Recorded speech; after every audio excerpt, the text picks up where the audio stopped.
We back, man.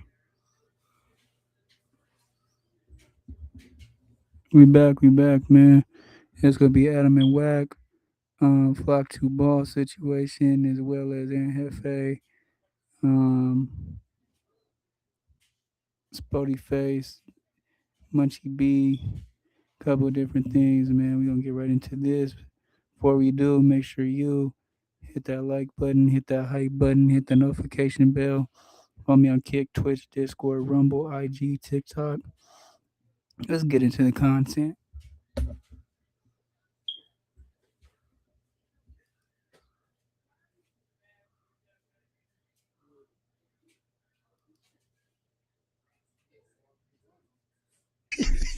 He put him right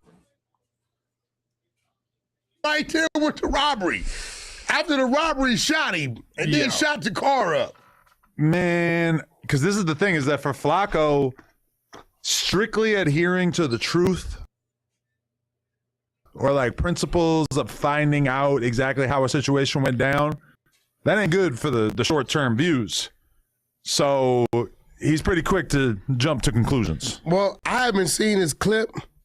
It's a good watch. It's probably the most compelling video I've ever seen him make, honestly. I was glued to it. The only thing I see is whoever this little Yee dude, he definitely was not harmed or shot Oh, no, he got shot. that day. Oh, On Melrose, though, apparently. yeah, I think their studio's in Burbank or some shit, right? DJ Flip's studio is in Burbank. The studio where Lil Yee got shot was on Melrose. Yeah, so that's two different situations. I don't know if he said it was two different situations, 2 different days. If he said this all happened in one day, but looking from what you pulled up, that situation is they're isolated from one another. From what I could tell, yeah. I don't know. Maybe Flacco has an answer to that. I kind of doubt it, though. Anyway. I don't think Flacco give. Now, as a non-weed smoker, I just look at this and I'm like, get this out of my face.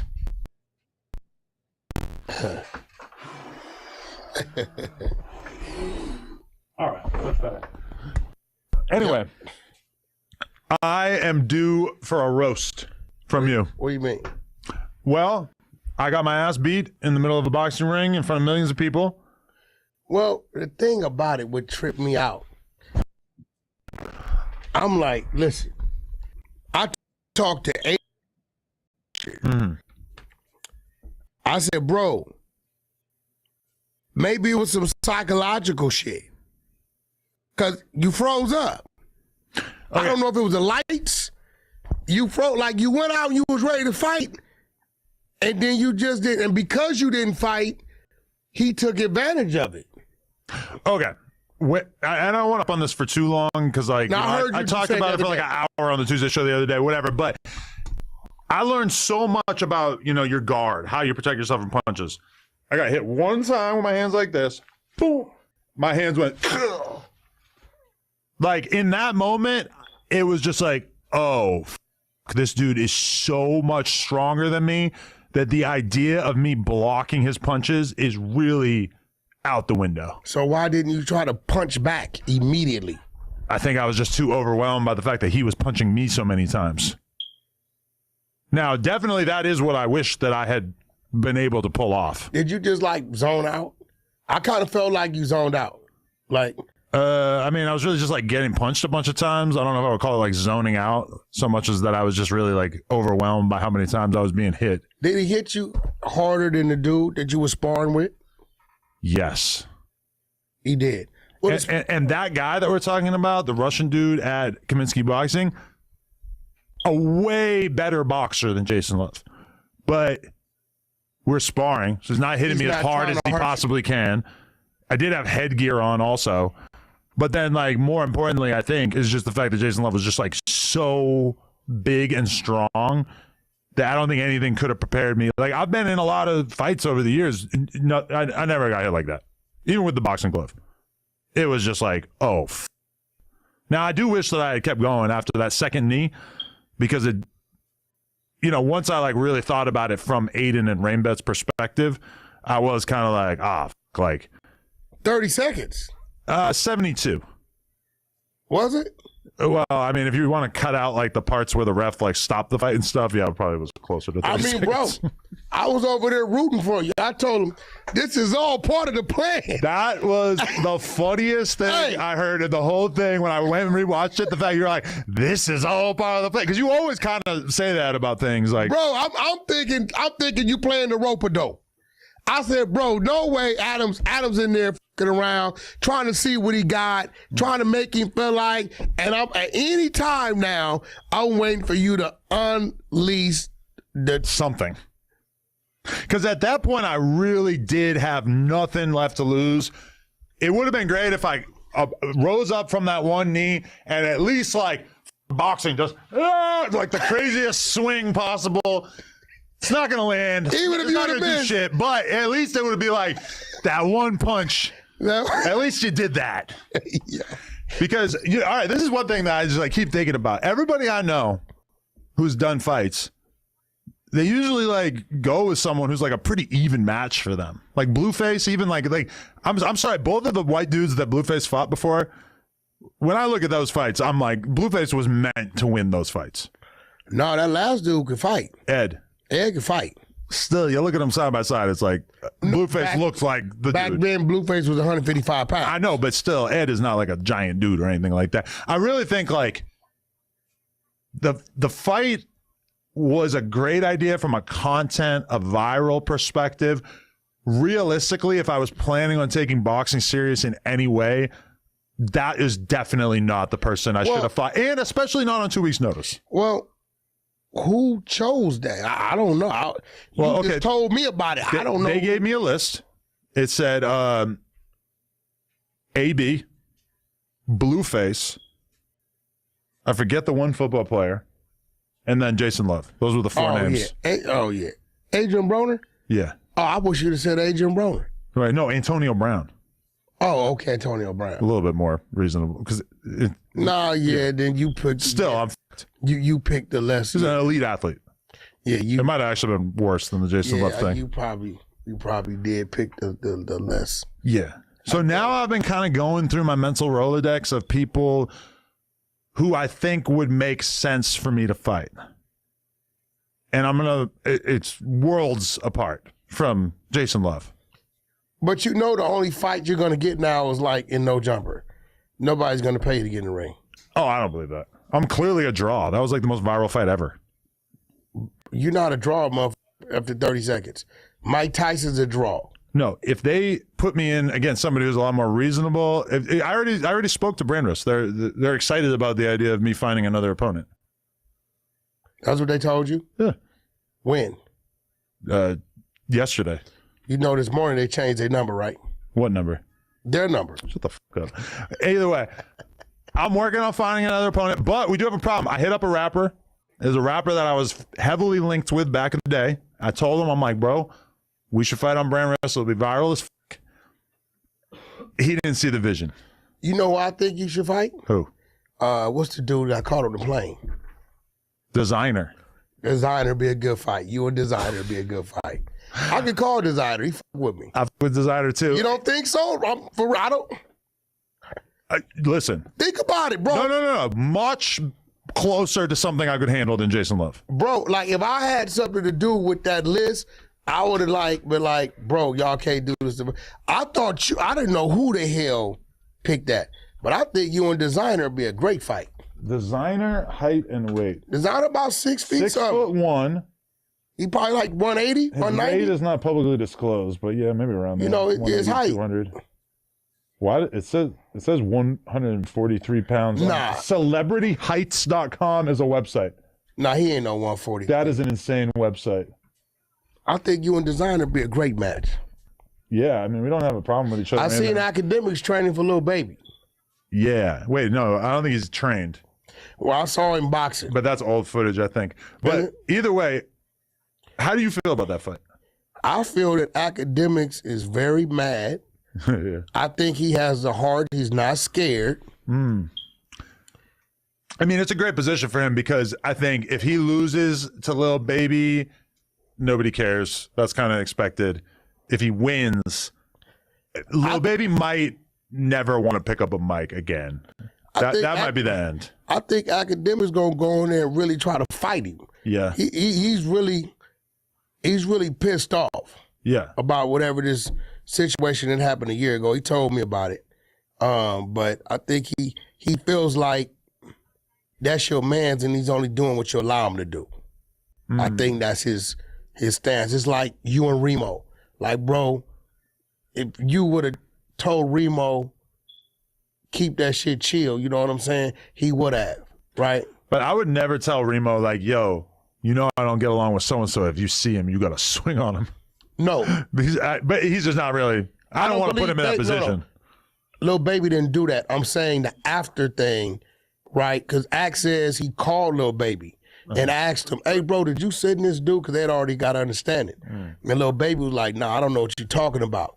So what he's saying is, if Lil Baby would have hollered at his mans, a year later, he wouldn't be on stream saying what he's saying. Kind of amazing that he waited a year to talk about it. Well, no, he's streaming now, and you know how that is, Adam. You're in front of that camera, hour, 2 hours, 3 hours, and you just looking for some shit to talk about.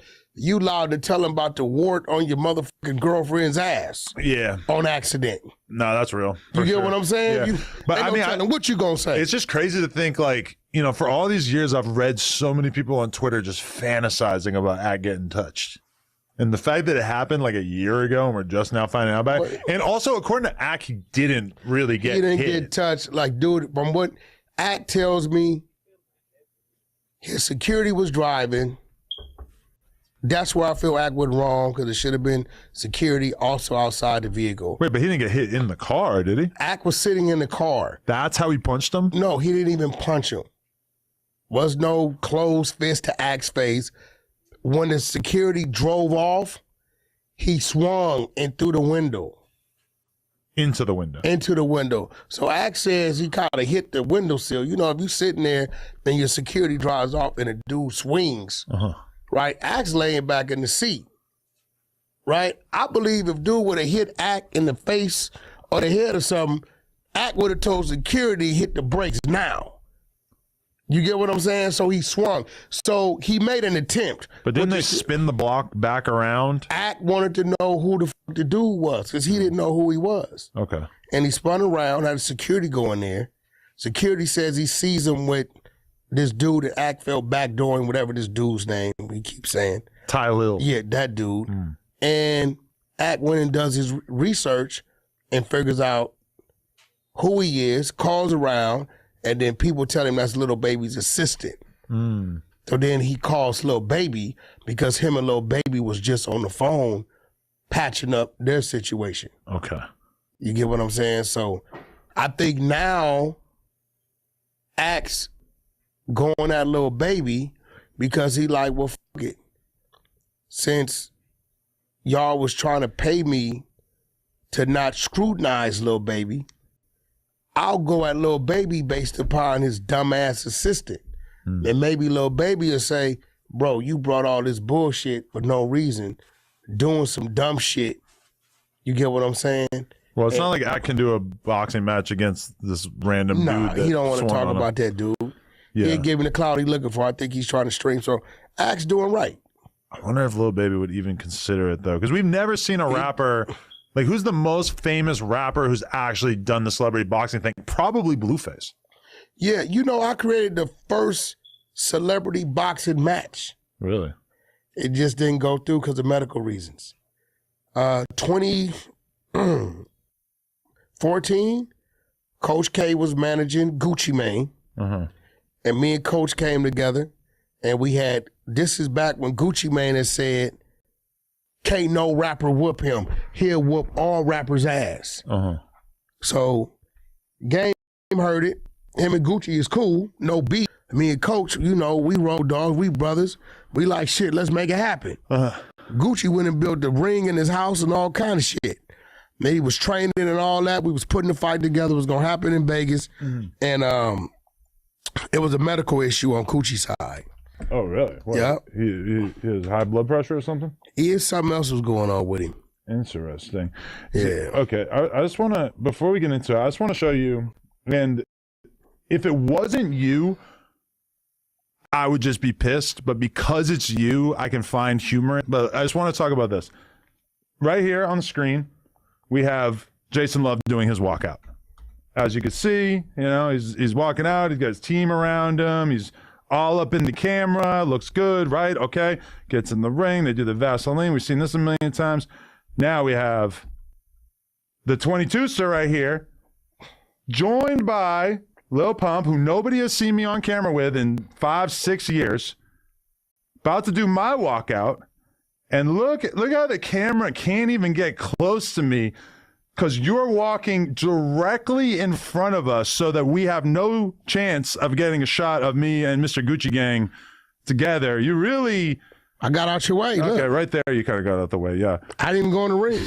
I just...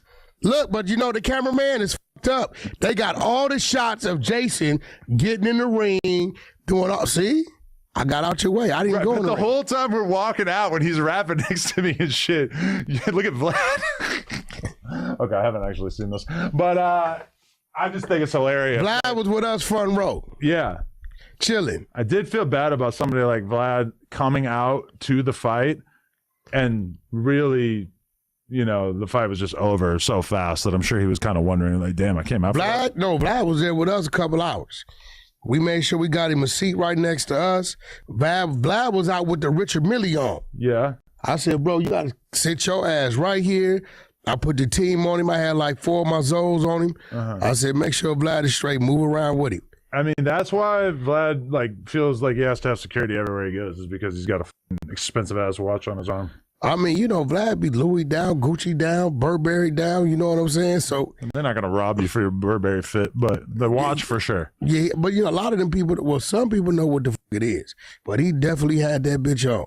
Yeah. He had it on. That's a fact. But Vlad enjoyed it, so I made sure he was cool, made sure our people got his drinks, made sure he was straight. But there were so many things going on in the fight that I had no idea about because I was basically just sequestered in the locker room, just having a fucking nervous breakdown in the lead up to this. Were you?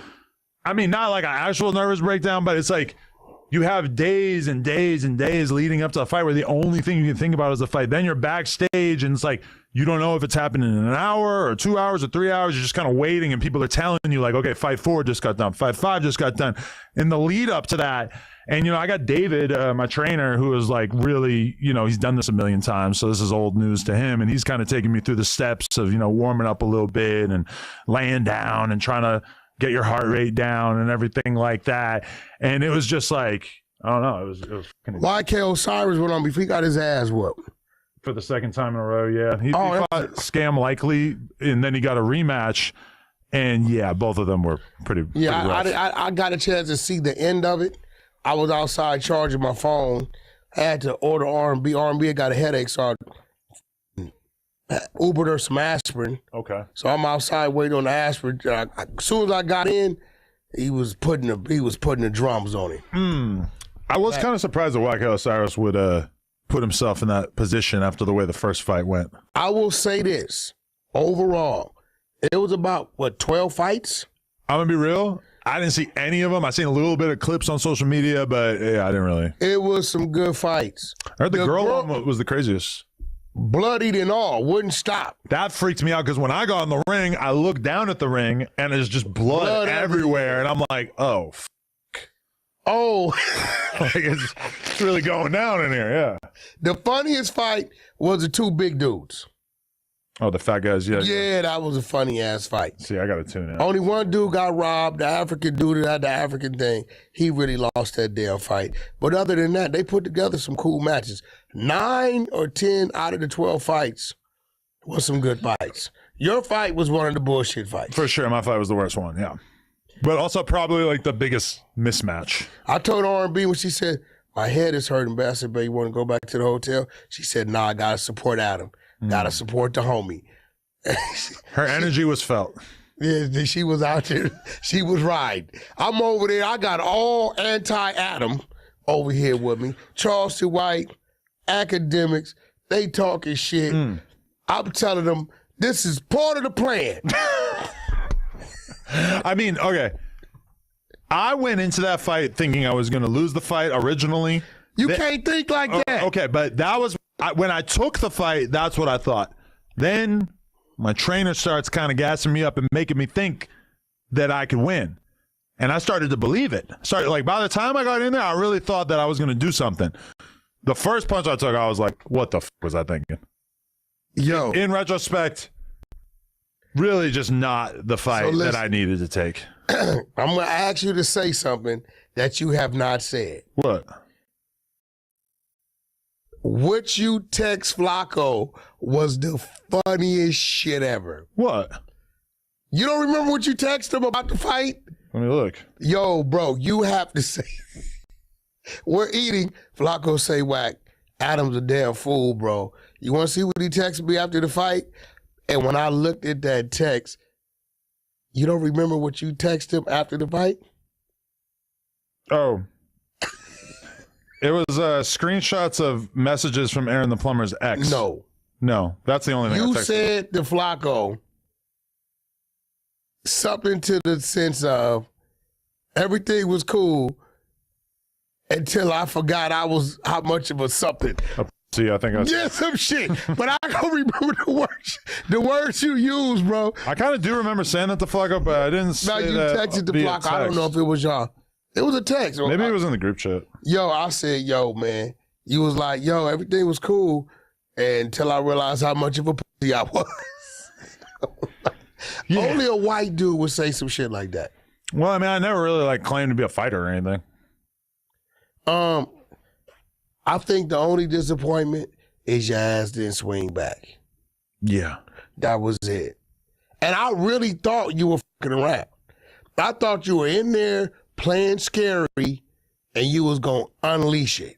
I mean, I already put the fans through having to watch my fight slowed down previously, so I'm not going to do it again. But, when you watch it, after that first punch, he just punches me mad more times. Did the body blows hurt? No. I didn't really even know that was happening. Did he catch you in the mouth or just all head? Nah, it was all kind of side of the head. My neck was honestly sore for 24 hours. Honestly, the worst part was that we flew out 4 hours after the fight. Oh, you left right after? Yes, and I couldn't sleep on the flight. There was a fucking 7-year-old girl puking in a bag behind us the whole time. Oh. Lena is low-key so pissed because she's feeling like she's going to get sick from this girl throwing up and shit. I took, because keep in mind, I didn't take any edibles for a 3-week period leading up to this fight, and I barely smoked weed the whole time. I took too many edibles on the flight so that I could sleep. And I was pretty much retarded. So did you go back JetBlue?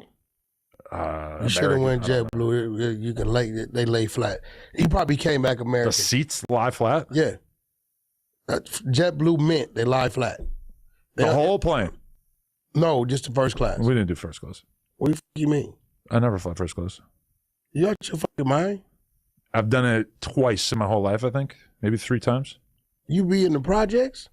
I don't. I'm not some rich guy. I don't get a section in the club, and I don't fly first class.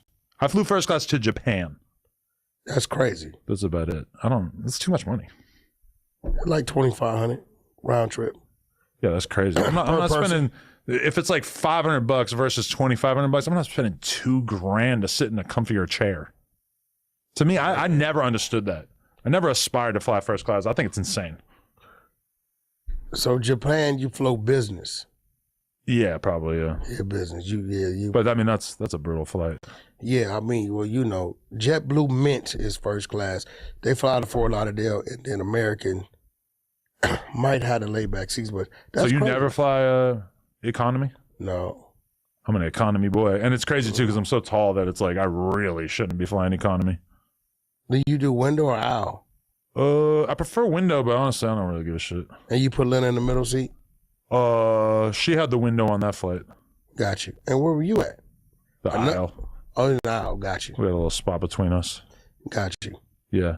I know, it is weird because I feel like people are going to see me or take pictures of me in economy and make fun of me on social media. It's never happened. No, I think you can get away with it. Because I'm white? Man, they don't care. I tell you who else flies, Coach. Who? Kanye. Shut the fuck up. Really? I'm telling you, bro. I would assume he flies private more often than not. Bro, when we went to go see Elon, we went private from from Austin to Brownsville. We flew out of Brownsville. Brooklyn? No, Brownsville, Texas. Oh. The border, right at the Rio Grande. I'm thinking there's not an airport in Brownsville. No, we was private. Elon sent his private plane to get us. Oh, okay. And I'm going to be real. I done been on some private jets. I've never been on one. Elon's private jet made every other jet seem like a fucking jalopy. Really? And I done been on the big boys, 15, 16 passengers. This dude's motherfucking hole is twice the size. The wingspan, how fast it was, you couldn't even feel shit. Wow. He sent this private to get us. And then we went private from Brownsville to Teterboro, because that's where you got to fly into when you're going to New York. Mm-hmm. But then on the way back, he like, Wack. I said, what up? He like, all right, let's leave tomorrow morning. Put everybody coach. Uh-huh. Even you? He like, yeah, even me, coach. I'm chilling with the people. So I booked all the flights. He calls me. He said, where you at, bro? I said, shit. Wasn't no more tickets left, so I had to catch the next flight. Uh-huh. So I'll be there like 30 minutes after you. But the whole time, I would have got me a first-class flight. That's a long flight, bro.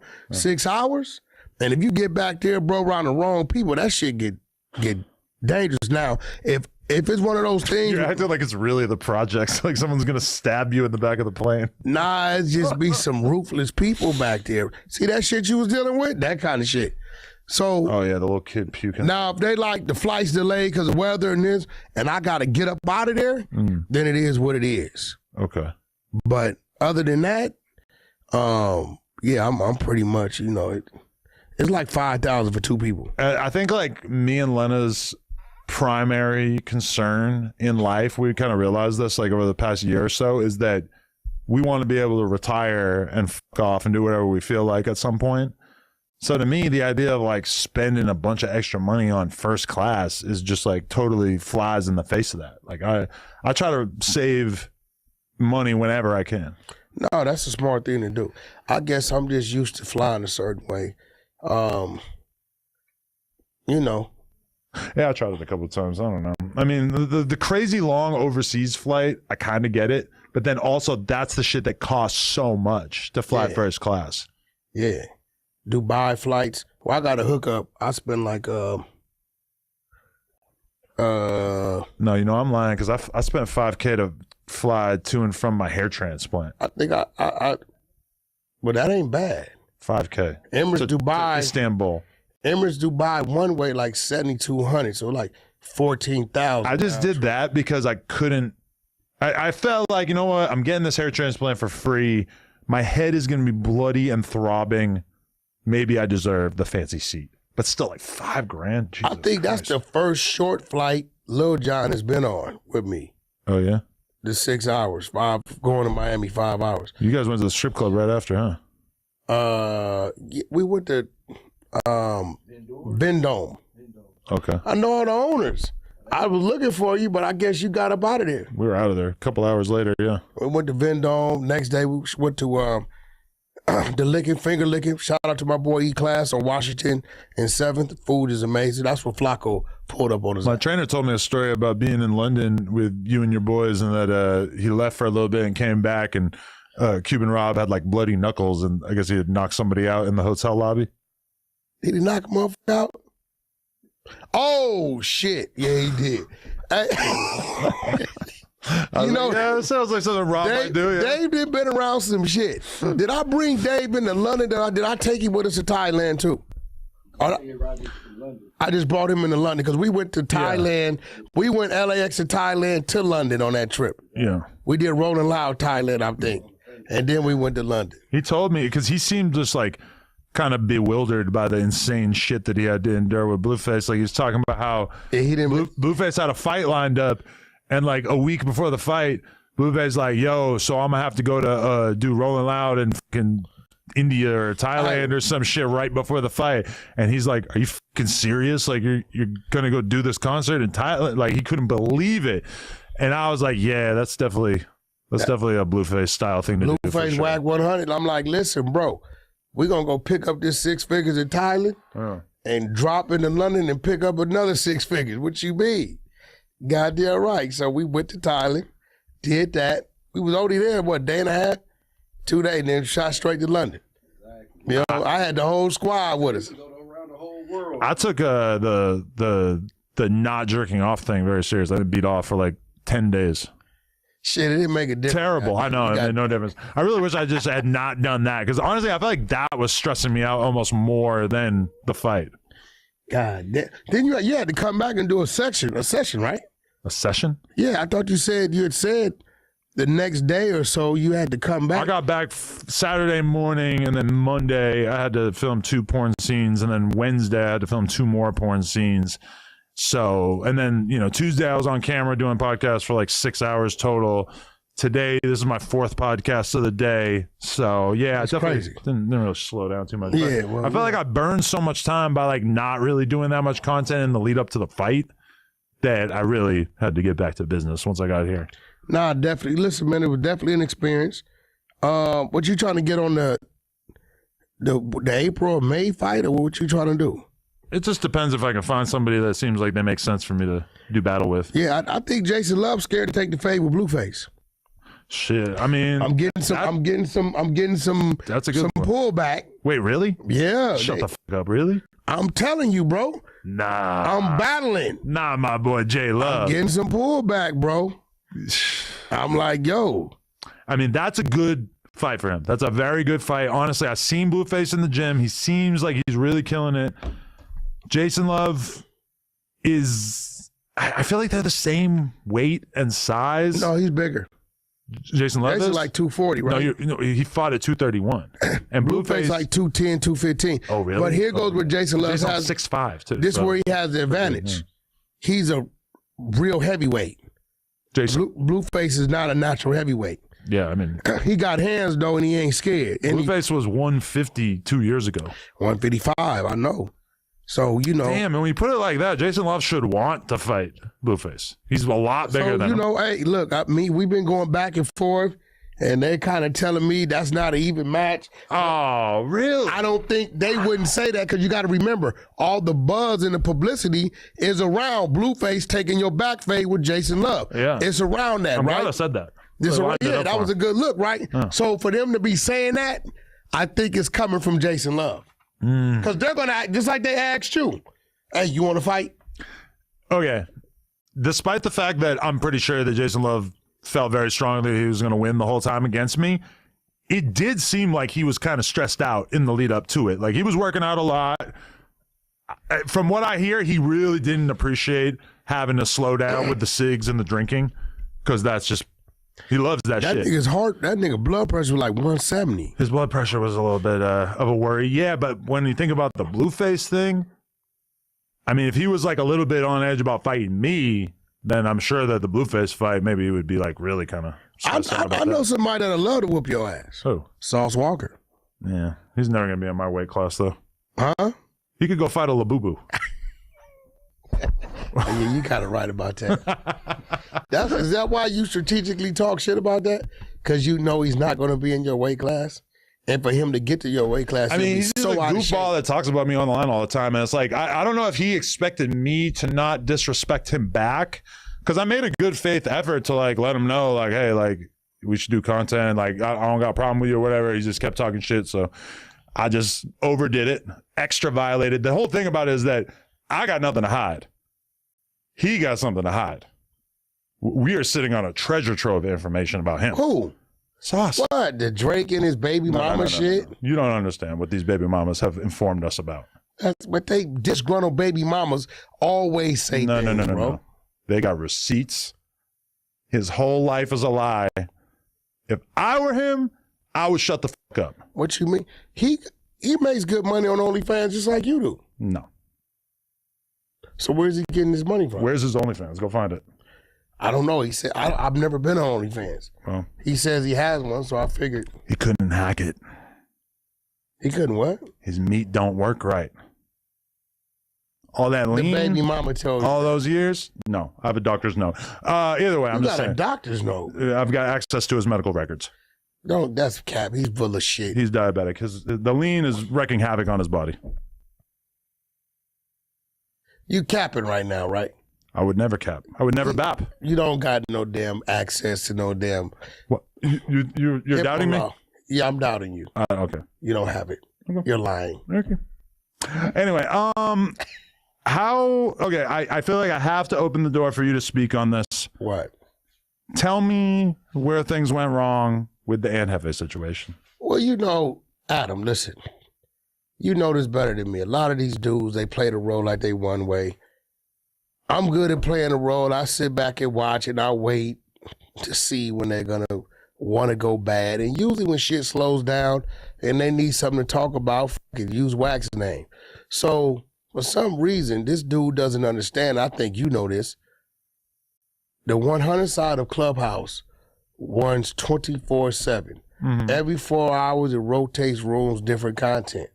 Different people own the rooms. They're just part of the 100 side. Okay. Right? Exclusively in our rotation. So I get a text. My spies is telling me Bumpy, who's from Skyline Power, who's from San Diego, is going crazy on Anhefe. Okay. I come in the room. Bro, what y'all talking about? So when he goes to tell me something about Anhefe's content, I just listened to Anhefe's content, but I didn't know he had dropped a third segment. With X4, you mean? No, it wasn't even that one. He was talking about the Martin Luther King thing, right? Oh, right. So I listened to the first one or two, whatever it is what it was, right? So as I'm telling Bump, nah, that ain't, he like, nah, you don't know what he just dropped. So when they sent it to me, I wasn't ready for what I read. Mm-hmm. I'm gonna be real. So it's kind of like my mind is like, okay, well, how do I navigate myself through this without Anhefe feeling like I'm on some bullshit? So I gave the room back to the motherfucker that's running the room. I'm texting Anhefe telling him, hey, bro, they're running the room on you, whatever you. I sent him on the text what they're talking about. I'm giving him warning. And they were upset because of the way that he covered the MLK parade, in which allegedly all these different blood hoods came together to basically march through Roland 40's territory and intimidate people. That's the narrative I kind of heard going around. Here's the problem, right? Here's what I couldn't defend. When you a member, as they like to say it, or a street dude, if it's 3 Bloods and 15 Crips jump out and take off on us, right? Mm-hmm. And somebody asks us what happened, we may say, niggas rushed us, we got down, they packed us out, so we're going to say. But we're going to say it in a way to where it was a mutual thing, right? His words was crazy. And his words were detective CDC 115-ish, as the police write it up. But what could he possibly say to add to this, given that he wasn't there and had no direct knowledge of it? He said... He's just reacting to the clips. He said the Bloods, right, bonded together. That's what everybody's saying. And then he started to name different blood sets. Right. To go and attack the Crips. That you can write some shit like that. Now what you did was made the Crips look like they victims, which I don't know no Crips, no Keyways. I don't give a what happened to them. Ever gonna say we got attacked by the Bloods. See, at that point in time, now you got victim and you got the aggressors, right? And that ain't how we format shit. We just gonna say we got down, we squabbled up, niggas tried to pack us out, but it's gonna be in a way where either side is not saying, look what y'all did to us, or we're victims. I've never seen a street dude write like that and say, the Bloods bonded together to go down to whatever, to attack the Crips. So this is what they did. Like, it's not like he predicted that. That's actually what you saw in the video. All I know is a squabble. All this, who went to attack, we don't talk like that. We don't use that terminology. Any Crip, real Crip is never going to say we got attacked by anybody. But he's talking about other Crips. He's a Crip. He ain't that kind of Crip. So you saying he was saying it to discredit those Crips? No, I'm just saying he was What are talking you about saying? those Crips from that neighborhood. He's describing what he's seen in the video. We all seen the video. That's pretty much what happened, right? No, I just seen motherfuckers squabbling up.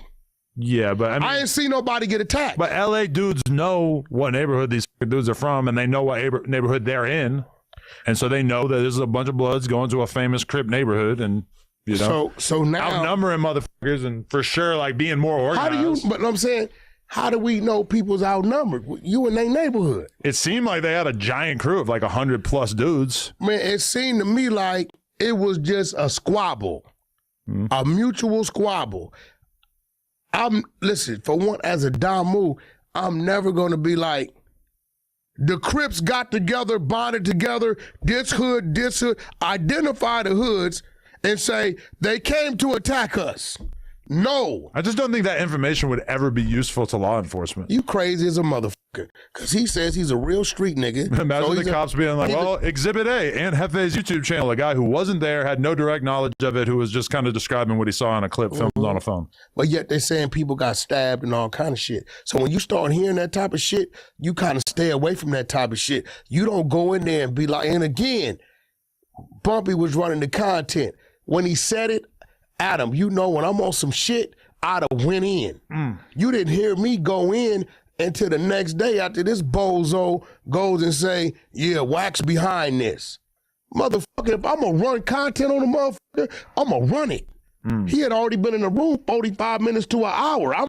I'm out running around with R&B. I forgot what the hell we was doing. We was in some meetings and shit. I didn't even know what was going on, but my phone is going off. They like, Wack, we know you with that Bumpy on some bullshit. I texted the nigga and told him, hey, bro, do it in my room, boom, boom, boom. He running this with, I can show you on my phone why I told the nigga. But I just think people been in his ear so long with watch, whack this. Look, bro, at the end of the day, I know dude do 600. I interviewed him up here, no jumper. And, you know, he was all right with me. I ain't got no motherfucking issues with his neighborhood. They ain't did nothing directly to mine. So, you know, it just was what it was. It wasn't one of them things to where he one of them dudes to where I'm doing business with and shit like that. But he used to always tell me, you know, yeah, people telling me, and I'm telling myself, it's nothing I can gain from you, bro. A lot of these, you know, respectfully, bro, like respect. But you run content on a lot of people that you don't really have anything to gain from. No, I read what's in the media. You see what I'm saying? But this wasn't really in the media. You guys kind of elevated Ant to being the main character in this. Because you mean, I didn't know it fucking existed until I go in the room and I told him, yo, send me what you talking about. But your Clubhouse buddies doing content on someone doesn't usually like make it rise to the occasion of everybody talking about it. But when you start posting about it a bunch, obviously that's gonna. I didn't do that till the next day when he started accusing me of being the one. Look, nigga, I'm sending it to him. It's Aunt Hefe. I'm telling him. Hey, look, bro, they running cut. This is what they talking about. I'm telling him. He wrote this shit. It's written. He didn't say it. I'm telling the nigga, right? He get in his head, probably talking to one of these dummies, right? Because all of them is dummies. I'm just gonna keep all these niggas got half a brain. They stopped in the 5th, 6th grade and shit like that. Then they didn't pump him up. Oh no, it's him. No, nigga, I don't run my rooms. I don't open rooms. I don't come in with titles of the rooms. I don't do shit. Now this particular guy, Bumpy, he's an Aunt Hefe fan. Right? Like literally, he been following his content day one, I guess. Right? I didn't know the fuck Aunt Hefe was till 600 told me about him or whatever. But he just had a problem. He a homie. Like, bro, he been to the penitentiary, he been to the joint. Right? He like, yo, bro, the way he worded this shit is crazy. Which you ask any real Crip, they gonna tell you, yeah, that shit is crazy. Then he says, well, the real Bloods didn't have nothing to do with it. He named B Braze, a nigga that got caught with a 30-38 that he was using for 18 months, right? I don't know what who they be like identified as that, right? Maybe the more dumber you are, the more stupider you sound, right? I'm gonna be real. It's some real gangster homies out there. But just because a motherfucker don't know how to speak proper English or you in jail for some dumb shit don't give you that. I know a lot of gangsters on the street. I don't know no real gangster who had the same 380 for 18 months putting in work with the same gun. That just lets me know you's a bum on the street, because if you're a reputable on the street, your neighborhood gonna make sure you can swap that out, right? So he's naming names to where maybe them niggas is younger than me. Gangs provide guns to the members? I mean, listen, what I'm trying to tell you is, you know, I gotta hit some up. Nobody runs around with the same dirty gun that you putting in work with for 18 months. It's just not smart. Yeah, okay. Right? So, you know, Braids is, you know, he's something to laugh at, but again, we laugh at the nigga. We don't, it's nothing to salute this dude about. The nigga in there for a drive-by on a motherfucking hamburger stand. Wait, who? Braids? Yeah, ain't nothing. Right. Nigga got double life plus 200. Right. Right? I told him that today, bro, you got double life plus 200, my nigga. Yeah. You know what I'm saying? At the end of the day, my nigga, talk about, they was talking about you was hitting your sister. Talk about that shit. What about the gay lover rumor? Whatever happened to I don't know that. You know, they said that. I don't know. I didn't stand behind it. You know, but at the end of the day, it's like, bro, dude was going at you. He doing a whole lot of woofing. He right over there on 85th on the wrong side of the 110. Right? The wrong side? You're on the wrong side of the 110, right? It's on the other side. Shit, the east side, right? That ain't his neighborhood over there. Shout out to the main streets, right? But nevertheless, what I'm saying is this. These dudes do a lot of bumping their gums. I'm going to sit back. When I'm doing this, it's not serious. I want to see. Sometimes it's pretty serious. Never. Never? Never. Because if it's that serious, you're not going to hear shit. This is designed to fuck with a person's mental. This is all I see this. And when I can move this dummy and say, yeah, that's why your hood go DP you. And at 8:30 in the morning, you walking around your park, I'm laughing like a motherfucker. I'm laughing. I'm slapping R&B on the ass saying, baby, go make me a smoothie. I'm laughing. I'm sitting here trolling. Think about it. I went and found an ET and a fucking Geico lizard with his picture, right? That's from Picture in the Park. It's not serious to me. So for this to be serious to him, and for me to see him sitting there out of character frowning, that's my victory. That's my W. And I'm controlling the algorithm.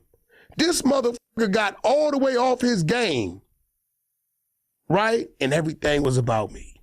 I haven't been on my YouTube channel in about 2-3 months. Don't give a fuck about it. I'm not in that mood. I'm working. I'm doing other shit. But you know, when dudes get to whooping them, look, nigga, you know, if you want to do something, don't tell me what you want to do. Just do it. If I'm serious, Adam, if I'm serious, Munchie B, all these dudes, like, bro, this is a blind dude. But so do you plan on squabbling at Hefe? Anybody step in front of me gonna get hands put on them. But you won't go meet up with him? Can't no little penguin midget nigga move me. I'm a G, my nigga. You can't. If you think you can dictate my movement, then that means you's a bozo whose movement can be dictated. So if he wants a saying? fade, what is he supposed to do?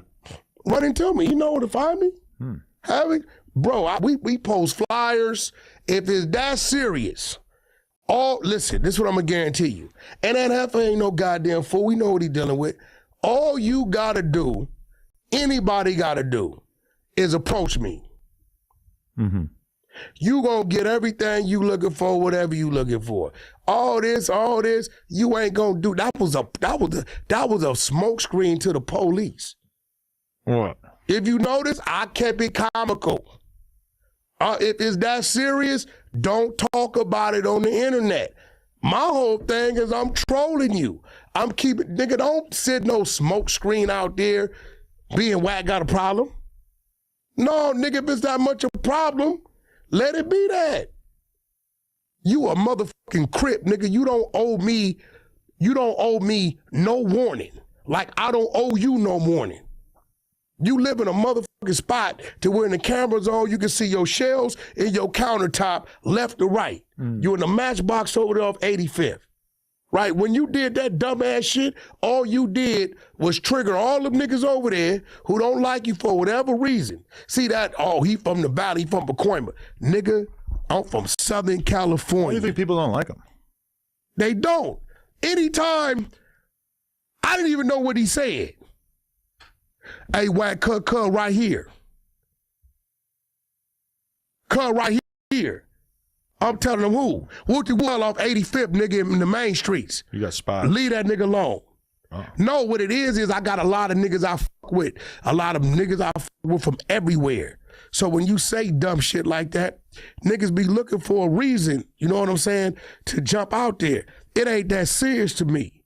You get what I'm saying? It's a whole lot of niggas that if I'm gonna spend that time and energy to do something to, that's there for to do that. But nigga, like, you going on the internet, that was police shit with he text. The Bloods bonded together to go down there and attack the Crips.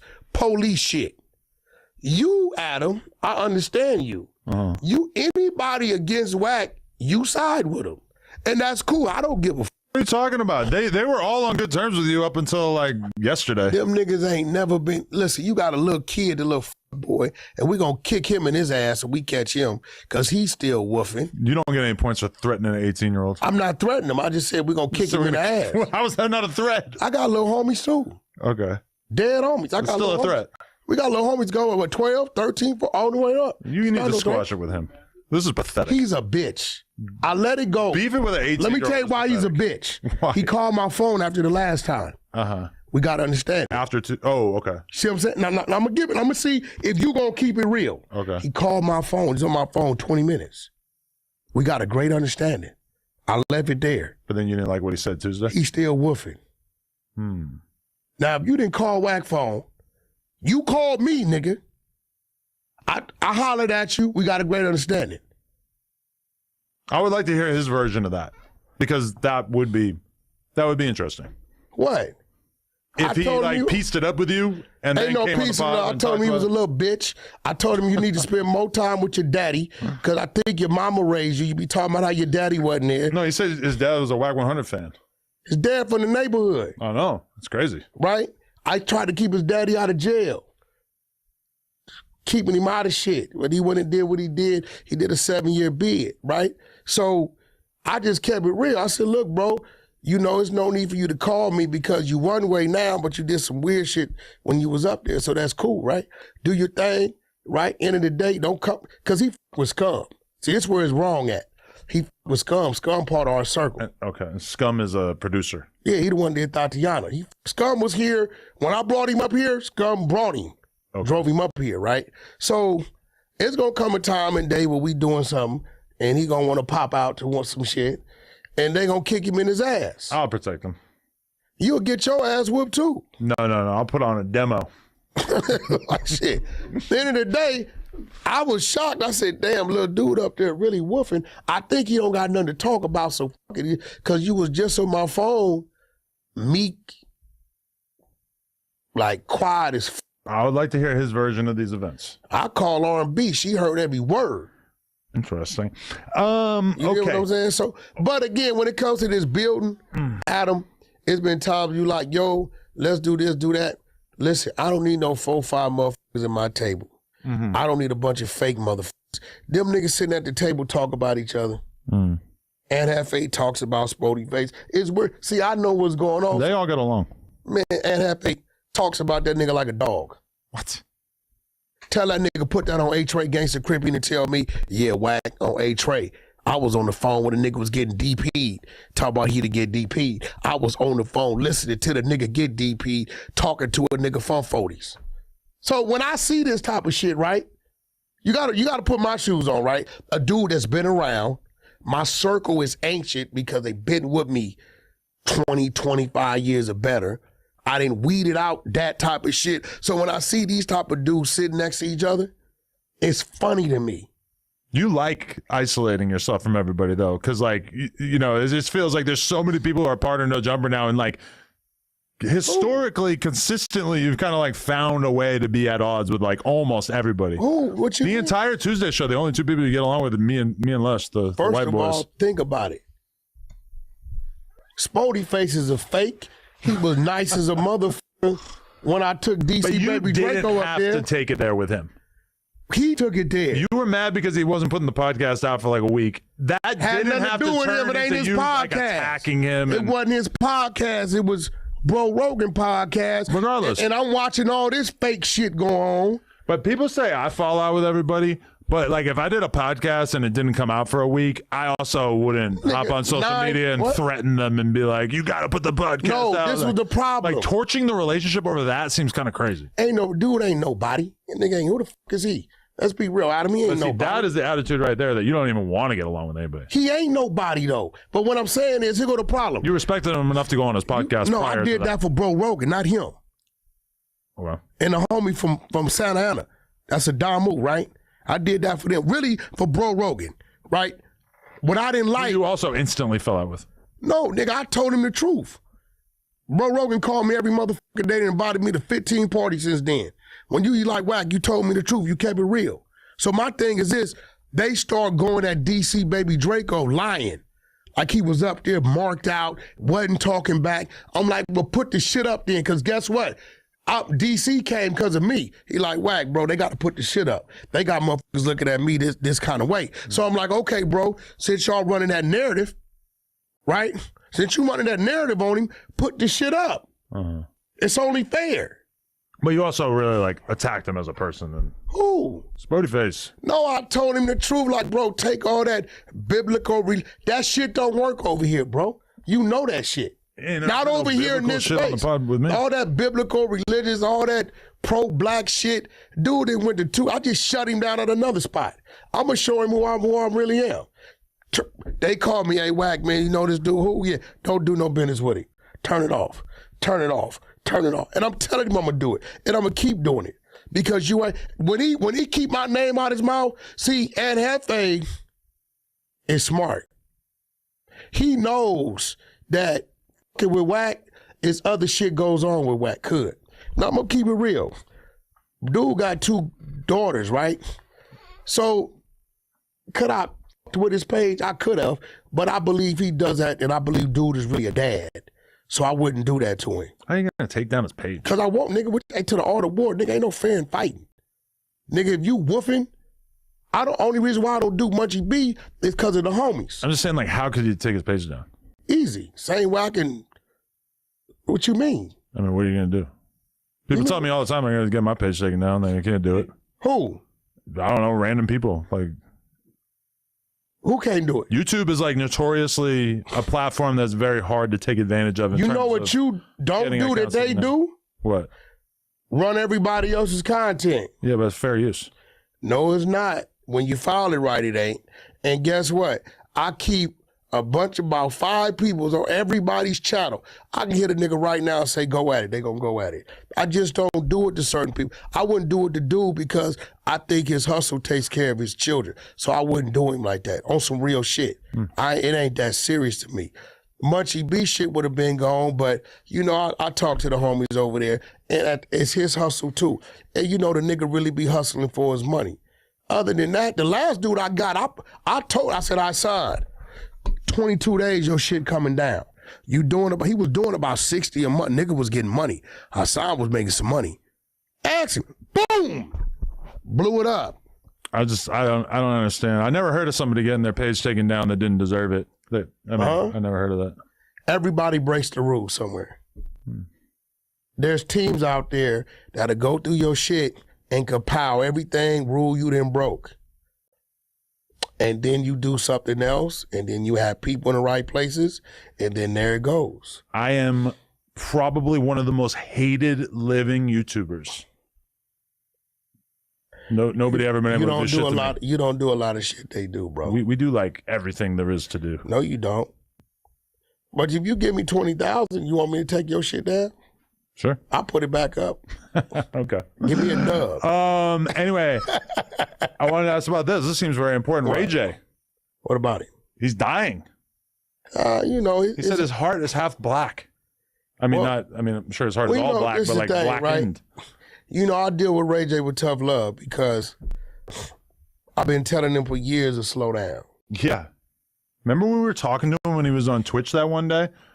And it said that he had been live for like 18 hours or something. And it was like early in the morning and he's still on Twitch and he's like rolling a blunt. And I'm just like, bro, 18 hours? What the fuck are you doing? Like, I just, that's an inhuman amount of time. 18 hours, bro, go 2.5 days. It's like taking a car and putting a brick on the gas pedal, right? There's been times where he's came in here and it was just like very obvious to me that even though it was like noon or whatever, that he had been drinking all night from the day before and that he was fucking annihilated. So when I heard this about him, I was kind of like, as much as I feel horrible about it and I hope he can reverse this shit, it's like, yeah, okay. I knew there was going to have to be some kind of consequence for the way that I've seen him living over the years.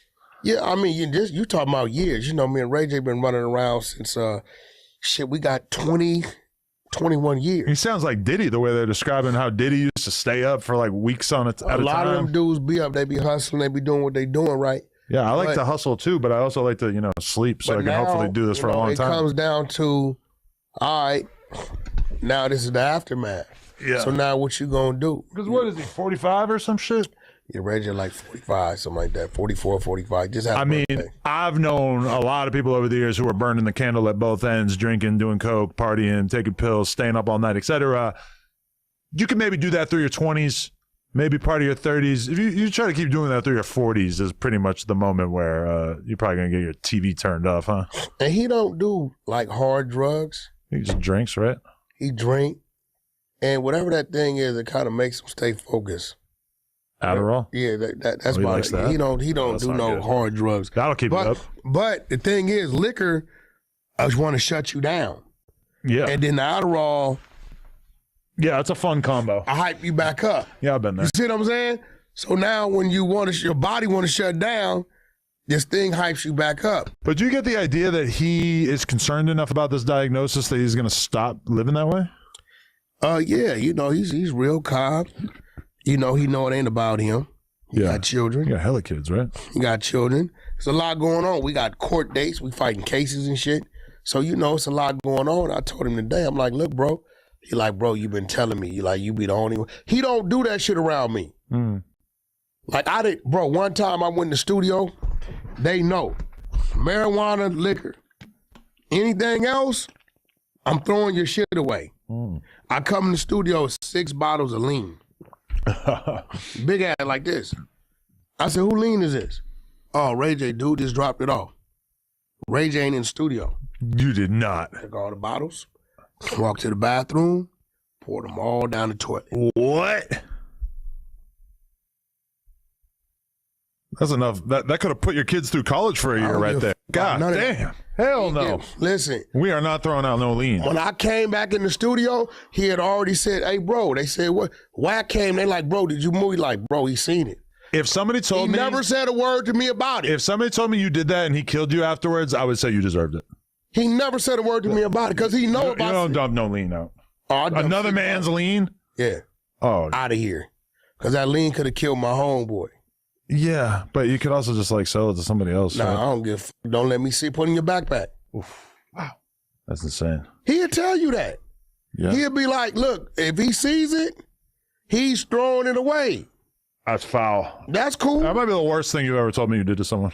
I mean, look, bro, get mad. That's cool. You know what I'm saying? But, that's our deal. Like, bro, I'm not finna watch my homeboy kill himself off. It ain't gonna happen. Yeah, why not dump out the tequila? Huh? That's what's fucking him up. He ain't dying off lean. Well, he don't drink as much as around me either. And the times he does, I will throw Rage over my shoulder and carry him out. I didn't carry him out of Brandy's parties, clubs. I don't give where we at. Cameo, wherever we at. If he get to that point, that's it. Goddamn. All right. Note to self, never bring any lean around you. I mean, you do what you do. You know what I mean? I don't know what y'all do. Well, I'm not demonstrating I'm having any problems with it. So, and also I've drank almost no lean in the past couple of years. Yeah, I mean, it is what it is. But he'll pull through. He got to go for a checkup. They got a little monitor on him. From what he's telling me, they telling me his heart is working at 25%. Oh, that doesn't sound good. They said he might have to get a pacemaker, but they got this little monitor thing on him. And he got to relax, change his diet. Can't be drinking and shit. You know what I'm saying? So yeah, look at Irv Gotti, man. He wasn't even, according to his brother, he wasn't fucked up on drugs. He had a personal trainer, so he's exercising a decent amount. He had a chef, so he's eating healthy meals pretty consistently. But he was also just going out and just eating hella Chinese food and like fucking his shit up because he was diabetic. Boom, he just dropped dead one day. Yeah, Herb was healthy. He was telling me about his deal, the TV shit he was finna do. The next thing you know, he disappeared. And then somebody sent me that picture. Because I saw a tweet that said that people feel like because the average age that a man will live to is like 75, people get into their 40s and they think, well, shit, I got 35 years left. No. In your 40s is when motherfuckers just start dying, especially if you live an unhealthy lifestyle, you know? Your 40s, your 50s, 60s, people you know are just going to die. And it's like, you know, if you want to live a long life, you really owe it to yourself to not be fat, not be doing serious drugs, control the drinking, etc. Even just the smoking and shit. I mean, I felt so much better not having really smoked in the past couple of months. Oh, man, that's a good one. I got a good thing finna go on with him. What? So, Hernandez tapping in? What are you saying? Yeah. You know, he's gonna do something. I'm gonna have him come out and do something for nothing but content. Oh, yeah? Something that'll be, you know, limited to that. His attorney, I'm gonna hire another attorney and him, and then they're gonna sit there and they're gonna break down the case. You should do, you remember how OJ wrote that book, like, If I Did It? Yeah, that's crazy. You should have him do that. Nah, because we don't want to disrespect young Yeah, Dolph. no, that's fucked up. You don't want to do that. You think he did it? You know, no, he shit. Not did it, but you think he was found orchestrated it? He was found not guilty. So shit, you know, I'm not like these other dudes. These other motherfuckers want to do the job more than the DA. So if he found not guilty, he found not guilty. That was weird because I did the interview with him assuming that he was innocent, and then afterwards talked to a few different people who were like, no, he for sure did it. He just got away with it. I'm like, oh. Man, they don't know that shit. Man, I'd have been accused of crimes that I didn't commit, and then crimes that I know I did commit, nobody ever thought it was me. So you know what I'm saying? At the end of the day, the facts was the facts. But I think a lot of people wasn't really tuning in. So his actual attorney that covered his case, I got another attorney, either gonna be Alex Kessel, you know, one of our high power attorneys out here. I'm gonna let them take the files with Govan there. Okay. And they're gonna comb through them and go over certain points or bullet points the DA may have missed or you know, touch on things that just didn't make sense. It may be in favor, may not be. You know, we locked down for about 3-4 hours and just comb through it. I think I could segment that to about 4 episodes. So you're telling me that the footage of me training for the fight is going to be a feature on the Nothing But Content? No, that'll be on Number Sports. Oh. That's a different fee that you have to pay for that, or is it the same thing? Nothing But Sports is where we put all the boxing, all the sports stuff. That's the one that lives on Truth TV. Jared Flood is a partner with that. Steve Marcano, my man Akin, you know, they're all partners in that. That's a whole nother situation to what we got on the network. Okay. I've really been attacking this, you know, I've just been real quiet about it. Not that quiet. We've heard about that quite a bit on here. No, it's about to really kick off. We starting 607's shit next month. Oh, nice. You know what I'm saying? So, yeah, you know, it's working out. You know what I mean? The editing side, I had to learn some lessons and hire more editing teams. You know what I'm saying? You can't keep all that in-house. You got to kind of outsource that. I'm not gonna lie to you. The fucking porno that I did this week really caused me to strain my back. Like, it hurts worse right now than anything that happened to me during the boxing training or the actual boxing fight. Yeah, I did that shit this morning, playing with R&B ass. We were just playing with her ass. Sounds crazy. No, not her ass. I know. But I did. I kind of like, my lower back is just. I got carried away. You know, you mentally get carried away. Yeah. And you know what I'm saying? And then you feel something pop. Yeah. But yet you ignore the pop. But after you're done, you feel the pop. You know what I mean? But I'm a good doctor. I don't believe in chiropractors. You want him to come here? No. For real? No. I used to go to chiropractors. He gonna line you, I don't bro. buy it. It's bullshit. Yeah. I have a deep tissue massage guy. No, that don't do shit for you. Yes, it does. No, it doesn't. I've done a lot of both, and I can confirm. Okay, listen. One time, I'll cover it. He'll come here. Let him align you. I've gone to the chiropractor and left feeling way worse than I started. No. Trust me. R&B was fucked fucked up. I took her down there. Yeah. He aligned her. Bro, these motherfuckers align animals. For the record, normally my bag is totally fine. It's just smarting because I'm kind of. Let me know what day next week. He'll come over. I already talked to him about you and Vlad. He'll come here. Just let him align you. It ain't going to take long. Just let him align you. Yeah. 10, 12 minutes. Okay. I'm going to cover it. Me and Vlad? Yeah, he going to go do Vlad too. Me and Vlad getting massages side by side would be pretty fun. No, it's not a massage, fool. He's going to line your shit. Okay, like whatever. he's going to he's going to tell you where you hurting at. Yeah? You hurting here, that motherfucker go way down to your foot, hit some shit. Oh, yeah, okay. He's going to align you. Okay. He going to come. I'm going to call him tomorrow and set I'm it gonna up. line you. Anyway. Line me up, man. I'm going to line your ass up. Okay. Academics claims that you've been stealing money from Blueface. Yeah, I got on his ass about that. That was crazy. So for the record, he said that since Blueface is signed to you on a music level and managed by you, that means that you're essentially taking like half of his money. I feel like we already kind of covered this because we covered this recently, that you are not a traditional manager taking 20% of everything with Blueface. No, here's the thing with academics. When I talked to him, I said, have you ever done a contract with anybody musically? No. I said, what are you talking about? Well, I'm looking at Finesse. Finesse's contract, he got 4 or 5 people in his shit. I would never allow that to happen with none of my clients. Because I know too many direct people. But who is it? It's Only Bag Yo. Oh, so he originally signed Mob Ties. and then Mob Ties. JPE, which is the dad. His dad? His dad. JPE, which is James Prince Jr.'s dad. Oh, You got Atlantic as the mother company. So that's 4. And then him. wow.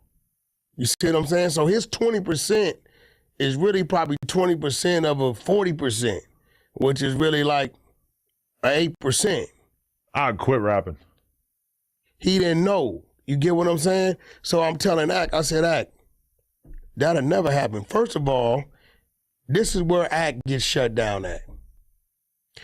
He said Blueface is signed to me, right? He's not though, right? Blueface was signed to Cash Money West. Right. Cash Money West is owned by who? Birdman. I just oversee that division. Uh-huh. So what the fuck are you talking about? You know, but I think Ack in his defense, he just like, you know, people just go to talking and saying shit. I mean, it's helpful to kind of ignore the details of a situation when you want to just talk shit.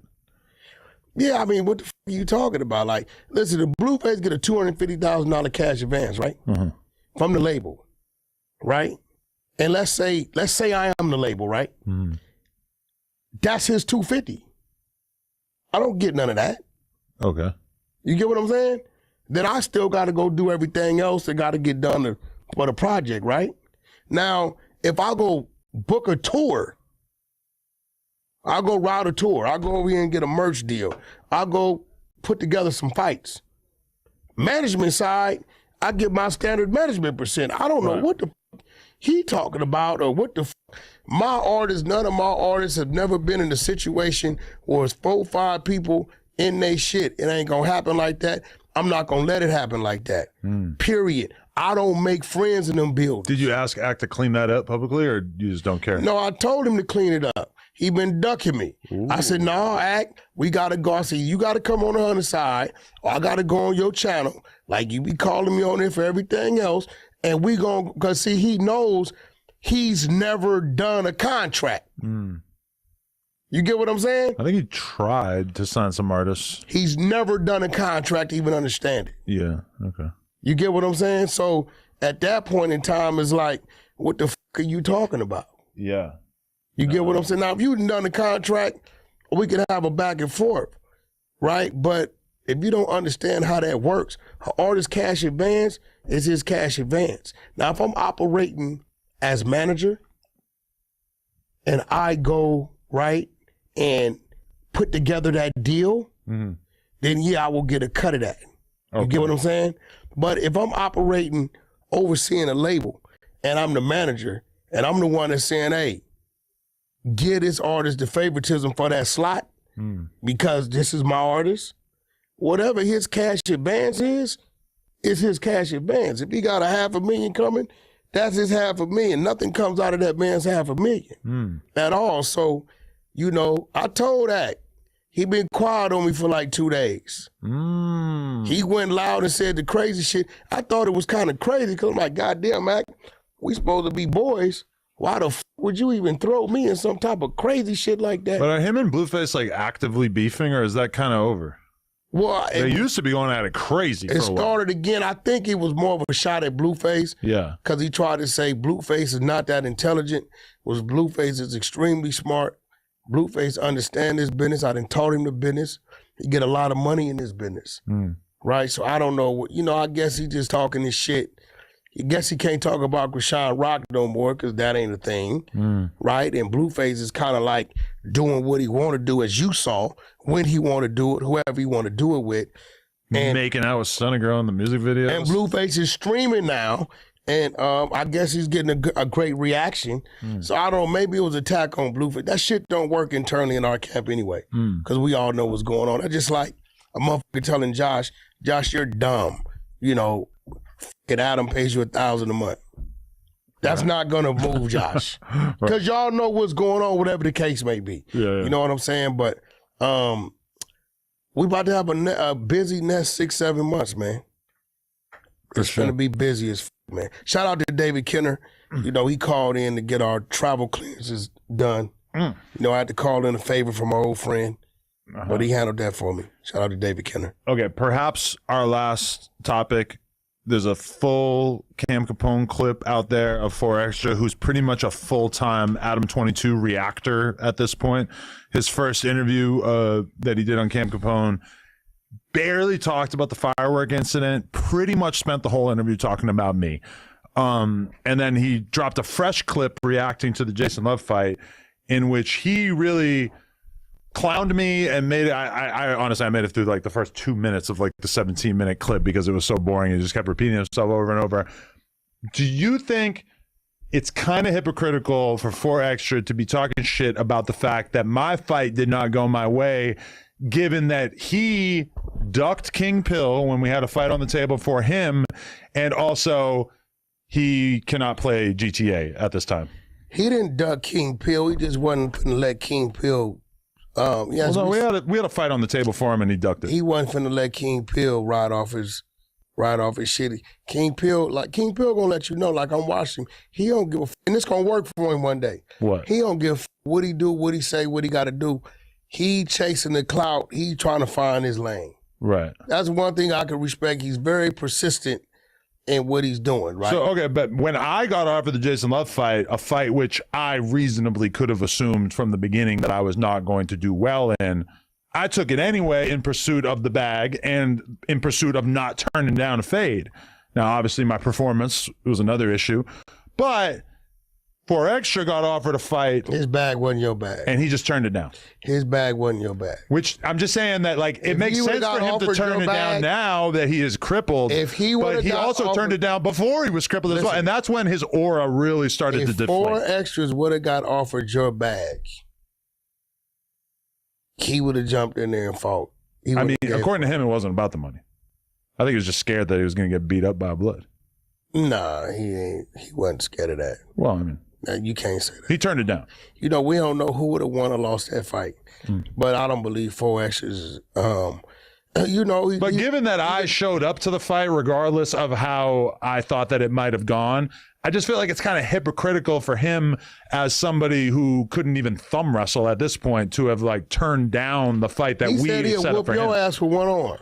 Yeah, it's like there's a lot of hypothetical fights with him. Very little actual squabbling. He said with one hand. He said if you assign the paperwork. Well, again, I already tried to set up a fight for him. But I will say this. He wasn't saying this until after the Jason Love fight. Right, exactly. I think once he saw that you were scared to fight, right, he figured, okay, now I might can whoop him with one hand. I think he might have also figured out that there's no regulatory commission in the country that would approve him fighting. He'd probably have to go to Russia for that. It's definitely one. What? The streets. Okay, but I'm talking about a real fighting promotion. Nah, I don't think so. I don't think. I mean, the regulatory committee is so strict that they almost didn't let Jason Love fight because his blood pressure was too high. It was high, yeah. Good luck getting in there with a nub. Like, for sure, they're not letting that happen. They almost didn't let Charleston White fight. Charleston White was only allowed to fight in Tennessee because he has one eye. Did you not anticipate? You didn't drop diss songs. You've been clowning the shit out of 4Xers. You didn't anticipate him having something to say? I expected him to have something to say. It just stands out to me as so unbelievably hypocritical that I feel like even his brain, which is the brain of a child, a small child, it's just shocking to me that he turned down a fight against King Pill and is now clowning me for actually accepting the fight that I was offered. I don't think there's any way to get around how hypocritical that is. It's funny you say he has the brain of a small child. I'm glad you said that. I feel like that might be almost too kind. How long have you been knowing he's had the brain of a small child, or you been thinking this? I mean, I was trying to help him out along the way. So you hired him to really sit him here to exploit. Did I hire him or did I pay him to do interviews? Well, you hired him. You gave him a contract. No. Yes. No. Find the contract. You told me you gave him a contract. Where's the contract? Because you don't remember saying that anything you do is supposed to happen here, but I'm not going to trip it if somebody gives you $50,000 for that thing. You said this. We did not have a contract. Ironically, we had a handshake agreement. Nah, see, you trying to clown right now. No, I'm serious, though. We had a handshake agreement. So my question is, when you set him here, right, did you set him here as like, this is a dude that don't got a lot of education, and I'm just going to use him as a motherfucking spectacle? I mean, I think it's pretty obvious that he is mentally retarded. But that being said, I felt like with my help, did that on purpose. With my help, I was going to help him get to a higher plateau in life. Unfortunately, it seems like being a clown. I mean, call it what you want to call it. No, you called it that. You said this dude is not that bright. So, well, what were the highlights of his podcasting career? Lying about having 20 fades in a row, lying about putting a carrot in someone's ass, intimidating 110-pound 607 unk. I mean, but you didn't say these things. I think it's fair to say that I didn't really. You cheered these things on. That was good content. What? So it's nothing but the content. Let me Straight up. This. How much do you think that Cam Capone is paying him for interviews? Because whatever he paid him for this most recent one, for sure that number is going down because the views are pretty lackluster. I don't know, 1,500, 2,000. Yeah. I'm just throwing out a number. And you know when he getting that check from Cam Capone, he's thinking, damn, why the f*** did I quit No Jumper? I bet he makes more money off his welfare check and his EBT than he does from Cam Capone. Who told you he's on welfare EBT? I mean, how the f*** else is he surviving? I mean, maybe hustling, man. No, he's on government assistance. Oh, I wouldn't know that. Well, I mean, he told you that? He didn't tell me, but I mean, nobody. Lupe told you that? He ain't got to tell me that. Lupe told you that? Listen, I didn't say that. But you didn't say she didn't. How else is he surviving? Same thing with Smack. How's Smack surviving? And yes, does it piss me off that my tax dollars are going to support all these retards who are chasing their podcast dreams? I mean, it's not my favorite thing about living in America, but. Well, you didn't care about paying him extra money while he was using your tax dollars sitting here doing your thing. I guess he was making you money. He was making us money, yeah. I got you. So, all right. So I guess, you was utilizing your resources. And just a reminder, for extra, my fight may not have gone my way. Sure. You ducked King Pill, and now you can't play Counter-Strike. So it just seems like these two things are not equal. So if he showed up and was standing right there in the alleyway with one fist balled up and told you, like come out. Arthur? Come out. Let's take this fade. Would you step out? No, I'll call the cops on him. Huh? I challenged him to a celebrity boxing match. But you know that can't happen. Why? Because he can't pass the physical. No, we're going to Russia. You keep fucking with me. I'll call out there. Let's do it. I'll call out there. In Russia, they got 5 chicks fighting one dude in a fucking MMA fight. With me, I'll call out there, and he might just get on the plane. I need Putin front row. Huh? Vladimir Putin front row. I'll kiss the ring. Yo, man, let's see, man. You'll go to Russia? Sure. Moscow? The bag is right. I'm out there. Yeah, I've been out there. They probably got a Vernon Avenue out there. The last time I was out there, I had a fight. I started hey, let me ask you a question, bro. Yeah. In Russia, do you guys have to sanction like your fights? Like, can two people fight if one person's not like really like if he's missing a limb or some shit? Like, will y'all let a fight like that happen in Russia? I mean, anything is possible in Russia. Like, are you talking about like? I'm talking about Adam 22 and 4 extras. A firecracker blew up in his hand about 8 months ago, but they seem to want to fight, and nobody in the U.S. will approve it. So Adam keeps pumping his Russia shit. I'm like, bro, I'll call the fucking promoters in Russia. They'll set it up, and they in Moscow. So Yeah, if it's like not an official fight, yeah. So y'all can set it up. I need that oligarch money though. We did Mickey Rourke and that homeless guy. Okay, so this is what I want you to do. Mickey Rourke and a homeless. Shop around. Let me know what y'all can do for Adam 22 versus 4 extras. Everybody will tune in and watch this shit. They've been going at it. Adam 22 is the owner of No Jumper, the face of No Jumper. 4 extras is a big deal out here. See if it can happen out there with the guys, right? And and let's see if we can make it happen. I'll call promoter. It'll be tomorrow morning because it's. All right, let me know. It'll probably be tonight, like 1:00. I'll call. I'm up. I'm 24/7. Let me know. Oh, it's going down. All right, bet. All right. See, one thing they can say, Adam, You listen. think he's gonna be able to get his passport? Yeah, he's off parole. I mean, just like be able to figure out how.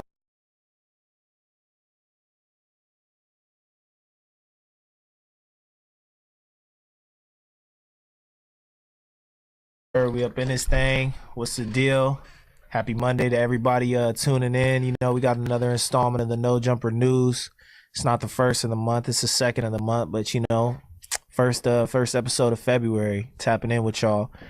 You feel me? To my right, you know who it is. I got the mayor with me. That part. You feel me? To my left, the almighty Sus Gerb. You know what I'm saying? And then we got a new castmate in the building today, Flame. Yo, Flame 500. Whoop, whoop. Let's go. Let's do it. What's good with y'all, man? How was y'all weekend?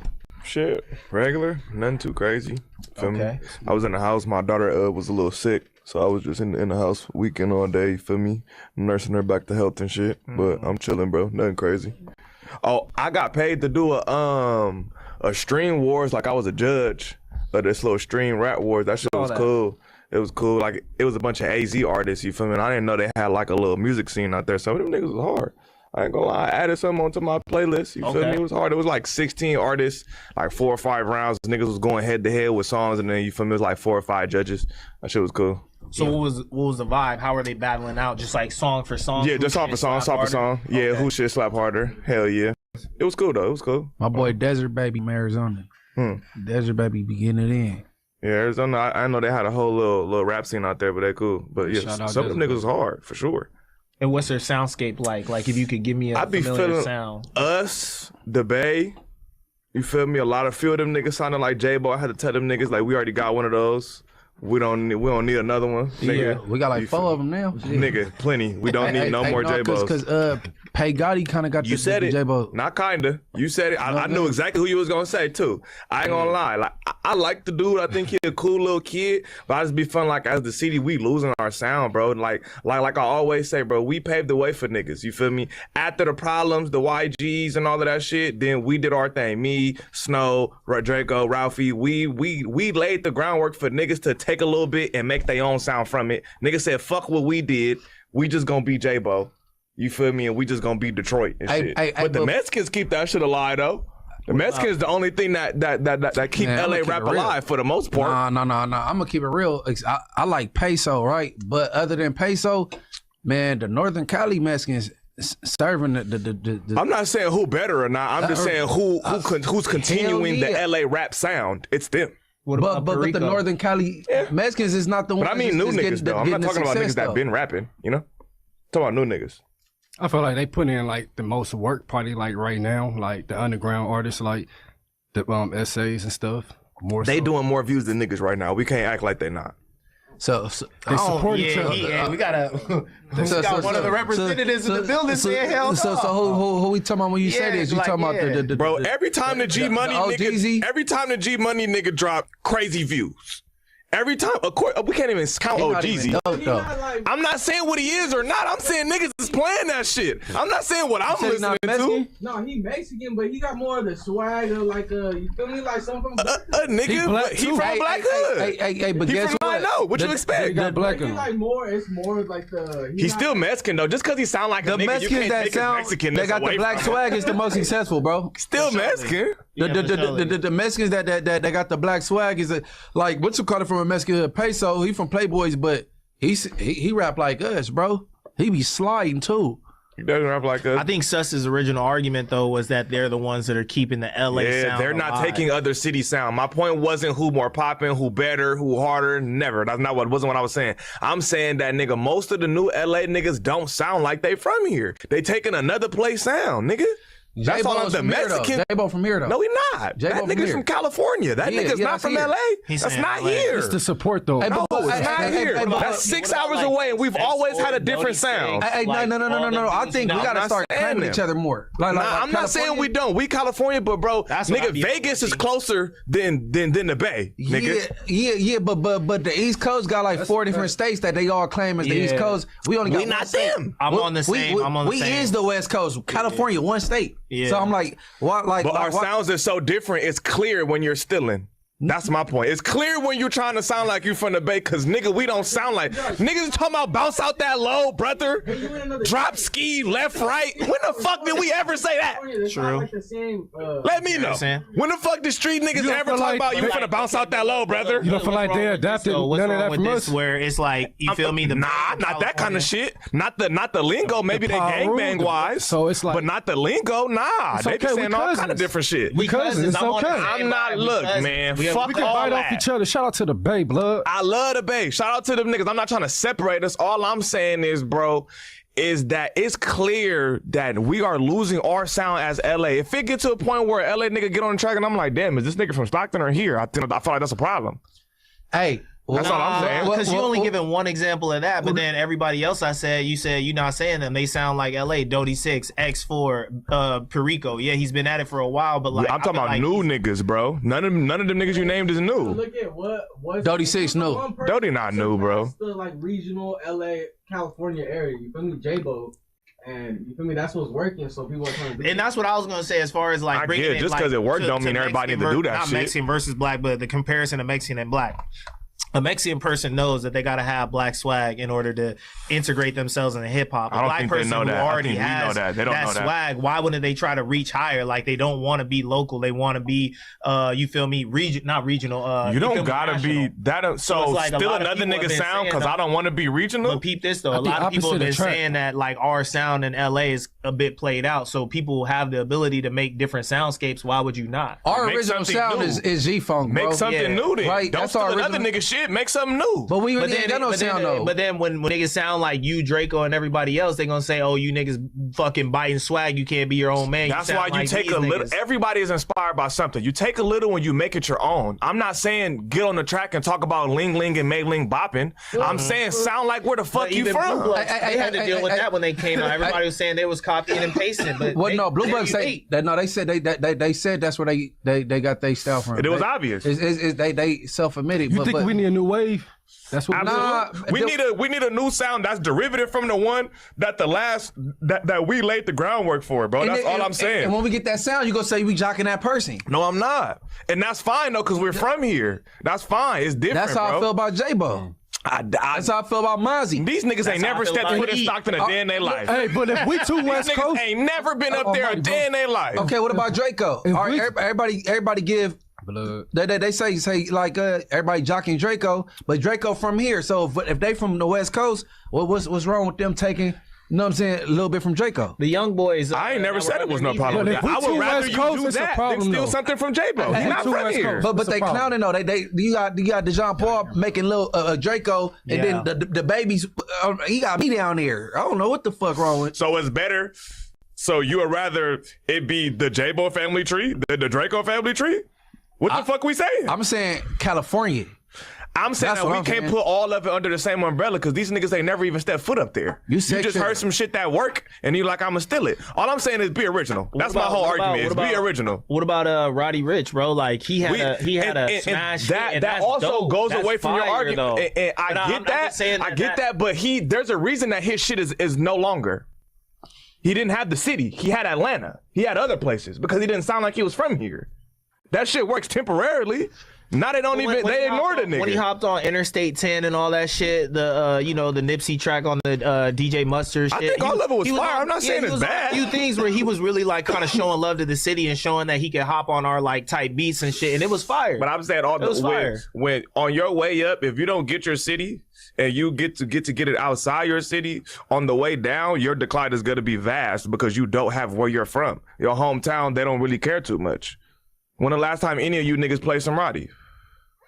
Never. I did. Oh, you said Roddy Ricch. I slapped Roddy. But it go back to what I was saying. Niggas don't support each other. Mexicans gonna support each other. That's real. And opposites attract. So when a black rapper gonna try to dress like a Mexican, it's gonna work. When a Mexican go be like a black, it's gonna work.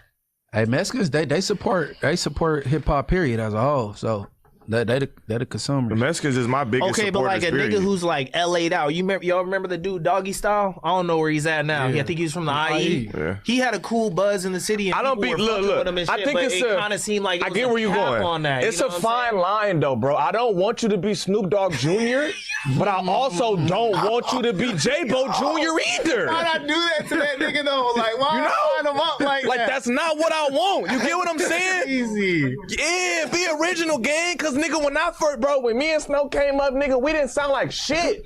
Nothing. We didn't sound like nothing, nigga. We was listening to Problem, we was listening to YG, we was listening to all that shit, we was listening to RJ, but we didn't get in the booth and get to saying and get to being nigga, I'm your 3. I got a question on my. You know what I'm saying? That's all I'm saying, bro. Go ahead. What about the South though? How you think it's working for them? They succeeding. So their sound, you think it's changing? They are on the decline. And also, look. Yeah. I'm gonna hear you out. It worked to a certain extent because we can't even name half them niggas. We just know they sound like Young Thug. We can't name half them niggas. We can't. Mumble jumbo. We can't. It's just YSL. We don't know these niggas. And they don't stand out because they all sound like him. And another thing, bro, about the one standout was Gunna, and that's just rare. It was working. It's working as far as regionally, but outside we don't know them niggas. I can't name 4 YSL niggas besides Gunna. Slime Life Shouty? Like, I don't know. You get what I'm saying? Because they sound too close alike. Now, if you come out in a group and you stand out completely, and that's how also me and Snow was able to work because we was together yet sounded slightly different. Just because you with niggas don't mean you have to sound just like niggas. You don't. You know what I'm saying? And I'm just big on originality, bro. I don't like when niggas be stealing shit. I think it's great to be inspired, and because everybody is there's nothing new on the face of the earth. But you just take a little bit of what you are inspired by and you put yourself on it and it becomes something new. Okay, what about subject? These niggas don't be adding nothing to it. Niggas just hop on a song and say, bounce out that low, brother, and drop ski. No. Well, tired of that shit. What about subject matter? If you touch on something somebody always rap about, they say you biting from them on that. That's different though. Now they pushing it. Then everybody gonna always have something to say. You can't please everybody, Munchie. Because I heard you say they're playing No Jumper Robbery. Oh yeah, I hear Lil Draco, but I got the shit from 50 Cent. You do favor Draco, I wasn't talking about You do favor Draco. I wasn't talking about the contents of the song, Munchie. I wasn't talking about what you were saying. It's how you came on that motherfucker. It didn't have nothing to do with the robbery shit. Because I've never heard Draco do what you did. So when I be saying niggas sound like, I don't be like, oh, the contents of this song. Like that's like saying Draco is biting YG because the niggas rap about flocking. I'm not gonna say that. You sound like X-Folk too. I'm not gonna say that. Yeah. But I think you did you do favor him slightly on certain songs, not all the time, When though. I say him, bro, I say that in my regular conversation, bro. I text him when I text, like, I think it's a LA. they said some hum shit from X4. I'm like, And he got that from But it Ralphie. sound like it though. He got that from Ralphie. That's the argument that I push with a lot He got that from Ralphie. a lot of LA X-Folk, artists is that he it got is that from LA Ralphie. sound. You feel me? All I be saying is, dog, anybody that texts me or talk to me, I say him on my regular conversation. We hear you say it here all the time. Also, We hear you bro, say it here all the time, there's for sure. numerous different LA styles, though. I'm not just saying sound like one way. When niggas say sound LA, that don't mean nigga hop on a track and start crip walking and shit. That's not what I'm saying. Yeah. Because you have your your Kalins. You got your Me's, you got your G Pericos, you got your left, YG. right. Let me see you do it. Yeah, all that shit is very different. Yeah, you get what I'm saying? You could pick a sound and derive what you're gonna do from it and put your own sauce on it while still sounding LA, while also not sounding like anybody. It's not hard. You know who got Just their stop own? biting. You know who got their own style? But I'm like, damn, I already see him getting over the hump though. Conrad.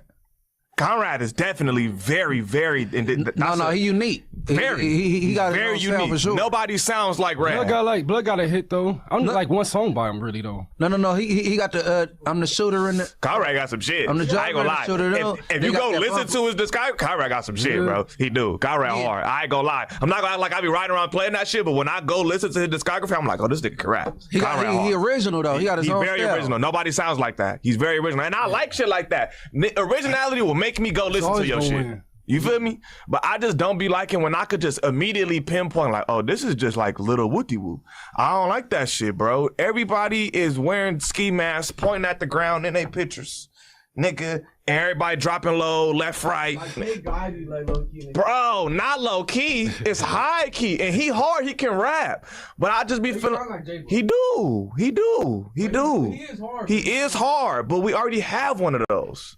That'd be my only We problem. already have one of those. We already got one of those. I think music's going to evolve inevitably, over time. It's just going to do that. Niggas is going to bite each other, but it's going to still evolve. It's not going to start the evolution of it. Hey, no. We gonna have a gang of waves, and the murder music ain't gonna. It's gonna be another wave after this. I don't know what it is though. Like we got the hyphy shit, we got the jerking shit, we got the ratchet, you got the you know what I'm Get saying? money, take care of your family. I think it would suit LA artists to do songs that resonate with the city on their shit, but try to do like music that fits like a national soundscape. You feel me? Because it's a double-edged sword. If you go super duper LA, like you said, Conrad has some shit in his discography, but he's not really getting past that plateau because he might just be too LA. Even the like left, right, let me see you do it. That shit kind of stops here with us. Like that's the shit we grew up to dancing as kids and stuff. But when you try to put it out to the masses to America, it don't really work. Like I was gonna say one thing about the South and the Midwest, bro. The way these niggas support each other is absolutely crazy. Like that bubblegum rap shit, they'll be playing like OJ the Juice Man, whatever. Like you go to their radio stations, you gonna hear some Southern shit before you hear anything else. You feel me? We don't necessarily like have that here. So an artist could be like super big in their region and super big outside of their region with that shit. You know what I'm saying? But Atlanta went through their phases and their waves too. They had the snap music. Yeah. And then I think went to trap, I guess. Always on a national scale though, right? Like snap music. It's the crunk shit. They had their little phases and waves like. But also we can't say that because Atlanta niggas have a wave right now and it's not national. Like nigga them 5L, 4Ls, all these niggas they have a whole scene right now and it's not national. Right. They listen to it. Niggas not listening to that shit outside that motherfucker or outside Alabama and the surrounding states. Every place is like that. Who the fuck, which one of you niggas is riding around listening to "Grah boom, nigga, suck my dick"? Not me. All right.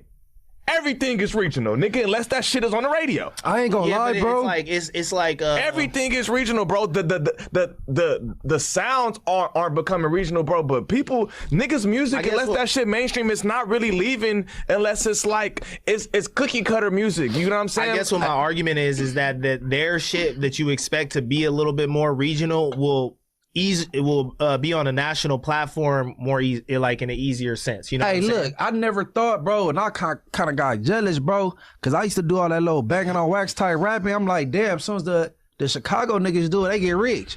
I could talk about niggas dead homies all year. When I was doing it, like, oh, what you doing too much? Man, these niggas talking about some. Nigga, I'm not from 63rd, nigga. It's a hit. That's my point exactly. I ain't gonna lie. Their sounds hot. Like I'm hating. What it is one, it's hard for our gangbang music to crack like that. Is one, niggas outside of here, niggas be feeling like LA is safe because when they come, they don't go north of Wilshire. And our shit isn't super documented like nationally. We don't have academics making up nicknames for Munchie in them. You get what I'm saying? They had shit to carry it. It wasn't just the music. It was the music and it was also being on the news. If this was, rewind it, if this was the 80s and these niggas had phones, y'all absolutely would have went viral. Okay. Absolutely. You know what I'm saying? Because it would have been different. It was new. Niggas had news coverage. The gang war in LA. That shit was big. Chicago, I'm saying all that to say, nigga, in 2012, Chicago had all that. That shit was on the news. They had academics. Nigga, they had Chief Keef. Nigga, the music was good though, sus. And I'm not saying it wasn't, but I'm saying other things helped. That. We already dominated for 20, but 30 when we years. did it, we still didn't. We didn't dominate for 30. That's cap. Well, all right, whatever. For a very long time. Maybe not. You feel me? Maybe I'm putting some extra on it. But for a long time, we dominated. I'm saying that if we had the even right now, we had the best rapper. The accessories of what was going on to the shit. You know what I'm saying? We got the Speaking on the Grammys, that just happened. What was that, yesterday? Yeah. How y'all feel about that nigga? Lefty Gunplay got his first Grammy. Shout out to you, bro. Man, well, let's get into it, bro. Let's get into it because Kendrick Lamar swept the Grammys last night, officially becoming the rapper with the most Grammys. Industry exec he a creative player to X to expose how LA has an unfair advantage at the Grammys. Come on, sus. I was just saying this, dog. LA artists got a Grammy for the album. Just I believe so. What? Oh yeah, because he got best rap album, right? I only seen Lefty. I'm not sure. No. I don't think it worked that way. Lefty got one because he's on the song. Yeah, because the song. I don't think they all get Grammys. I don't know though. Because shout out my boy Lefty. Chykla one too. I'm not sure. They got a Grammy after. I'm not 1,000% sure. I can't answer that. My barber texted me. I can't wait to see how your castmates are hating on Lefty Gunplay up there. You feel me, Jose? We up here showing love. It's hey, what? Man, I don't know. Lefty, my boy. We hate Lefty up here for some reason. No. I don't even know that nigga. No, that's Adam. I can't hate niggas I don't know. Poetic Flacco. No. I rock with Lefty. Like, no, Lefty. I never met bro a day in my life. I can't hate no nigga that I ain't never met. That's gay. No, Lefty smooth in the motherfucker. Shit on the internet and we call it out. It's all right. You feel me? If you did some goofy shit, he done changed his life. He cleaned up. He was looking like a, really presentable, articulate last night. He looking like he lucid. Got more weight on him, more healthy and all that shit. That's that rehab. Shout out to bro. For sure. He looked like he did a 180. You know what I'm saying? How long he was in rehab?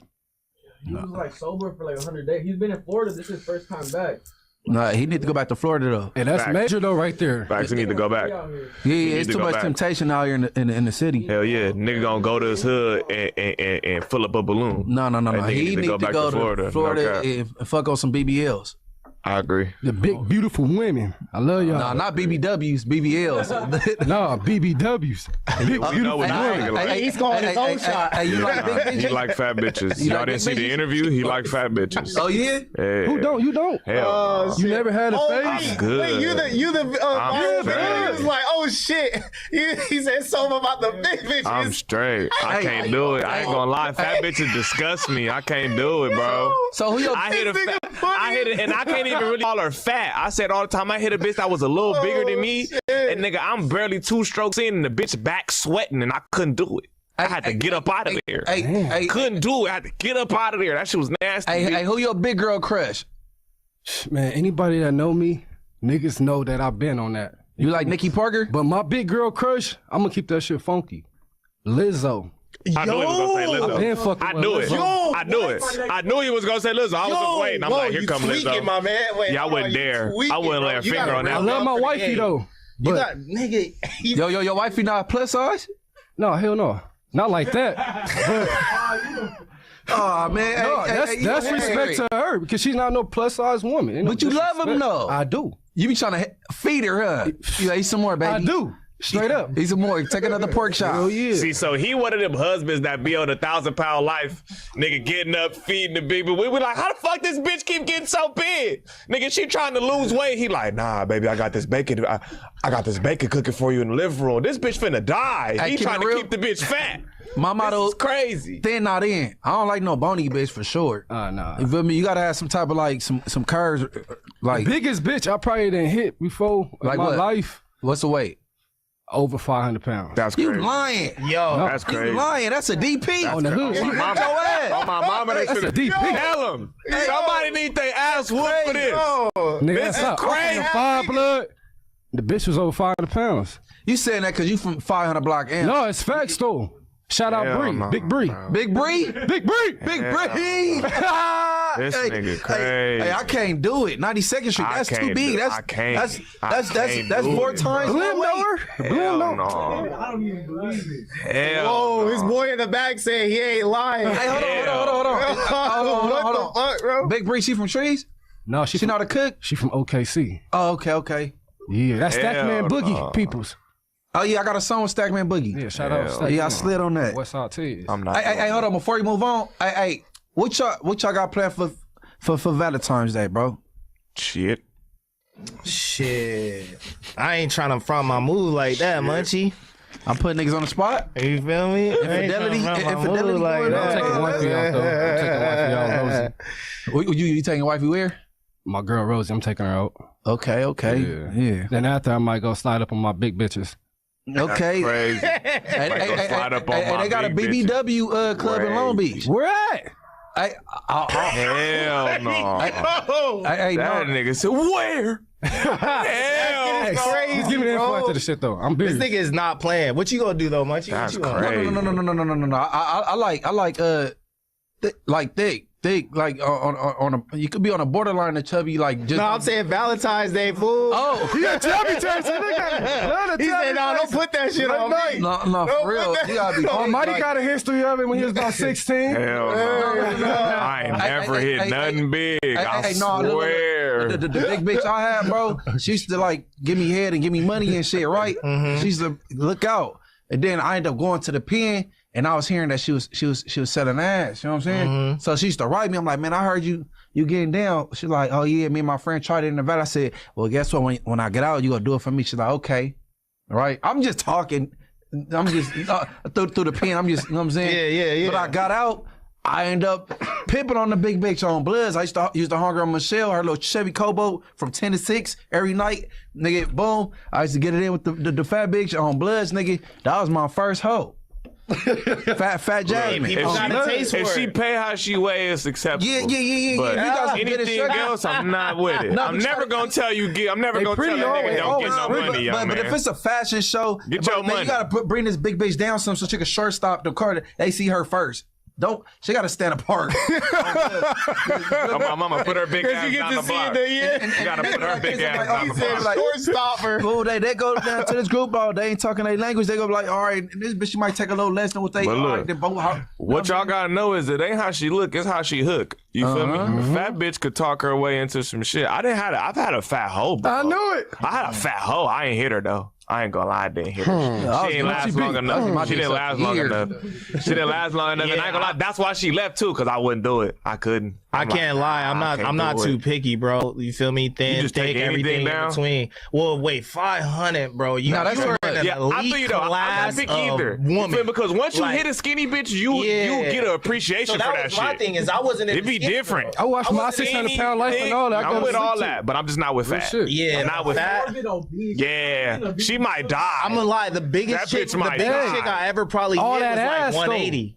On my mama. Yeah, for real though. You talking about, bro? You said 500. You didn't even say like I would have let you slide 220, Nah. and she was some rare shit. I You could go more. would have let you slide, Shit, hey, what you man. talking Just about? I could look go past the fupa. We good. Hey, look. Nigga, you said 500. That's so much human. That's so much. That's human. a lot. You want to do it? Look, Hell How you? no. I keep it real. I don't think I got enough meat, nigga. 500 pounds? I for sure got it. 500 pounds?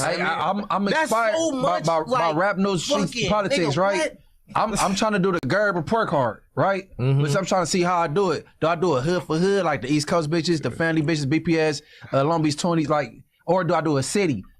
Long Beach bitches, Compton, Like that, Inglewood, like that. right? Yeah, But so you see gotta do how I city. want to do it because I want to be able to give examples. Like 3 popping bitches out of Long Beach, they gonna be the standard. We gonna grade them, boom, boom. 3 Inglewood bitches, boom, like, you know what I'm saying? No, you got to do more than 3. Or you saying the top tier? So you saying Yeah, that? yeah, like, Okay, so these are the A's, and then now we gonna get into the rest of you chicks, so you can't be offended because you can see the A's. Like Deja Paul? Okay, look, put like this. They ain't gotta be top tier, but they gotta be like a face or a notable person from that. So if I say Okay, Watts, so more I'm gonna than say just okay. Top 3 representatives from each city. right. So I'll say Ash Bash from Bonnie Hunters. She rap. She from Watts. Then I got old girl, the Lady Killer. The Lady Killer. What's her name? I don't know, She's but I the know rap. exactly what song you're talking about. Yeah. She from I 7th remember Streets that. though. She She from 7th Street was? yeah. Oh, God? Yeah, she can rap her ass off, right? And then you got what's my girl from Great, man? She whooped on Ash Bash, bro. Oh, God? She went viral. I forget her name, but like I don't know no we take them 3 and we round it up, And based on we know who grabbed her, is that coochie good? They dress, they boom boom. She get to the bag, get a boom or whatever grade. Yeah. Then I gotta A+. go to Long Beach, but I gotta be like 3 notable from each. Like you know what I'm saying? It might be 5 for Long Beach. Long Beach too big. You gonna put Ash Bash on the list? That's what I'm saying. You got to expand it because the ladies are going to get offended, bro. Yeah. Yeah, Ash Bash have to go because she pop her out the city. What you gonna rate her? But see, Compton, I got a couple to choose from. You know, Dazzy, Queen of Compton, Pocket Bree from Pocket Hood. We got like Toddy Tanner just went viral with the Blueface shit. Krishan. Yeah. Like, this is actually a great idea because it'll give the ladies a little bit more shine. You feel me? Bring them into the. But I'm gonna take my time with this shit, and I'm gonna have a panel of niggas that really get their gerb on, because I'm not from Long Beach, so I have to tap in with P Nice. Let me know what's going on in Long Beach, man. Who the Gerbianas, right? Oh, okay, Watts. Man, what's up? I think Glasses might be too. Oh, I gotta talk to somebody younger. You know what I'm saying? To put me up on game. What's going on? No, I feel that.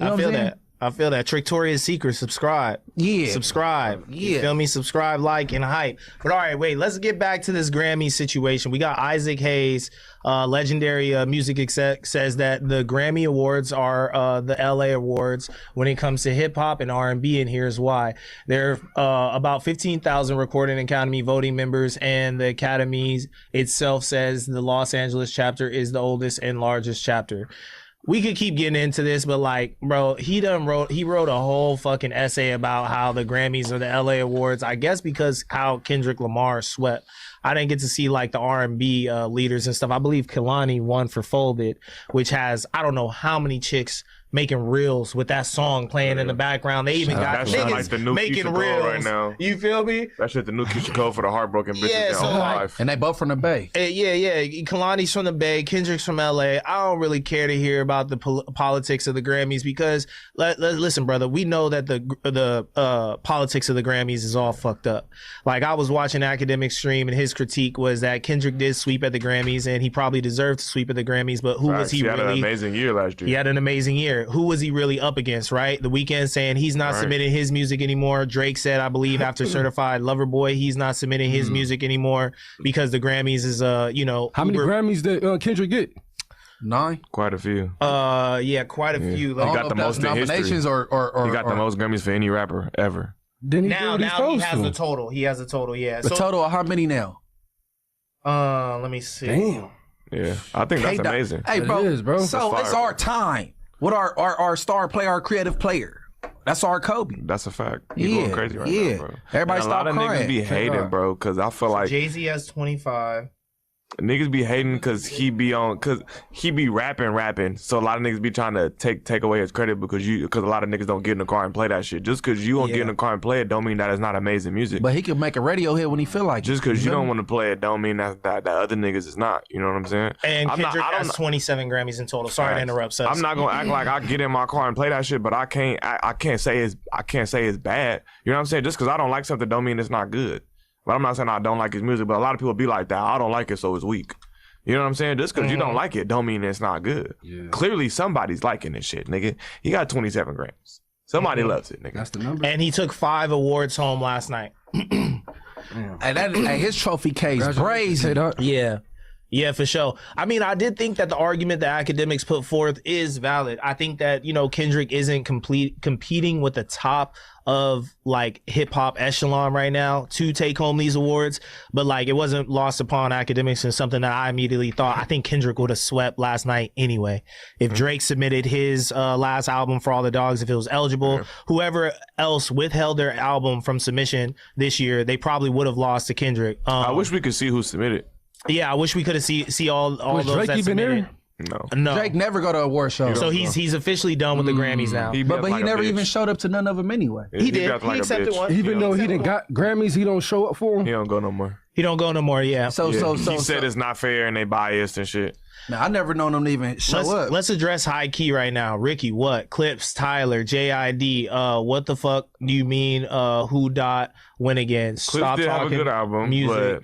Act wanted Cardi and YB to be nominated because he's friends. Okay, I understand what you're saying, right? We didn't say there was no other people, but there was no real competition. The upper echelon of hip hop is missing from this I love Tyler the Creator as much as any other artsy ass black dude does. Tyler's last rollout was fire. The videos were fire. The music was also great. He did a lot of shit for LA.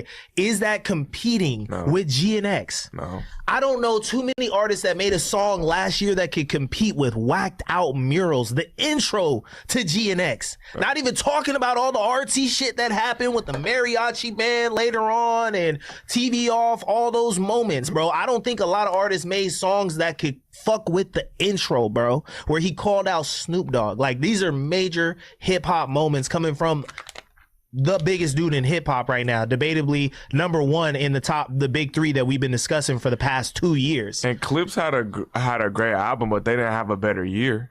Yeah. You know what I'm saying? Like, Yeah. bro, the man went insane for the whole year. Clips did have a real fire album. You feel me? They should have. It was fire. And he was just fire, came up but off a Super Bowl it performance. wasn't fucking. Yeah. It wasn't fucking. What the Clips? They from where? Virginia. Oh, Virginia. Yeah. him and Clips his are brother. Pharrell. They all from Virginia, I believe. Fucking Pusha T and Malice. Yeah. The niggas who did grinding. They said Pusha T They over dropped there. a fire album last year. They back rapping together. Malice is back rapping. Mr. Me Too, best Pusha T song never maybe stopped. like I'm gonna say ever.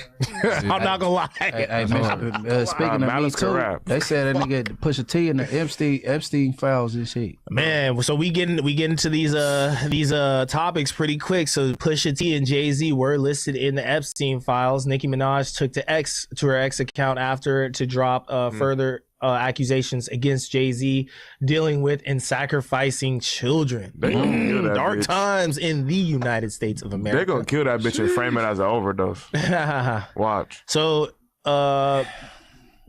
biggest ops. Why does it say biggest ops? Pusha Drake's T and biggest Jay-Z are mentioned in the latest. Whose ops are they? Drake's nigga. Oh, Drake's biggest ops. Sorry, I totally looked Y'all past feel like they Drake's. coming for Jay-Z next? How they did Diddy? No, not I at think all. he's too wrapped in these white men's nuts. He got to do something to buck first. You know what I'm saying? They got him under their arms. I think Jay-Z fine. I think he do exactly what the white people tell him to. He fall in If you line. ask me, he fall in line. He got to do something first. The argument they come in with to defend Jay-Z is in '96 he wouldn't have been able to be around these type of circles. Why is he hanging around billionaires in '96? He wasn't nobody at that point and all that. You know what I'm saying? I believe actually We're not gonna say he accusations were wasn't about nobody, 94. but he wasn't I believe Jay-Z, they were not, it was about but he 94, was. Munchie. It wasn't even 96. Because 96 is his debut album, Yeah, which people kind of was put him listening to him. mainstream. But this was 2 years before that. You know, when he was doing like underground New York hip hop interviews at radio stations and stuff. Like, there's not even a lot of media of Jay-Z in '94. It's a lot of you know what I'm saying, like low key stuff. The media was different back then anyway, so it's like Correct. it I'm wasn't sure with a as lot of shit advanced. going on that we didn't see. That part. You feel me? Everybody didn't have cameras in their pockets. You know what I'm saying? Hey, but guess what? They had the camcorders, right? And them people at the motherfucking what's that shit called? The Freakniks. They never thought that'd come out. Yeah, but also it was different though. You know what I'm saying? Like, that was a event, college kids, and even then, if you watch those videos when they pulling out them cameras, like, you could tell by everybody's reactions like it was a big deal because this nigga had this big ass camera in my face. You know what I'm saying? Nowadays, bro, you can record a motherfucker and they'll not even see you. They'll not even see you because it's discreet. We're so numb to cameras being in our face that we don't even be noticing it like that no more. So in them days, even if you walk around with a big ass camcorder, that's going to attract so much attention, and everybody's going to know they're being recorded. And I'm sure if they doing anything freaky, you're not pulling out that big ass camcorder that's sitting on your Yeah, we shoulder. got meta glasses today. You know? On B team, I got some at the house. I can just record. That's how it be. Oh, Nowadays, you really can got do whatever. some? Yeah, hell yeah, at the house. Hell yeah, I could be fucking from the back. They could just all ass like on Inglewood. It's That's retarded. man. Shit. How much they run you? I don't know. I didn't buy them. I think you got to be pretty foolish to believe that Pusha T and Jay-Z were anyway involved with like Epstein's not foolishness to like a Yeah, big because degree. Clips wasn't nobody yet either. Yeah, it just doesn't make sense. I would have believed if somebody said that, you know, Jay-Z was the drug dealer back then or whatever, that would have just further validated the lore of Hov. But for him to be mixing in these circles, like, people don't understand how big of a person Epstein was as like a financier. He was able to buy his own islands. Y'all You seen know? that video of him chasing around the The blacked out squares. The what? kitchen? Yeah. Oh, what happened? It's Epstein. It's a video of him dancing with minors, but it's just like everybody was memeing it because he was. Yeah, anytime it's like minors in a case or something, they have to put these big ass black squares over the subject. So it's just him like dancing and chasing around these like big ass black squares. They said that there were teenage girls that he was, chasing around his house. How many black squares was it? I believe 3 in 1. Three in 1 video was the most I saw. But you're saying 2? Yeah, I'm looking for the clip right now. I thought I seen some of their body. I don't recall it being a whole black square. I thought I seen some of them. Maybe an arm poking out every once in a while. I thought so. Maybe I seen a different video, but I felt like I seen some of them. And I was like, damn, this shit is crazy. This nigga got kids and shit. These niggas is freaky. Yeah, the only thing that gives me caution about this is that I feel like, people's careers and in the industry is long. They might have been doing some things, and Jay-Z was smart enough to get married and distance himself from like his former goings abouts or whatever. But remember that guy that was accusing Diddy of basically sex trafficking him in Chicago? No. Puerto Rican like porn star or whatever. He was coming out and saying all these crazy things, and they were just allegations like 2 years before the whole Diddy trial dropped. And You're not talking about Rico? Rico? Or the Punisher? No. This guy was crazy. Like he was saying like Diddy gave me herpes and I got another STD from like Cassie and all. He was saying like all this crazy shit. They arrested him because he was in front of a Trump building making threats. Like I'm looking for Donald Trump or whatever, and they arrested him. Then when he was interviewed, he said all this crazy shit about Diddy, and people were like, "What the fuck?" Like obviously this can't be real because this guy is like damn near schizo. But everything that he was saying pretty much came to be true. Like we found out about the freak offs, Diddy paying male escorts to smash Cassie. You know what I'm saying? Other male escorts said that they contracted, STDs from various partners and stuff like that. So I don't know. Like life is long. They're not taking his claim serious because of his. You say he's schizo? They weren't taking him serious at the time. Okay. They were not taking him serious at the time. But when everything came out with the Diddy trial, everybody was like, yo, remember that crazy dude in Chicago or whatever? The dude who said he was a porn star? Now they're backtracking. They were backtracking and they said all this shit ended up being true. But I don't really see any validity in this claim against Jay-Z. You want to play the clip, bro? Of him chasing around the black squares? The black squares is crazy.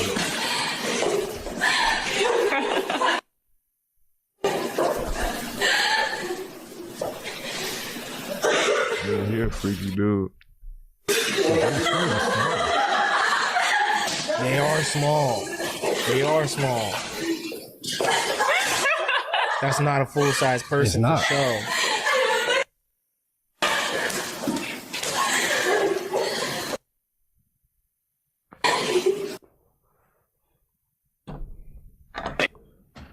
Freaky dude, man. That shit crazy. But look, what I am gonna say is, bro, niggas gotta realize that the niggas who run in this country is the niggas who like the kids. Why you think it'd be so hard to catch these type of motherfuckers? These are the politicians and all of these niggas that's running the country. They always fucking with this nigga, all of them. All of these people that's running the country right now, they was all fucking with, bro. And it's clear as day, nigga. That's why ain't shit happening. I don't think this nigga dead. If you ask me, I think that nigga somewhere living his life. I don't think he dead. I think that nigga somewhere living his life. Absolutely. He got enough money to do it, especially if I don't think if he can get away with it and be in a different country, for sure. That's that far. If Russell fucking Simmons could do it, this nigga could do it. No cap. Russell Simmons not playing dead though. He not, but he escaped. Yeah, exactly. That nigga's in a country with no extradition laws living here. His best life. Living his best life. And he haven't been charged with anything either. He just got on before it come down. So all we saying is if he could do it, so could this nigga. Well, we could deduce though that Harvey Weinstein he's dead. And we can say that the government killed him because he held government secrets. So what Sus is saying is true. Like this pedophilic ring that's alleged to be in the power positions of our government, we can pretty much say it does exist. A lot of people have been mentioning these documents in nefarious ways. But I think that the whole thing with Harvey Weinstein is though that they killed him so he couldn't, say, all right, y'all want to lock me away for the rest of my life because I can't stay away from the kiddies. Let me tell you about this politician and this CEO and this dude who also likes to fuck with kids. You know what I'm saying? So I think I think they killed that nigga. You know what I mean? I think they killed him. Both you know what I'm saying? So shout out to the chat because they are right about this. Jay-Z was pictured with Harvey Weinstein, and that's one of the things that's alleged in the document. In 1998. 98 is that the woman said she was assaulted by Jay-Z and Harvey Weinstein, and Pusha T was also in the environment when this happened. And Harvey Weinstein is a co-producer on Paid in Full. So Jay-Z and Harvey Weinstein do have a relationship, but like, of course they have a picture together, bro. Of course they have a picture together. All these celebrities got pictures together. You could go to the Getty, whatever, any event. There's people rubbing shoulders, doing their thing with each other that night. You know what I'm saying? Like, you want to be next to the seat of power when you want to make a movie. You know what I'm saying? Like, you got to rub shoulders with some of these execs and stuff, but that's not enough to prove that Jay-Z might have done some nefarious, shit with kids. And every time someone alleges something like this about Jay, it always comes back false. You know what I'm saying? Hey, so, you gotta watch who you take pictures with these days. It might not age well. Yeah. For surely. Like, nigga, I'm in a picture of Ricky, and now they gonna hold it against me in 1940. Like, nigga, crazy. He was with Ricky. Yeah, Ricky got caught. Like, that Ku Klux Klan member, he would do that. He would like surprise people in pictures. That Grand Wizard, I can't remember his name, older white dude. He would surprise people and take pictures with them, and he'd say, "I'm gonna blackmail you," and they're gonna think that you're a racist because you got a picture with me and shit. Duke something. I can't remember what his name was. But that was his whole tactic. I think once you making a certain amount of money, you in a certain money bracket, you gotta deal with that weird shit. Nah, I ain't gotta do it. Shit. If you got over $100 million in your bank account, they're not gonna let you get that much money unless you with that weird shit. Yeah. The weird shit, baby blood, all that type of shit. That weird shit. That weird shit that's been going on. Yep. I agree. You know? They're not gonna let you touch that kind of money if you're not with it. Well, you gonna lay down or get out, nigga, or they gonna leave you in a certain bracket, nigga. We hear all the time from stars who end up getting out of Hollywood or getting out. They be like, nigga, once they reached a certain plateau, then motherfuckers came and knocked on their door. And nigga, you either get with that shit or you don't. The motherfuckers who don't, they fade off up to obscurity. And the ones who do, nigga, they get rich as fuck in our face. On me. Get down or lay down, but I ain't laying down with no kids, bro. Yeah, they finna play with your butt. They finna make you do something with some kids. They finna do some freaky shit, man. All you gotta do is a little research. It's too many. I don't believe in coincidences. Nigga, one time a lie, 2 times, nigga, maybe, and one time, it's the third time the fucking truth. Hey, if Puffy was getting released next week, and it was a Diddy party, bro, and I know some hoes gonna be there, I'm going. Hey, cause I'm not worried about Puffy fucking with me, bro. Nigga, draw down on that nigga. You pulling up, Munchie? Huh? You pulling up to There's Puffy? hoes there. So his get out party, his first day out party, you pulling up? No, but there's some hoes there. I'm there. I'm not worried about that freak off about to be crazy. That first day out. Why you gonna be trying to get jiggy with some shit and 4 white men with masks gonna bust in the room talking about we finna get with you, Munchie? Yeah, that's what. Nah, look. But nigga, I don't want to be nowhere near that motherfucker, nigga. I don't like. I'm straight. I don't like assertions like that though. That you gotta do some weird shit to get like super popular as a black man. Damn. I don't fully believe that because look, bro. Go down the list of all the black comedians. Did these niggas or not put on dresses? The ones who became mega millionaires, they all put on dresses in their early career. Dave Chappelle didn't. Dave Chappelle, and he had to run Africa, nigga, and they took his show. Yep. No, he quit it. He did. No, he went to Africa. He had to. How long he was out there? He went to Africa because niggas he didn't want to do it. So you either get down or you fucking lay down. He went to Africa for 10 years and just came back.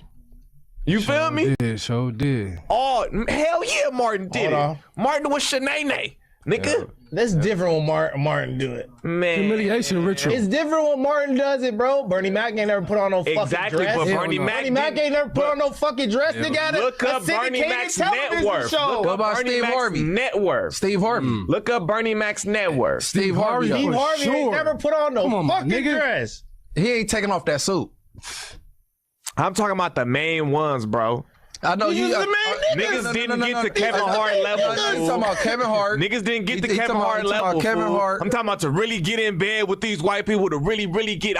I'm not talking about. I'm not talking about to become famous. I'm talking about nigga 500 million, 800 million. Nigga, Steve Harvey got the most bread out of all of these niggas. He got the most Gucci. I'm good. Out of all of these niggas, nobody give a fuck about no Cedric the fucking entertainer, nigga. Who said that? Nigga, he became Dr. Phil. I was pulling up all the kings of comedy. But all the kings of comedy, nigga, they wasn't all mega rich, bro. I'm not talking about to get on. Period. Hey, look, bro, he's I'm talking about to reach a certain level. On the dress. Jamie Foxx.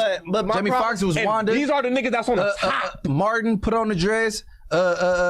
Man, Will Smith did some gay shit. He did hella gay shit. Hella gay shit. 5 pressure inches or some shit. Yeah, I heard about what Jada did to him. But he might. Will just might. You feel me? Allegedly, I don't know. Will just might be bi, bro. And you don't want to come out and say it. She had a fitted cap on, Timberland boots, and was dogging that nigga and choking him out and slapping him. She cheated on him and interviewed him about it. So where'd you? That's a fan. That big ass nigga that's telling it all. They assistant. Faison, he said that shit. Yeah. No, not Faison. No, not Faison. The best friend. The best friend. Yeah, that nigga, blood, the ball nigga. Who's that? Look, bro, what am I missing out on? To get to these certain levels, nigga, I'm not talking about just to become a millionaire or get on Kings of Comedy. Nigga, them niggas wasn't making real money at that Cat point. Williams. I'm talking about hundreds of millions. And nigga, Cat Williams, nigga, they rid him off as a smoker for 10 years. Yeah, he up though. Mm-hmm. He not up how he not Martin they didn't up. write him off as probably put him on drugs. I feel he like not this Martin is just up. He not like, Will Smith up. He not Jamie Foxx up. Why not Kevin Hart up? But why is it always black men that have to go through why this, you think? Bro? But peep this though. Why the fuck you think? Every time Terry a black Crews. man gets successful, bro, they're gonna say one or two things about you: that you assaulted somebody or that you gay, bro. No, these white they people do it and they just don't give a fuck. Sharp like that, bro. These white people do it and they don't give a fuck. Gauntlet. He went through the double gauntlet. They said this nigga was gay forever. You know who told the truth on all of this shit? You know who told the truth on all this shit? Paul Mooney, and he was gay. On P-Phone they did. What'd he say? Paul Mooney, he said it. Paul Mooney was like, nigga, you get in these room with these producers and they gonna try to do something with you. And he was a gay black man, so he was doing it. Yeah, it's cool for him. That's what I'm saying. He's right up his alley. But Paul Mooney was saying it. He was putting this shit on blast, bro. But I'm not saying that all these rooms. I'm not saying that there aren't people in Hollywood that are using their power to have sex Cat with Williams people. even said it, nigga. He went on the Shay Shay shit and exposed it as damn. Harvey Weinstein was doing the same thing. He had sex with the girl. Yeah, these white people look assaulted her. You gotta realize why it's such a big deal for us because they know that in our community it's such a big deal. Mm-hmm. We shun gay anything in our community so much. So we know it's called buck breaking, nigga. But a nigga like They've been doing this shit since slavery, bro. Hell yeah. A nigga like Jay-Z, the biggest slaves, the person we put like on the biggest platform. Yeah, they've been breaking his ass. They've been bucking that nigga. Just being a thorough nigga. You don't think Jay-Z could have been like, I ain't doing that shit. No. Not doing it, keep it going. This the same nigga who told everybody gotta go through the same nigga who told Colin Kaepernick you doing something commendable, and then he goes and takes the same job in the same all that shit. Business type shit though. Business is cutthroat. Stop it. I understand when you get into these bigger rooms, you might have to go against some. It's black over business, my boy. I'm sorry. I'm already a mega super fucking bajillion millionaire. What is passing up on this one thing gonna do with in my pocket?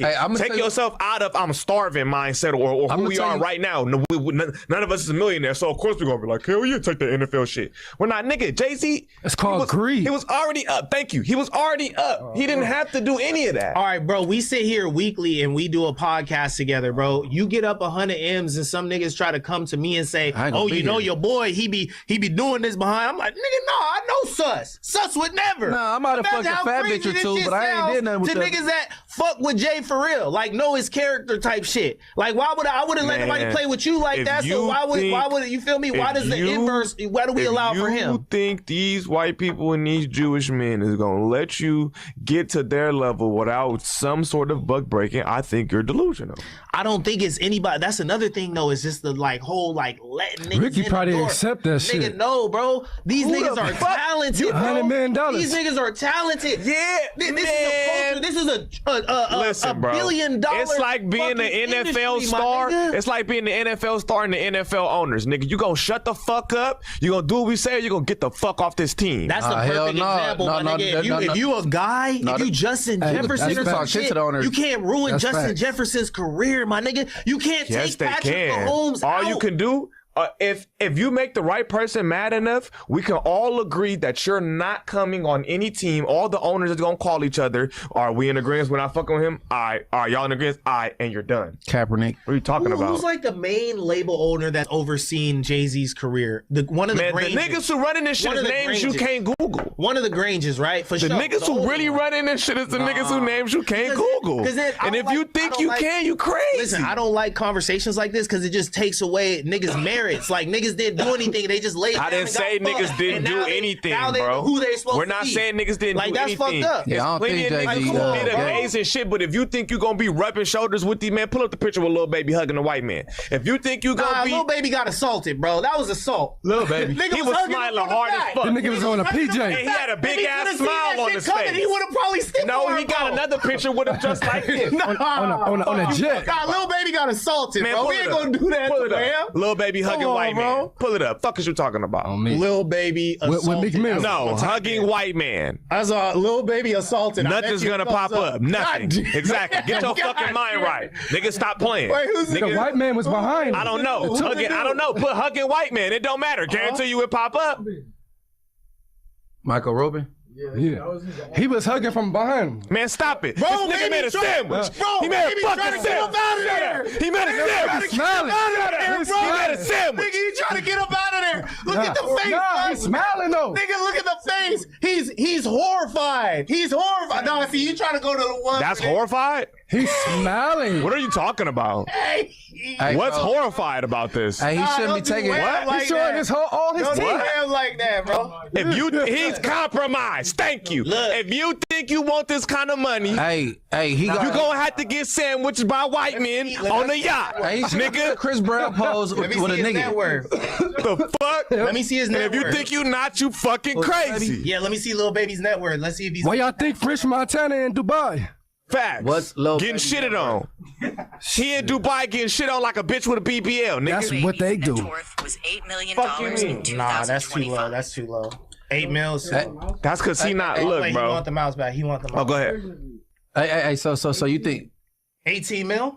That's not Y'all enough. niggas said it's 100 That's mil not to get enough. fucked. So That's he not ain't enough. even there yet. No, because he didn't He get ain't even Street there yet. ass because nigga he blood. not That's that a lot of important, money. So he bro. had to fuck for his 80 mil. He ain't that important. Wait, 80 or 18? 18. He had hey, look. But that's because he's a rapper. It's different. What I say? I say I don't want nothing more than 10 million. Nah, What you bro. mean? See, You don't want look, more than 10 million? I don't That's like too Because much it get money, freaky. bro. It start to get I don't freaky. like I that feel him. shit, It get nah. freaky. Nigga, want all my Once it get to 100 million, it get Yeah, freaky, bro. yeah. If you think, man, all I'm it's like telling this, you, though. bro, is especially when it comes to, I feel like these sort of things are only matters when it comes to entertainment and talent and things of that nature, because they are the ones who oversee this shit. It's different. So what you feel about K-Dot? You think K-Dot compromised? I don't think he's there yet. I don't think he got enough. What? I don't think he got enough money. K-Dot got. I don't think he got enough money. K-Dot got more than Lil Baby. I think 27 no. Grammys? I don't think he compromised. I think Kendrick's, they're using. network, please. I think they might be using him to go at somebody else.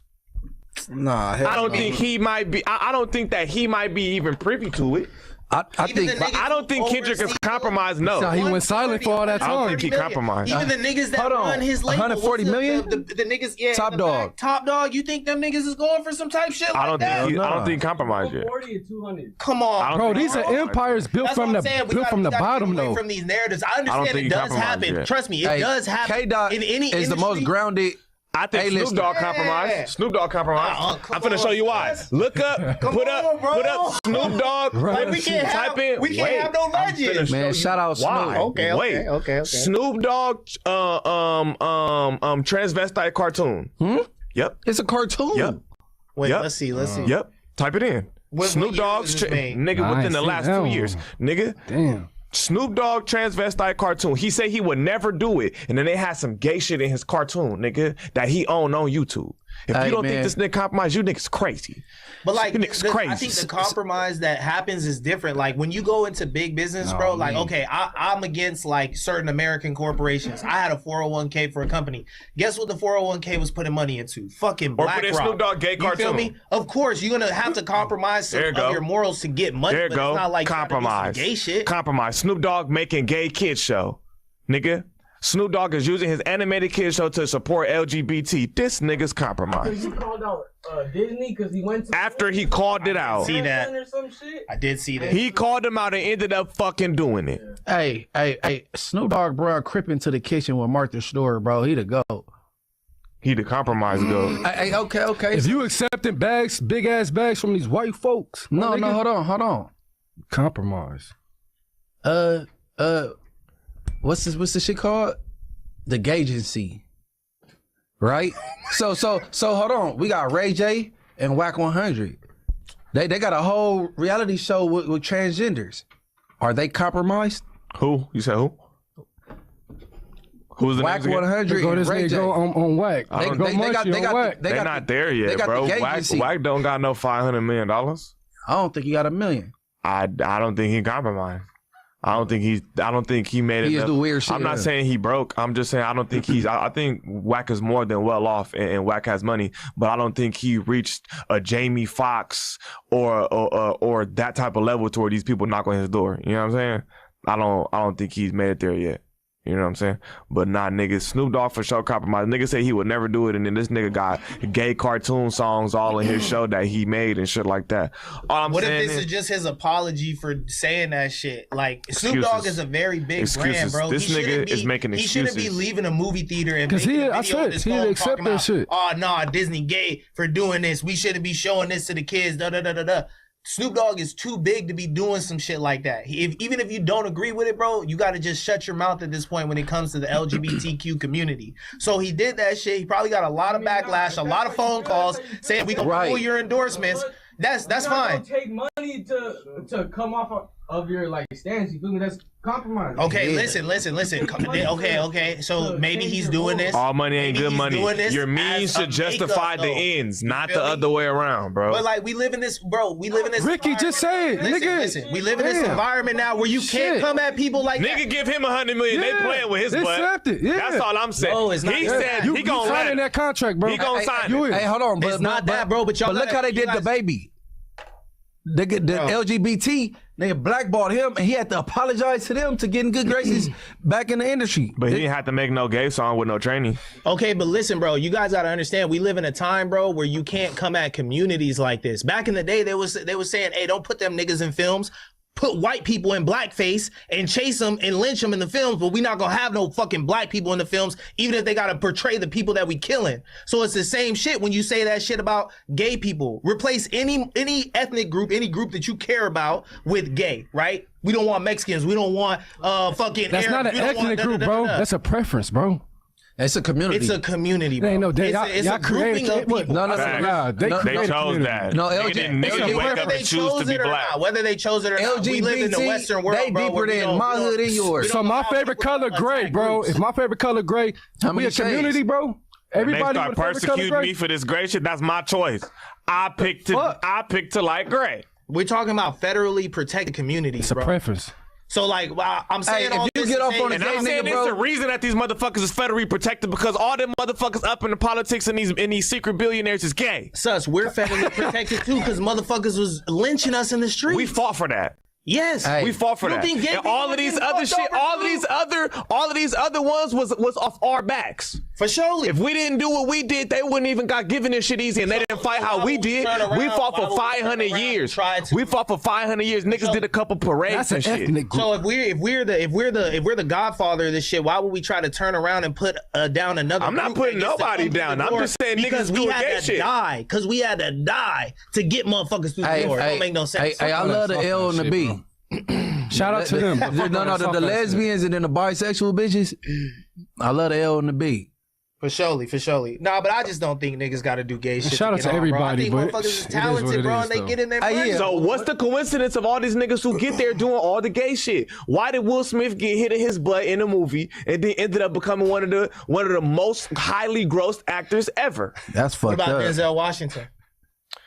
Denzel, my boy, Come man. on, bro, Denzel don't ain't do going that out. to Denzel. Nah, we ain't doing no Denzel. Come on, Hey. because I see somebody make this argument the other day, and they was like, "You think Denzel this?" He come from a different generation, my nigga. Denzel, Hey, but hold on, but hold everywhere on. he go, he bring his wife. He always says, That's like saying first, Sammy hold on, thank but God, thank my wife for supporting. But Eddie I think Murphy, there's he got always- caught picking up that transgender. For sure he did. And Eddie was the and biggest. transgender came up there Eddie a week was later. the epitome of comedians for about 20 years. But all the biggest. comedians was gay. Richard Pryor was gay.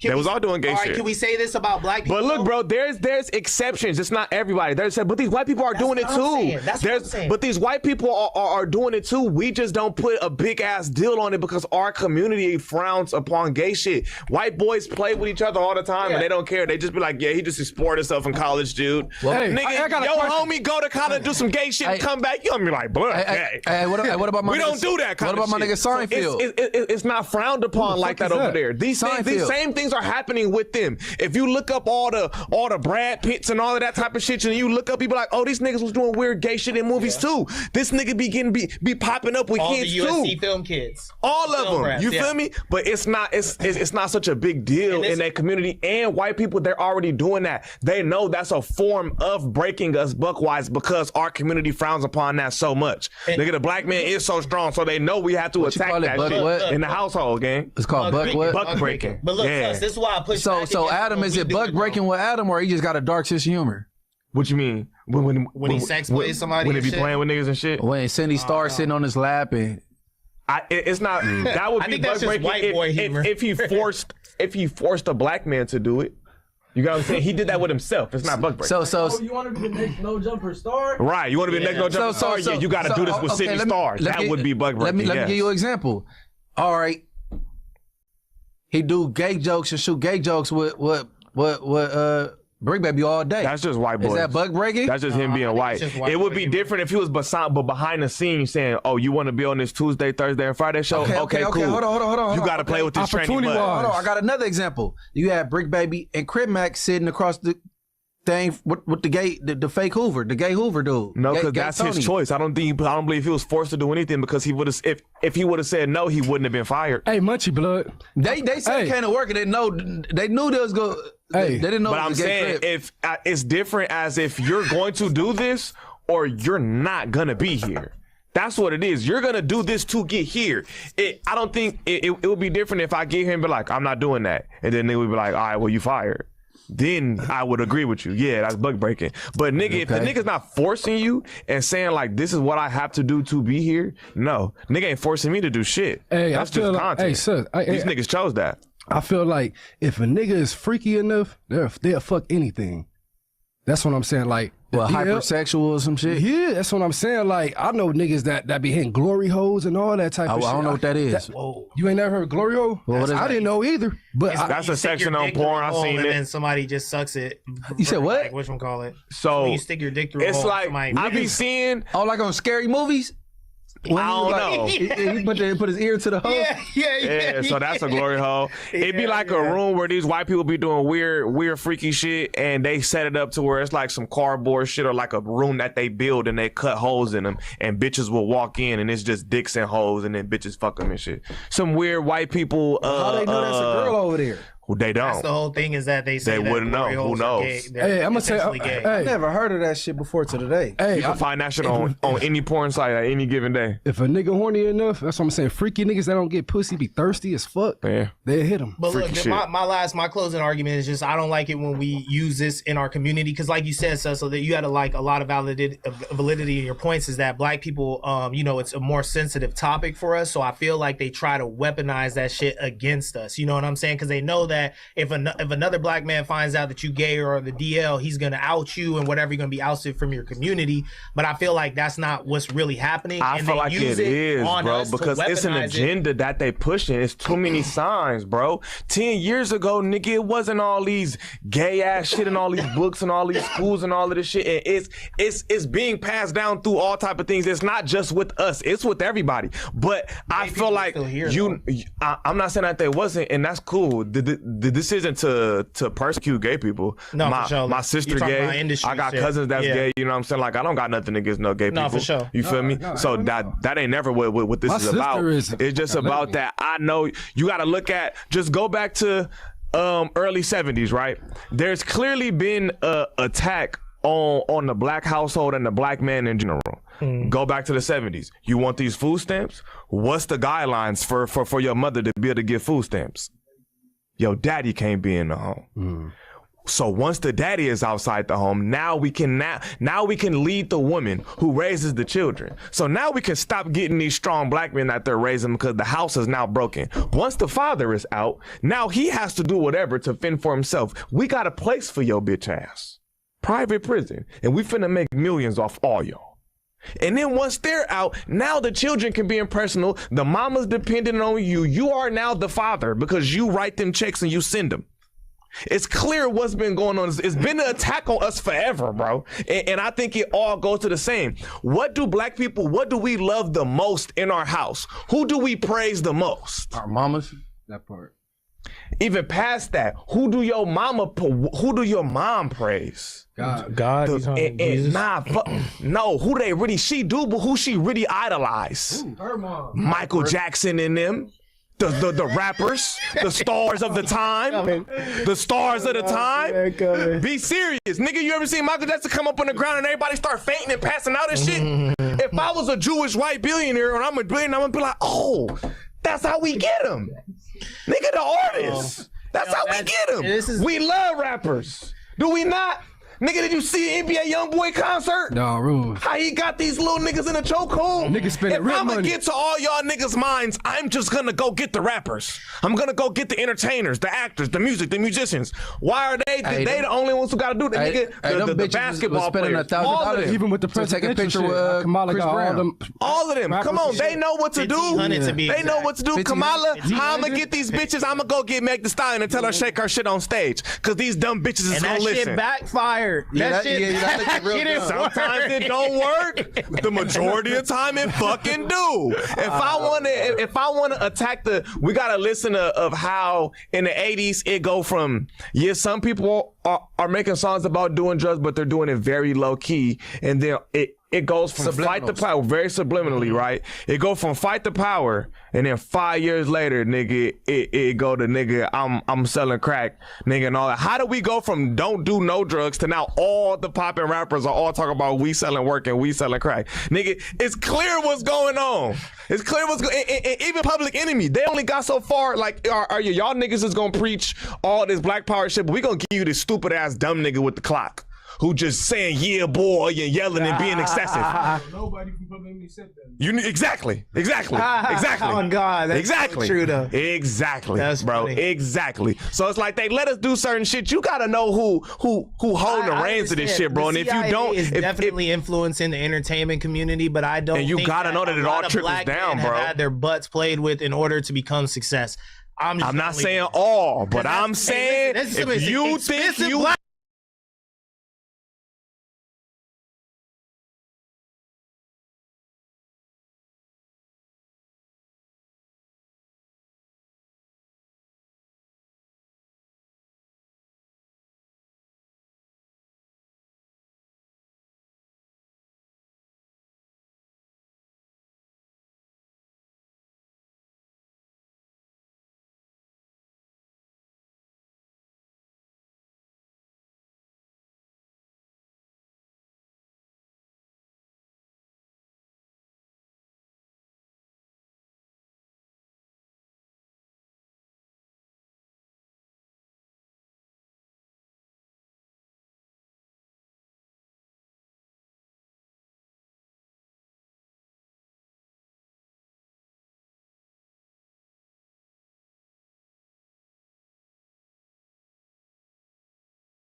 That's exactly. true though. Exactly, That's bro. funny. Exactly. So it's like they let us do certain shit. You gotta know who holding the reins of this shit, bro. And The CIA is definitely influencing the entertainment community, but I don't. And you think gotta that know that a it all lot of trickles black down, men bro. Have had their butts played with in order to become success. I'm not saying all, but I'm saying if you think you gonna be around these billionaires, black butt. if you think you gonna be around these billionaires and they not gonna get up on you crazy because niggas is doing it for less. Look at Lil Baby being a fucking ice cream sandwich, nigga, with 2 fucking billionaires. Hey, so look let me at ask you a bro question. face. He's not comfortable. Man, look at the other one. Stop playing. Hey, if you see finna somebody, make me hot. Hold on. If you see somebody, Stop playing. They coming up. He's still trying to get justice for Wham, bro. Hold on. If you see somebody coming up and film under Tyler Perry, you gonna assume he gay already. You gonna just assume he gay, huh? Tyler Perry for sure gay. Cause he been. We ain't never seen him with no pulling on bitches. everybody dick. Yeah, we ain't never seen Tyler Perry pull up with no bitches ever. And he getting sued by everybody. He been trying to freak on all this. And he put on fact. Tyler Perry is the biggest writer, fucking movie maker and the last nigga, and that nigga been putting on a motherfucking dress for a decade. His biggest character is a bitch. Well, I mean, we know all of our biggest. I'm saying the majority of our biggest ones. That's who they've been put through, and I think we just gotta be in denial if we just keep seeing steps, and we just like, nah, they just successful from their own marriage. We're talking about the masculine frame dudes, the dudes that represent masculinity well, like the Jay-Z. I thought he was masculine. That nigga 6'5", 240 and shit. Like, nah, we knew Tyler. Man, that nigga's a big ass. This nigga Munchie acting like he don't we all like knew, knowing what's going on. We all knew from we all kids from the get go. that Tyler was like. We all knew. Come on, Tyler, whooping. We all knew that Tyler was like. You know, all gay niggas can fight. Come on now. All gay niggas can fight. But shit, Jay-Z, like, come on. You can take some up your bro. Snoop Dogg, thorough. I think he put the gay shit in his cartoon. I think it was an apology. Why is he apologizing to them people? Because you know you can't come at those communities. So what that means? That means compromise. What is this nigga not understanding, y'all? Yeah, but not the integrity of his butthole though. How? He said he would never. If you're putting like Munchie's channel, if you're putting the money over the morals, you're compromised. Thank you. But I'm saying, okay, but that's okay. We now talking about 2 separate things though. No, this is all the same thing. If you are putting the morals if you are putting the money over the morals, you are compromised, gang. Hey, morals over money, people. Everybody like, hype, subscribe over there on B Team. That's all I'm saying. You don't believe in God, none of that, man. You going against all. That's all I'm saying. All right, what we getting into next, man? Should we get into the transcripts from Max B? Should we do it? We moving past it. They got Max fucked up. I think Lush need to be here for this. Let's go hard for Max. Sus was the biggest representative. Hard for Max. Yeah, I thought Sus was the biggest representative. I go hard for Boy, Max. Flacco and Wack going at him. Man, look, bro. Why is Flacco at exposure Max now? still to go. But who is Max B though? Like, We from New York. what is he? What is he? He had some success before going to jail. He was down for like 16 years. Rappers. Max B is like a tastemaker. I feel like just saying a rapper's a little offensive. Well, I mean, that's what he do. Okay. He wrote Ballin' for Jim Jones. Yeah, Ballin'. Him and Stack Bundles, rest in peace, Stack Bundles. But Max B is like one of the first niggas to get on the track and be like, I don't need no bitch to sing the hook. I'm finna sing this shit myself. Mm-hmm. You feel me? He's the pioneer of that Drake Real shit, artist. of that Ja Rule shit, all of that. I can't He the zoom first into nigga this. to get on the track and say, I'm finna sing song this shit, and I can't even really sing. Are the people and y'all gonna gonna like see it this on shit. the? I'm gonna have to look off to that. I can't zoom into this, but there's some telling going on for sure. This is some serious telling. The officer is asking him, you know, a series of questions to basically determine whether this was a premeditated like murder. Were they capable of violence going there? Were they surprised and stuff? This is just textbook police talk to like build the case. And Max is just saying yes and yes over and over again, basically, you know, fully indicting his brother in a criminal act. You know what I'm saying? Like that they conspired to commit a crime which left a person killed. So yeah, this is, you know, He told on the brother and the bitch. yeah. This is as deep as telling gets when we talk about telling. Hey, so French Montana, what you doing, bro? So is Street Montana, he consider a street rapper? No. I don't know, because I'm not like a New York dude. I would love Coke for East Boys? Coast Coke? person to He mean Coke like cocaine, weigh right? in on Man, that. he mainstream. Coke Boys, right? He Coke Boys, yeah, Coke Boys. that's is a his main shit. Coke Boys is drug. That's his a main drug. shit. Okay. Because they were so I don't know, stylish man. with the street shit. Like even with Jim finding out that he was just like hardcore blood and shit, I was like, I didn't really get that vibe from him because it looks a little different in LA. You know what I'm saying? Because they was like, you feel me, like with the tight jeans, the BBs and all that shit, the leathers and shit. Like it just looked different coming Chain from a wallets. kid from the West. Yeah, you know, from the West Coast. So I don't know. Like Sus has been said for years that Jimmy was like, you know, the muscle and shit like that, and Max, I guess too, was getting into some gangster shit. So yeah, Them man. niggas beefing right now? Max B and Jim Jones? They They have been beef. beefing for years. Yeah, I think Max kind of let it go though. It's right? cause Max ain't really said nothing since he been out of jail. But if niggas know the history of that shit, you feel me? The nigga, basically Jim Jones was using this nigga to do a lot of shit. He writing his music, all kind of shit. Max catches a case prior to this one. Max catches a case. He needs to bail out. He called Jim. Jim don't want to bail him out. The only way that Jim bails him out is if he signs all his shit away to Jim. Damn. You feel me? So he does it to get out. He does it, boom. He do that shit, and then when that nigga Max get out, he damn near start getting on his ass, you feel me? And supposedly, you feel me, the nigga made all kind of songs saying he was fucking on Chrissy. You feel me? And that's his wifey, right? Jim Jones. Yeah, he ain't married her, but basically, he been with that bitch for like fucking 20 years at this point. Yes, nigga, he got songs called Nigga She Touched It in Miami. Nigga, he got songs saying all kind of shit. He was fucking her. He got songs named after Jim Jones' son. He got a song called Pootie. That motherfucker hard as fuck. That's Jim Jones' son name.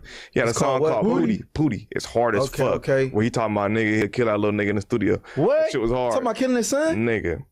What type of motherfucker blackballing nigga off YouTube? I can tell you who. That nigga Max hard, bro. I'm trying to tell you, bro. He be talking that shit. Max hard. Okay, that's why Jim's going so hard. Yeah, because Max was fucking him up when he got out of and jail. fucking his bitch. Facts.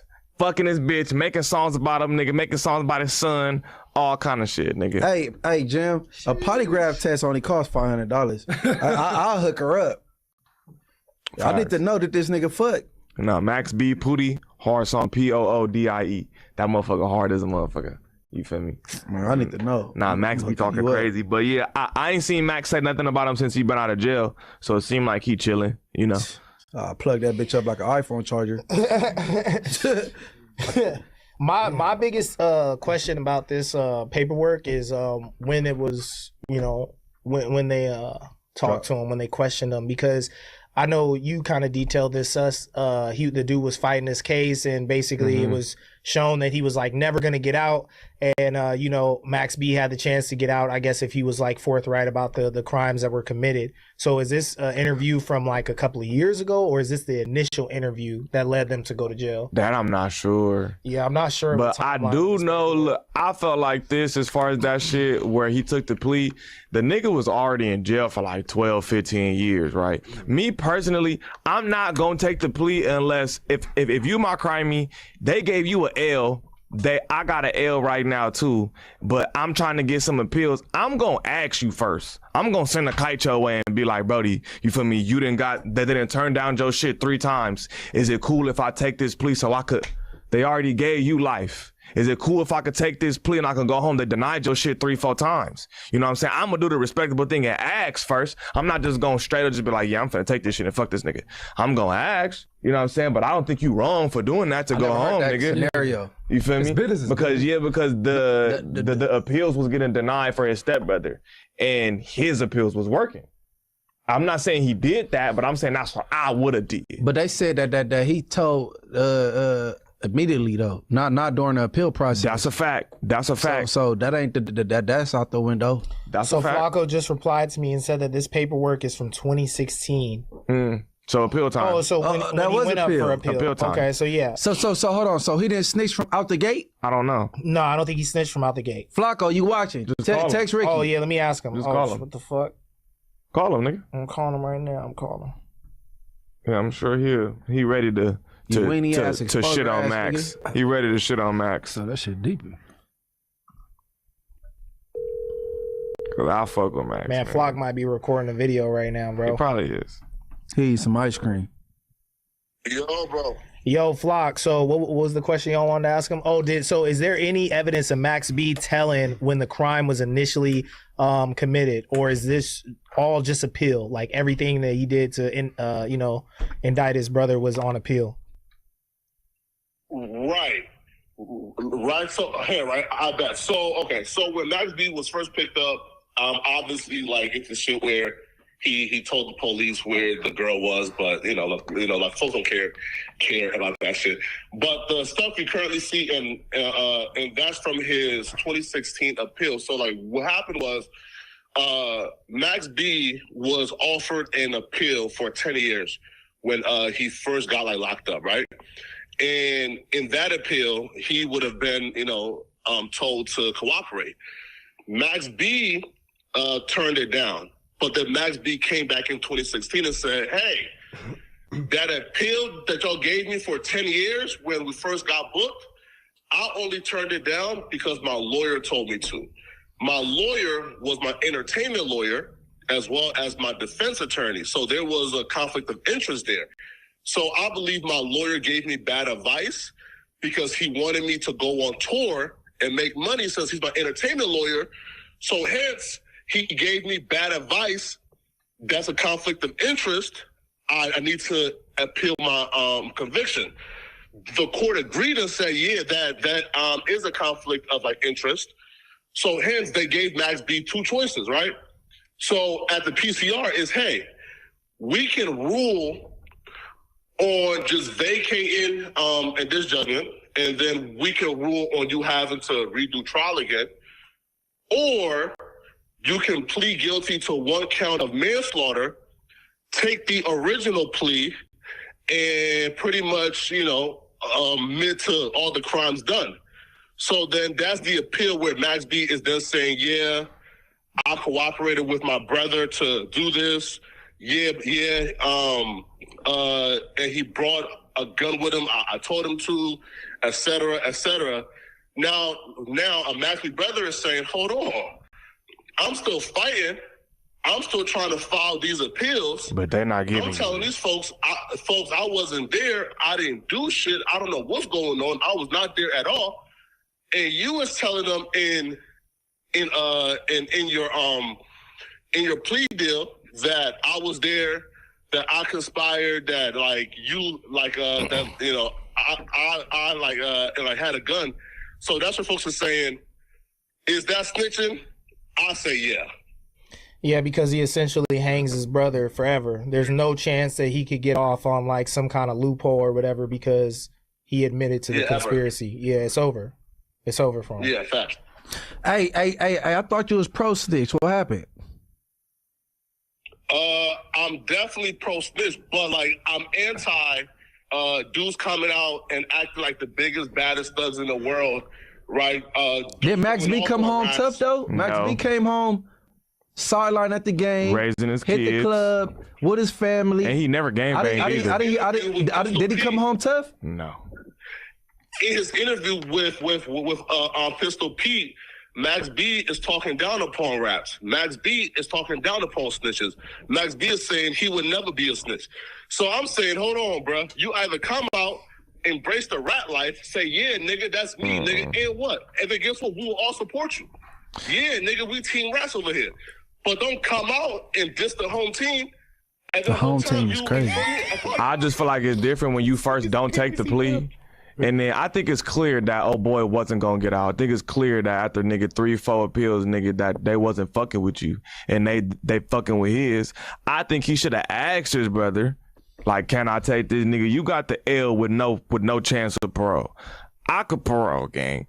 You gonna hold me with you, bitch ass nigga? So what? But Max had 70 years.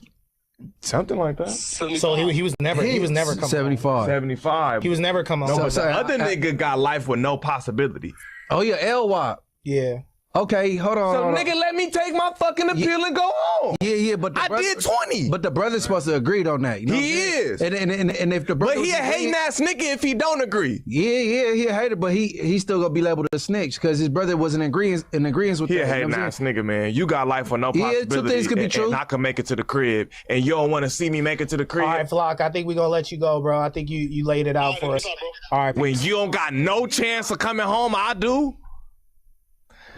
I just feel like, man, you supposed to be like, Brody, go home. Hey, you know what I'm saying? I feel that, but at the same time, if the nigga's sitting there mad, it's and I wasn't even there. God a little bit. And I wasn't even there. You and the bitch went in there, and you the one who got gung ho and got to shooting motherfuckers. Type shit. Yeah. I wasn't even there. Yeah, he didn't have to go. And I still did 20 with you because I'm also looking at the. I didn't snitch when I got out the station and went home. A nigga did a dub with this man.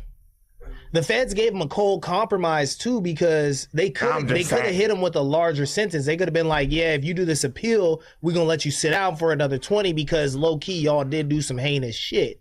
You know what I'm saying? It could have been tricky for Max still with him admitting to this. Though. But Max B, he orchestrated it. But these questions, Munchie, the way they're lining it up, bro, like they basically are asking him like, bro, were you capable of killing someone? Like, did you go there with the intentions of, if they get out of line, we're going to lay them niggas down and we're going to take everything. He shouldn't have said yes to that. Bro, the way he lined them up, because I'm reading it and I was like, damn, this series of questioning is so redundant, but I'm peeping how it changes every single time. And I'm like, damn, this is how they get niggas dead to rights. They ask you the same question 80 fucking times and each time you're proving something else. You know what I'm saying? Hey, but that was the prove intent. Yeah, they got him for sure. But I didn't hear nothing on the internet with him coming home acting tough. He wasn't. He just said he not no rap. And I feel like, bro, after you do 20 and you get an appeal, I can't really consider that ratting, bro. I can't. Hey, I think the brother, if he got an LWOP, if he got a life without the possibility of parole, man, free that nigga, bro, and he could take care of both of y'all from the streets. Thank you. Both of y'all being in jail ain't gonna do nothing. Send me home so I can put money on your butt, fuck around, send a drone in this motherfucker so y'all can have this motherfucker rocking. But you ain't coming home, but I can help you. I'm more used to you on the streets. But if his brother wasn't in agreement with this, take care of the family. That is telling though. Yeah. But I think he's misery love company. Facts. Like, no, we both about to sit and write this shit out, and he shouldn't feel that way. I would free my bro. So, I would too. Cause you could do more for us out there than both of us being in here. Fact. You know what I'm saying? I agree. But yeah, it is what it is for sure. I ain't gonna lie, but yeah, I still think he did his thing for at least thugging it out with the nigga for 20. You feel me? And getting the appeal. You know what I'm saying? I might get some Rat Life merch with Flacco face on there. You hear me? Rat Life. You talking about Rat Life, home nigga? Team. He said home team. Yeah, that nigga said home team. That was crazy. Nuts. I ain't never part of that team. That was crazy. And to get the social media shit for Ant. Low key, we addressed a lot of this shit on here. GNX won the Grammy over the Clips, nigga. Duh. West Side. Duh. Yeah. Nigga, what the fuck? Yeah. Yeah. K-Dot. Yeah. And another thing I saw, the OTR manager had a real classy move when Lefty was giving his interview. He got up out the way. You feel me? He wasn't all in the music video, dancing, sucking and jiving and shit. That part. Nigga step to the side, let his man have his moment. That was hard. That's dope. The West Coast always gonna do it. 21. I don't see that shit. I was gonna get into the NLE shit, but where is it at? I rock with 21, bro. Where's the 21 Savage shit? With who? Okay. They took 25 million streams from his recent albums. Why? Goddamn. Took it away. But what was it for though? It was the way he paired merch or some shit or what? All the little bundle deals they be doing. Damn, you know who called this, bro? The nigga 6ix9ine sure did call this, bro. So What'd he say? He said that he was like, look at the way 21's numbers dropped the last day of like reporting or whatever. He was like, you know what that is? The label swiped the credit card and bought them shits. You know what I'm saying? So yeah, Spotify purged 25 million of 21 Savage streams December 2025 on the album What Happened to the Streets on February 1st, 2026, impacting the 14 tracks and reducing the totals. Okay, obviously 13 million figure dashboard, but what is the reasoning? Because what is the reason? So what 6ix9ine trying to say that he paid for his streams and they reversed the It was just bot streams. Bot streams, okay. What if it was like them you feel me, pack deals where niggas be, you know what Bundles. I'm saying? Yeah, doing the bundles and all of that shit with that murder shit. Was that already disproven? Or niggas just went immediately to bots? But I mean, who is listening to 21 Savage right now? Let's be real. No, I like the 21 Savage. That 21 hard, but niggas not playing that shit. When the for last real. time he dropped like an album? I like all the little. I like the soft shit he do. The little love and hip hop. Yeah, it's Oh shit! That was a genuine reaction though. What'd you say though? You fuck with I like all that little Lover Boy shit he be dropping. Oh, I ain't playing no 20. I ain't playing 21 Savage shit. Pull up out. Pull up. I ain't played no 21 Savage since 2016, nigga. He was hard when he first came out with Red Ops and all of that shit. Yeah. That shit was hard. No, such Red Ops was hard. You sleeping on Savage too, though. I'm not saying I haven't heard it. I haven't played none of that shit like myself. Yeah. I ain't heard nothing when I was like, oh yeah, I'm finna add that to the playlist. Hell no. Rich nigga shit. I do a lot of. Man, I'll be sipping out the bottle. He too simple for me. That's my shit. To what? He too simple for me. If you're gonna have a simple flow, you at least gotta say some witty shit. You know, his shit too simple for me. He bring the Bloods out in ATL for sure. That he do. Ain't they from families? Nah, not him. Okay. That was Rich Homie Quan and then Lucci. Cause I know, they got a big ass family presence down there. Families, 6-0s. When I was just out there late last October, I was in the county with an Atlanta 6-0 nigga. He was tripping too. He was tripping. On my mama, he was tripping. He was. I watched that nigga give a nigga Brim a cold, nigga from Brim a cold fade. Cold. I ain't gonna lie, that was my boy too. I'm like, my Atlanta nigga, you're tripping. No cap, nigga from Atlanta 6-0. He was giving niggas phase for sure. I'm like, I like this nigga. The out of town homies, they be pressing hard though. Bro, they especially in the county. We in the county, so he like, bro, I'm from Atlanta, bro. I gotta, you feel me? I gotta get it in. Do it up. Yeah, he was in that motherfucker doing it up, and nigga. Go home is crazy. Oh God, he was. He definitely. Shout out my nigga. We crazy. No cap. Lil Bentley from ATL. My nigga Snake. Inglewood. My nigga Chess. They be putting on out there. I was in jail with an out-of-state white boy from 6 Deuce, Brim too. You might know him. You feel me? I remember the nigga name, but the nigga got a ponytail. He from 6 Deuce, a white boy. He was low-key on shit in that motherfucker too. But he was for sure from out of state. It'd be a lot of out-of-state niggas in that bitch for sure. To my LA County? Yeah. Man, it was, I heard it's a nigga named Monster from H.A. in New York. Bro, he was spanking shit. I was hearing about this thing. I'm like, how the fuck he come out to LA just beating these LA niggas up? Bro, the out of state niggas be going that motherfucker tripping. Yeah, shout out Monster from HA in New York. That nigga was punishing shit. Talking about Crip Mac? Like, what you mean? He was supposed to get out on. Oh, he sure was. I thought you was saying some shit about what Munchie was saying. No. I was like, damn, you know about county phase like that, Nathan? What the fuck, nigga? Nah, Crip Mac ain't spanking nothing in the county. But Crip Mac, he's supposed to get out on January 30th, but I guess he had a violation to do with the state, so they sent him back down to LA County. So he in the LA County jail right now. I think he should be out today. Yeah, you say he's gonna be out by Monday, right? Yeah, I believe he gonna be out. Today's Monday, and I said that a couple days ago. So yeah. I think he should be out by like today, but he back down to LA County jail. Yeah, so he got like a state hold or some shit, and I think they only got like 5 or 7 days to hold him, and he gonna get out. Type shit, because he violated his state parole by going to the federal shit. So I think they can only hold him for like 10 5 days, something of that nature. I seen somebody say just a couple more bonus fades before he gets home. So if you hit the county on a state hold, that's how it do happen though, because when niggas come down from up top, niggas definitely do get it in. And niggas know you about to go home and they say, I still need the fade. I seen a nigga from 18 come down. I seen a nigga from 18 come down from the pen. And I could tell that he had came down from the pen just from his demeanor. Nigga, how quiet he was, his demeanor. Nigga, he had 18 tatted all over him. He had came down from the county, you feel me? Welcome home, Jab 5. Yeah, definitely. My boy. For sure. Yeah. Definitely. Jab about to hit the ground. A lot of niggas was trying to say that he was never going to get out. Who, Jab? Yeah. Oh yeah, I've been. A lot of niggas was because he was fighting his third strike. I'm not sure. I don't know. I don't know the details. I think it was a hot one from like in Palmdale or Lancaster. Niggas thought that it was the shit was shady, so that's why niggas thought he wasn't getting out. That was one of the little homies that went to jail for that. Exactly, but he went down for attempt, not murder, so it didn't coincide. Yeah, Jab, he back free though. He about to do it up, man, on everything. Hey, welcome home, everybody, bro. Come home and do right. Get to the bitches. Take care of the family. And you know what I'm saying? Fuck jail. Yeah. Crip Mac too. When you touch down, you know what I'm saying? Hate it. Shit, Jab is the best rapper that just got released, right? I don't want to do no content with Crip Mac whatsoever, but you stay free. You do? No, I said I don't. Why not? Because I can't do it. I can't do it with him or 4 extras.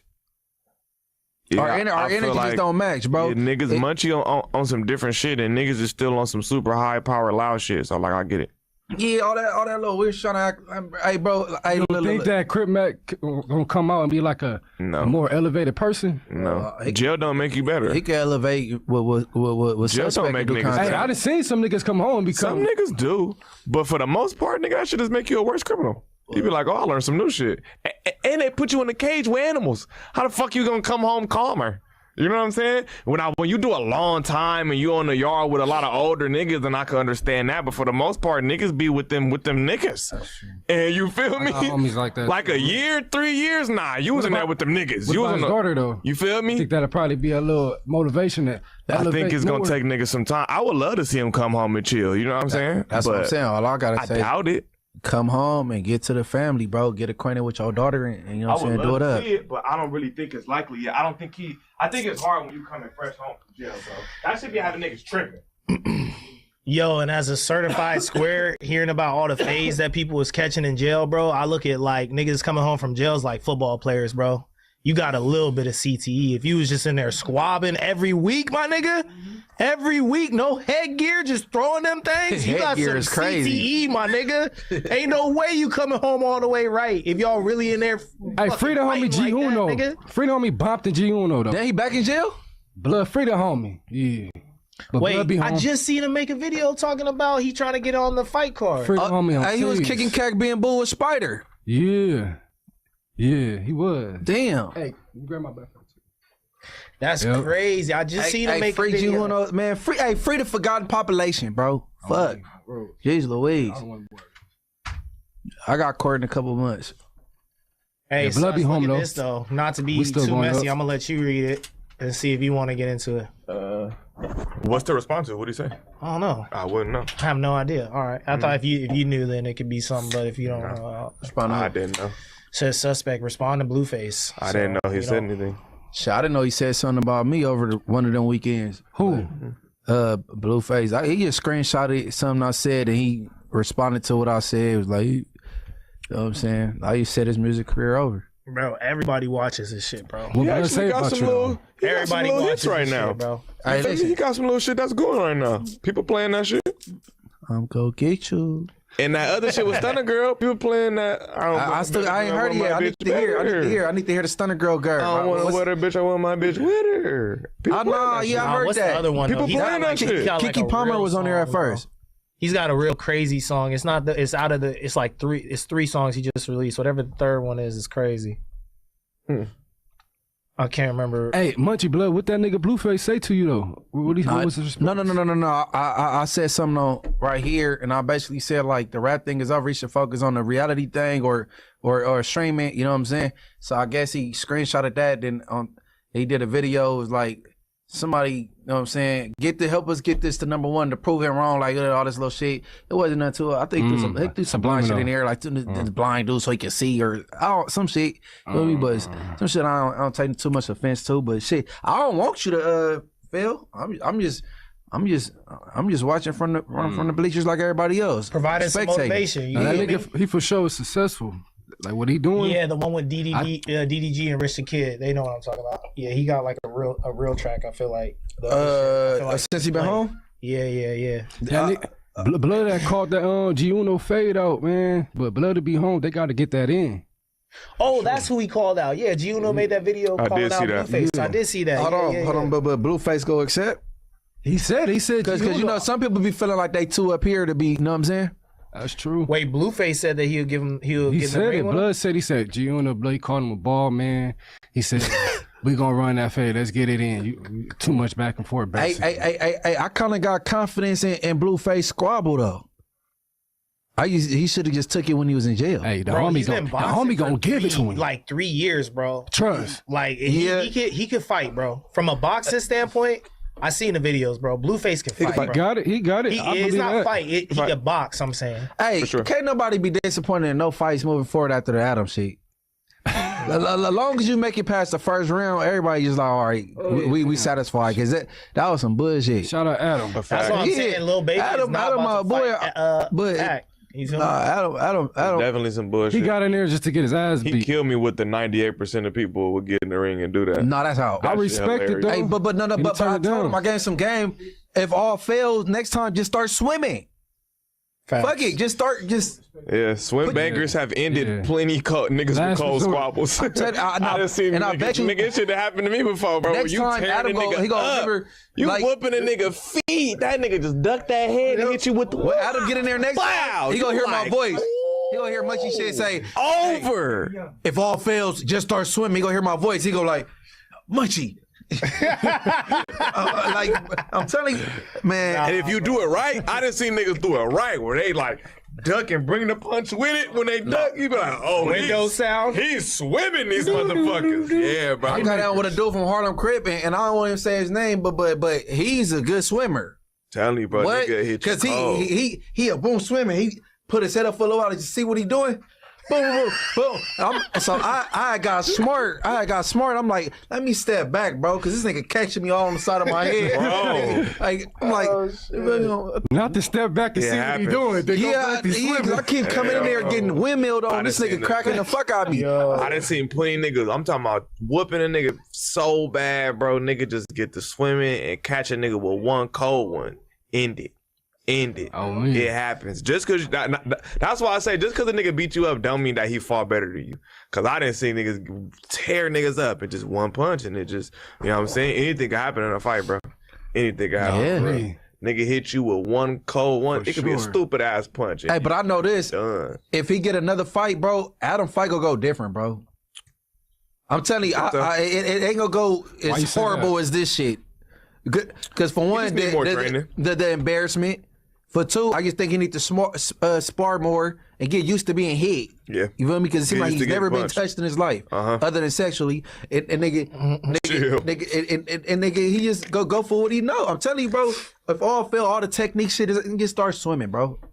You think Wack knew he was gonna get his ass beat, and he was just pumping him up? Man, to get his ass everybody knew, bro. His Wack was boxing pumping trainer, him up, though. everybody knew, bro. They must have been watching him and they like, yeah, he don't got a chance. But Yeah, Wack- Hey, shout out Wack. I ain't got no issues know? with you, bro. I understand. Fuck on with that no, shit, fuck man. that. I understand your position. What's his Look, position? I'm telling Doggy you on style? the internet, nigga. Big blood. I ain't got no issues with you. Hey, nobody be on the internet smoke because he'll come for niggas for a week. You be sleeping, he be at you. Be like, damn, you wake up like, what the fuck happened? Nigga, yeah, nigga, I heard about nigga, I know about you in 1998. When you nigga like, damn, I wasn't even born. Nigga. Wackaboo nigga though. Don't sleep. He actually Nigga, my daddy did dope with your grandpa, nigga. I post his address. Like, it be crazy. Not wrong. He not No, lying. for real. Hey, look. nigga, and it will never end, bro. Hey, no, I be understanding when people be like, I don't want no smoke. I be understanding. Especially like when you not babysitting your phone all day, you don't got time. I understand. You will be? No, because I be telling people like, man, kick back. I done told three or four people that's been on this platform, Monday, Tuesday, or Wednesday show. I'm like, man, just leave it alone. Kick back because he finna get up on your ass. Yeah, Nigga leave it- calling me looking for niggas. And I'm like, God damn. Leave it, Fuck. no, leave it alone. I'm telling you. But you know me, I got time. Yeah, I'm I family think guy. Adam was really embarrassed though because his wife was in the ring. I don't think he was embarrassed. I think he white and he don't give a fuck. No, he was embarrassed a little bit. Think so? Yeah, he was embarrassed. He was expecting to lose, but not that. The way he hugged him, it wasn't genuine. It was like, oh, I don't even want to do this, but I think there is some validity though to they're not in the same weight class. I think there is a little bit of validity to that, but other 10 than, pounds? you just gotta show heart. Type Weight shit. class, nah, you 10 gotta pound at least difference? fight. He didn't throw a put. No, that's what I'm saying. So You weight gotta- class don't even come into play yet. That's what I say. You gotta at least show heart. Like, you feel me? Like, let's be real. If Lil Baby and Act fight, bro, if Act lands one good hit type shit, they gonna be like, you did your shit, my nigga. You feel me? Like, he could get dog walked after that, but it be like, all right, Hey, he wasn't afraid to get down. You know what I'm saying? not counting Act out though. Act got a little bit more fire in him. Oh, for sure. No, I think Act would definitely try to get up with Act Lil gonna have Baby, some but power. you feel me? If Lil And he Baby Jamaican. is- cocky You know what ass I'm saying? nigga. you feel me? Some power. Power, you going to bed. Going to bed, blood. Power. Hey, we need to get down the That nigga soundboard. is hilarious. Yeah, why don't Going we to have a bed. soundboard? Yeah, we need bro? the This show soundboard. Go up so much crazy. Paul, They when you always going do to this bed? Every time I ask for the soundboard, why not, bro? Why can't we have a soundboard? That now? nigga. He said, I don't Hey, know. we need Because that. niggas lazy. Bro, we'll be fighting over the soundboard. Though. Hey, no. We'll be fighting over the soundboard. We need some young and sound bites. No, you know what I'm What's saying? a You know classic me. young Facts. man though? What's a classic? Man, With the- I gotta listen back. It was during that With the Jaleel social shit. media. We need the social media. Hey, no, I need to. shit. Whoa, he said. Media, Hey, so- hey, He no, hey, when he was going back and hilarious. forth with Jaleel, he was like, "Hey, you better get her, Woo! No. Yo, Ed was going He's on a on. trip. Yo, Ed was going on. Yo, put her in the blender. Hey, yo. Hey, yo, no. Oh yeah, that's when name she was going off. This is my favorite shit because he be trying to calm himself down though. He be trying to turn it down, and then he just reaches a whole new level. Oh my He's trying God. to de-escalate. Hey, bro was drooling and all kind of shit. Hey, yo, it's hilarious. Would she tell Blood? Would she tell Blood though? I'm talking about some nigga. You wanted a hood vlog or some shit. He said, first of all, shit. You don't even know what you're talking about. hey, That shit was hilarious. I was sitting there. I'm trying not to laugh. This nigga said, "Woo!" I said, "Oh no, Blood want to get bragging on her."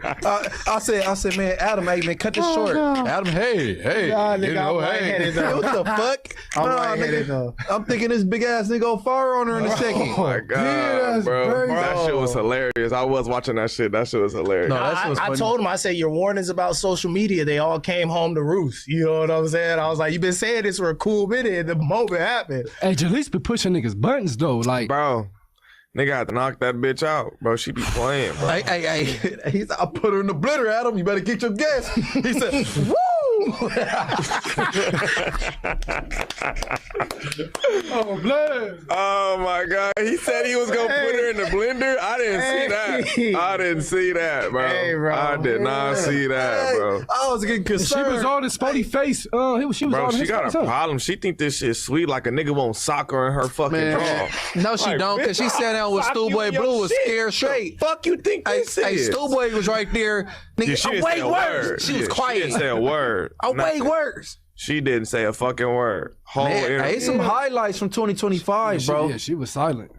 Facts. Whole interview. She was definitely. Hey, it's a lot of merch that could come out of here. We got the Rat Life shit with Bro, way worse. That should have been on way shirts. worse.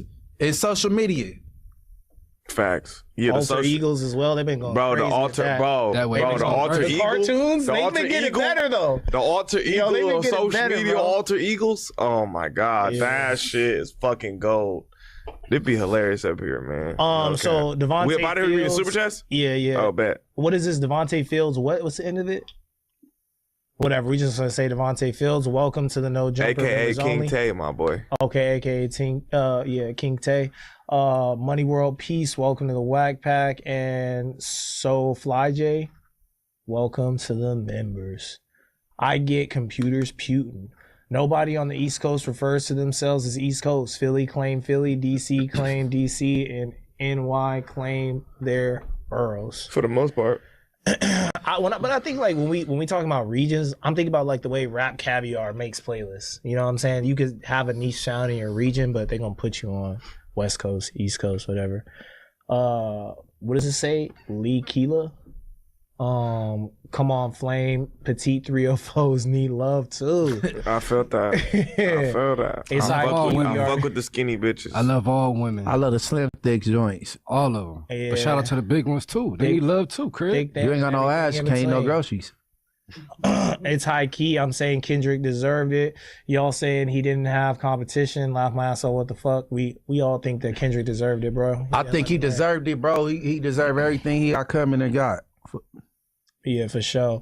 Rest in peace to DJ Michael 5000 watts. This was Dex Fax 1. Dragonite Crip, only nigga in the room who don't got squabble. Baby Shark Ricky, what's up, cuh? Stay out of the street politics in LA music before 3-finger whack get you, cuh. All right, got you, Dragonite. Swimming with the sharks, nigga. Yeah, some of the sharks. 4950 low end. Make bitches walk from Boston to Slauson. Make bitches walk from Spain to Maine.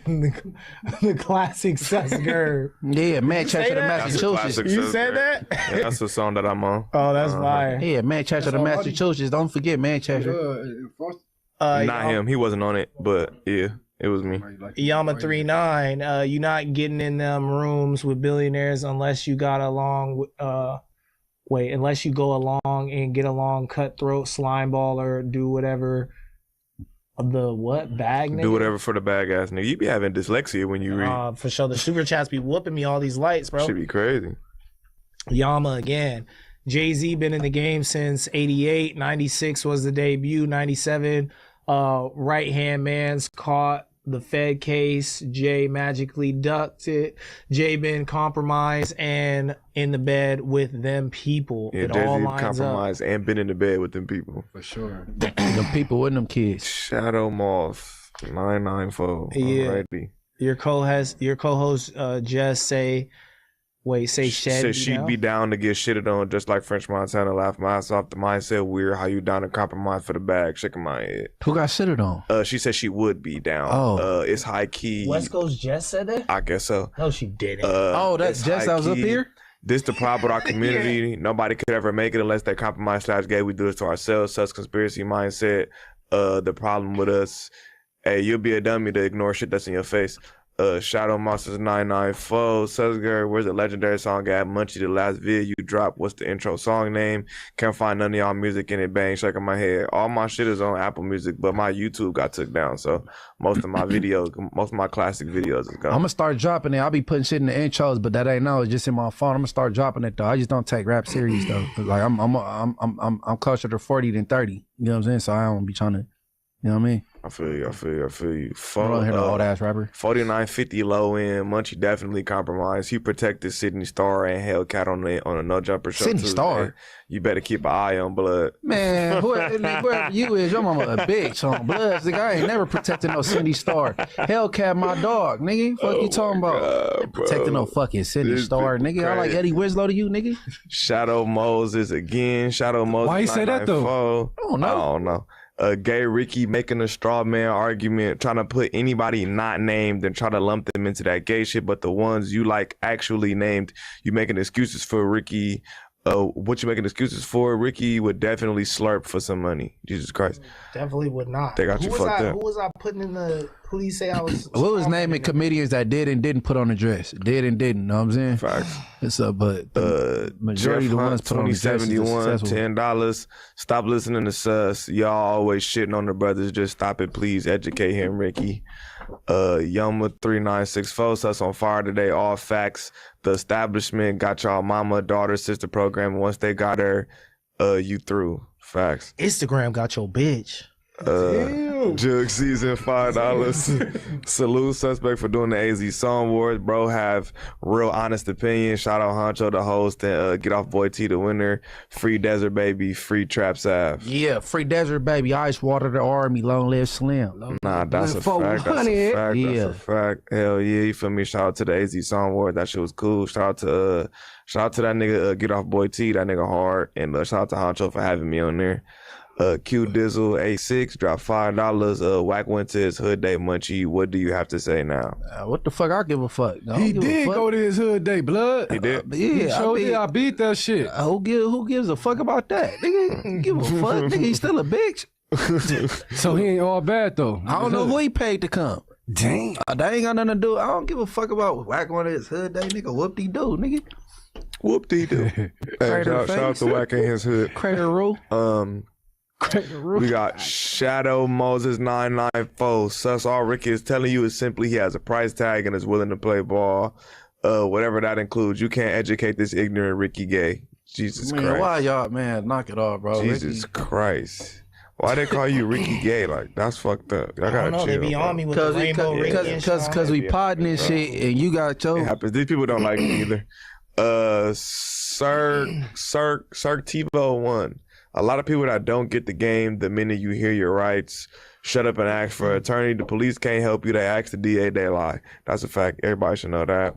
OG Steve 7834. Salute all the hosts. Allerton, Bronx, New York in the building. That's right. Ending with some positivity. There you go, chat. That's right. All right. Okay. Yeah. All right, bet. That's the last one?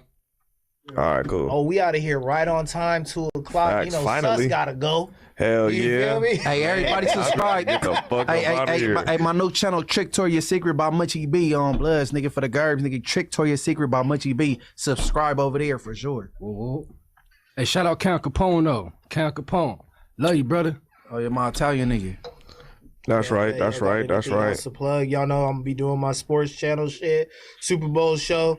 We're about to be going up. Might go live. You feel me? And yeah.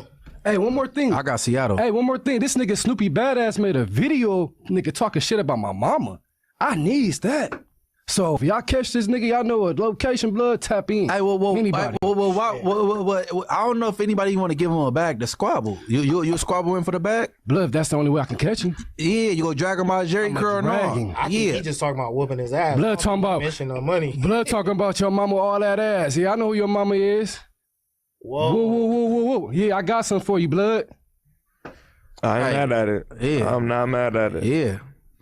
Sometimes you gotta whoop a nigga ass. I'm not mad at it. BTA. All right, man. Anybody else? Anybody else last minute shout outs about this motherfucker? Nah, man. Shout out the Berganzas on the board. We up out of here.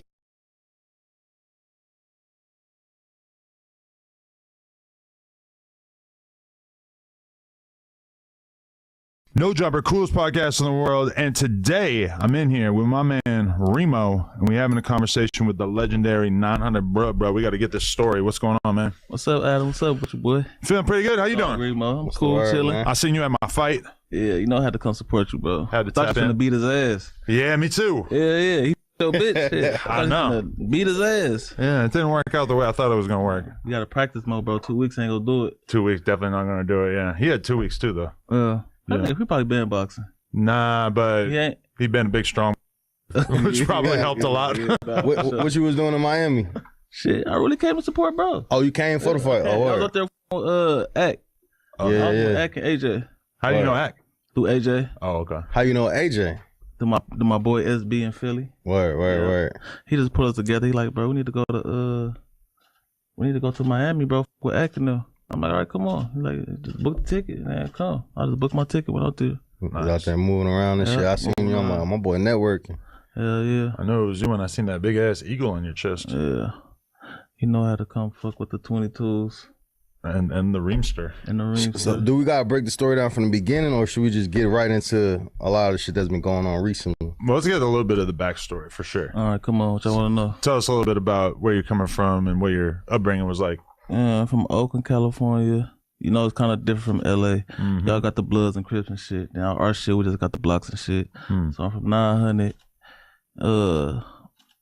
Just, come from the trenches like everybody else. Same old story.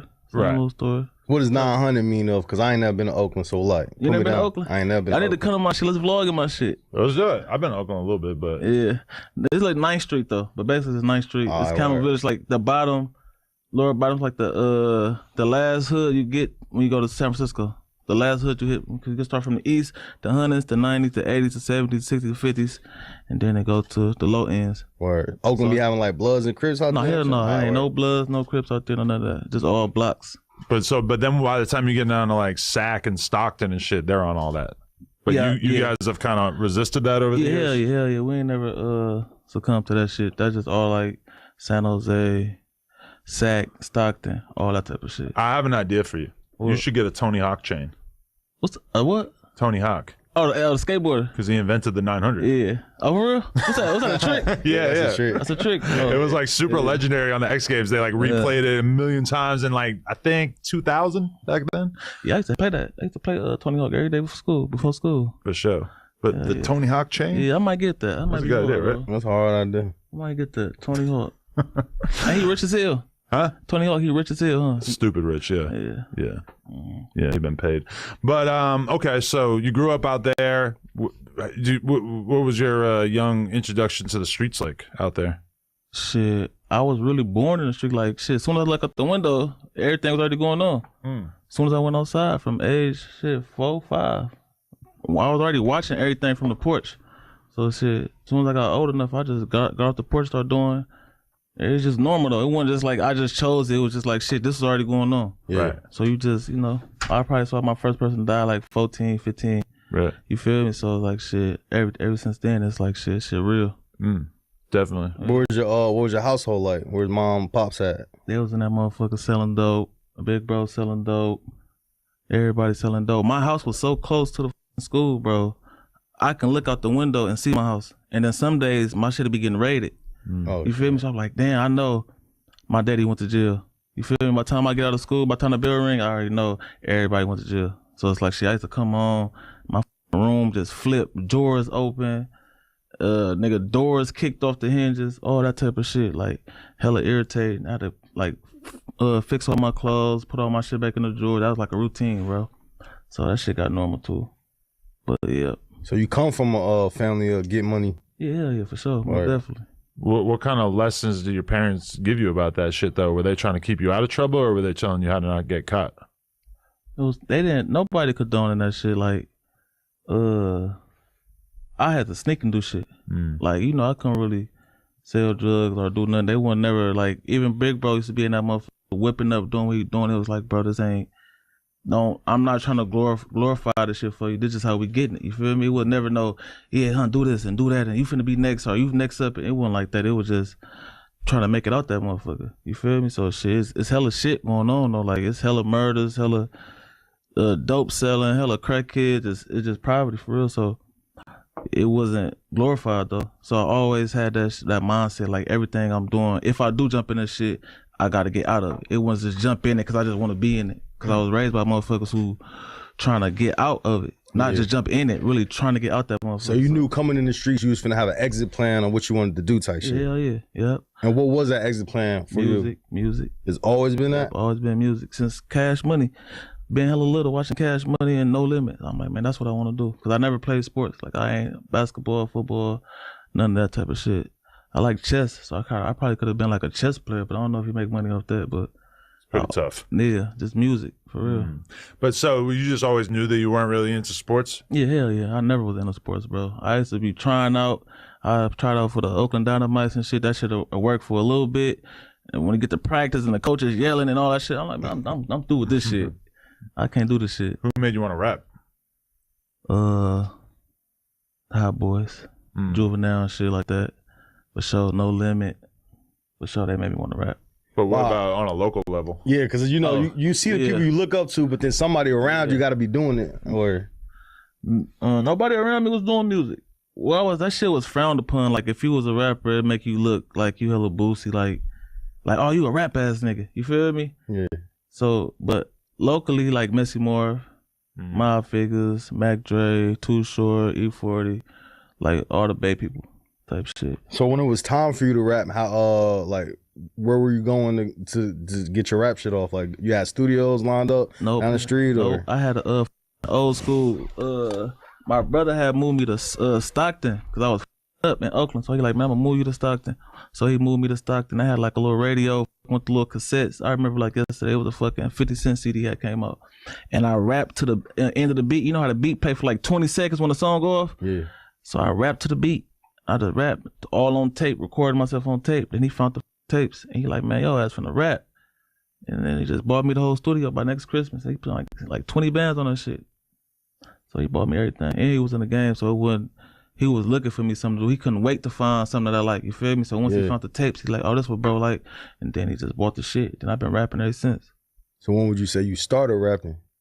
Like 12. 2012? No, hell no. Like when you were 12 years old? Yeah, oh, I bet. So how many years would you say? Like before you was rapping, when you started taking it serious? 2019, bro. So how many years in the game you think before it's like you started seeing like, all right, this shit working a little bit? 2019. Yeah, how did you feel like it started to come together? Like people started with you and you started meeting people? Yeah, when I left, because I never left. Like I was doing like, if you look me up, you'll see some little shit called Up Gang. Like I always had a little group in my hood. I turned my whole hood up. Like we always rapping, like 2016, 17, all that type of shit. But it wasn't hella serious. We were just with it. But I never left. Like I never went nowhere else to rap. Like I never went to Dallas. I never went to Atlanta. I never went to nowhere to rap. Yeah. But once I did, in like 2018, 19, I had some shit with Trap Boy Freddy. Then I'm like, cause I had Camera Across some bread. I'm like, man, I need to really take this rap shit serious. So I end up going to Dallas, and I end up linking up with Trap Boy Freddy. Then that's my first song. Like as far as being serious, like I'm finna put money behind this shit. Like I'm finna really pay for this and pay for promo, pay for all the videos, the clothes, all that shit. Like now I look at it like it's an investment.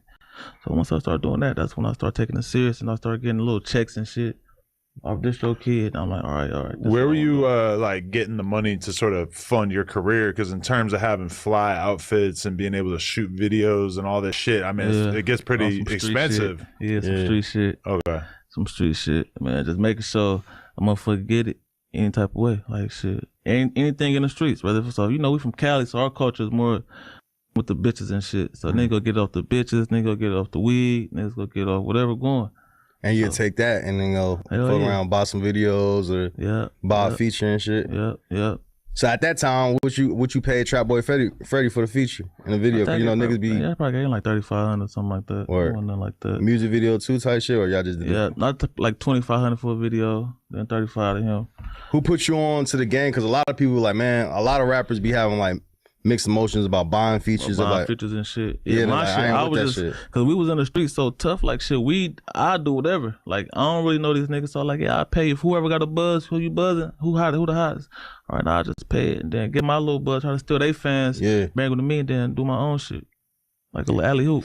What like from a musical style perspective, like what direction were you drawn in? Because it's like if you're from Oakland, your first big feature was with Trap Boy Freddy down in Texas, and then like obviously a lot of people know you from with Dirk and shit, so you're probably drawn to a lot of the Chicago style drill shit. Yeah. Like what kind of music did you prefer? Or what was, and even when you saying that you were with Cash Money and shit, it's like another down south reference. Yeah, like even like New Orleans music, we've always been fuck with them. Like Oakland, like we always fuck with that shit. Like whether if it came to Lil Boosie, whether if it come to anything from the South, we always fuck with heavy. So I always wanted to like lean towards the South, shit like that. I never wanted to put myself in the box, like being from the Bay, cause you can go somewhere right now, motherfuckers don't know. They like, where you from? I'm from Oakland. You can't. They don't know who rap from Oakland. Like, do you know somebody who rap from Oakland? Like, who you listen to that's from Oakland? Not Too Short and E40. I was gonna say Too Short. Yeah. That's not currently nobody. Yeah, that's what I'm saying. So it always been like that. But you can come to our shit, and you will hear that shit all around. You probably see 1,000 cars playing the Oakland motherfucker, but it's only in Oakland. You feel me? So it's like when I did my music, like, man, I want to be bigger. I want to be worldwide. I want to be more. I want motherfuckers to be slapping my shit in Chicago. I want my shit to be in Detroit. I want my shit to be in everywhere. So you knew you made a mental decision, like, I gotta branch out and leave Oakland for this story. Yeah. Why do you think there's such a disconnect with like Oakland music being played like worldwide or outside of probably because the Oakland? shit we talk about, like I say, our shit is the pimp culture. Like everybody don't really rock with that shit like that. And then our style of beats, we got that little funky type little shit. So that shit don't really be lit everywhere. Yeah, and then the shit that we talk about. NorCal always has been like its own world, and then the music doesn't necessarily translate. Somebody like Mac Dre is like, or just like NorCal in general, like somebody like Mac Dre is like such a gigantic entity out there, and then really when you look at the rest of the country, it's not nearly the same fandom. But I feel like that's kind of changing because a lot of the stuff from Northern California is starting to like sound more similar, I think. And like J-Bo was the one person that I felt like I just had all these Chicago kids. I meet up with Screwly G and he's asking me about J-Bo. Q50 asked me about J-Bo. I'm like, oh shit. Like that's because J-Bo speak how they speak, like disrespectful.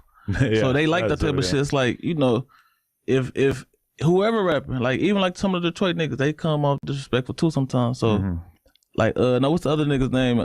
Florida. They be disrespectful. Fulio and them. They had the song Fulio too. Like I met Fulio all here.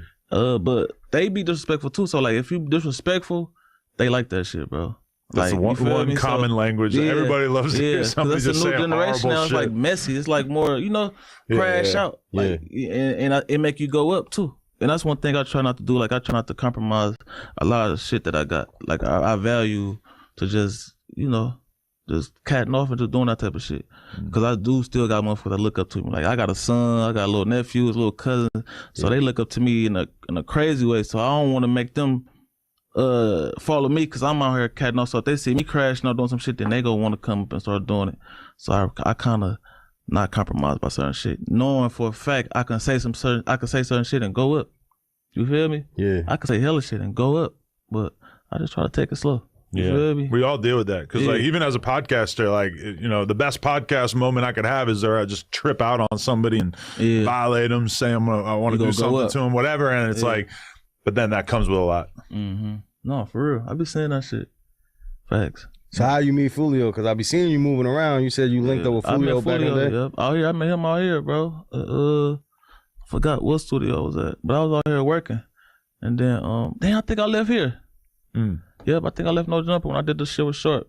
Oh shit. Yep, I left with Sharp and I was at the studio. Then I ran across that nigga. Yep, and we just hopped on the song. He just walked in the booth. Just at a random studio? Yeah. You just happened to be there? I can't remember what studio it was, but we was at the same studio.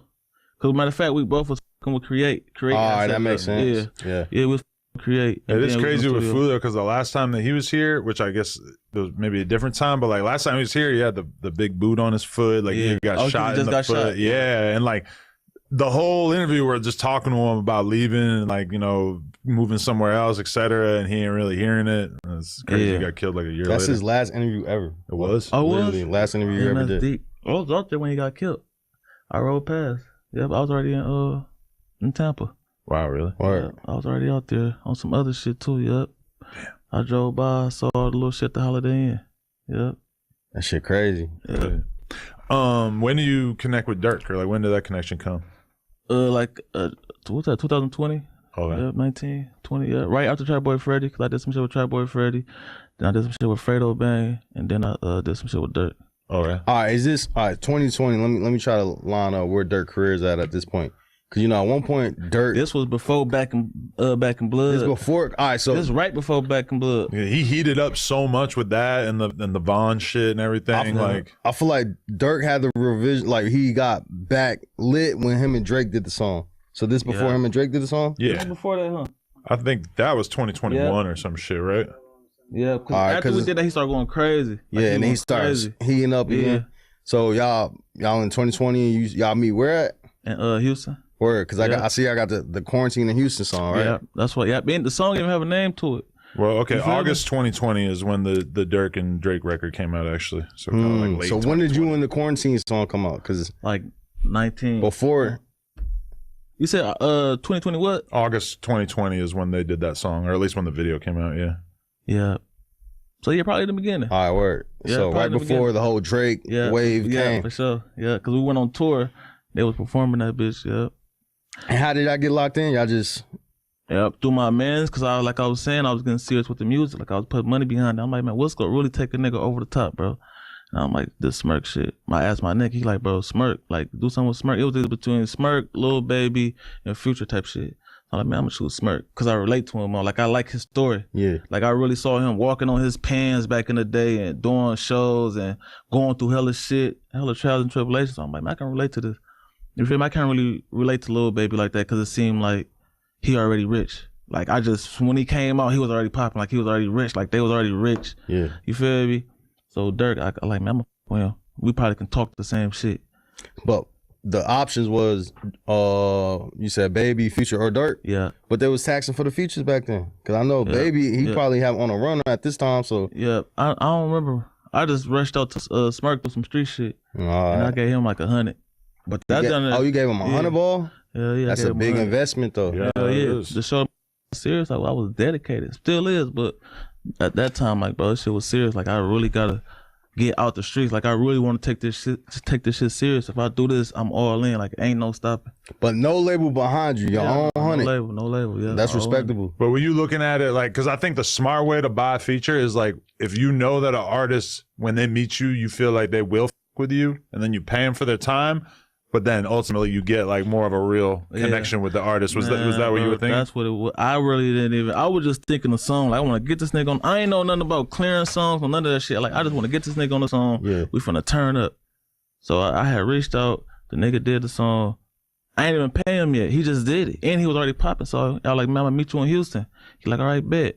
I think he think I was playing. In my mind, I'm like, man, this nigga probably think I'm lying. You feel me? So, but the nigga ended up doing the song. I flew to Houston. I flew all my people with me. We went out there, and then he pulled up. Then he played the song. He already had the song bread. I took all the cash out there. He played the song. I'm like, oh, you tripped on this bitch. Gave him the cash. And then we just been locked in there since. He like, man, we ready to drop this bitch. I put this bitch on my page. He was trying to put it on his page. Yeah. You feel me? Like, man, we ain't got no clearances, no nothing. He was like, bro, whenever you ready to drop this bitch, we go drop it. You feel me? And I just took his number. And we just stayed in contact ever since then. And we just been locked in. Did you get like a lot of time to actually like have a conversation with him and like you guys really feel like you formed a bond there? Motherfuckers think you OTF then at this point. So that's what I'm saying. Like, are you OTF? Like, that's family. Like that's family. Like bro, all of my brothers from Buka, Booney, Twin, everybody. I got my own relationship with everybody. Like I just came around and just built my own relationship. Yeah. You feel me? But we all, like I say, it's all similar. Like we just similar. You feel me? I think it's all real niggas though. Like you can go anywhere, bro. Like you down there can be at home in your hometown, and you down there won't relate to like that. You feel me? Motherfuckers be crossing you, all type of shit, but it take you to go away somewhere else to, like, damn, this motherfucker like me. And that's how it went. But, yeah. Who from OTF you feel like, besides Dirk, you was probably closest to? Or you still got a relationship? Buka and Booney. Alright. Buka and Booney. They're my motherfucking brothers. Like, me and Boone got the same birthday. Oh, right. So when we hear say twin, like, we ain't on no Atlanta shit. We say the twin, like, we really, because our birthday the same day type shit. You also be with twin from OTL too, yeah, right? Twin too. Yeah, that's bro. Yeah, twin. Free D-Ski, free Ballhead, all them niggas. All them. Every time I go to the rec, it's good. Same thing when they come to Oakland. When they come to Oakland, they good. They don't got to worry about shit. It be the same shit. They done came to Oakland plenty times. What went through your head when you found out about the indictment? I just left the show. Really? Yeah, we went out there for the birthday bash. Oh shit! So as soon as we went out there, I took my son out there and hella shit. So we went out there. That was my last time in the studio with Didi, and shit. I just said, nigga, I stayed for like a day. I went out there and left like I stayed there for 2 days. Yeah, I stayed out there for like 2 days. Was that 2 days or 1 day? 2. I stayed out there for 2 days. Then I cut, and then as soon as I land, like when I woke up the next day, I just see everybody going to jail. I'm like, what the? Because you got arrested the day after the concert, or like everybody got arrested. I think a day after the concert, and then he went down like Smirk went down like a couple days after everybody else. Or because all right, so a lot of people that was there, they were trying to say like the feds was in the building. Yeah. Like I felt like the they feds said they was in there walking up saying like they ain't want to make no big deal type shit. Like they ain't want to. They was in that bitch. So I heard. Yeah, that was the energy you felt too. Yeah, they said they was in that bitch. Yeah, because like everybody that was there, they said like you could literally see feds walking around. So like niggas felt some type of shit on the way. Yeah, man, that shit crazy. Feds don't be bullshit. For real. So all right, one thing that did because recently we haven't heard from Dirk that much. Like, and one time we did really hear from him was a phone call you had with him. Yeah. That was you on the phone with him that leaked, and I guess that was the first time we heard Dirk since his arrest. Yeah, because soon as I heard, like I say, as soon as I heard he went down, you know, we from Cali. So like, damn, what jail in? He in LA? All right, so I just sent the kite to some niggas that not jail. Like, man, bro might be coming through that motherfucker. If he come through that motherfucker, hit me. Then put him on the phone, let him know, like, you feel me, it's good. And then that's what they did as soon as they got in that motherfucker, quick. How you able to, so all right, so the kite, the homies in there and got you on the phone with him type shit. Yeah. So I was about to say, how the hell you began Dirk on the phone so quick? Looking out for niggas, bro. Like, when you really in the streets, like, you really know that we already doing this shit. It's already in effect. Like, I probably got 100 niggas in jail, 100 niggas in the state, 100 niggas in the feds. You feel me? 100 niggas dead, 100 niggas paralyzed. So I know niggas everywhere. Yeah. And we from Cali, so you know our jails is crazy, bro. So yeah, so I just already knew people that was in there. I've been already talking to them way before Smirk even went there. So just looking out for, you know. He's been good in there, like he was cool. He cool. Because they were saying that he was in solitary confinement for like 90 days or some shit. Yeah, he out now. Crazy. Yep, he out now. Why was he even held down in there for so long? You know? I don't know. I think they say he got caught with a watch, the Apple Watch. Yeah, watch or something. Word. Yeah, but that shit ain't cool though, bro. I just be like, damn, a motherfucker go from having everything to, you know, losing it all, especially from working for it, and then it just all took away from you. That shit crazy, man. Being on the top of the game, yeah, you know? Hell yeah. So that's why I'm gonna be trying to keep it lit and do my part, like knowing the conversations I had with bro. Like, you feel me? Like, bro, keep going. Like, you can do this shit. Cause it be times where he used to invite me to all type of meetings, all type of tours and shows. And I used to miss him. Like, bro, I gotta do this, I gotta do that. He used to be on my ass. Like, bro, you tripping, bro. You gotta get out these streets, bro. You gotta come. What you going through? Like, you feel me? You see what I'm going through? I done got over all this street shit. Got with Vaughn, his brother, just working and just constantly working through all that shit. Even when he going through something, he's still working. Yeah. So it's like, looking at that, I'm like, damn, he big as hell and he is still working. So it'd be like, it make me want to be motivated. Like, I got to keep going too. There's kind of like a narrative where people keep saying that everybody turned their back on Dirk and that his first court date had mad people there and now his court dates don't have as many people there, and that there's people with rappers that he don't get along with, etc. Like, from your perspective, you think there's truth to that? Yeah, hell yeah. But it's the same thing. Like, I peeped it like when bro, the other nigga went to jail, hella his fans came to bro. And now bro down, now hell his fans going over this. Like whoever on top, that's where they go type shit. So it's like I really don't get too much like into the fans and shit, bro. I just be like, bro, make sure I do my part and make sure, I tap in, make sure I can do what I can do. What about other rap niggas that you see that y'all was all cool hanging out with, and you see how they moving? They be switching like niggas be, but I guess it was always business to them. But who's to say, bro, come on tomorrow, they won't switch back? That's like what bitches do. You think Dirk could be with these niggas? Hell or you no. think he got a different mentality? He seen everybody switch up on him. He probably won't, bro. I wouldn't. Would you? I would. You see how the shit played out? How many people really screaming free Dirk? Exactly. That's why you saw me at the fucking show. Yeah, you had this. I got the free smirk hoodie on. Yeah. Like niggas be scared to wear that motherfucker. Like I'm wearing that motherfucker. I really come from shit, so it ain't. I walk in my truth. Like you feel me? That's whatever. I wear that shit on my sleeve, whatever. Like that's bro. But it's kind of interesting to me because there's some people who I feel like took a side as if they were on some street shit when choosing between Dirk and Youngboy, but then in reality, it was some industry shit. And they might have been acting like it was on some brotherhood shit or some street shit or whatever, but reality is like you're entertainers, you're going with whoever's going to help you make money and get bigger. And it's almost like now, I mean, we haven't like heard somebody like, Lil Baby talk about that or anything like that, but it kind of feels like that might be what they're thinking is like, well, shit, I didn't really, like I might have been making music with you, but I wasn't like your day one bro like that. I don't know. Yeah, no, that's right, that's true. Like I can see like from a business perspective, like Rod Wave. You feel me? Like he doing like he finna do a tape with bro, I think. But he was fucking with bro too, so it's like that's more a business. But for a nigga like me or street niggas that's really like in the streets for real. Yeah. When we ain't in the booth and we doing whatever the fuck we doing, it's like, bro, all right, we this, we that. Like I ain't when it come time for it, like that's where I'm at. You feel me? Like I ain't even worried about bro and them just it just is what it is, bro. So you doing a song with Youngboy off the table? That's not an option. Hell no. Yeah, I ain't doing. Drake said no to it too. Yeah, cause sometimes shit be low, like that shit be deep, like it be real for some people. You gotta think, kill for people that's dead, bro. So if you loyal to a through their death, you for sure can be loyal to a motherfucker that's alive. And somebody like Drake might not be like a super street dude, but he clearly has respect for it. Yeah, and for sure. Understands he stand on shit. Yeah, that's why I fuck with Drake too. Like I fuck with Drake. He stand on, he stand on his shit for real. And he probably ain't even street as most of these niggas. These niggas really be street, but they just be bitches. They like bitch. They want to go wherever the bitch is going. The bitches will go wherever the money at. We expect that of girls. Yeah, so we expect that from bitches, but from girls. But niggas would be like, what the? I don't know. Niggas be scared.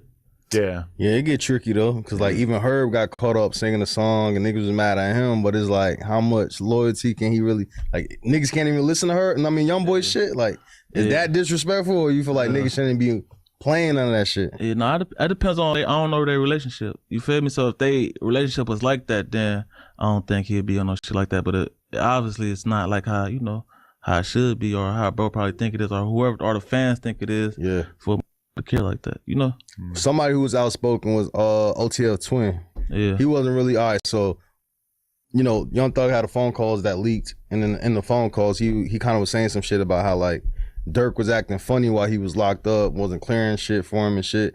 But he was saying when Dirk was not hot before the Drake feature, he said him and Future was the ones holding Dirk down. Dirk coming to Atlanta trying to like use their clout and shit to get where he at. But then like when he in jail, he hitting Dirk line, Dirk not clearing shit, reaching back to him. Then I think OTF Twin went and said that I guess when it leaked, he felt the way. And he was like, man, I'll never listen to a nigga who wear a dress and shit. Was kind of like taking shots at Thug. Yeah. What was your thoughts on that whole situation? Was Thug bogus for the phone call? You think him and Dirk could be able to like, they still cool? Yeah, no, for a nigga to say some shit like that, bro, he already feel type of way. Cause what if the phone call never came out? Then he already would have been feeling like that. And then what if bro come on, then they just fucking with it. And the whole time this nigga feels type of way inside his head. And then he probably fake it the whole time. Like he'd be faking like he cool with bro, and the whole time he feels type of way. But if it wasn't for them phone calls, the motherfucker would have never knew. But on the flip side of that, Thug feeling some type of way because he's like, shit, I was with you before. But Smirk was on his free Thug shit. He was saying free Thug. He was on his shit. I don't know, bro.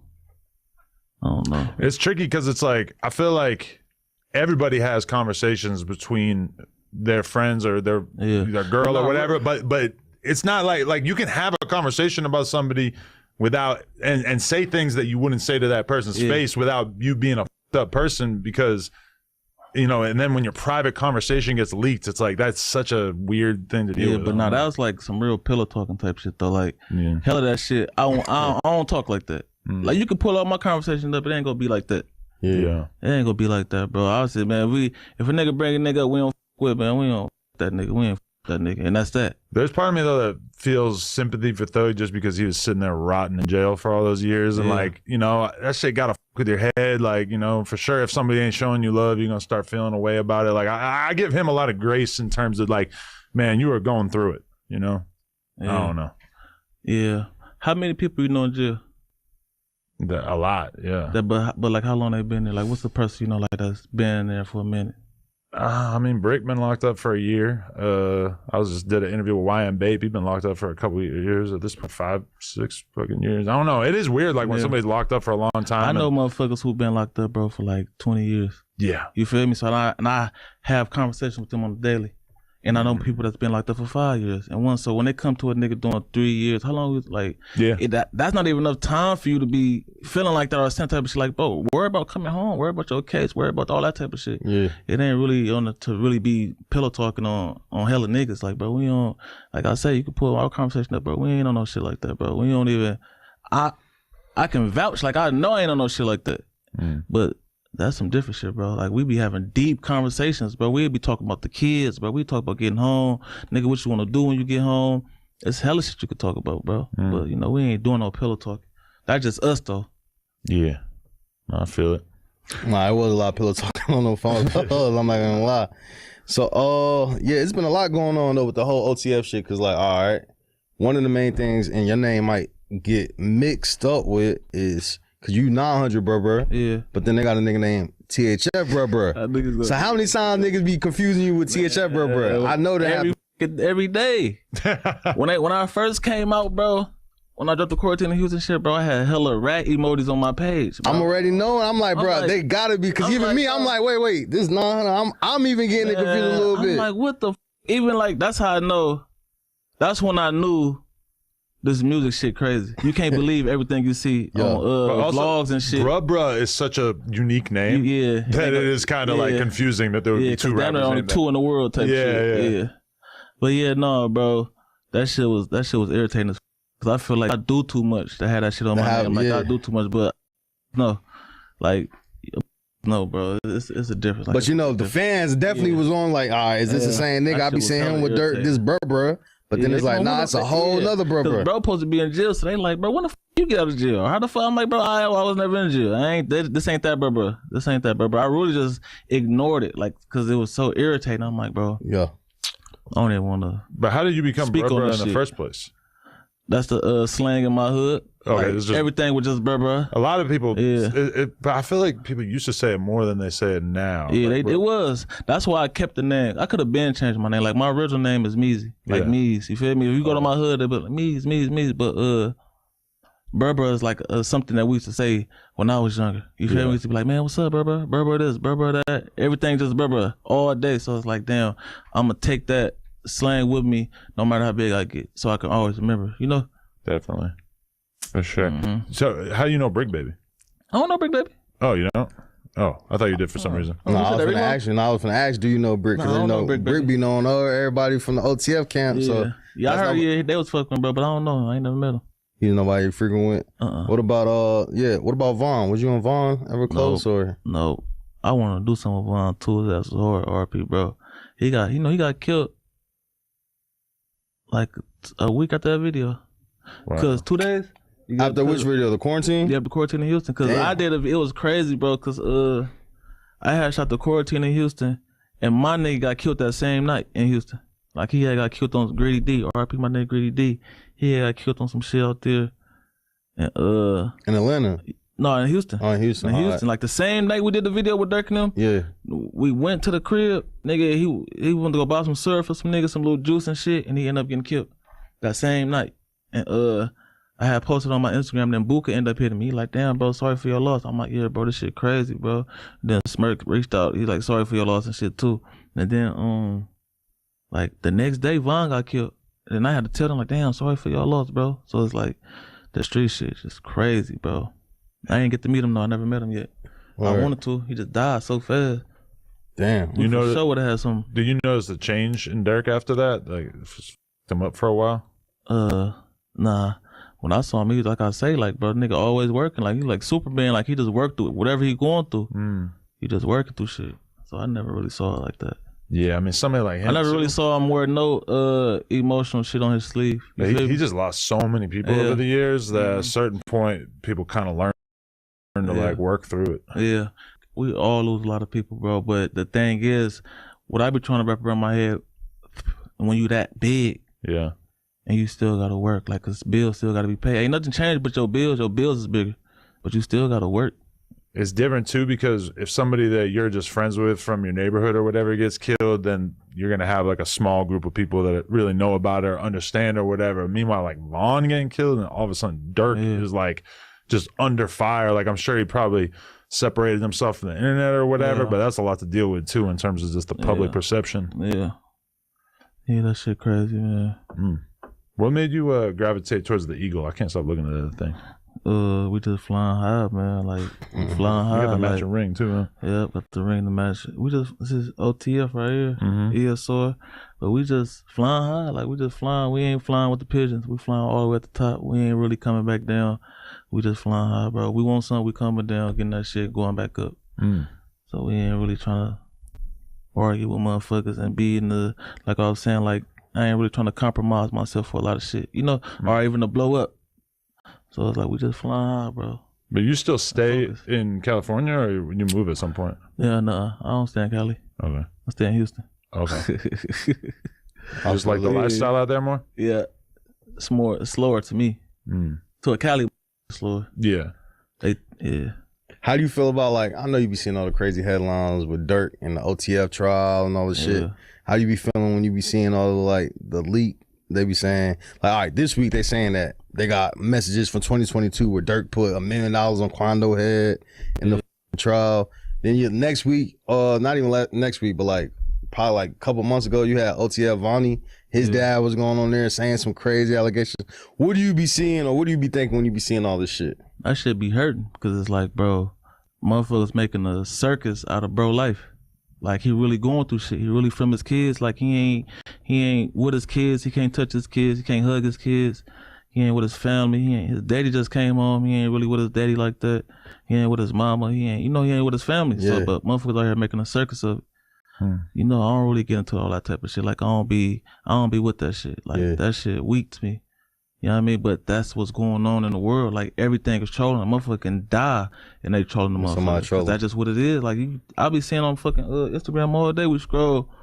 It's a page. It's a Cali page. But every time a motherfucker die, they be like, such and such got his noodles splattered on a plate West Coast today. Gang Wars, yeah, it'd be like, be playing, like, it just be, it's no respect, bro. It's just, and it's that's crazy. the kind of account that wouldn't exist if people couldn't just be anonymous. Yeah. Because the shit that he says, if people knew nah, who for he sure. was, that would be all. A motherfucker come see you about that. Because it's like real bad. Yeah, They be yeah. using like the slurs, the gang disses type shit. Like, if somebody, you know, whatever term they use to diss that person's hood, they be using that. Like, after they die, I'll be scrolling through my feed like, bro, what the fuck? No, for real.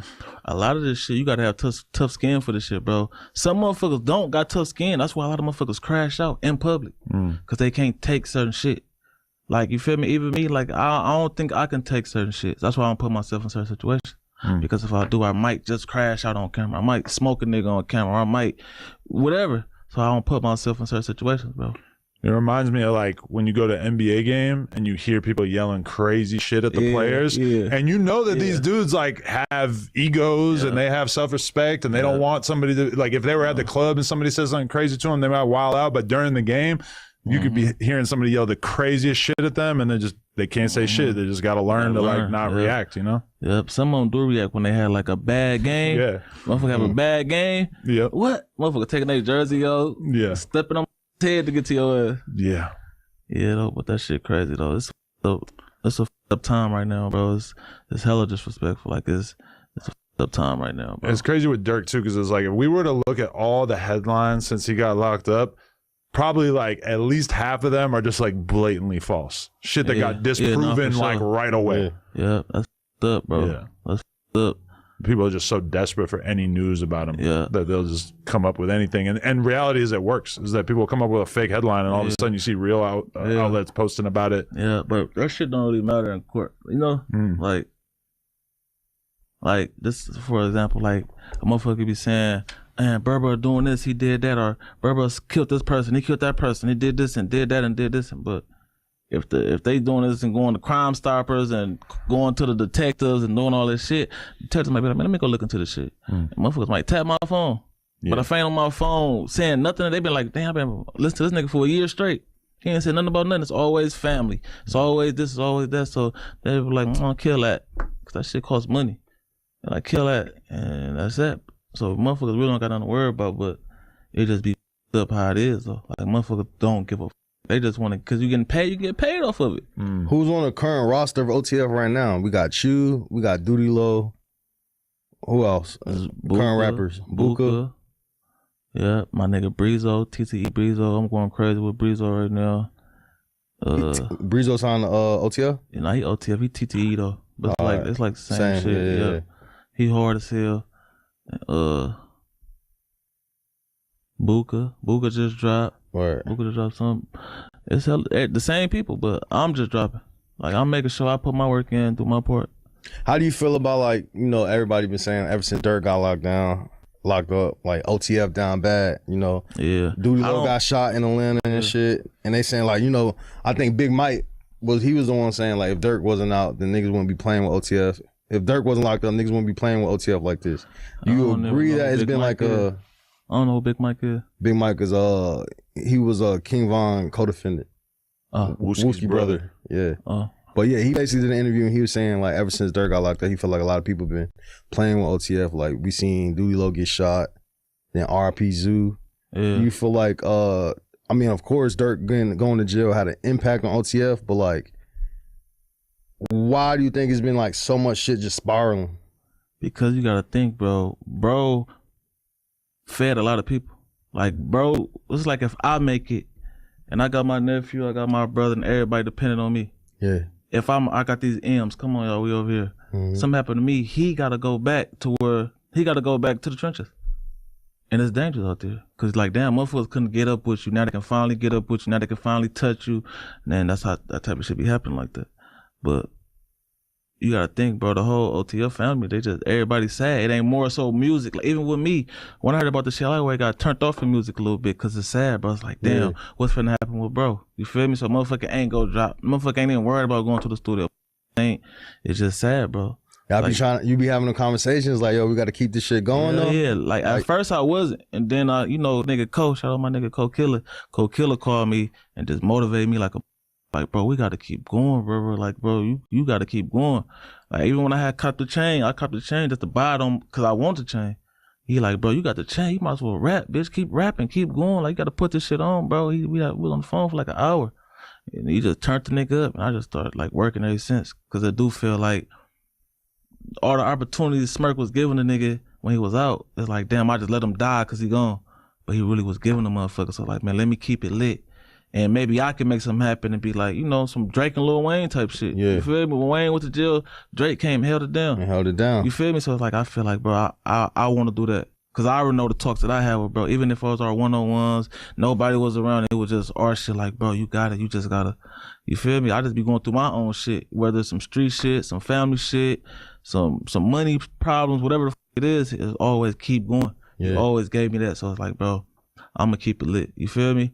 Even though I don't gotta talk to him, I don't gotta talk to that nigga every day. Yeah. I'ma already know, like, I just already feel it. You feel me? He want somebody to keep this shit lit, bro. You know what I mean? At the same time, he trying to come home too, though. You know what I mean? So at the same time, I'm saying, like, motherfucker ain't gonna make no circus out of it.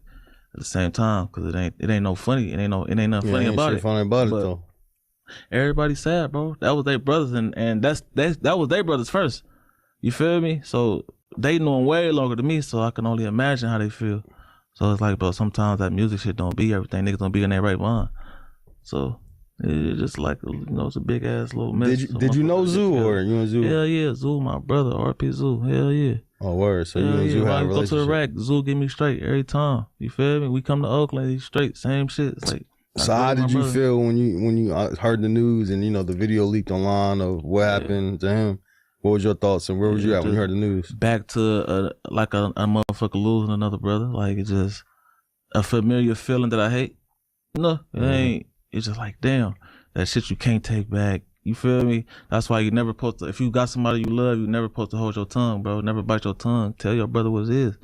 So that way you probably can save his ass. But shit just be deep, bro. So, but Zoo dying really shocked everybody because he like a big face in Chicago, so no one ever seen that for Zoo. You know what I'm saying? Because Zoo been moving around for all these years. Yeah.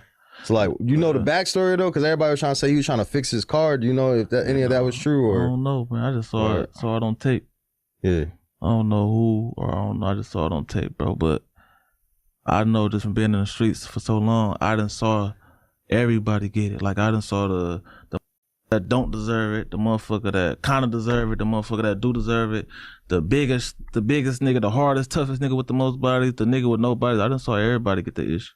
That's why I respect everybody on, and I hope they get that same respect back. You feel me? Even if I'm in a grocery store, if a nigga, that motherfucker, a white nigga or a Mexican or whatever, I don't just, you feel me? I give everybody respect. You feel me? But if it go there, then it's gonna go there. Because a challenge is a challenge. Someone like Bezu, like people just looked at him as such a badass who had just survived all these years in Chicago. And then when you look at how that situation actually went down, like he let his guard down for whatever, 5 minutes, 10 minutes in the parking lot, and that was enough. Like that really lets you know, like anybody could get got if they end up in the right situation, Yeah, a band like that since forever for gangsters. Yeah, I know motherfuckers who died with guns on them. Motherfuckers who died in shootouts, who saw the shit come and shot. Nigga died from a leg shot. I hear people in interviews all the time who will be like, "Yo, they're never gonna get me because I'm always on point." And it's like, that's there's a lot of ways to not be on point. Them be the niggas who be losing. Like me, I feel like I don't rap about that shit because I don't want to wish that shit on me. You feel me? I don't want to put that energy on me, but I can die. I be on it though. Like, you feel me? Even I tell myself every morning, that's a torture, bro. I wake up every day like, damn, this I gotta make sure I be on point today because it can happen. And it's on my mind every day, bro. It ain't not one day go by that I ain't thinking about death. So it just be like, it make me be on point. You feel me? That's why I got damn near, I was catching like 4 pistol cases, bro. Like in a span of like 2 years, like back to back to back. I'm just catching them bitches because I don't know how to be without that motherfucker. You feel safer like where you at now though? Like in Houston, like you kind of let your guard down a little bit more versus you being being at home, But it ain't all hell no. It ain't just relax, but you don't got to be like this. You feel me? You don't got to be in Oakland. You got to be like this. Like you damn near got to see the shootout coming. Like I done saw like this finna go down right here. Watch this, y'all, and then it go down because I'm on it and I already know it's finna happen. Like you just know it. You just feel like you been doing it for so long, bro. You just become like a vet, and that's probably how Zoo felt. You know what I mean? But at the same time, I feel like that too, but it can still happen to me. You feel me? That's why it's best not to move so much. Or when you want to do certain shit, if it's certain shit a motherfucker go do, you send a motherfucker to go do it. Little shit, like I ain't going to the store. I make my bitch, I even ask my bitch, I don't even pump the gas, bro. Yeah. Cause I ain't trying to be seen. She'll pump it. Like, you know how some women be like, I was never ready to pump gas. Well, bitch, if you my bitch, you finna pump the gas. like, bitch, pump the gas. I gotta be safe. I'm behind the tent. I'm gonna make sure we straight. If a nigga talk to you, do whatever you wanna do, but hurry up and get back in the car, bitch, so we can take off. But it depends on motherfuckers, how they live in their life. That's how I live mine. You feel me? But it can happen. It happens to the best of us, bro. Like, I done saw real gangsters die, bro. Like, and even my brother, like my brother John, he died. Like he was doing the most shit, bro. And for me to seeing him die, it's like, damn, if he can die, I know I can die. If I feel like I'm gangster, I know he 10 times gangster than me. So, shit, anybody can get it, bro. It can happen to anybody, bro. Sometimes some niggas die in shootouts. Some niggas kill each other. Or my nigga Drake, he had a nigga try to take his chain, and he killed the nigga that took his chain. But they both died. So, it can happen anyway. Oh, they both shot each other at the same time type shit? Mm-hmm. Damn. Yeah. That's crazy. 'Cause he saw it coming, but man, shit crazy. The street shit crazy. That's why the best thing to do is get out of it. That's why I can understand what 21 Savage take the streets. Like, I see what you saying, but you gotta say it in the right way. You feel me? As far because it do be hella bullshit going on. You know what I mean? But so you on the streets movement side? No, hell no. I ain't saying that, but I understand. I think I can understand where you're coming from. Let's see the two ways I feel like he's trying to say it, bro. One way, it can be Atlanta was so big, everybody was hella cool with each other, and they was the biggest maker in the game, bro. Atlanta was the maker of hip hop. They was the biggest in the game. They was on top of everything. Yeah. Everybody want to go to the A. That's just where it's at. And they got all these rappers cool with everybody. So, you know, nigga, when the snitching allegations on all these niggas, and he can't talk to them, he can't talk to him, he can't talk to a thug, he can't talk to, it just all split up. So he's like, man, the streets. I want to talk to my niggas. Because you kind of low-key want to accept what's going on. But accept niggas is snitching? Yeah. It's kind of crazy. Yeah, though. I know it is, but nigga feel like he's so rich now, like shit, nigga ain't. I mean, yeah, but in that same sentiment, Not saying I agree with that. I agree with that, but he was the same nigga on the phone trying to do the like, all right, we know Gunna snitch, but let's get this money type shit. Yeah. So and it's that like, shit come back bite you in the ass, bro. Yeah, so like, I had nigga relationships with niggas in the streets, nigga, that was fruitful. Like nigga, I had a nigga that was OT, and we could have made so much money. You feel me? We was making money, but when some paperwork came on his name, it was bad. I had to cut him off. Yeah. And I could have kept him on and kept the money coming. I could have been up M's. But at the same time, if I got little niggas under me, I got all my people under me, and they seeing me accept this type of shit, then they'll find excuses in their mind to accept it. But accepting it, that nigga prone to snitch on your ass. Exactly, bro. Right? Exactly. If that nigga got some shit, so like, man, shit. That's why the game, bro, is when you in the streets, bro, is rules and you abide by them. If you don't want to abide by them rules, then get out the fucking game. What's the hardest part about being in the streets? Cutting off people you love. Cutting off people you love. And not snitching. Say that shit easy. Man, that shit hard as hell because you got to not snitching. Hell yeah, because bro, you can tell and come home. Yeah, I feel that. That's hilarious. You can tell them, man, hey, we got you. Your ass grass. You can tell and come home, bro. But if you really in the game and you got some type of loyalty, some type of honor in this shit, bro, then you would be like, damn, bro, it is what it is. So how you feel about they saying it's like mad OTF niggas snitching on the case, like in the trial? They saying that multiple niggas is finna take the trial and try to snitch on Dirt. No, we don't know that shit. I don't even know. Nobody really know. Yeah, there's some shit that's got to come up when it's time for trial. That's why when motherfuckers take it to trial, they got to expose who tell it and all that type of shit. You will never know when it come to trial. When it come to trial, you gonna know. I mean, that's just got to be a crazy position for you because it's like you don't want to jump the gun.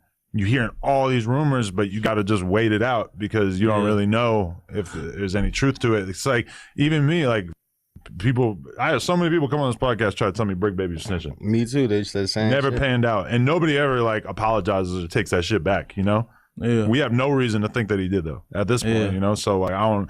And just knowing him, I could never imagine it. Yeah. It's just...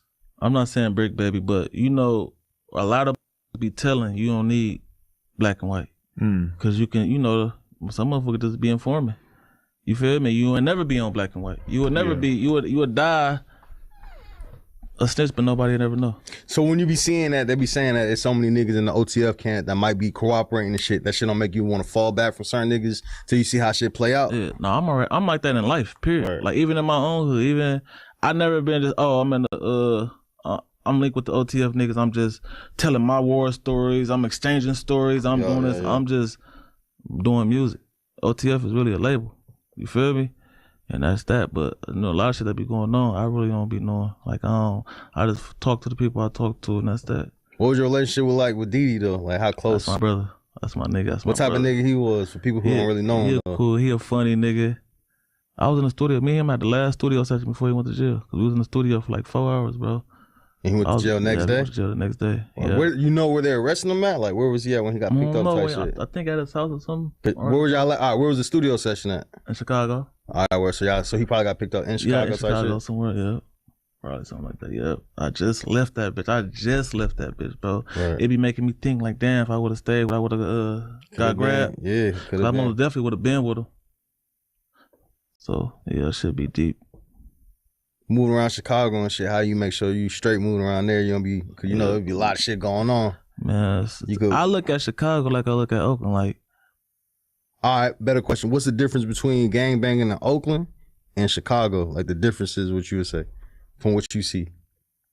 Like street I swear culture. to God, bro, I don't see no difference. But the accent, the way niggas talk, like they probably say on phone now, on BD, on all that type of shit. Niggas got switches and shit in Oakland. That's What? a thing. Man, we been having switches since nigga 2009, 2008. The ones that you have to make, you to put on your shit. Once you pull that trigger, the whole thing shoot out. You can't. It ain't no switch where you can. Man, you put that thing.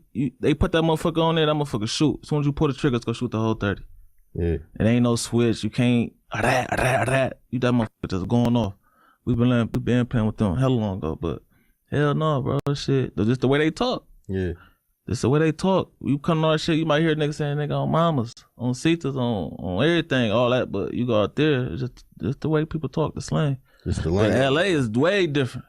I don't know if it's colors and shit now, like motherfuckers be tripping over colors, but for sure.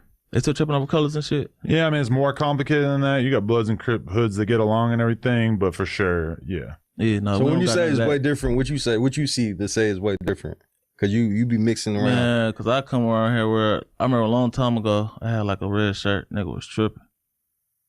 I'm like, bro, what the? I had another little thing. I was in jail, right? Yeah.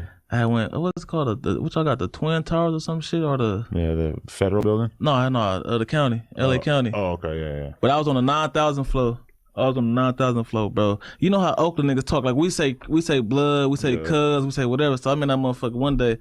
I'm like, yeah, blood. Whoop. And the nigga said, bro, I couldn't. I heard you say something about blood. You know, it's a Crip doing. I'm like, oh no, I'm from Oakland, bro. That's how we talk. He like, well, bro, you can't say that shit in here, bro. I'm like, nigga, what?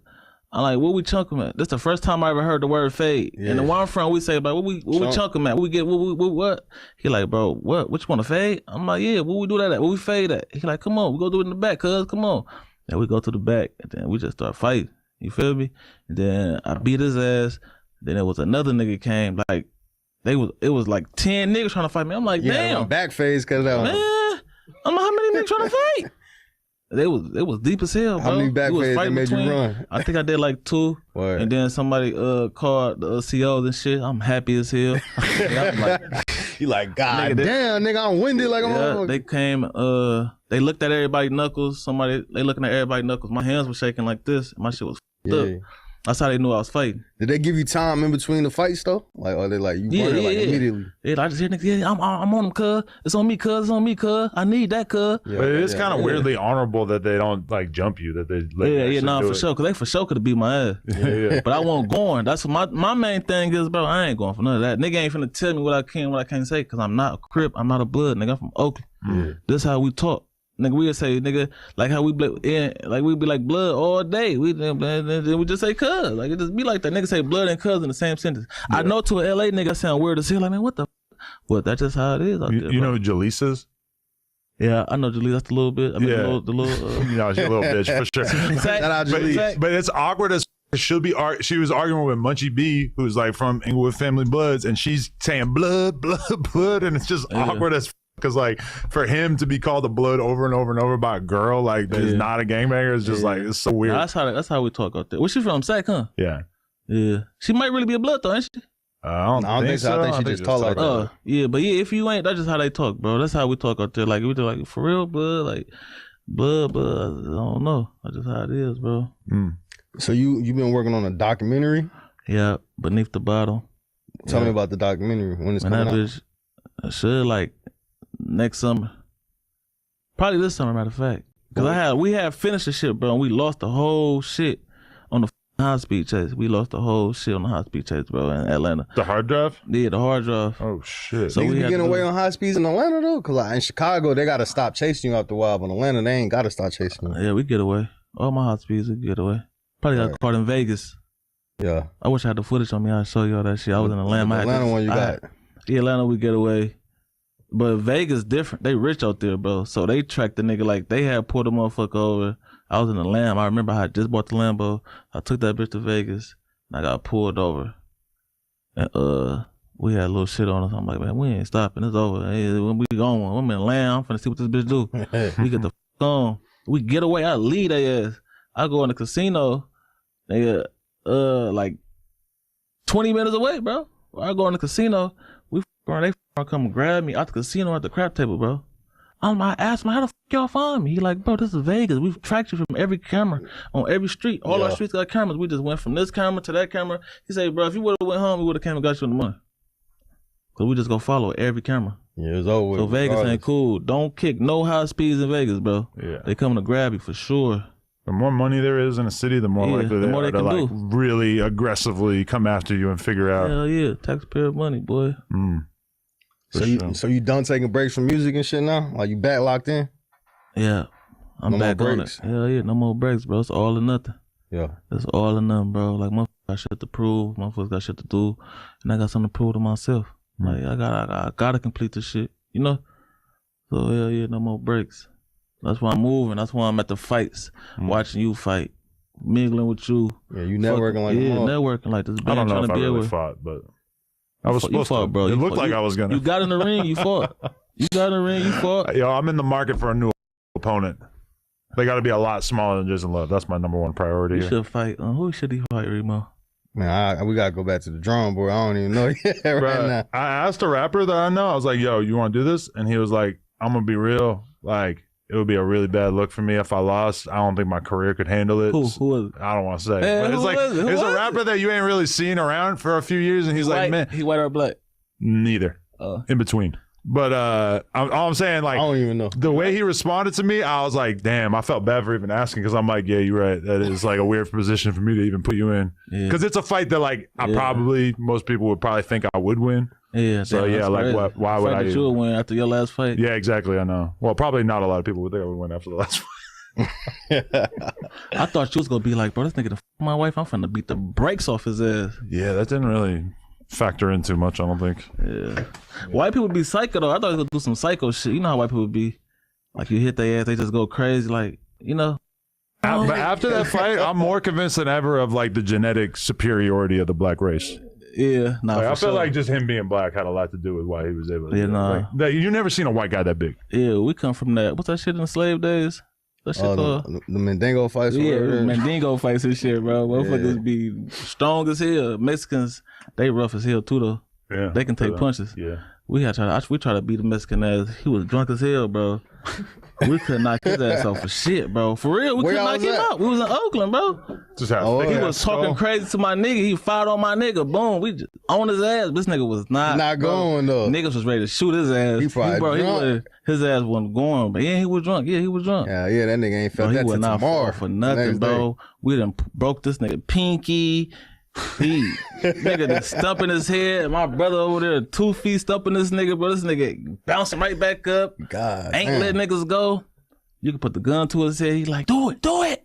I'm like, bro, this nigga crazy as hell, bro. We can leave this nigga alone. See, that's funny you say that because like there was a clip back in the day, 2018 or whatever, where I was on live stream and a dude busted into our place and put a gun to my head and it ended up being fake. Yeah. But then like we all were like beating the out of him because we're like waiting for the cops to come. We don't want to just let him sit there. So we're all kicking him in the head and shit. Nigga won't fall. Well, we had to kick him so many times to knock him out. It was just like, was kind of shocking. I'm like, this guy got a thicker skull than me.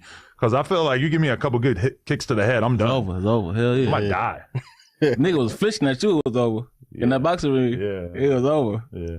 My boy took the Colin Kaepernick 20 seconds. I was mad. I was like, man, you can't take the Colin Kaepernick in 20 seconds. I would have kept going if I knew that they were going to give me a hard time about paying me. Because they did pay me, but for like, it was. Could I say, you didn't fight back or some shit like that? Bro, if you read the contract, they would have had a pretty good argument to not pay me. Because it's like, you got to like fight back. You got to like, you know, you can't just give up. I'm like, oh shit, this sounds exactly like what happened. You ain't hear me? You ain't hear me? I didn't hear nothing. I'm like, man, I knocked that nigga out. I bet at that point you couldn't even hear shit. I mean, it was just so obvious to me that I was like, oh, I might as well just give up now. What Lena was at? Huh? What Lena was at? You ain't look at her like, you know how that shit on Creed? I wasn't thinking about that. I didn't see you. He looked at this bitch and he just started going crazy. Bro, you got that guy coming towards you. You can't think about anything else. Like I couldn't, like everything else when I'm watching the footage and I'm hearing people screaming by the ring, I'm like, oh, all right. Like I missed all that. Yeah, though. Nah, it take a lot of heart to even get in the ring, bro. So I respect that. Like win or lose, I was always taught like shit, win or lose, as long as you fight. So you fought, bro. You got in the ring, I'm picking bro. on my next fight. I just gotta find somebody fat who's down to go at it with me. I ain't going against no more black Superman type characters. Oh man, my boy said it's over with. Shit. So shit. Who would you want to work with on music wise and shit? Cause you've been checking them off, all the big features and shit. Like, yeah, I for sure. What your dream feature? I want to go like toe to toe with Jay-Z type shit. Like guys, I like the shit he be talking about. Yeah. So, you know, like I say, I ain't compromising, so I ain't really worried about nobody with no big ass buzz. I just talking crazy. Not even if you, not even buzz wise, just like who you feel like your art relate to and shit. Like, who I you want to feel do something like, with Drake. I want to do something with Jigga, and I want to do something with Sexy Red. Yeah, that'll be hard. Gotta get Sexy Red on something. She got that energy. You ever talk to her? She be out. She be around and shit. Yeah, I just put I rapped her. I freestyled her song. She reposted it. Oh, alright. So I'm like, yeah, that's cool. We trying to put that together right now. We're working on something. We're trying to put it together. Okay, so you got any moves coming up that we need to know about? Album December 4th, Yeah. that dropping? Yeah, end of December 4th, man. Go listen to that shit. Adam, can you listen to my music, bro? I listened to it. I should listen to it more, but I mean, I watched like I sat there for a good half hour last night. I watched a bunch of music videos. Bet. You heard Why my all shit, your man? videos from 2020 though? I stopped rapping for a minute. No, but all your you videos, got like new the first stuff, videos, right? is like 2020. Yeah, that's when I And started. you deleted all right, but I thought you been rapping before that. Oh yeah, no, it's on another page. All It's on right, another for sure. page. Because I'm like, man, Yeah. ain't no way. Like, That's my real YouTube page. You had a different page, or you were putting it on like No, I had Fizzler or something. No, I had a different. No, I had a different page. Yeah. Oh yeah, I put some shit on Fizzler a long time ago. Oh yeah. But I had a different page, an Up Gang page. So so all your old music probably over there. all my old music on there. Oh, that makes sense. 'Cause I'm That's looking, all the- I was looking through the catalog. I'm like, this nigga started rapping like during the COVID era. Yeah, I saw the wild shit on that old page. So Word. if y'all want to see that old bro, that old wild shit, go Tell them there. where to find it at though again. Yeah, that, Up Gang 100. Oh, Gang 100 on Up YouTube. Gang 100. Go to shit on YouTube. That's all that wild shit. But yeah, though. Speaking of wild shit too, I want to say this too. Like, bro, motherfuckers be reaching out, like trying to do vlogs and shit. But I be feeling like, you know how motherfuckers they be doing them hood vlogs and shit. They be going to the hood. Yeah. I be like, bro, a lot of them be reaching out to me, bro. But I be thinking like, bro, I'm way past that now. Like, if they would have caught me like 10 years ago, then I would have been that nigga. Walking on the block, I could have showed you where I got shot at. I could have showed you where we drilled something at. I could have showed you where we went to jail at. I could have showed you where I saw everybody died. I could have did that. You feel me? But now it's like, bro, I'm on different shit. You feel me? I'm motherfuckers buying property, motherfuckers buying jewelry, taking care of their kids, raising their kids. It's a different vibe now. So if motherfuckers want to come vlogging, that's what it's gonna be about. That's what we gonna see. That's what you gonna see. You trying to show motherfuckers not tricking themselves off the streets. Cause this shit cool, bro, but that shit real tricky, bro. How many rappers you seen get tricked off the streets? Off of music. Shit. Many, for sure. Motherfuckers be getting baited, be accepting other beefs and wars and shit. Like, bro, it's a lot of shit that motherfuckers don't gotta do that they choose to do. Even like I mentioned him already, but with J-Bo, it's like he had the world in his hands right there, and he just couldn't help himself driving around with guns and drugs. Yeah. He young though. Yeah. So he go come from under that shit. But he got enough. Yeah, he gonna come from under that The shit. time he's facing, he ain't gonna be young anymore by the time he gets out. If he actually goes in and does 10 years or whatever. Yeah, nah, yeah. He'll come. Hopefully- He hopefully it ain't don't gonna do happen, no but- 10, boy. He gonna come home. He just gotta get back. Like, even motherfuckers was trying to do that, like, cause he was on tour, NBA Youngboy. Motherfuckers was trying to pit us against each other. I don't even know, bro. And he don't know me. But a nigga, I'm not, you can't bait me to be going at it with him. That's his business. Whatever he wanna do, that's what he gonna do. You feel me? Just like I'm gonna do what I wanna do. Like, can't nobody really say shit to me, bro. Yeah, nah, for And sure. I ain't gonna just be having no problems with no nigga because a nigga going on tour with this nigga and this nigga got problems. That's hella shit. That's reaching way too hard. Yeah, that's hella shit. Because we bro. don't even know if J-Bo had gone on that tour. We don't even know if him and Youngboy would have even been around each other. Because a lot of those people were on the Yeah, tour. yeah. We never saw an iPhone clip of them hanging out with Youngboy. yeah. Like Youngboy is a superstar. He's in his own world. You know. I mean, they say young boy be from own niggas on his own tour. Yeah, I heard some shit too. Yeah, I heard hella shit. The show. All right, 900, bro. What you want to tell them to go with? Follow you on the gram. Yeah, Check out your follow YouTube. nigga on the ground, man. 900, bro. Check out ELD4. That shit out right now. That shit going crazy. Get my shit #1, man. Let's go. Come on, man. Bro. Shout out my boy Remo. Appreciate you, dog. That's all good, bro. Much love. Let's go. No Jumper, coolest podcast in the world. Check us out on YouTube, TikTok, all that. Like, comment, subscribe. We out.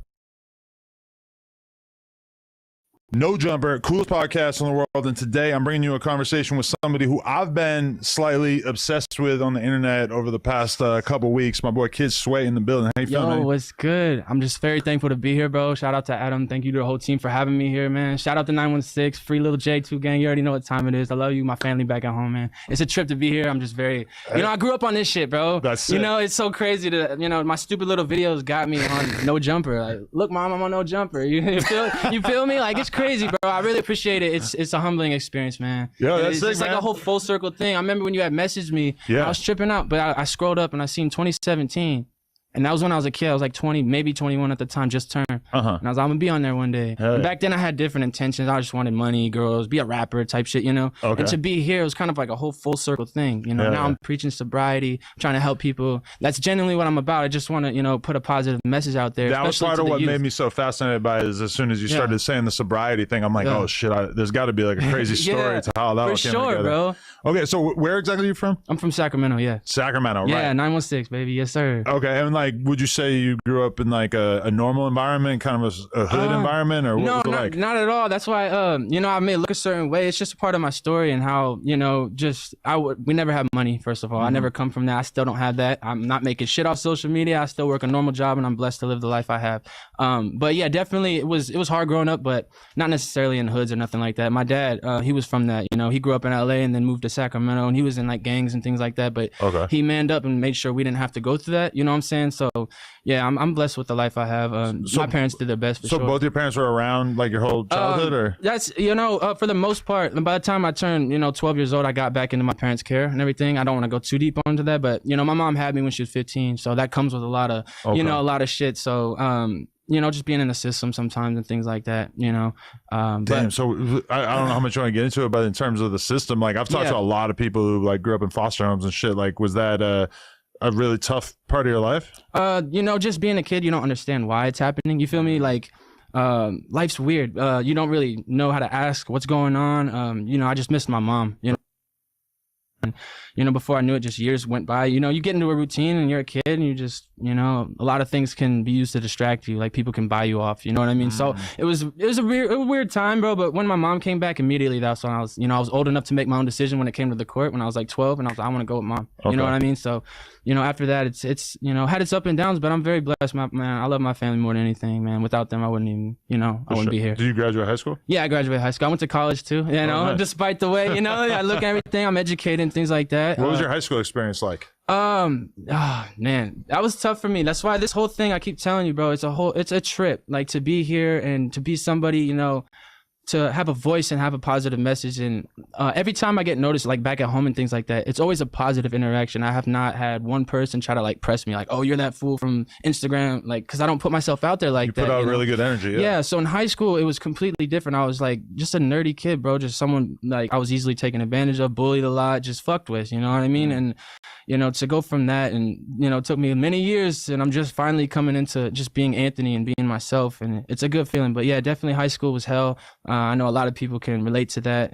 It's a hard time in a kid's life. But yeah, man. Did you have like a good friend group, or are you kind of alone? No, I was a loner, bro. And that's the thing, now that I see that the world isn't all bad because, like I said, I grew up in like the system parts and shit like that. And I didn't have my family. So during that time, it kind of really made me like, introverted bad. Like I was just in my own space and it kind of made me socially awkward in a way. It was hard for me to make friends. So I know it's not like those kids' fault in high school or anything. It was a part of me just, always thinking like, everyone's out to get me, you feel me?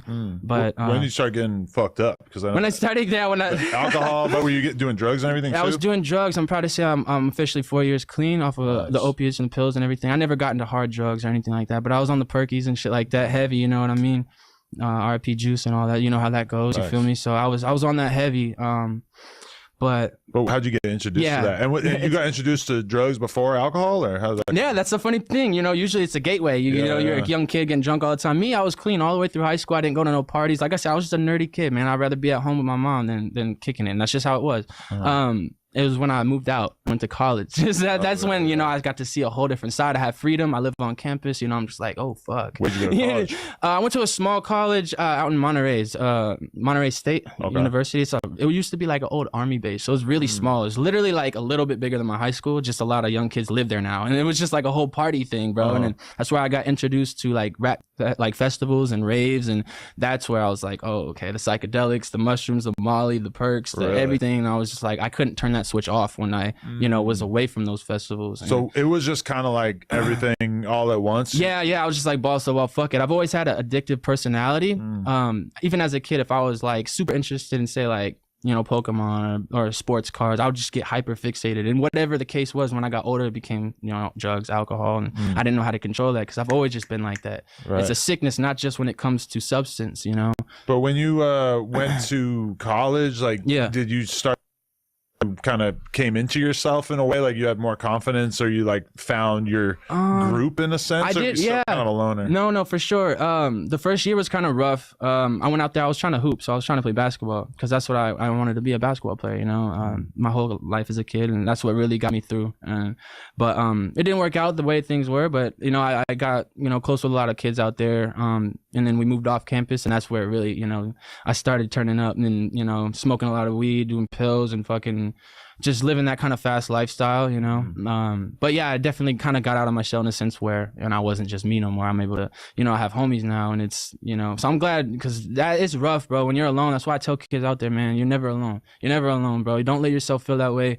You know, sometimes it's not you're the problem, but get out there, you know, put yourself out there. You never know who's gonna, you know, be there for you. If you know, are just too scared to ever try, then you'll never really see what's like a lot of people, you know? kind of take it for granted that they just have like a base of friends that they grew up around and everything like that. But I didn't have that at all. I get envious of that sometimes. Like, I have not known someone for more than 5 years out of my life that I've been close with. You feel me? Like, it's always been changed. Like, as a kid, we moved around a lot. Like I said, my parents, they were young. So, you know, I don't expect them to fucking, you know, be doctors and shit when I'm, you know, 12, 13. They were growing up too. They were still in their 20s while I was, you know, about to be a teenager. So they're getting their shit together too. So sometimes I see people who are like bragging about like, yeah, I'm still with the same people I was with since I was a kid. Yeah. And that sounds dope. But when I think about it, like, I left my hometown when I was like 19. Moved to New York for 7 years. You're doing the BMX thing, huh? Yeah. And I moved out here, and it's kind of like every time you move somewhere, you're just naturally going to get further and further apart from your sort of friend group that you were with when you were younger. You know? Exactly, bro. It's like a restart. So that happened a bunch of times. I went to a couple of different, you know, elementaries, a couple of different middle schools, a couple of different high schools. Like, it was just like that. So it was,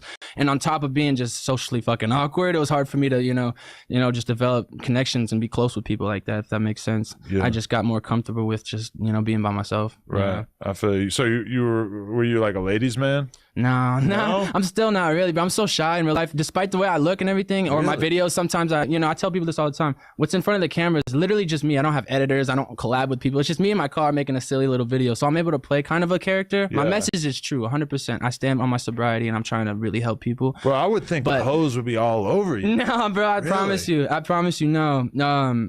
It's funny enough, like, not even with TikTok. That's like a big platform for you, like advertising your services. The funniest part is it's mainly gay guys in my DMs. I fucking love them though. Shout out to gay guys, but they be the most fucking diabolical things. They won't even say hi, nothing to be like, show me that dick or something crazy. I'm just They're like, the most damn. shameless. You know, but no, for the most.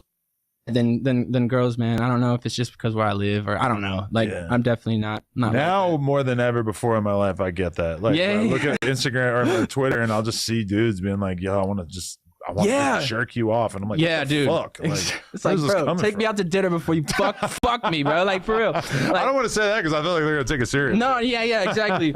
But I'm like, you know, I make some funny videos and shit where I say, you know, gay jokes and things like that. And it's funny, the straight people will be the most offended by it. Like, because my following is mostly gay people. I don't know why. It is what it is. I fucking, you know, it is, you know, fuck it.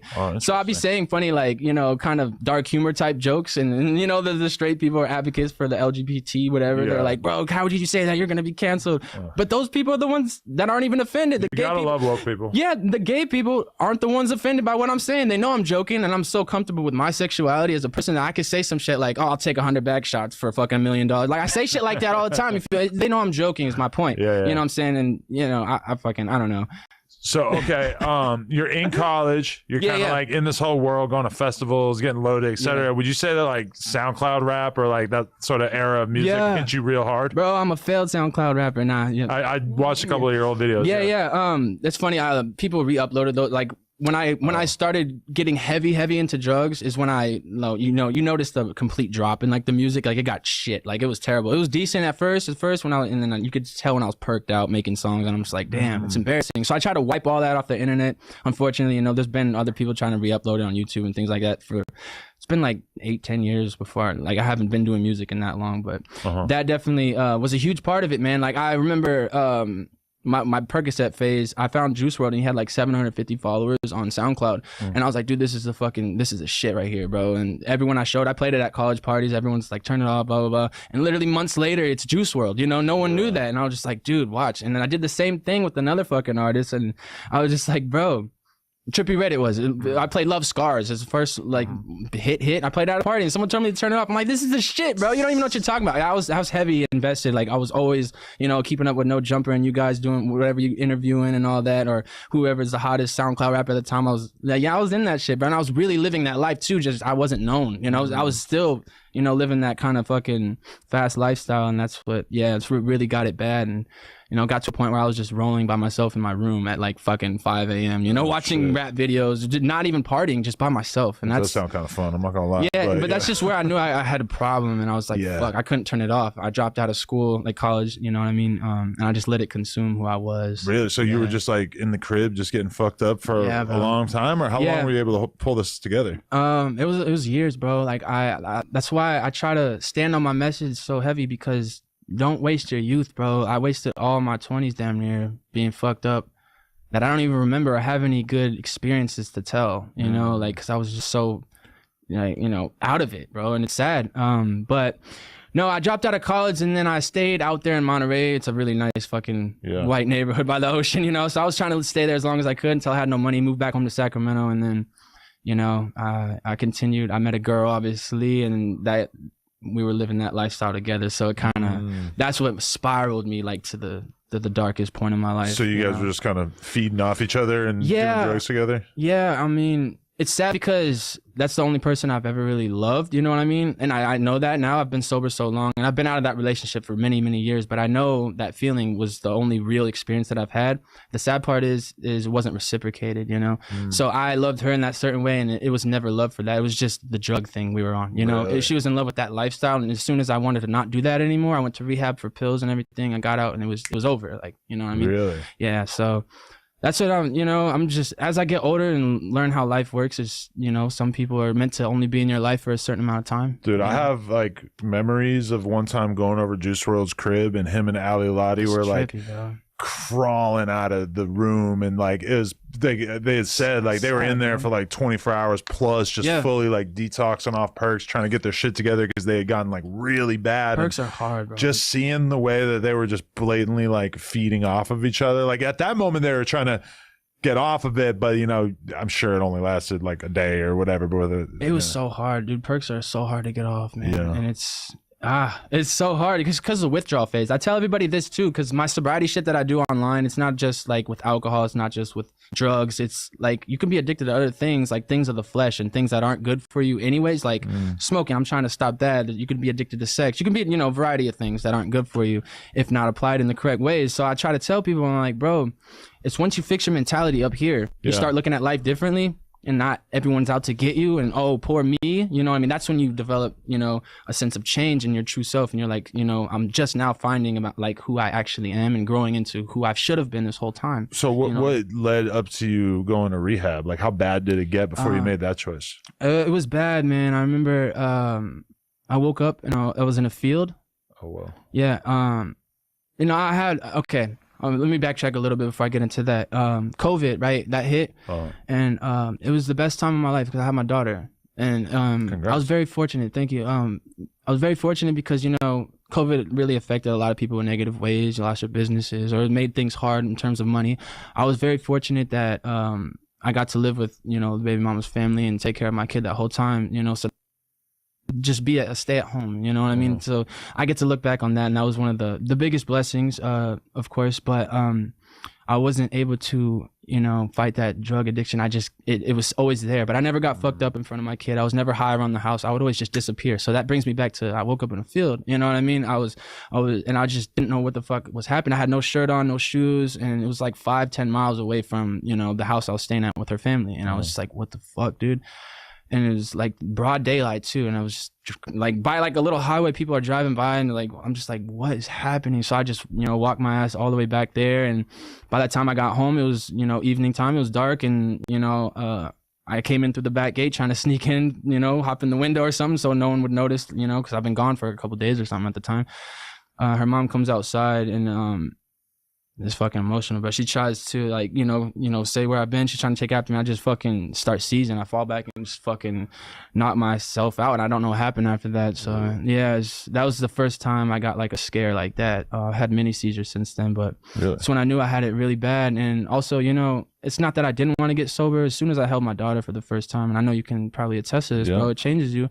And I just wasn't man enough to take care of that at the time. And it sucks. It eats me alive to this day. I still, you know, regret the things. And I should have got sober. I just didn't, man. I wasn't ready. Everyone has their own time, you know. Yeah, it's such a bad feeling, like choosing something over your kid. It's the worst thing I've ever done in my life, bro. Yeah. You know, and that's why I'm so strong about staying sober, and I'm adamant about, you know, just what I do now. Is she's the reason I'm alive. If I didn't have her, I've been gone, bro. Like 100%. So I mean, a lot of young people like just don't really feel like they have anything to live for, and then once you have a kid, it just becomes like this massive pressure to like get your shit together. Yeah, I was nobody. I was born. She was born. I was 24 years old, and you know, that's not that young, but it's still, I wasn't ready. You know, it doesn't matter what age you are. If you're not ready, that's a huge responsibility, and it's so sad because you know, that was my best friend. She was my everything, bro. I had her on the baby Bichon all day. You know what I mean? That was my little homie. I just, you know, like I said, I didn't man up and take care of her and get sober. So then how'd you actually end up going to rehab? Like, were you able to just afford it, or somebody have to help you get in there, or what? Yeah, they helped me get out there. I made sure I went out of state because, you know, I know all the plugs out where I'm from, so I'm not going to be able to get sober if I'm just like, you know, the withdrawals are bad. I've tried to get sober many times, so it doesn't work if you don't want it to work, first of all. Second of all, if you're withdrawing, the only thing that's going to make that go away is to fucking pop another one, you know? So I knew I had to leave the state. I went out to, you know, the South. I went to Kentucky and stayed there for 90 days. Do you have family there, or know anybody there? No, I didn't really know anybody there. Like I said, I did that for a reason. Just so I wouldn't, fresh start kind of thing. Got a little job at like a pizza place or something just to, you know, pass time. Also, at the same time, you got to understand I lost my kid. I know, because all of a sudden I'm, you know, raising her, and then I'm going to go to rehab, and they cut off contact that day. Really? And I was thrown off. I thought it was going to be like, everything was going to be okay. So they were basically like, hey, you're not seeing this kid anymore until you get sober. I guess they had no idea that I was fucked up all the time. Like, standing from the outside, like, how can you not know? You know what I mean? But if you don't really know about drugs, like, it's true. They were older, yeah. When I think back, like, there was a girl that I used to kick it with before No Jumper took off, who was like blatantly a meth head, and I did not know because I just didn't know about meth. Facts. You know, it's like I just didn't understand that that's how she was acting, and I could never be tricked like that again. Like, for sure now I would be like, oh yeah, I could tell what she's got going on. You know? Yeah, no, that makes sense. Yeah, it just threw me back. I was like, I just couldn't believe they had no idea. I'd been living there for a few years at the time, you know, by then. And once I told them I needed to get help, and like, instead of supporting, kind of, it was not necessarily that, you know. It was like, how could you do this? You have a kid to take care of. You're a loser. You know what I mean? Get the fuck away from us. But kind of. But at first they kind of eased me into it. But you know, as I stayed longer and longer, the months went by in rehab, they stopped FaceTiming me, and they stopped contact. So at first they were kind of more supportive, and then as you got kind of gradually, it was like kind of trying to get me out of the fucking picture, you know. My daughter, she's Korean, so it's like that kind of like, it's just different, you know what I mean? The culture, everything, that you're supposed to man up, take care of your shit, and you know, I understand where they're coming from, but just at the time, it was one of the hardest things ever, bro. Even harder than getting sober is just the fact, you know, losing my kid. She's still here. but I don't have her. You know what I mean? How often are you able to see her? I'm supposed to be seeing her right now. I don't want to talk too much. I'm going to court. I've been going to court for the last 3.5 years. Trying my best. I'm sober. I've been sober the whole time. I've had a job the whole time. Just doing what I can. I've never, you know, I'm 30 years old. I've never been to jail. I've never even got a speeding ticket, nothing, bro. And I pride myself on that because I come from a place where that's normal. My uncles are both in prison right now. My dad's been, you know, through his own thing with jail. I just grew up in that. So I'm very prideful on the fact that you know, my dad taught me better, and I have never been in that place. Even on drugs, I never, you know, would steal or get into fights, or I wasn't that. I was just a self-destructive drug addict, you know? But so you go to rehab and it works? Like you It scared the shit out of me, bro. Yeah. It scared me. I told myself when we had the little circle meeting times when everyone's sharing their story and you see people that have, you know, just been in and out this rehab thing for like 20, 30 years of their life and they're still, you know, telling the same thing. Like, I want to get my kids back. I want to do this. Like, but I relapsed yesterday and I'm here. You know, now it's just, dude, it made me fucking cry, bro. At the time, my daughter was 1 year old and I was just like, how did I let myself get here? Yeah. So I promised myself, I was like, I'm never going to come back here ever again, you know? So it scared me straight, if that makes sense. I just never wanted to be in a place where I allowed myself to, you know. But it was a respectable rehab, because I hear stories sometimes from people about going to rehab and there's people doing drugs in the rehab. Yeah, no, it was a very good experience for me, of course. There's stories like that. I've heard many, you know, meeting people in that, you know, that have been rehabilitated or, you know, gotten sober. They have a lot of stories I've heard that are fucking way gnarlier than mine. I was fortunate enough. It was pretty smooth. Yeah, because like I have a friend who's actually on this podcast who has serious issues with drugs, and like we talked about like getting him into a rehab and stuff, and it kind of takes some of the motivation away, because he'll be like, bro, I've been to rehab like 15 times. Like, yeah, like it doesn't work unless you're ready for it to work. It's the same thing as like church or whatever you want to say, or therapy. If you're not ready to go and actually, you know, they're not magicians. It's not going to magically make your problem go away. It's if you're ready to put in the work and, you know, actually change. That's what makes the difference. So I was at that time, like I said, it scared me, and I was like, I'm never gonna come back here, and I never touched a drug since then, bro. Like that's amazing. That's just, you know. And then it became alcohol later. I was like 2.5 years sober completely, and then I started, because I never had that. Alcohol was never the. I never had that phase. I never had an alcohol phase ever. Like, you know, in high school, sometimes like at family events, I would get drunk, but that's normal high school shit, you know. And I'm with my family, I'm safe. I never went and partied or went to high school parties, college parties, and drank ever. You know, I was just, you know, by the time I got to college, I was popping pills and smoking weed. That's what I would go party of. So the alcohol thing was completely new, and that quickly got out of hand really fast. Were you just cocky, like, I have already beaten this drug thing? Because I know people who like beat, you know, meth or coke or whatever, and then they still drink and are able to kind of manage that, which is kind of crazy to me. I was hoping that's what would happen. Yeah.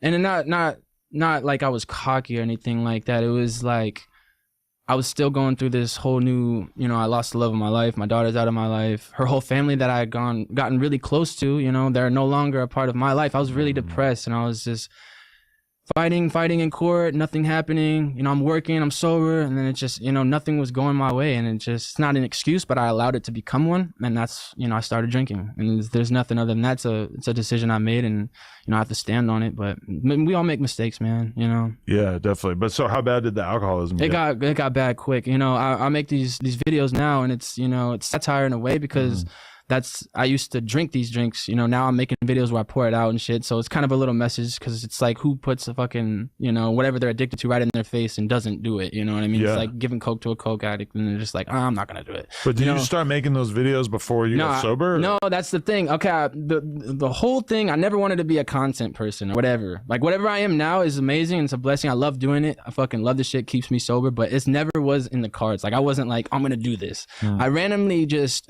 pulled up at a fucking stoplight one day, and I was drinking these drinks, like I said before, every day. Like, I was just getting fucked up. But your way of getting fucked up, like, just for people who don't know what we're talking about, in your videos, sometimes you'll take like a big gulp cup and you'll shit, no way, bro, I'm gonna make here we go, fucking, you know, and you'll dump like a whole bottle of tequila in there, and then like put you guys on. This is the red Kool-Aid packet, bro. I'm about to put y'all on. This was one of my favorite ones of all time. But, you know, long story short, this is how the very first video I ever made was what I'm about to make you guys right here, and I did it at a stoplight. And I just uploaded it randomly to TikTok, and it got like 1 million views in a day. Like, the next day I checked, I was like, what the fuck? But I chugged like most of the drink while I did it, you know what I'm saying? So that was the video. It was back when I was fucked up, and I don't know what got into me that day. I was just like, I'm gonna fucking make a drink. But when you were drinking, this was your way, because I feel like the more, like, the Buzzball, yeah, I'm about to put you all on. Even like my boy that I was talking about, like, he drinks Buzzballs, and it's like he's been getting fucked up for so long. And it's so crazy to me that his way of drinking is like something that involves this crazy color. It looks like it's for a kid, you know. It looks like it's a children's toy. I promise you, this shit. Okay, you start with the Sour Patch Kids, bro. You put that like that, right? Yeah. gonna put all this shit in the trash. Be respectful. Nah, but it was so random. Like I said, bro, I wasn't ever trying to be a content person. I was doing this type of shit, and just fucking every day I got off work, this was what I would do to get fucked up. Just crazy, wild drinks that I just made up. You feel me? And then, yeah, just my bad, bro. No, that's cool. Go crazy. All right, and you put the ice like that, and then fucking.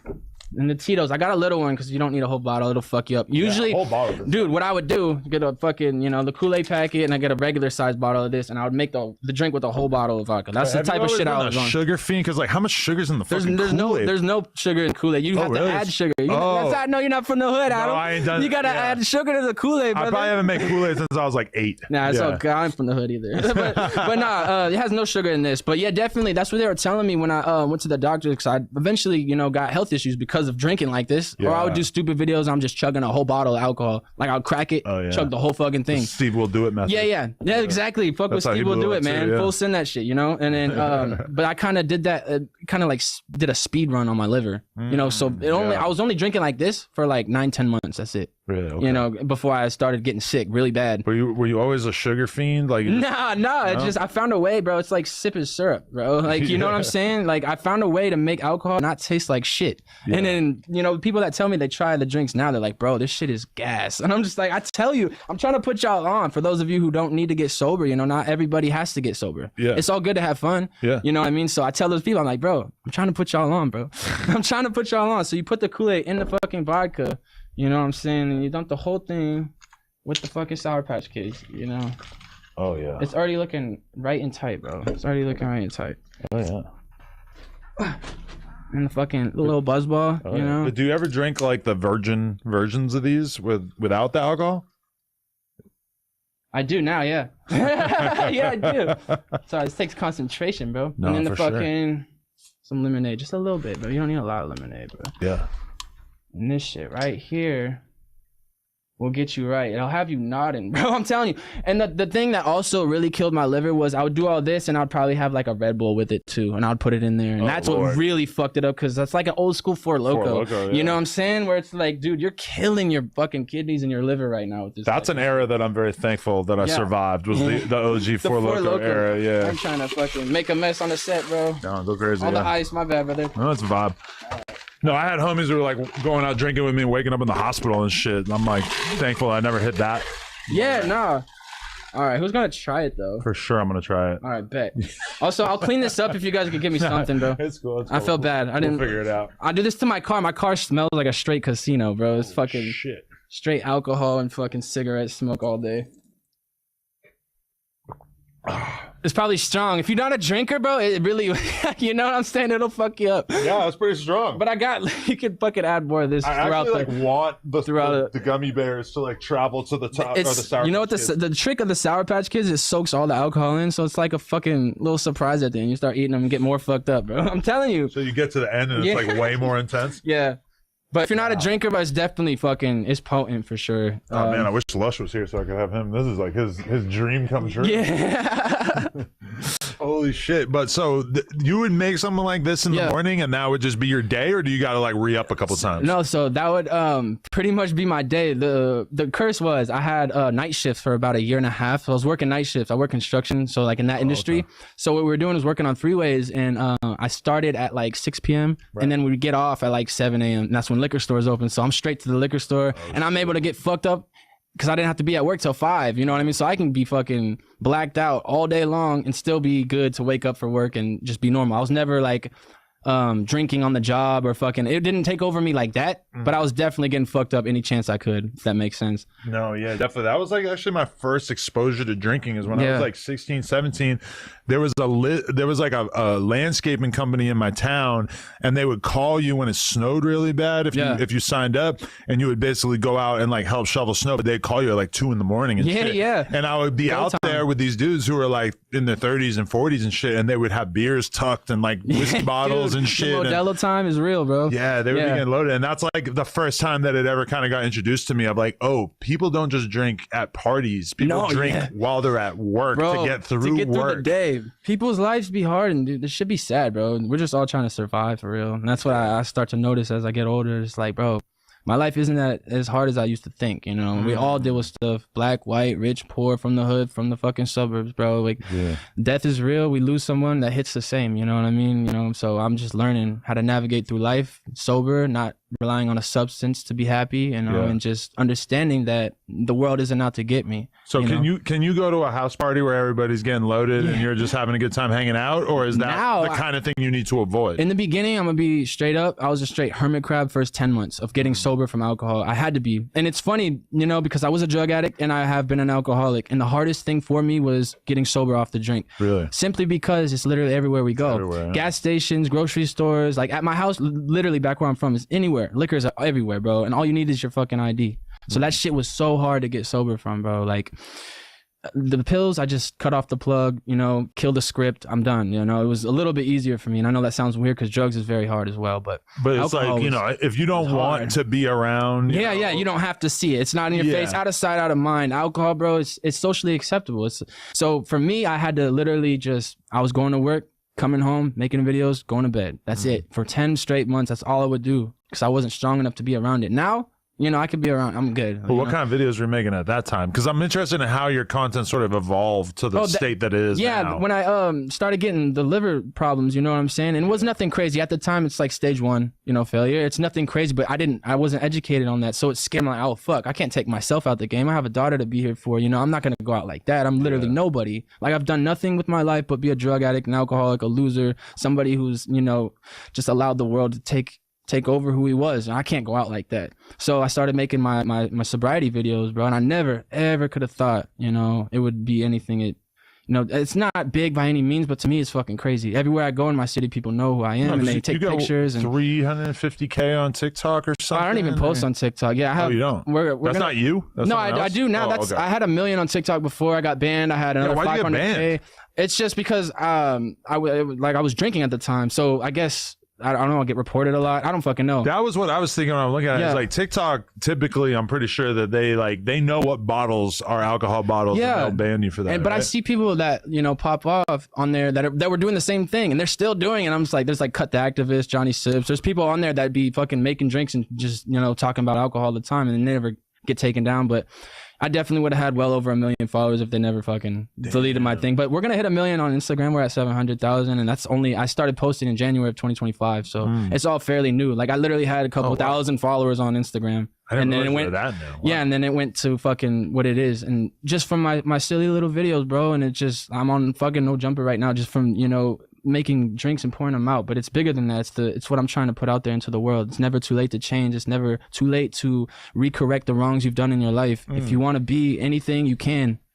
No one's better than anyone else. We all have the ability to make what we want of life. You feel me? For sure. How do you keep it like, or in terms of like the videos, like how do you keep it interesting? How do you, because it's kind of like you could just do the same thing over and over, but at some point you gotta like. That's where I'm at right now, bro. For real. I'm just like, I don't know what else I can do to continue, you know.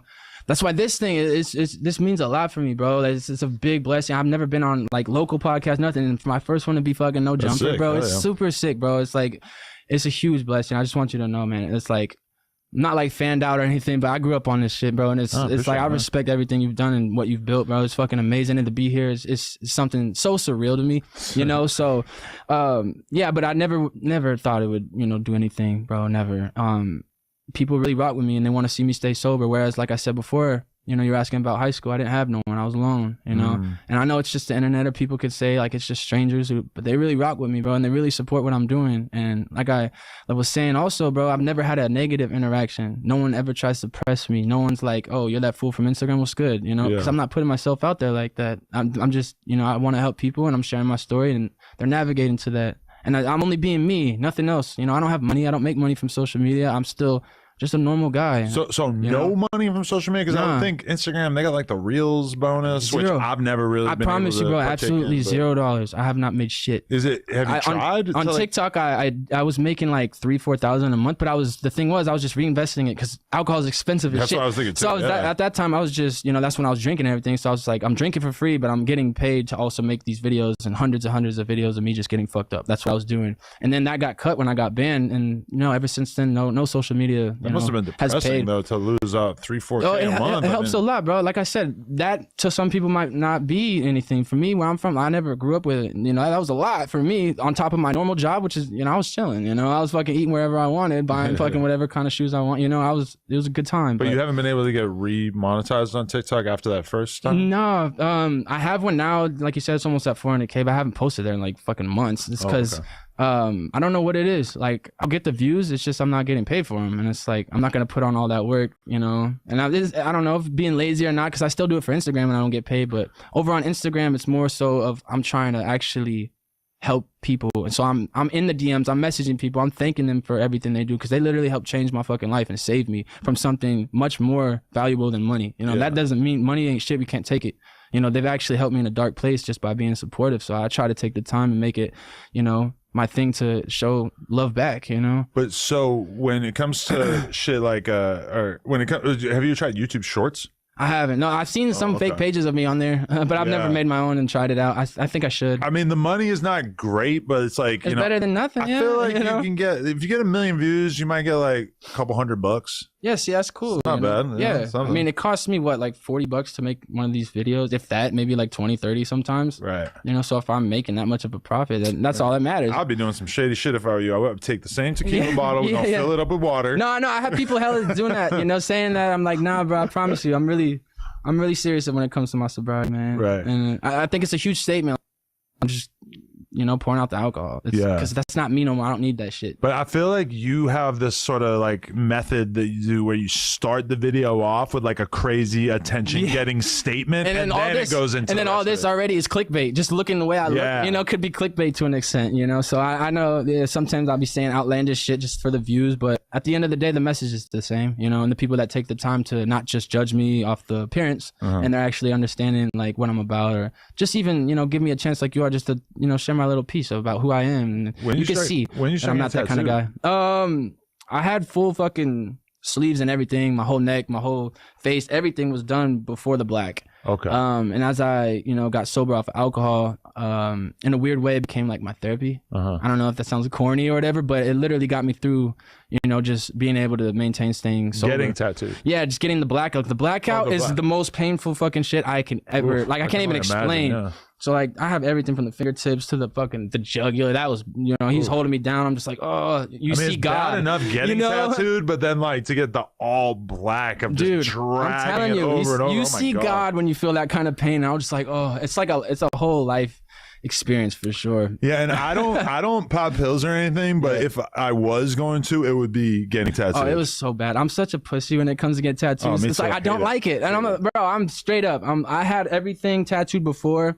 And so if I have a chance and my artist is cool with it, I'll use numbing cream sometimes now when I'm doing shit like the ribs or the fucking stomach. Like, I don't care. I've already felt everywhere before without it. And just being fucked up and young and just getting any tattoos I can. So I already experienced all the fucking pain, the head, everything. Yeah. Like all the face was no numbing shit. So now when I do heavy sessions like black, put that shit on, bro. No, I remember like, put that shit on me, bro. First time I went to get tattooed and the guy was like, hey, I got some numbing cream, you want it? And I'd never even heard of it. I'm like, for real? This is like a long time ago. Dude. And I was like, yeah, I'll try it. And as soon as we started going, I'm like, what the fuck was I doing getting tattooed without this shit? I'm telling you. But then it's like a curse because in like 3 hours into the tattoo, it all comes and you're like, oh, and you feel it 10 times worse. But nah. But what tattoos did you have initially that you wanted to get blacked out? I had like a Dragon Ball Z little sleeve on the half sleeve here. Just a bunch of shit that, you know, was just young and I didn't have any money at all. Just getting filled up wherever I could, you know. Not necessarily bad ink. You know, I had a cool portrait of a lion here. I had like prayer hands. It wasn't bad, but it just wasn't,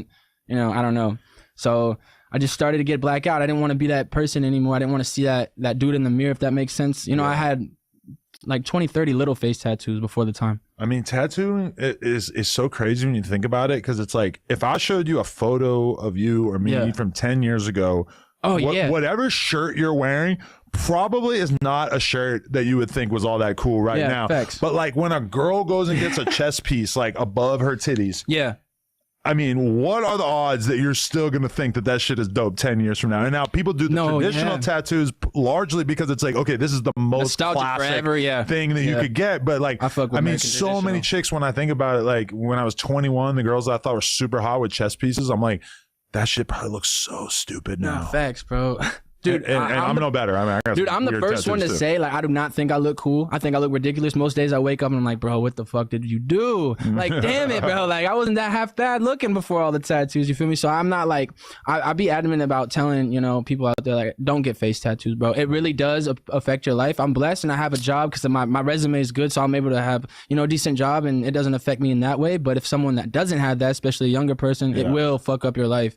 Just don't do it, bro. It's not something I walk around thinking I'm hard. No, I don't. It's crazy, like, looking back at that SoundCloud era, because it was like I was meeting a different kid with a crazy face tattoo like all the every time. week. Yeah. And there's some notable examples of, like, the Anne Frank face tattoo. Anne Frank, really that was stands fucking out. fire. Yo, that was crazy. But then, like, I remember, like, going to Whole Foods with Arnold. Yeah. Shout out my boy. I remember going to, like, Whole Foods with my girl, and there's like two, like, kids with just hella face tattoos, and they looked like Lil Xan wannabes, and I'm just kind of looking at them, and they're like looking at me, and I'm just thinking, like, bro, the world is being taken over by these little fuckers, but you don't really see it that much anymore. No, it was a fad for sure. Yeah, for sure. And then, unfortunately, I had so many of them that I tried to get them some lasered off. That shit hurts so bad. It hurts so bad. So I was like, fuck it, let's just start covering them. I'm too far deep now. It's just I'm doing a bunch of tribal over it. We call it goth tribal. I don't know who made it up, but just working on a bunch of just shit to cover the old ones. And I'm not even halfway done. It's gonna be a bunch of layers and layers and layers. Yeah. It'll be something, Are you gonna black out like your whole? I seen you have a bunch of like chest tattoos and shit. You getting that blacked out too? The old ones? Oh, like on your chest, yeah. Oh yeah, I'm working on. We're doing the whole torso, bro. So I'm working on the chest right now. Shit. But you're gonna cover up that. No, I'm gonna keep the Hanya mask. This is Japanese traditional right there. I'm gonna keep this, black out all this, and then I have my whole back piece like is blank. So we're working on something crazy sick. So I'm just gonna be like just blacked out everywhere and just have a dope ass leg pieces and fucking back and try to make it salvage as much as we can. I don't know where I'm going with it. This is like a creation of my madness of just getting sober and just my life. I don't know. It's funny because somebody like MGK did like the same thing. I was already on it. I just don't have money, so I can't do it like as much as he just did it in a couple sessions because he's rich. He's able to do that. I've been working on mine for years. You know like, what I mean? don't know what tattoos he had before, but like him having been famous and rich like a long time ago, probably had a bunch of gay ass tattoos. That's what I'm saying. Anymore, Yeah, that's yeah. I can relate to. I had a bunch of, what do they call them, Pinterest. I think that's what my sleeves beforehand were considered. A bunch of just basic shit, that anyone would get that wants a tattoo, butterfly, a fucking sword, a fucking heart with the name or something. You know what I'm saying? Just basic ass shit. Yeah. So I just wanted to cover that. Wasn't who I was anymore. And like I said, with the face tattoos, I had so many little ones. And that just reminded me of my like drug addict phase, bro. I just wanted to, it's not that I look any better now, but I don't see that kid no more. And you never became a weed smoker during all this? No, I don't. I never really liked weed. And unfortunately never really helped me out like in ways that it does chills people out. It always made me super anxious, super fucking paranoid. And that's the only experience I've ever had with weed. I hit the wax pen sometimes at night now, and it does chill me out. Like I said, like all this shit's new to me, bro. But everywhere I go, I'm going to a grocery store, I go to the gas station, people like come up to me and they know in my town because it's so small. It's not like content creators. It's not like LA where it's just normal to see someone. So they actually are surprised and they want pictures, and that shit is cool. And I'm appreciative to all those people out there, man. I love you guys. You did help save my life.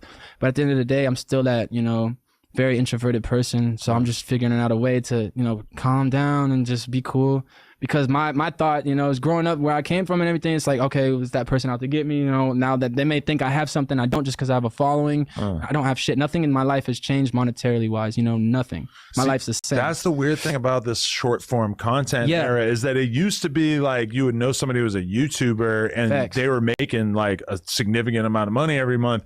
And now it's like with the short form shit, you have to be gigantic to really be that profitable. Dude, like fucking 100K back in like 2016 is like fucking 10K now. You know what I mean? Or vice versa, whatever. It's like, it was so like you're walking around with 100K back in 2016, people were like thinking you're the shit. Nowadays 100K is like fucking 10K, 5K. It's like, nah, that ain't nothing. Because it's so easy, especially on TikTok. That's the easiest shit to grow on. Yeah, it's so easy, bro. It's so like follower inflation. It's exactly. It's all you literally need. It's no secret sauce, nothing. Just be consistent and post every single day, no matter who says what. That's it. That's it. Yeah. And then eventually it's gonna be somewhere. Bro, I look back at our analytics from like 2017, 2018, and there's so many factors, but like, okay, number one, there was no short form content. So it's like if you were a lit YouTuber, like that was kind of it, and then like in addition to that, it was like I would interview a rapper, and then that interview would keep getting views over and over over a long period of time, and now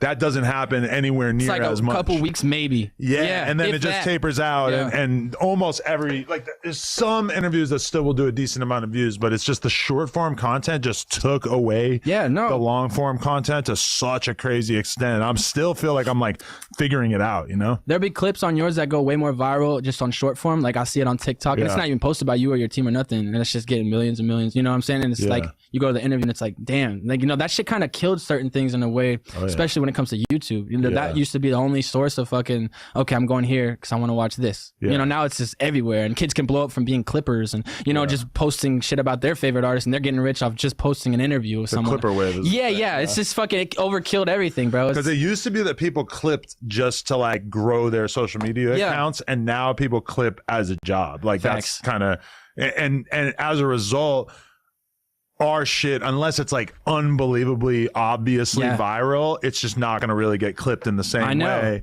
It's fucking strange. That's why I have to say certain things sometimes when I do videos, or just fucking, that dark humor shit, or just, do something different. It's just sad, bro. You can't just only be yourself and expect it to go anywhere. I keep seeing like skate clips that will have text over the screen, and it'll say like a lot of it's gay shit. It'll say, bro, I'm telling it'll you. say something about getting pegged. The gay stuff will go crazy. And then it'll have like 150,000 likes, and it's just like bro. it's like a dude doing a kickflip It's down a a five regular stair, little video, bro. and it's got a I'll caption notice. about it's kind of funny or like shocking, like Yeah. saying some weird gay shit, and then like somehow that just works now. I'm like, what is this? What has become of this? Bro, I'll notice that, especially when I was first starting to actually go viral, like on Instagram. When it came to that, I was noticing like when I started my videos, I'll slam the cup of ice, it goes everywhere. I'm a recovering alcoholic. I'm this many days sober. Doing that kind of video compared to, boom, I'm a recovering alcoholic, and I also like dick. Like, you know what I'm saying? Just saying shit like that. That goes way more viral. For just, sure, yeah. just the first couple seconds mean everything to it,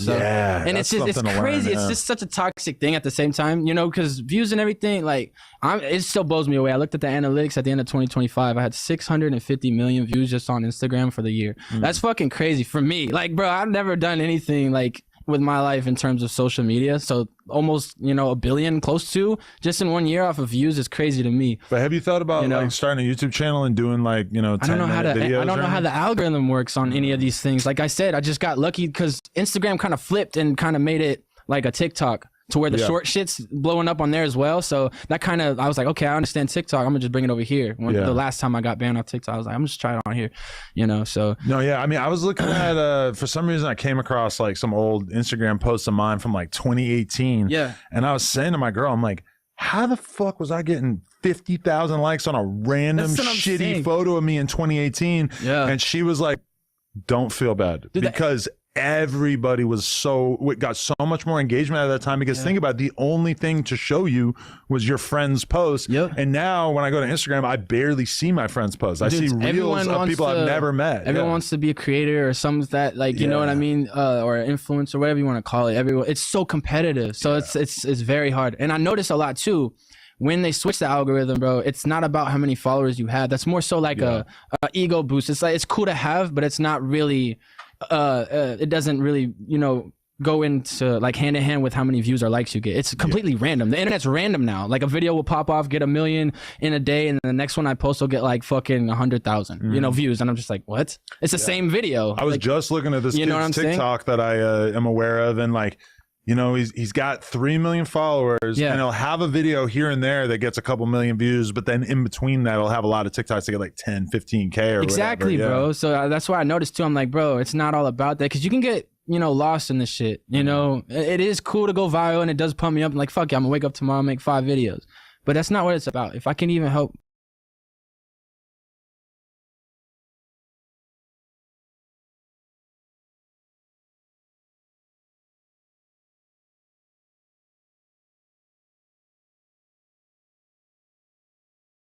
up to me while eating or being with my mom, shopping, whatever, and say I've changed their life with my videos, my stupid ass videos, that doesn't even make sense to me, bro. It's not me. It's God put me in a position, and I'm trying to, just do whatever I can with it. And I've already done more than I've ever imagined, so I've already won. You know what I mean? I don't care if this goes anywhere. If it does, it's awesome. I'd like to do for a living, go and do motivational speaking or shit like that. But if if nothing happens from it, I'm already happy. I feel like you could do a lot of different things. Like I feel like you should try to start figuring out what your 10-minute YouTube video type content would look like. And I also, have you ever thought about boxing? Bro, I only say that because I'm kind of like associated with this now, and it's like, seems like a real opportunity. You probably do a lot better than me, yeah. Brother, my 16-year-old brother and my 21-year-old brother back at home, love you guys.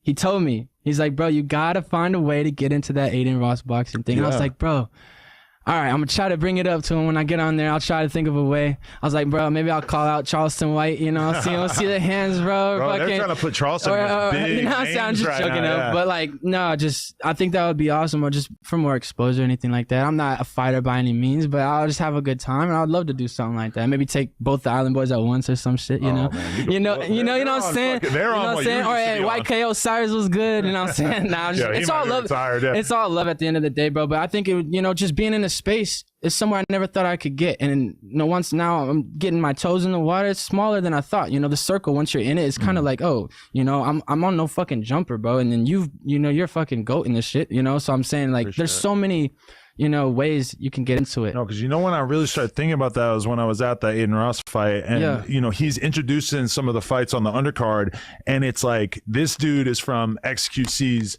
community. So like SQC, one of the biggest streamers. He's not gonna box, but he's got like a dude who's like a really legit boxer that's part of his whole little scene. And then he's got like another guy, and it's like, oh, this guy's from Stable Ronaldo's fucking See, I'm not trying to fight someone who knows how to fight like that. Right. But I just started thinking, I'm like, fuck, like maybe that's what I need to do is like have like the no jumper community of boxers and kind of grow that, so I can help them to like get more into that world, you know? That could really help like grow a lot of people's careers and like shit. Everybody, everyone. I don't really know how I would make money off of it necessarily, but whatever. I think it would just be sick. It would just be cool, like revamp some shit, you know, get some motion, you know. But yeah, that's funny that you brought that up. My littlest brother, he'd be tripping out that I'm on no jumper, bro. He's like, you definitely got to get on the boxing thing. You can do it, man. I was like, I'll try. You know, I'm not like a clout chaser or anything, but I'm not, you know, like I said, I don't move like that. But I believe things happen for a reason, and if you know, you're the one who brought it up, so I was figured I'll open up and tell you about over the years. Have a lot of what? Fights? Nah, that's the thing. I've gotten my ass whooped when I was a little kid a couple of times by like bullies and shit, like I said, you know, middle school, high school, and things like that. But I was never. Now I whooped one kid's ass bad. Okay, I'll tell you this story, bro. I was like 20. Me and my family were just kicking it in the garage in our house. Literally, we're just, you know, having a good time, just a Friday night, you know, chilling. My mom and dad, just family, you know, and I'm just in there, and some van pulls up, bro. And this is at the time I was trying to do SoundCloud rap. I was just, you know, just trying to make something myself. I just dropped out of college and, you know, just trying to find myself at 20 years old, you know how that goes. You're not going to make the best decisions. But anyways, the van pulls up and he's like, hey, your kid Sway. I was like, what the fuck? I literally have no followers, like fucking 1,000 at the time. I'm like, yeah, what's up? And then I go up and he's hella cool to me, and I just dap him up. I'm like, what's good, bro? He's like, I like your music. I fuck with you. And I was like, oh, that's lit. Dude, I didn't see his homie got out the fucking side of the fucking sucker punches me in the back of the head. For no reason? And while I'm talking to his friend in front of my family's house, bro. So I was like, oh. And then my dad hopped out. He fucking, you know, goes in the house, hops out with a baseball bat. He's all, get in the truck. And because these fools drove off, and then I was like, no, please. And we found these fools, and he made me beat his ass. And he's holding the bat the whole time because there's 3 of them. He's like, bro, any of you jump in, I'm gonna beat the fuck out of you. It's one-on-one with the dude who, you know, sucker punched my son right now. Fade him. And they really just did this just on some cloud chasing. I don't even know because I didn't have nothing. I was just, you know, just a kid just trying to, you know, just make his stupid videos like I do now. Sometimes I do shit like I chug raw eggs, and I'll just do silly viral shit sometimes now. And I was trying to do that back then. I was trying to learn how it works and everything. And it was so off guard. But like I said, I didn't want to, and I'm not a fighter, and my dad, you know, he made me do that, and I beat the kid's ass, and afterwards I hugged him because I'm just not like that, you know. But he's like, no, you can't have someone come to our house and disrespect you in your house, you know what I mean? I'm like, so that's the only like real fight that I've actually been in. But no, I'm not much of a, you know, a troublemaker as a kid. Like I said, I've never been to jail or anything my whole life. I'm 30 years old, so interesting, you know, for sure. Shit. So okay, do you have a girlfriend at this point or nah? I've been, you know,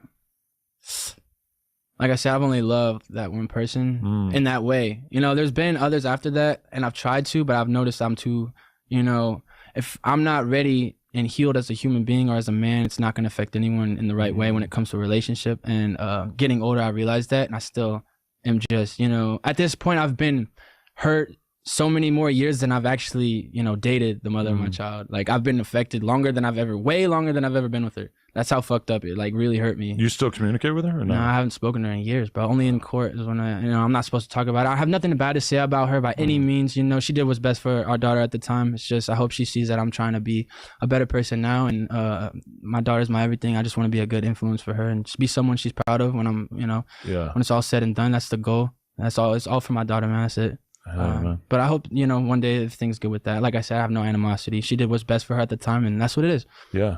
So I have to deal with those consequences, and that's this is my karma for I respect it. I mean, I'm sure she'll understand as she gets older and shit. No, for sure. I just hope she never has to understand. Like me, like I said, I was in the court shit as a kid. It really fucks you up.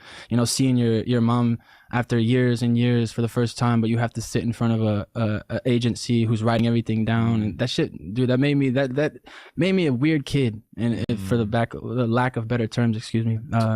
It's hard. I don't ever want my daughter to have to go through that. She's only 5 right now, and she's still at the point where she's young enough to still I'm daddy to her. If I'm allowed to be back in it, she's still young enough, and it just hurts because all those years that I haven't gotten to be a part of her life, I'll never get back. But like I said, that's my karma, and I believe God has a plan for everything. And if this is what it's took to get me stronger and someone who can take care of her and provide for her and actually be somebody for my daughter, then that's what it is. So that's heavy shit, but I feel like you're definitely gonna get back into a better role. Oh, I'm way better, and it's only been I'm about to be a year and a half sober off the drink on February 13th. So it's still new, I still have a long ways to go. I'm not sitting here saying I'm a good person by any means. I've done a lot of dirtbag shit. When you're a drug addict, that's what comes with it. You can't be a good person living that kind of life. So I still have a long ways to go, especially my relationship with God. But I'm working on it. That's all we can do as humans, bro. Just start. Sure, man. That's it. Anybody you want to thank? Anything we need to know about what you got planned or anything like that? By the way, I like aesthetically. This looks. You feel me? The big gulp, the buzz ball, and I didn't know if I was allowed to smoke in here, so I haven't smoked. You can do it. But what's? I should ask that first. What's your relationship with nicotine at this point? Has that always been a thing, or? Yeah, I smoked since I was a teenager, but as I got sober, I'm smoking packs a day now. It's like only thing I have left. I don't be drinking energy drinks, really, nothing. Like I said, I only hit the wax pen at night. Sometimes, like it's rare, a couple days of the week, just to chill me out. But I literally do nothing at all. I've been off nicotine and tobacco for like 2 months. Oh, for real? God damn, it feels good. Yeah, just breathing. I want so to much get better. to that point. Like my brother was saying, he's like, bro, you got to do on the boxing thing, but you're gonna have to quit smoking. You're gonna gas out, bro. And I was like, yeah, that's true.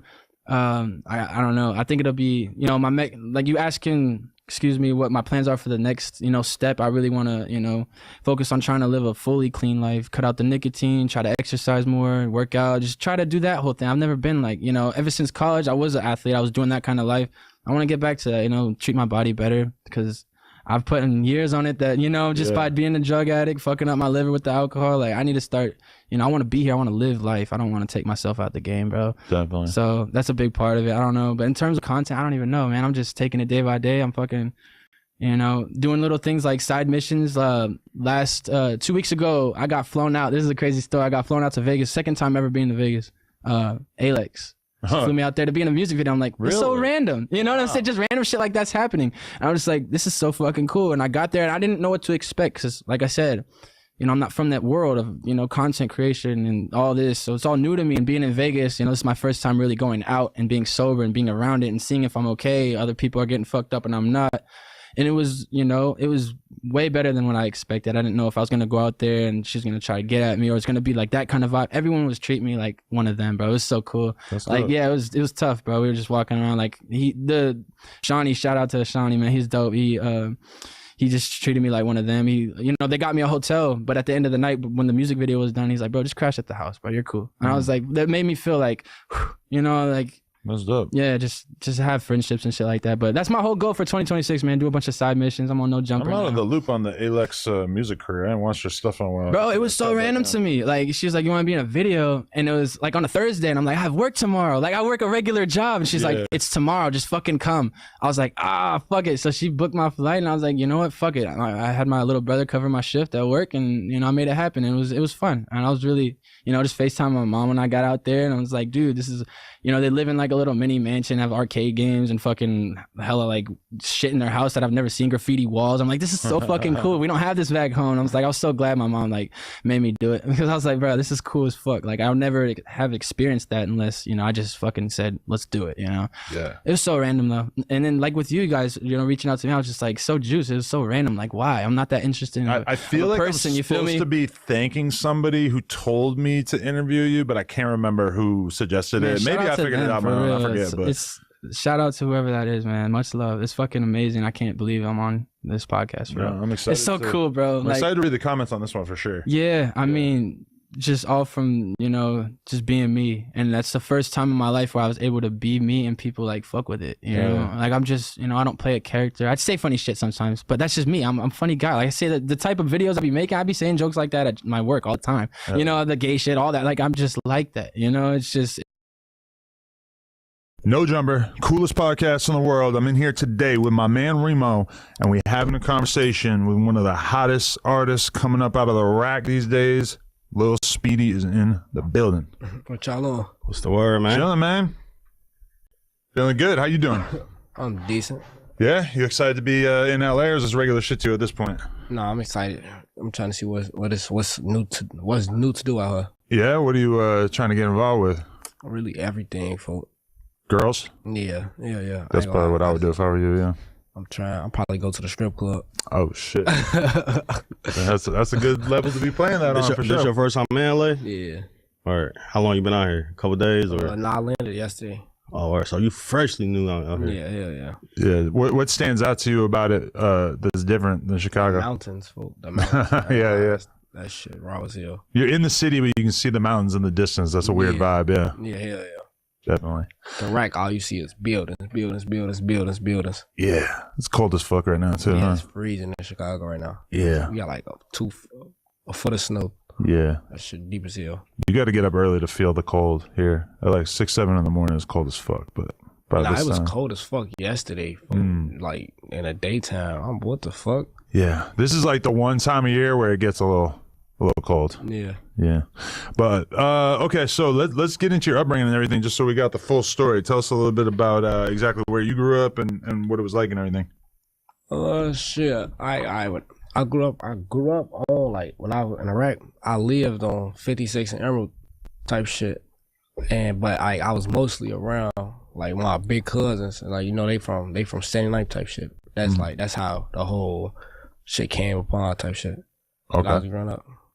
Shit was like that. Like I lived on one block, but like I moved 3 times type shit. I didn't. Once I moved on, I used to live on 68th and Langley.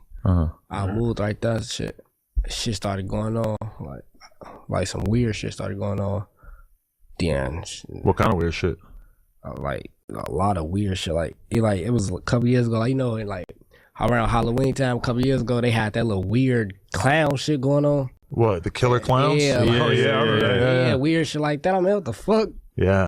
Everybody wouldn't shut the fuck up about clowns back then. Everything was clowns. Yeah. So they had killer clowns in Chicago? Nah, like I don't know if they was on no killer clown type shit, but they was definitely clowns trying to be on some fake spooky shit. So what about your parents though? You have both parents around? Nah, my pops passed away when I was 5. Oh, okay. I'm sorry to hear that. Yeah. Did you do you have any memories of them, or were you too young? Nah, I definitely like certain memories, like and certain like important shit. I still remember type shit. Right. So just your mom kind of like raised you? Yeah. You had like a stepdad, or just you and mom? Just me and my OG. Right. Was your mom like familiar with what was going on outside in the streets and shit? Yeah, some shit like that. Like she know what be going on, but she trying to stay out the way type shit. Right. Definitely.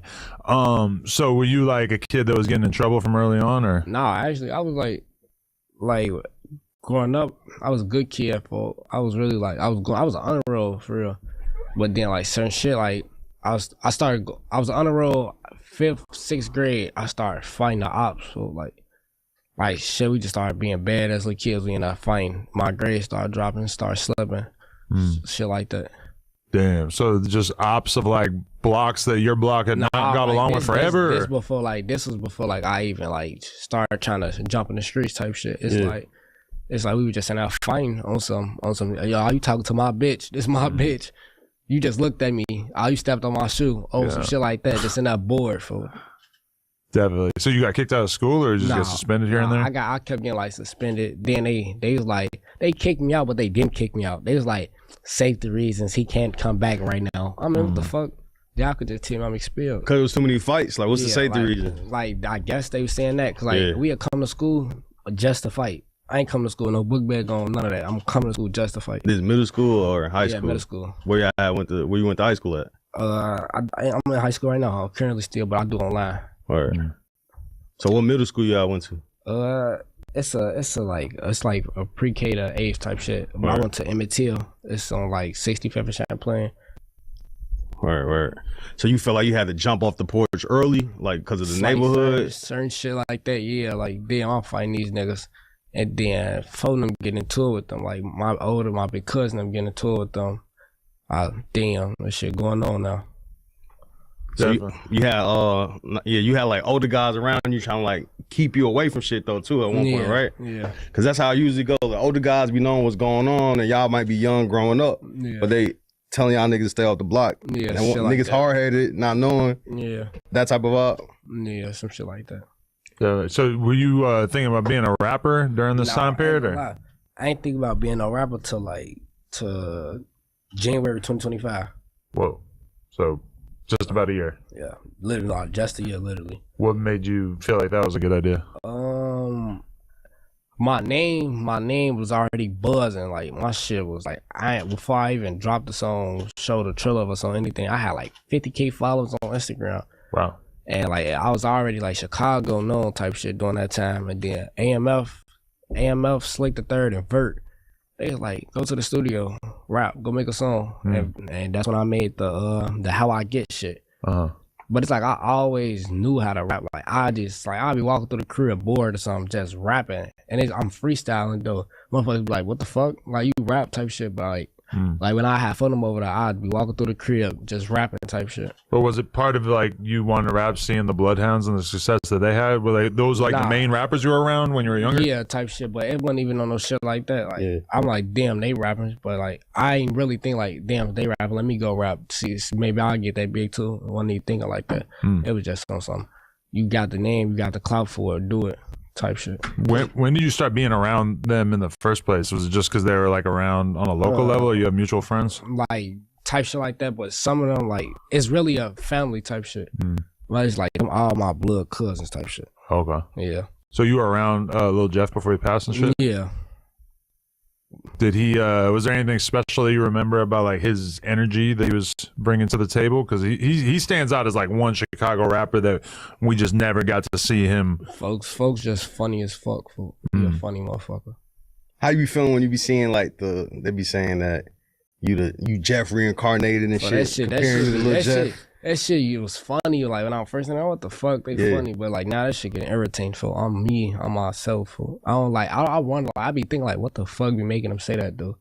I feel like they just be saying that because of the friend group we hang around. I'm light skinned with dreads. So you be with Vert and shit like that. That's what, the friend group type shit, because of the way I look. I feel like that's why they be saying that shit though. So what kind of shit was AMF and Vert saying to you about rapping though? They were like really trying to push you, saying that you could do it? Vert was really on my back about the shit. He like go ahead for like my name. When I say my name was over buzzing, like my shit was buzzing.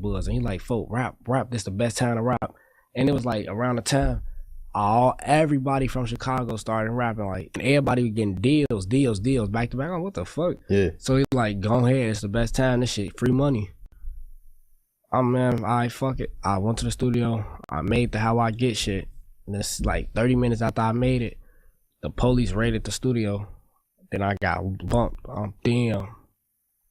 The same day you made the song? 30 minutes later, like soon as I finished the studio, soon I finished the song. So you were still at the studio when they came?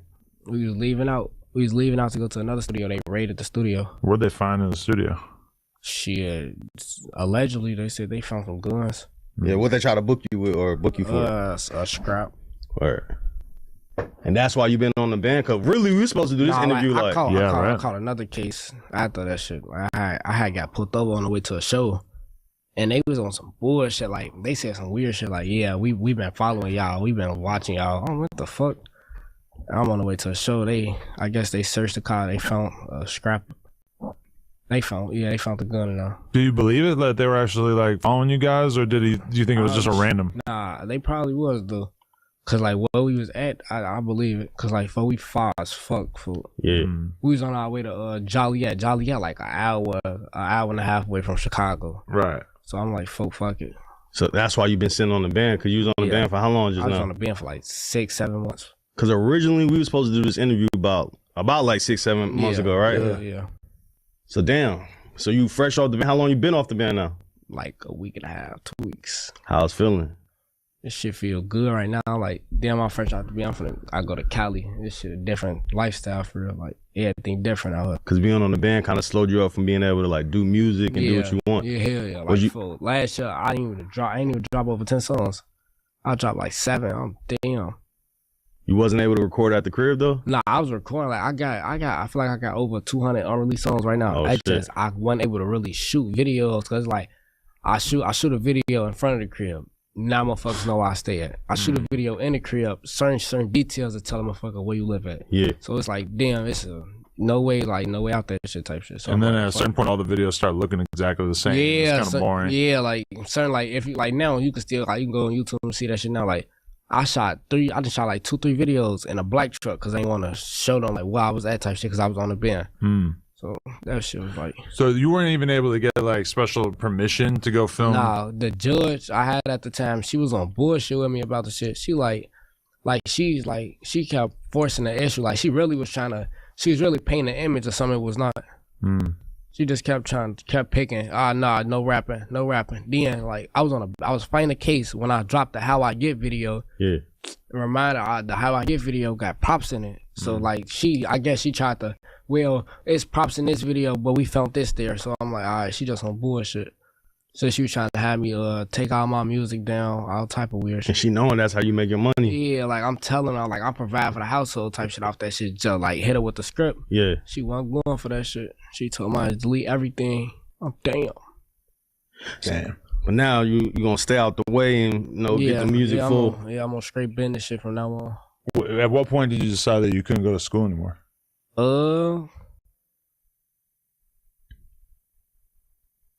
Really like last year. Last year, I'm like, nah, I can't go in person. That shit over with. You were just too popping. Yeah, it's like, this is really like you never know who know who type shit. Yeah. So more so safety reasons, right? Yeah, like I could be going to school. I could be going to school with anybody. They oh my gosh, he up in here on some weird fan shit. Yeah, that'll fuck up everything. Yeah, it's just like a backdoor waiting to happen. Yeah. You could be smart about how you move everywhere else, but in school you got to play by their rules, and their rules are basically making you a sitting duck. Yeah. Yeah, damn, that's crazy. All right, so the first time I heard your name was on, I want to say it was like a Fully Chopped on the Couch interview or some shit, and them niggas was like, somebody in the background was like, fuck Speedy, some shit that your name just kept coming up all throughout the shit. Yeah, I know what you're talking about. And then they was like, man, Speedy ass be sitting in the middle of the car type shit. And I'm like, who the fuck Speedy? So I started paying attention to seeing what y'all had going on. This probably about like a year ago. You had music out at that time, or you ain't even had no music out? Yeah, no, at that time when On the Couch shit came out, that's when I was really like catching my name type shit. A word. That's when this shit started going on. That's how like really me and a little Fully Chopped shorty, like we both called Chicago Buzz at the same time. Yeah, then he started rapping, and then I started rapping like 5-6 months after. So all y'all was friends at one point. Yeah. Because they were saying that you be sending the cars with them and shit like that. Shit, yeah. So y'all went to school together? What's y'all friendship and how y'all? I went to school with the Quan Get Him Gone shorty. Yeah. I went to school with him, and then mutual friends we met. The Fully Chopped shorty and the 50 shorty. So Lil 50 wasn't your cousin for real? Nah, I don't know where the fuck that shit came from. Yeah, because they were saying y'all was cousins and shit. Nah, hell no. All right, so y'all met through school, but through Quan. Yeah, mutual friends. And then what about Lil Queso? How y'all was friends? We met him through the same way type shit. So y'all all just kicking in shit? Yeah. Word. And then I guess shit just go left. Niggas just start, the shit that in that interview or on the couch shit, I guess niggas was trying to say they took a pipe from you. Nah, hell no. Or a pipe got took.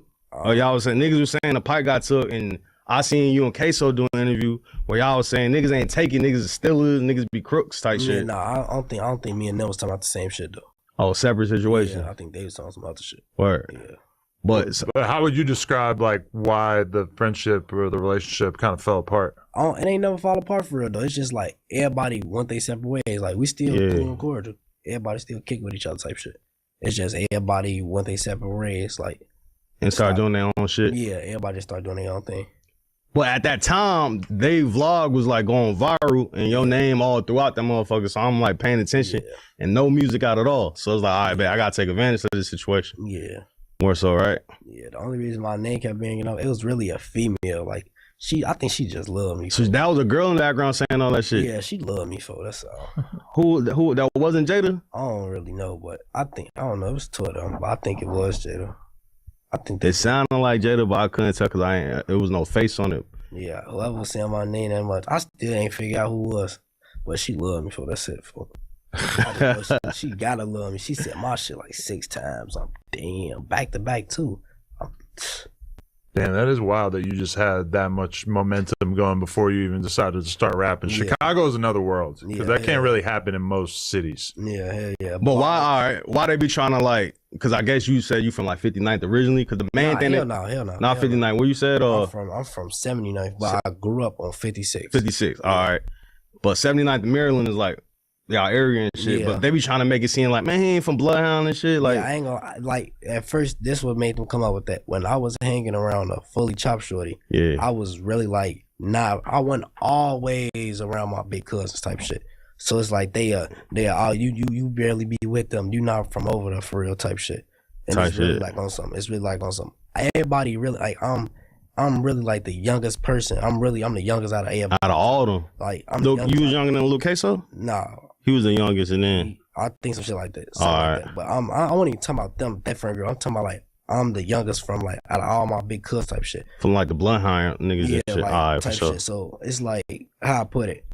I'm not like I don't want to hang with that generation crowd type shit. I was hanging with people around my age. Your peers type and shit. So it's like shit of that nature. That's why they just kept saying that shit back to back to back. And then Vert, I get who stamped it like, all right, this nigga Blood. I be seeing you with Jay Boogie and shit, which is Jeff older brother, right? Yeah. So who one who really like brought Like, you in and took you in? type shit? This how it really happened. Like when I guess like they was like, "Fo, why they keep saying that shit?" Man, I don't know. Vert was like, "Fuck it, we got to go tweet with them on the net," so they really know like this not that. Like little folks really from our shit. Yeah. Me and Vert I think we went live, and then they just started seeing me. Like, I was like, "Fuck it, I ain't hanging with Shorty no more. I'm finna come around my big cousins type shit." And it makes a big cousin. Now they seeing me in the back of videos, walking past and shit. Now they like, oh, all right. Like you see that shit slowly disappear from them seeing it. Yeah, And now then niggas know. Once I did this one, and this one else stamped the shit. I did an interview. I know I came with Bookie to do his interview. He's on the couch. Yeah. Oh, it's DJU. DJU interview, yeah. I did that. And then they was like, I started seeing clips like, oh, y'all can't say he not this no more. He with this person, such and such like that. I'm, oh, okay. And then kind of stand when niggas fell back from saying that shit. And Jay Boogie had a book right now. He he touched finna down come soon home. though. Yeah, he coming right. He finna be home soon. Word. So what's your relation? All right. Matter of fact, let me ask you this, because one thing that did transpire lately, there's like a video of Vert saying like, man, the Bloodhound's over with and shit. Like they had to like the way the video got leaked, they had a misunderstanding of it. Like it wasn't even no shit like that. He was like, it was a whole different conversation for real. Yeah. And it's like they really tried to clip farm it for real. Yeah. Like they tried to make it seem like he was sneak dissing people when he wasn't sneak dissing them type shit. But niggas had a conversation with bro after that, like to figure it out. Like, what the fuck? Yeah. And then they broke down their thing, and who the person who recorded the video told us like what was really going on type shit. Cause Vert really be the nigga pushing all y'all niggas to rap. Cause he was pushing Jeff to rap, right? Yeah, I ain't gonna lie. Vert, I think Vert the first motherfucker that started rapping for real. Like Vert, I ain't gonna lie, Vert made me want to rap. Yeah. Like Vert, he raw as fuck for like I ain't gonna lie. He don't get his credit all the time, but he like him and my big brother JB been lying. I feel like they be getting blackballed for real because they raw as fuck for. Why you think they getting blackballed though? I don't know, just shit, certain shit, motherfucker. They'll try to like, nah, we ain't gonna fuck with him on some shit like that. Right. I feel like you guys are the side that's up in all this. Yeah, like, you guys are the ones that people want to be cool with. Yeah, definitely. It's tough to be the ops. We had conversations with people that are like known in Chicago as ops, and it's really like depressing as fuck when you have a conversation with a motherfucker and you realize like, damn, like they can't even get a DM back from any. They be trying to cop features. Nobody will take their money because they don't want to be on the bad side of the equation. And these are dudes from out of town that don't even know anybody involved, but they just don't want to fuck up a future relationship with like Dirk or whoever, you know? Yeah, it's crazy. shit. Yeah. But shit. So, when you started rapping, did it just come to you like real easily? Yeah, like I ain't gonna lie, I caught on fast as fuck. Like that shit, it was like, alright, I see him do it. Alright, he do it again. I see somebody else go make a song. Oh man, that shit easy as fuck. It's like really just talking about what's going on. Shit. What was motivating you besides like Vert? Like was niggas saying your names making you like I'm finna go respond type shit too? Certain moments, yeah. But I really like I fell in love with the rapper shit now. Like that shit really fun as fuck to do. It's like Vert, the money when I touch some money off that shit. Damn, what the fuck? And that's when you seen it was like this shit really real. Damn, what the fuck? I gotta keep doing this shit. How was the first time you got paid off of rap? Where you was like, this was it like a song or a show? Yeah, it was a song. It was my first song. Niggas paid you for feature or just like back in off the streams type shit? Off some back end off the streams shit. I'm like, damn, I gotta keep doing this. For sure. And I mean, it kind of makes sense too, because it's like, it's one thing to be like famous in the city, but then not have something that you're like really monetizing. But then once you start rapping, it kind of all comes together, right? Yeah. Definitely. So I'm still kind of interested about you like dropping out of school though. Is it like totally I ain't drop out. Yeah, but like doing the homeschool thing or the online classes, is that like pretty normal in your world? Because a lot of people have jobs like they don't go to the office anymore. They just work from home on a laptop or whatever. I ain't gonna lie. I know a lot of people that they just like they don't want to be in person. Certain motherfuckers be like, I don't want to wake up in the morning and go do all that. So yeah, it's like it's normal in Chicago type shit. Like it ain't rare none. It's like very common. Yeah, motherfucker. A lot of kids be doing that shit and right because it's like a motherfucker don't even feel like going to school. It'd be a lot going on at schools. Right. If you told me when I was 16 that I could have done that, I would have been the first one in line to not go to school. So how often you actually gotta like do some remote work and shit? Nah, I like really is. The program that I'm in is like you can do that shit whenever you want to. Yeah. But the way my OG do it, she want me to like keep on the schedule like I'll be in school. So I wake up at like 9, stay on that till like 2, 3. Oh, so mom's on you about it too. Yeah, that's hard. That's one thing she don't play about. Like that's one thing that she like she know what's going on and shit now. So it's like she kept, but it's like she knows like it's not too much that she can stop now. So it's like one thing she just want me to do. She want me to finish school type shit. And I'm like I can't go in the building. Like me and B in person, that shit just is gonna go bad. Yeah. She like she did her research, found the online shit, boom. So you and your mom have like a real cool relationship? Yeah, we close as fuck. So when you say shit like that though, telling you when you have to tell your mom like, hey, I can't go to school, it could go bad. Like, yeah. What type of mentality does she have to even know like, all right, this is what it is, or what type of precautions do y'all take, or like, what is she doing to make sure you're safe? Or what are you doing to make sure she's safe? Because she might not know all the way. So like, I ain't gonna lie. Like when I like, it's like when she found out, she was like on some shit like, what the fuck? Nah, like on some shit like, nah, he ain't doing that for real. Like, but she slowly started finding out everything. So it's like once I figured like, all right, damn, motherfuckers, like she know what's going on. I gotta move her around type shit. It's like first thing I did, I moved cribs. We switched cribs. I'm like, we can't even be right no more. Like it's a bunch of shit going on now. And then really like the internet, I'm telling her, don't post me on the internet. Like when it's my birthday, don't post me and say happy birthday. Yeah. Don't post me like when anything going on, don't post me be like my son, this and that. Like don't. So how is she slowly finding out? She seeing the blogs, the internet documenting her friends. I ain't gonna lie, like I used to hate them for I'm doing stuff I'm now you don't know nothing about, like but she do, but she don't. Man, and her friends finding out, telling her. I'm in the middle of I can be doing anything. I get a call. Yeah, just send me this. Man, what the fuck? Man, hey, I used to be mad as fuck. I'm good. Nah, I'm out. That ain't me. That shit fake. They send her everything I'm doing. Yeah. That shit was blowing me.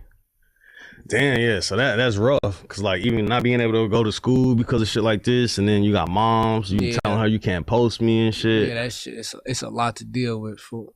I ain't gonna lie, it's a lot. But you was able to make some money with like, all right, we gotta. But what was the scenario? What was the scenario where you was like, all right, we can't even be here no more? Like a nigga's house be getting hit up and shit. Yeah, like so basically what happened, like they shot the house up. Yeah. They shot somebody's house up like under me type shit. I was living in an apartment building. Yeah. They shot somebody's crib up like right under me. Thinking they trying to do something to you. And Nah, just, hell no, I wouldn't even know no shit like that. It's really like what I was told. It was really like they had some other shit going on with people down the street. So it's like some shit they came through there, they shot that bitch up. But me and my man, I'm like shot something. They just try to shoot my crib up or some shit like that. I'm man, we gotta move. We move cribs. Cause I'm like, nah, like that's putting. I feel like when at the time though, I was thinking like, damn, I just put my OG in the wrong type of predicament type shit.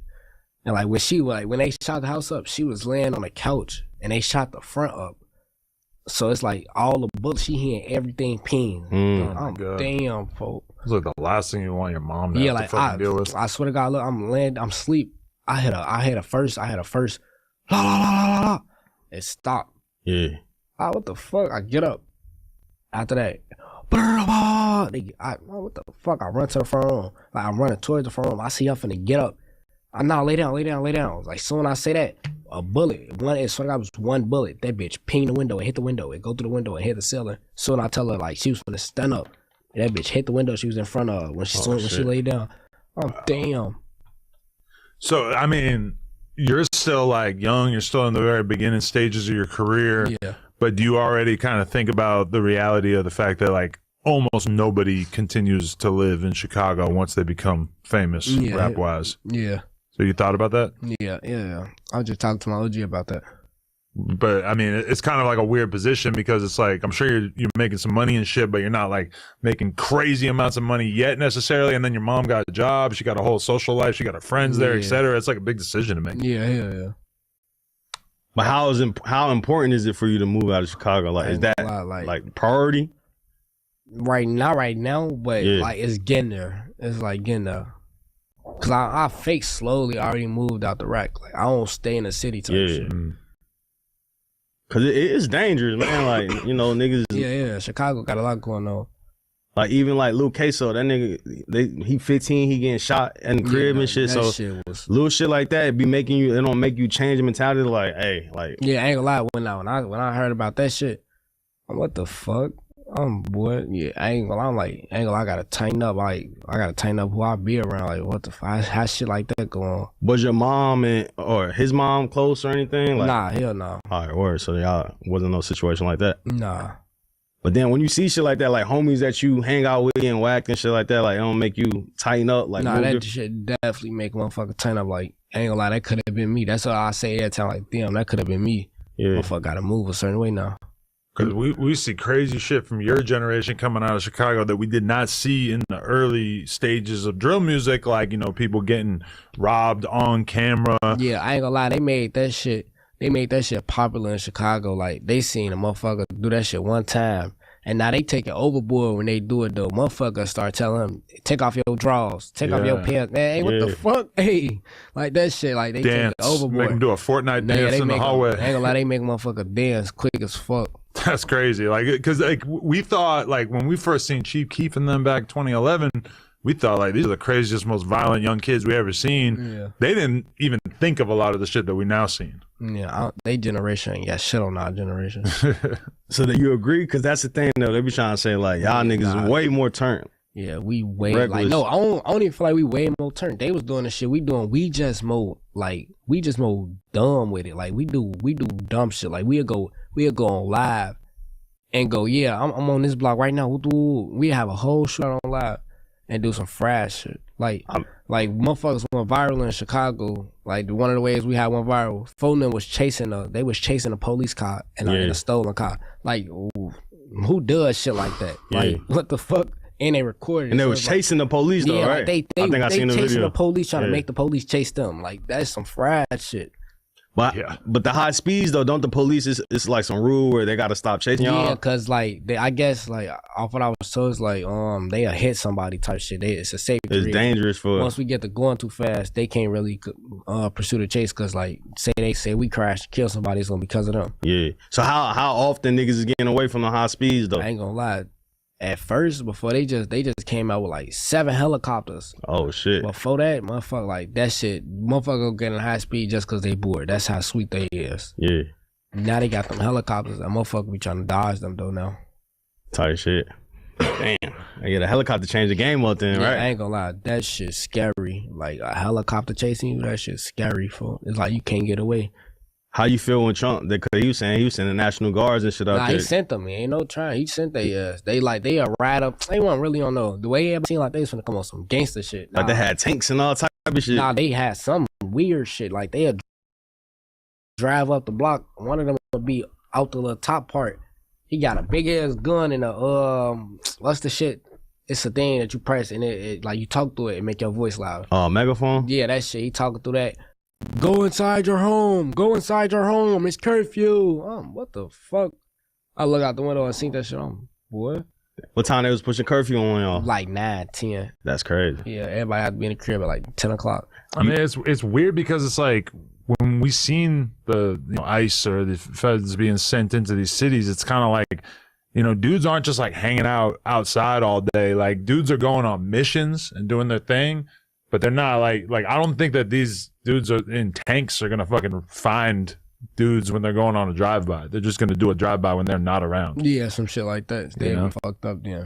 Yeah, I don't even know if there was like a big increase in arrests or anything like that. Nah, I ain't gonna lie. I feel like it was. It was? Shit, Okay. they kept locking me up. Shit, For real? that bitch increased.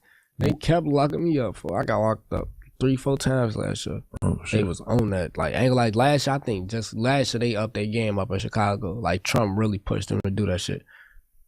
So where you spend your time when you get locked up at? Because you a juvenile, right? It's something called JTDC, Juvenile Detention Center. Word. That shit, like, I ain't gonna lie, I feel like they should change that shit for real though, cause that shit, like, I don't like God forbid I go back I'll be mad the first couple days. Yeah.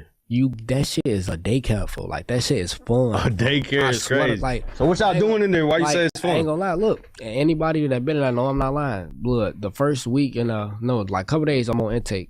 I go to a real pod. That's what they call like it's certain things in the pods, and it's like 15, 14 kids in there. Yeah. Blood. We watch TV all day, play the game.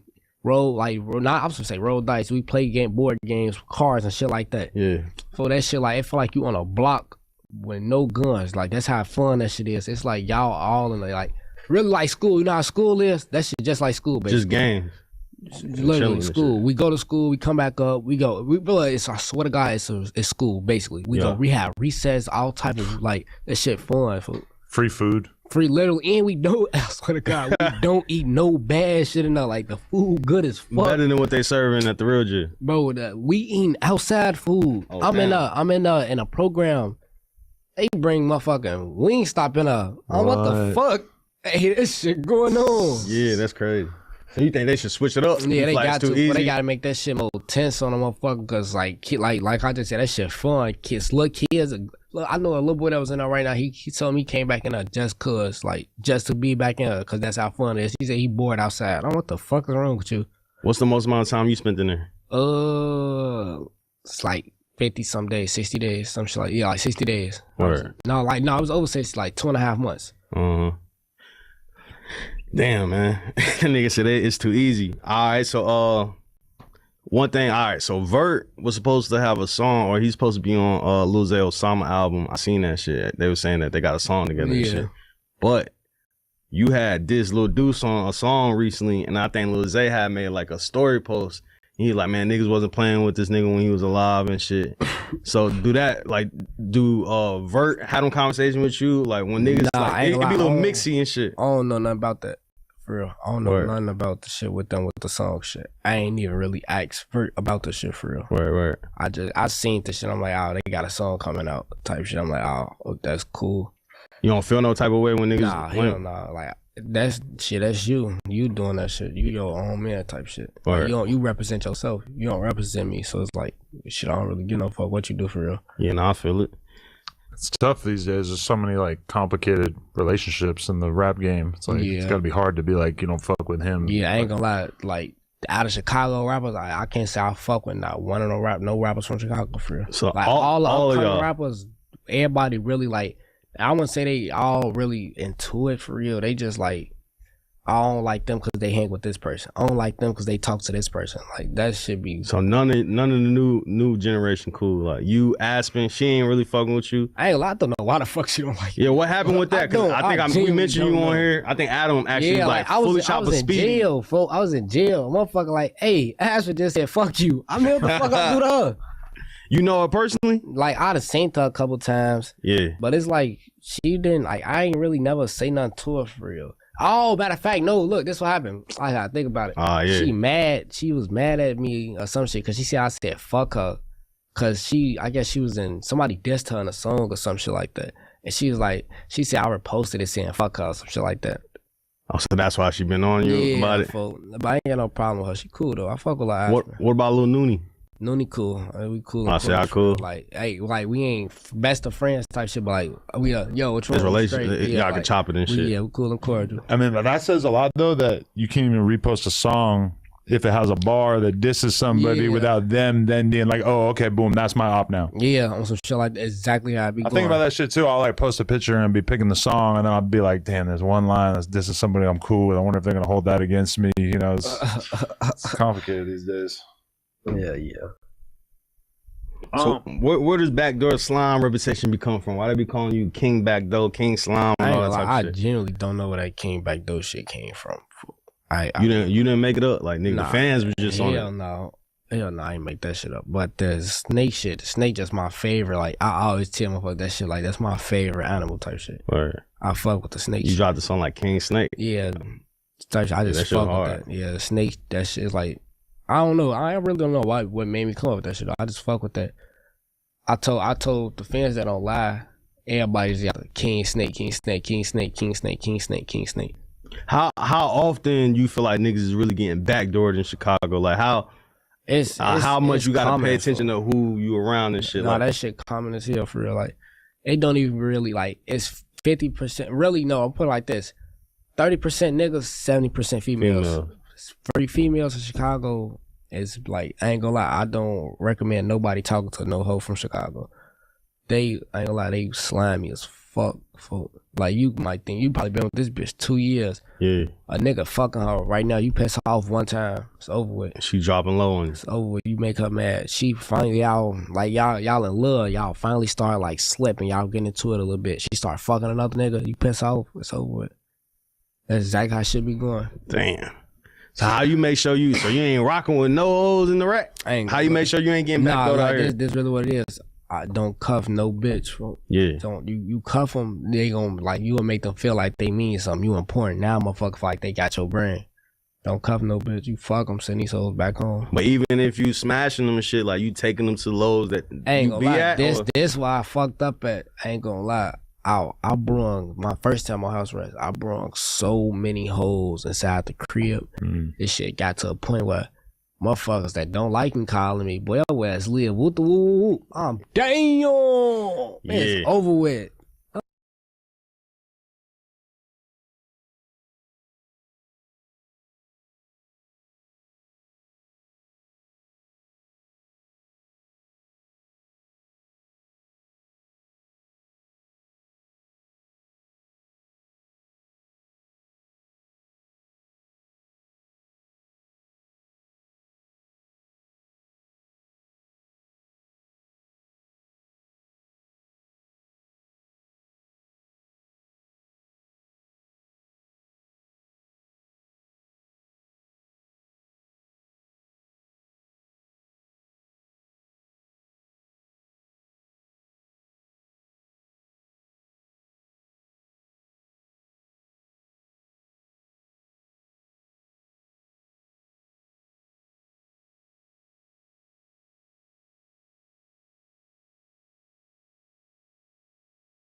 Damn, I gotta move. That's so fucked up because like the whole thing that's amazing about getting an apartment for the first time when you're young is just being able to have girls over because you living under your mom's watch all these years.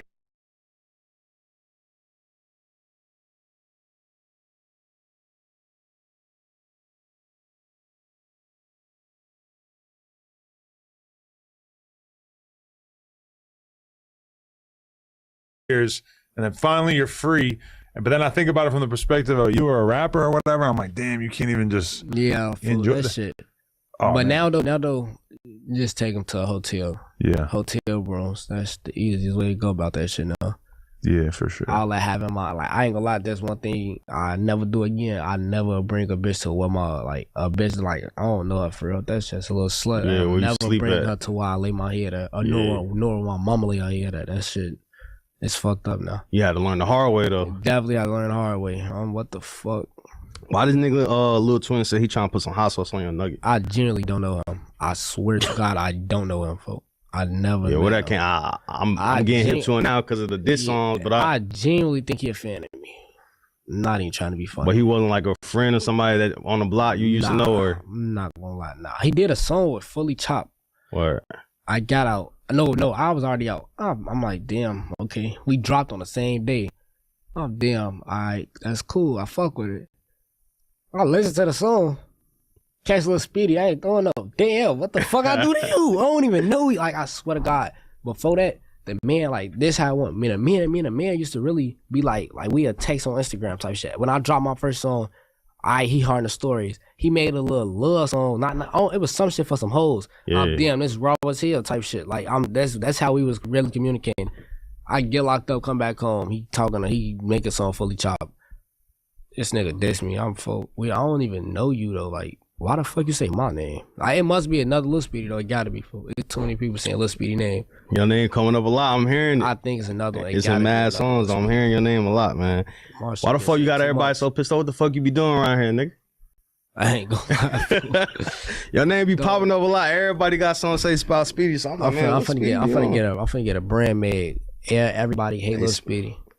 Like That shit everybody gonna- hate Chris, man. Yeah, Shit, I even seen Jada said she had 30 piece on your head. I ain't gonna lie, Jada love me, folk. That's it, folk. Jada just love me. Yeah, that's her love language. Yeah, Put some money on your head.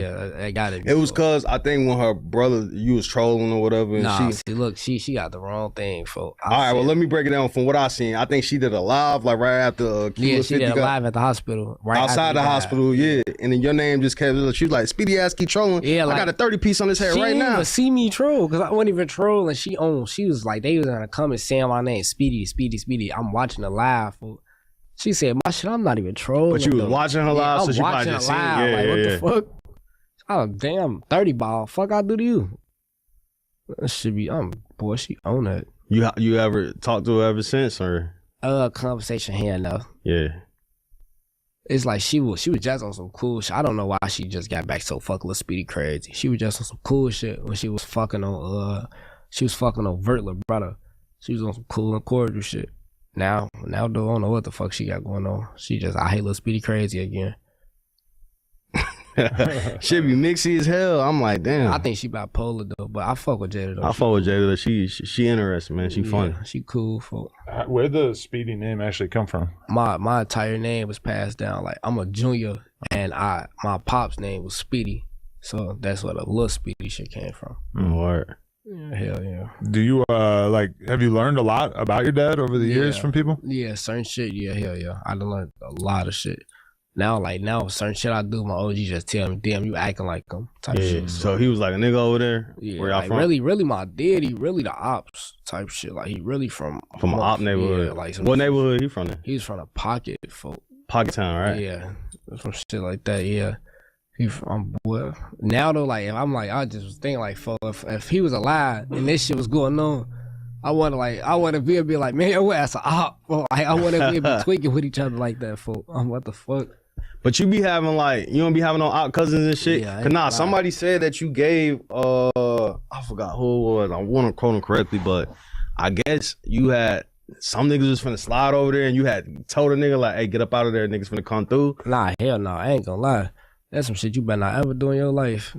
But it's like, So niggas ain't never get niggas warning like, hey man, you don't oh be no, around. matter of fact, no, hell no. I was gonna say like, I did some shit like that with 50, but like I think it was 50. Like no, you told but, him like, to get up out of there. it wasn't on no warning shit. Like I was trying to threaten his little ass, like on some shit. Like I'm playing with his ass, like get the fuck out of here. I know you right here, type shit. On some playing shit like that with him. Like knowing, like letting him know I'm you like, got his low, like you yeah, slipping type shit. Yeah, here I did that shit. Then he died. I'm like, boy, your ass over there. But niggas recently said they almost caught you. I think it was some like shorty mom niggas saying that they almost had you as a pack type shit. They said they seen you. Shorty mom. Nah, I don't think when they said, I don't think they mean that shit by no pack. That's like, hey, we cool and cordial with them. But when they, niggas be like, man, we like niggas kind of let you know, hey, shit, we seen you over here. When you get them like messages and shit, that make you like switch it up, like damn, like if the wrong motherfucker say they see him right there, I'm like, oh, okay, that's cool. But phone them say, well, I just seen you right here, tighten up, dude. Like if no, when phone them be like, I seen you, I'm like, oh, okay. Now the wrong motherfucker be like, yeah, I just seen you right here. I'm like, if they can spot me from anywhere, somebody else can spot you. I'm agree. That's how I just be thinking about that shit. Word. You seem like you got your head on your shoulder though. Like, I can see you actually taking this shit far. Yeah, hell yeah. How motivated are you with the music though?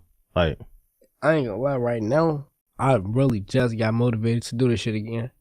Like, ain't gonna lie, I was just telling AMF, I'm like, fuck this rap shit. This shit, fuck it. Like, after I dropped my third song, I just kept saying, fuck it. This shit boring, fuck it. Fuck it. Now I'm here though, I'm like, damn, Cali, I just came to Cali off rapping. I'm doing all this off rapping for. I'm driving these fast ass cars off rapping for. Damn, I gotta keep doing this shit. And if you move somewhere like LA or Atlanta or whatever, it's like a different world where you don't have to worry about all these different neighborhoods that don't like you, etc. I mean, that's like out here though. I ain't gonna lie, I would never move out here. Everything far as fuck from each other. Yeah. Like, I was just talking to them like, fuck, damn, we finna go to Santa Monica. Let's do something out here. Cause I'm out here for like, let's see what the fuck can we do. Santa Monica gonna take you a good hour to get there like, right what now. the fuck? Why is this shit so far? Yeah. No, that's a weird part about LA is that you really like if you're driving to different cities, you can really only do a couple things per day because a lot of times it'll take you like an hour plus to get between shit. Yeah, that shit goofy. Yeah, that's a problem for sure. But have you been anywhere else outside of Chicago that you ever thought about moving? I ain't gonna lie, I ain't never think about moving nowhere I want. But now though, I think I might move to Houston on some shit. Cause Houston that bitch just seem like it's fun as fuck out there. Like you never get bored. You get bored of Houston, you can go drive to Dallas type shit. Yeah. Houston and Atlanta seem like they're the go-to Atlanta, places for Chicago rappers. Yeah, hell yeah. But Atlanta, too many Chicago rappers moving up. Like, that's what I was gonna say. Why niggas? Cause like all the Chicago niggas at one point moved to Atlanta, and then they start having situations in Atlanta. Yeah, that's so now niggas is like choosing different cities. Like Texas is becoming one of those cities where like everybody migrating to. Like I feel like everybody moving from Chicago to Atlanta. Y'all ain't finna do shit but y'all finna make Atlanta like Chicago.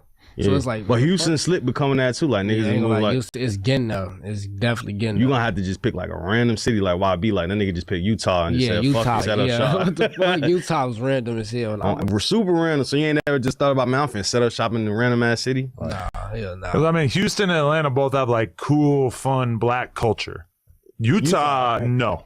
That's what I'm saying. So absolutely not. You know you ain't finna run no outside there. But if you want to stay out of trouble, Utah is about as good. Well, but then they're so strict too that like you want to drive around in the car smelling like weed, Utah is not a good place to do it. Yeah, what the fuck? Yeah. Ain't a lot of police out here irritating. Yeah. I ain't gonna lie, they gangsters here. I don't like Why what you the say fuck that? made them so tough. Like, Yeah, you already had altercation. Yeah, like I was pulling up in the back of a studio. Like, Ramada, I ain't supposed to be driving for real, but like, you know, type shit. I seen you last night on the story. You was driving some foreign shit though. Yeah, like I want like when they got me, but I'm in a car, so like basically like what I be thinking about it, he got his license. Shit, he could just say he off, like he tired type shit. So what the fuck?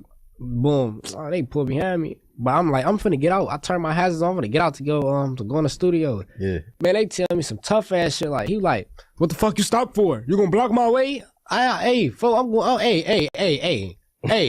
I'll tell you that like that. He move the car, man. Well, hey, blood. I walk off on his ass. His ass just still yapping. Oh man, what the fuck? He gangster. He tough as fuck. Fool. Like he think he tough as fuck. I don't even fuck with them though, cause I ain't gonna lie. I didn't know they was the police until like I got out the car. Oh shit. Like at first, so it wasn't even a regular cop car. Nah, right? It was like but I couldn't see the light shit, and I guess the cars out here black and white. Yeah, that shit. What the fuck? I see a car behind me, but I don't see the top part of the light, so I can't. You know, they turned their lights off and they put. What the fuck? They on some weird shit. So you ain't got your license yet? Nah, hell no. I'm finna get my shit next week though. I got a appointment, shit like that. How long you been driving though? Like when you learn how to drive, period. My big brother taught me how to. Well, I taught myself how to drive, and my big brother taught me how to drive. Right. Like, I'm really still learning for if I'm being for real. Like I don't know how to park. But you pushing foreign shit regardless. Yeah, I got it. Like I'm in Cali. Like, I gotta do some shit like that. I feel it. That's like I'm enjoying that shit for real because this is a different side of life for real. Like in Iraq, I can't do no shit like that. You could let your guard up a little bit down here. Yeah, I ain't gonna lie, my guard was completely down until motherfucker just tell me. But they rob people out. Oh man, hey. And last night I met some YNs for came out here with some buns.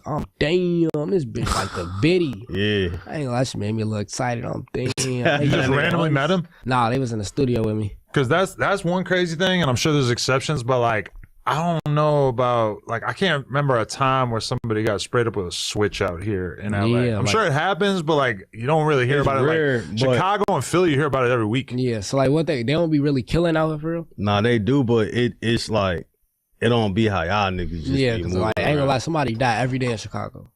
Yeah. I don't think it's a day they don't die. I mean, sometimes people will be making fun of LA, which I mean, I think ultimately it's a good thing, but like ops will see each other at the corner store and there'll just be footage of them fighting and shit. Yeah, see, like that's how I was assuming in New York. A nigga yesterday just told me in New York, these niggas be shooting at each other. Yeah, I mean, New York's crazy because it's so much security, so many cops, so many cameras that it's like the number one place. And the gun laws are worse than out here or guns Chicago. is completely illegal though. Like Yeah, they can't even own one. You get caught with a gun, you get like 5 years. A lot Yeah, of it's times, like yeah. 3 years, 4 years, yeah. something like that. It's crazy, yeah. But I mean, something about it just being like such a big city. It's like, it's crazy because these dudes just see, it's such a small city too, because you just see people just everywhere. Like you can't walk anywhere without seeing people because you walk to the corner store, you're going to see 100 people. Yeah. You know? That's how I feel it is down here, out here for real. Yeah. Like it's people everywhere. It's like it ain't even at nighttime. We was driving around. It's like 2 a.m. We finna get some McDonald's. Why the fuck is it here? Like it's like everybody's still outside. What the fuck? It's funny hearing about LA from people who ain't really been here and like hearing what surprises them. That's I ain't cool. gonna lie, that shit. But it's like that in Chicago too, but it's not though. Like you almost see like homeless people at that time. I'm like, I'm seeing these motherfuckers outside enjoying life. I'm thinking the streets finna be clubbed. Finna be clubbed. Hell no, this motherfucker, they doing the same shit we doing. They riding around listening to music. I mean, what the fuck? What's the little Speedy turn up? I see you hanging out with Q50 and shit. He's pretty famous for enjoying getting loaded. What's your program when it comes to that kind of stuff? I don't know for real. Now that I really think about it, like it ain't. I don't really got like I ain't gonna lie. I'm really just calm and cool for. I don't really be even doing all that shit for real. That's good. Definitely something to avoid in your career if you can. Yeah. Was it more so a situation where like I gotta be on point? That's why I ain't fucking with none of that shit, or just like you always just. It ain't never like that shit don't excite me for real. Yeah, like even though weed, cause like usually niggas be in here rolling weed, all type of shit. I used to be getting high, but legal reasons I can't no more for real. Word. They was like, nah, I'm on papers for real. So they like, nah, you can't be smoking or some shit like that. Word, nah, I feel it. And I used to sip lean heavy but I stopped all that shit. I ain't gonna lie, I used to sip lean, pop perks. I used to do everything everybody else used to do. I stopped popping perks and January. No, I'm lying. In front of my shop. I stopped popping perks in July. But what made you, or how was you able to? It's like for. At first, I was like popping that shit to keep my mind off certain things. I deal with the shit now. I cope with the shit. Lean ain't gonna lie. Lean was telling me cope with the shit too, like personally. But I slowly just fell back off that shit. Smart decision though. Yeah, I ain't gonna lie, motherfucker go broke. Lean, you're going to go broke. Lean and perks, them 2 drugs you're gonna go broke off of. If you had to guess, how much money you think you spent just off drink and perks? Bro, lean. I ain't gonna lie. Before I started sipping purple. Lean was like $10. Green is $10 a line in Iraq. So it's like that shit coming every day for real. So it's like on green probably in my whole life. I ain't gonna lie, I don't even know, but I'll say like 10, at least 10. Type shit. You don't like how is the green? I ain't gonna lie, that shit like from when you sipping green, this your first time sipping green, like, you might be like, okay, but once you sip purple and you understand like what the fuck. That shit is disgusting, bro. Like once you like, you can drink purple like really like you can drink purple like you drinking water, for like that shit just like boom. You can't really tell, but you could tell. Green like you know that's medicine. Like that shit tastes like medicine a lot, fool. And that shit, it's like nasty to me. Like that shit make my stomach hurt now. Oh, what the fuck?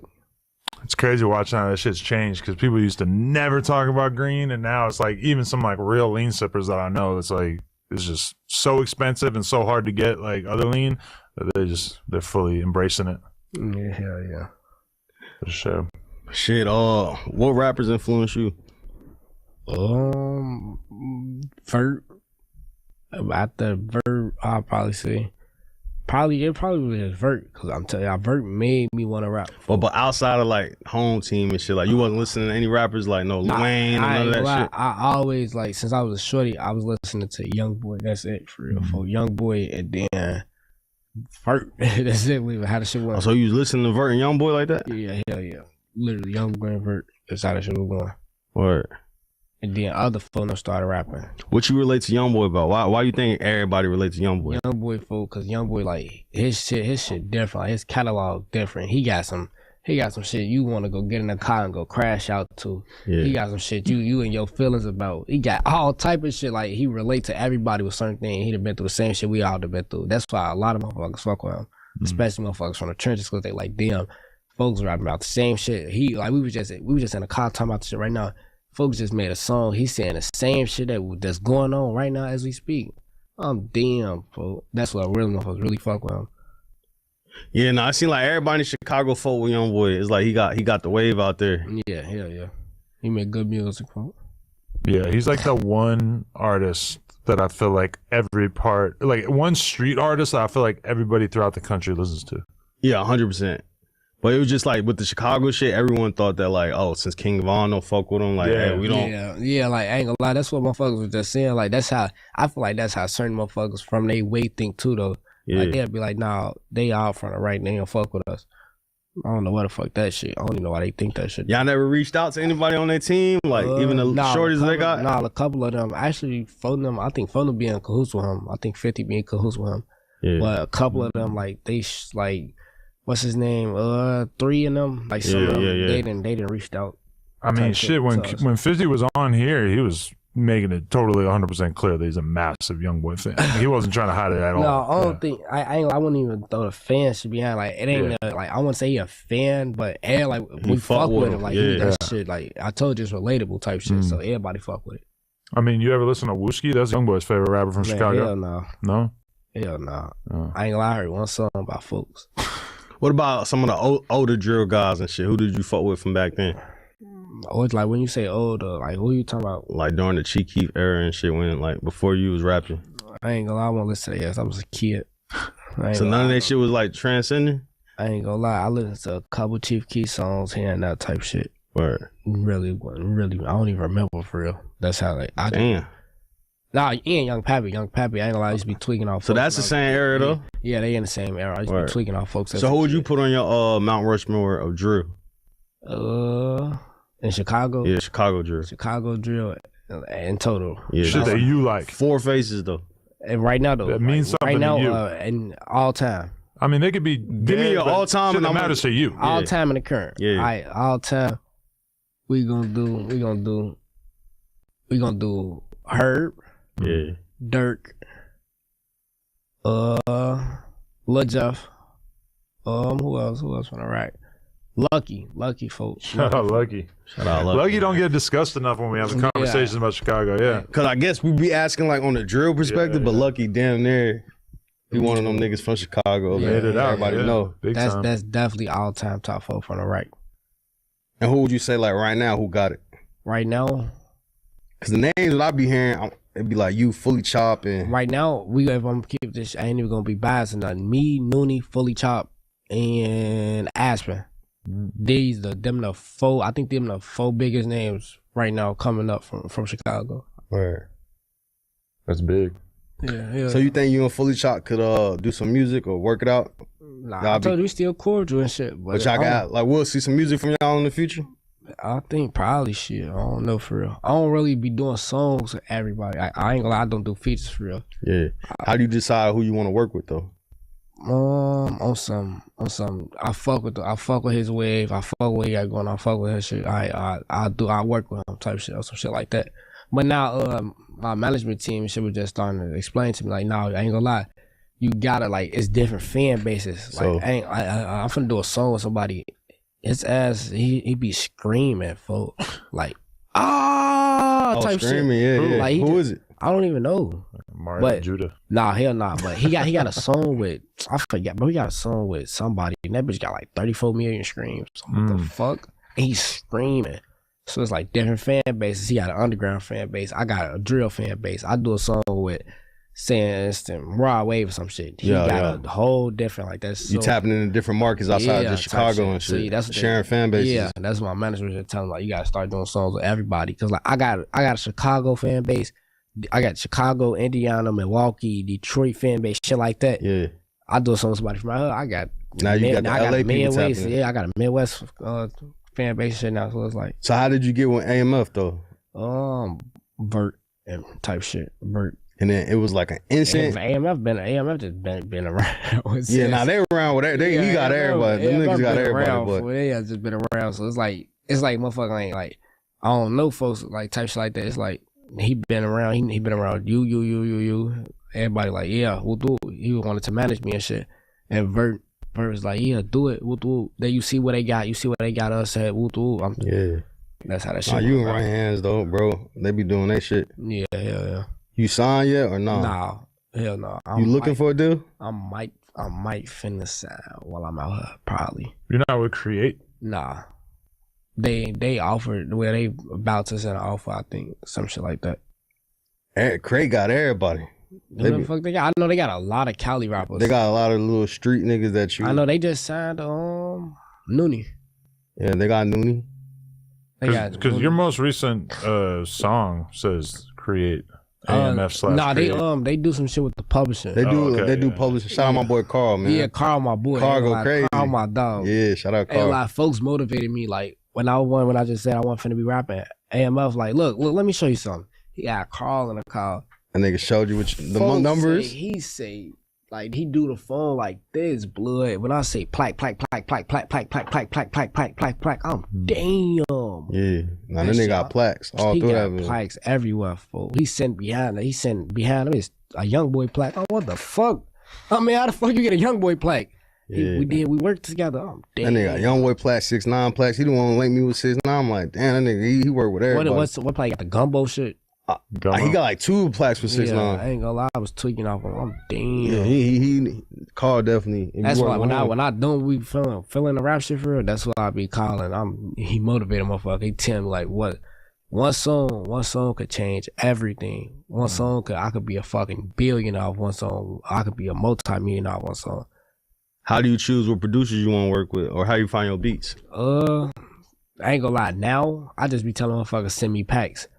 But at first, I was really just working with like Slick, Jaco, and I feel like there was the only 2 people I was using producers. Yeah. And then if motherfuckers just, I post my email, be like send packs, send me beats, send beat packs to this, and I just go through them. I fuck with them. But I ain't gonna lie, producers be losing they shit.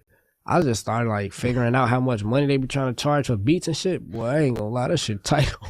What's the max a nigga done try to hit you for a beat? You like, man, somebody trying to charge me right now $1,200 for a beat, and the song not even out.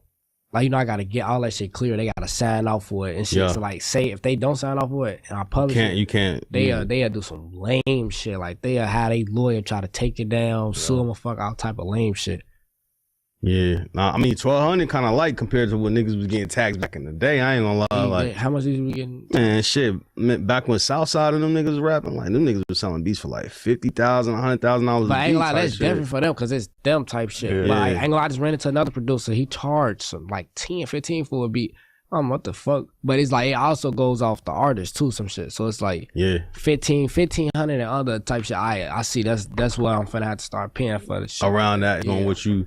Cause like we had Digi on here and Thunky Man, the nigga who got their main page took, and his whole thing was he a beat maker, so he was charging niggas 50% to hop on their shit. So like instead I ain't gonna lie, his ass. and that's where He gotta be sniffing perks. He's doing something. so yeah, giving up 50% of the song not even an option for you, right? Nah, of course not. You'll get a nigga to 1200. But you I'd rather pay you 1200. you got to think about from their perspective that it's like you could either get paid up front and then you get to make like 100% of the music, or you could have a situation where it's like, all right, you're not going to give me any money up front, but if these songs do well, then I want 50% or 30 or 40 or whatever. I feel like that does kind of make sense because then they get paid if the song's successful and they don't get paid if it's not.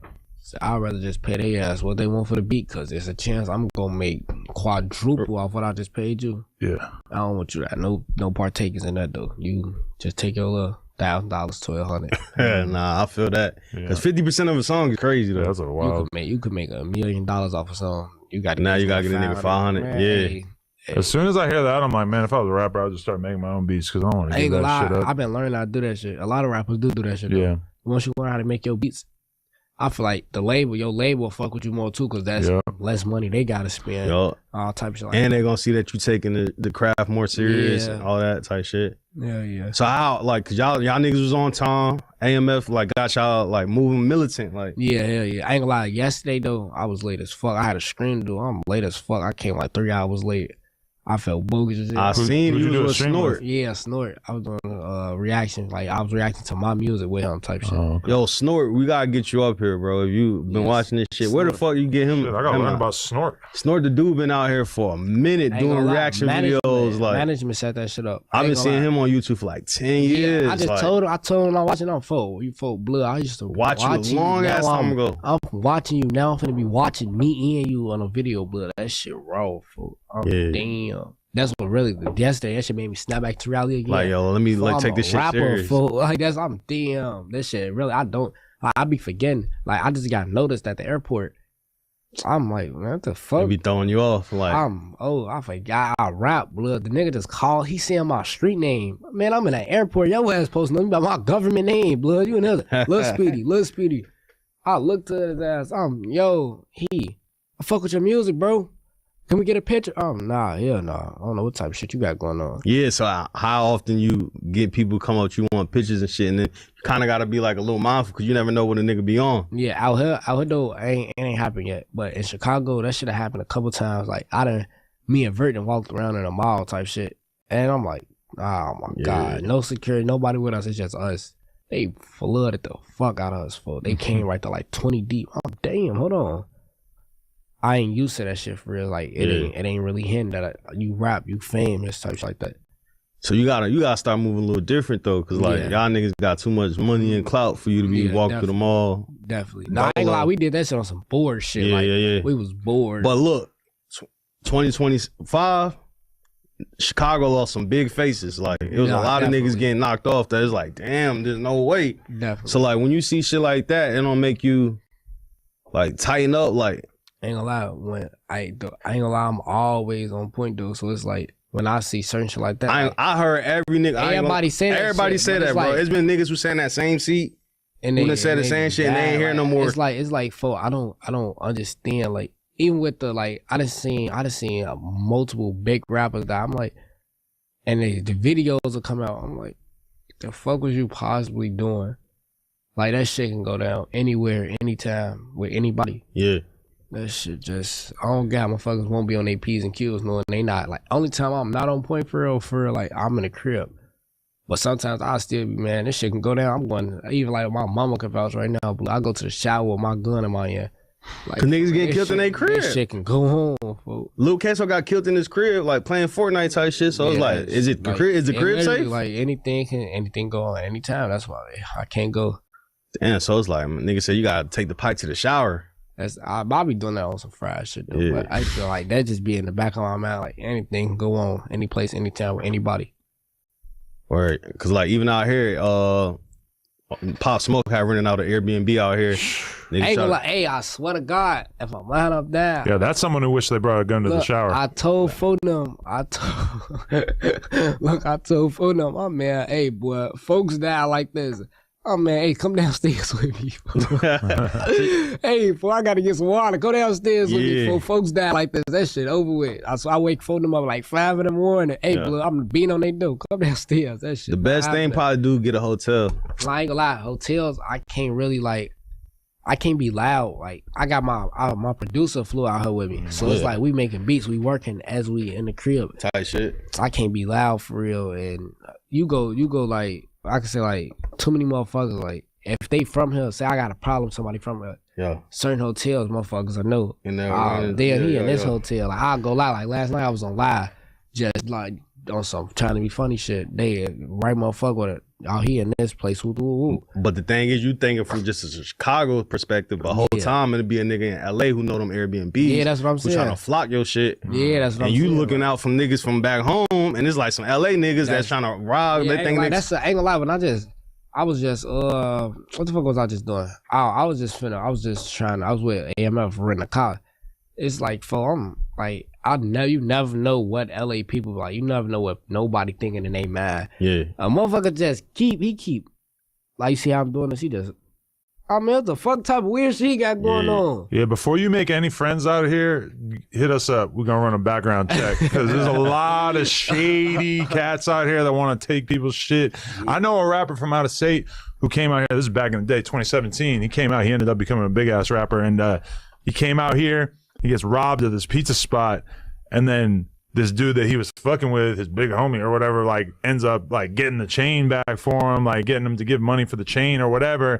And he's telling me the whole story, and I'm sitting there looking at him like, you got set up by your big homie. Like he's the reason why those dudes knew that you were going to that pizza spot. So this guy set up this whole robbery so he could get $5,000 for the chain back, and also so that the rapper would feel like, oh, you owe me because I did something for you because I did all this shit. The whole thing was engineered, and like that kind of shit is like weirdly common. Yeah, out here that they'll pull that move on you a lot. So you what the fuck?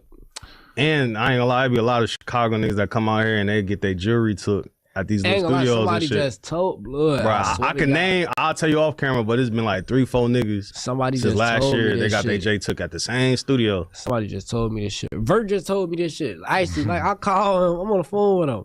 He get that angle a lot, boy. That was cause he thought I got another. By the time this come out, my other chain to be done. I had another chain in the making. I'm showing him it. Yeah. Look, boy, I'm finna drop this. He get that. Boy, you know they rob motherfuckers out there a lot. Like that's what they do. You know how we clap shit. They rob shit. I'm boy, what the fuck? Yeah. I ain't gonna lie, I took my shit. I ain't gonna. I'm On my not. soul, Like, yeah. I ain't gonna lie. I can't front my shit. Like, I don't have no weapon out here, blood. I can't. I don't know out here. Like, I can't act like I'm the toughest nigga in the world. Oh man, that shit dead. Yeah. I can't go for it. Motherfucker snatch my chain. They already. That's like I feel like they'll do it. Not even no, because I don't like them. They'll do it just for a name. They'll snatch my chain and post it and be like, yeah, we just took this from whoop whoop whoop just to get a name and for some fucking clout. That's a lot of that shit we going on, because half the time niggas be sending me pictures of niggas chains and shit, and then be some LA niggas that's cool, some Chicago niggas. I'm like, man, you did that shit. You did that shit to go viral for what that's benefiting you, like what that's doing for you. You gotta watch certain studios you be out here too, because a lot of niggas be ending up going to the same ones too. Yeah, I ain't gonna lie. But we go to create shit. We just being create for real. Cause create fuck. That shit get mixy too though. Yeah, but we know like Carl fuck with me to a point like he'll be like he'll give you the schedule. So and so might be in hell at this certain time. So like if you don't want to come, don't come. Yeah. That's how we do it in the right too though. Cause that's how you gotta do. I'd have been in the studio with Aspen downstairs and I'm upstairs. I'm like, what the fuck? But it's like it's not to a point where man, it's I'm on some a shit. tour with this. Yeah. Nah, I'm not a tour. But it's like boy, hey, she could do anything. Not saying like this how she acts. She could draw low she or whatever. Could do anything. Or it could be a situation where you leaving at your studio session at 2 and them niggas got a session at 3 or 2:30. I swear to God, folks, this is exactly how the shit went. We leaving. As we finna walking down the stairs, I had a door open. I stopped walking. I mean, hell nah. Don't even let them know I'm up here. Walk. I tell folks them keep walking so they can just they did somebody regular session. Yeah. Boy, they could do anything, but they could call a motherfucker. A motherfucker could be with them. Like you never know. You just never know. Yeah, it'd been like times where niggas come up here and they have somebody that I was not expecting to be with them up here. Yeah. So like, it'd be like that, but like even that crate, just make sure you on point over there too. Yeah. Niggas Gotta getting be. packed out and all type of shit over there too. Hey, shout out Carl though. Shout out Carl. Shout out my boy Carl.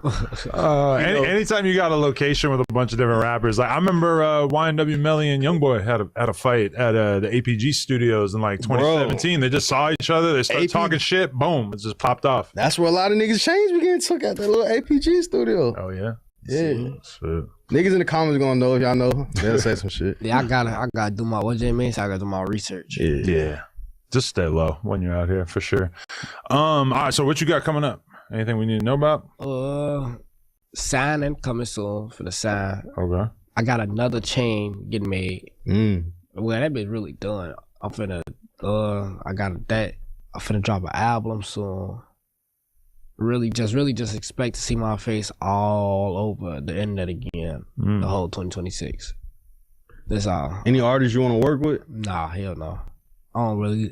I feel like that's motherfucking giving like handouts type shit. That's why I don't do features with motherfuckers for real. Like, nah, when I go up off my own name. Like I build my name myself.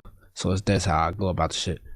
Like even like ain't no artists like Jeezy or Wayne or any of the old niggas that you looked up to that like I ain't really listen to them type shit. So it's like, but like if they like a cheeky verse want to make you like, damn, I got cheeky. Yeah, like shit like that. Like I'd be like, damn, he want to do a song with me.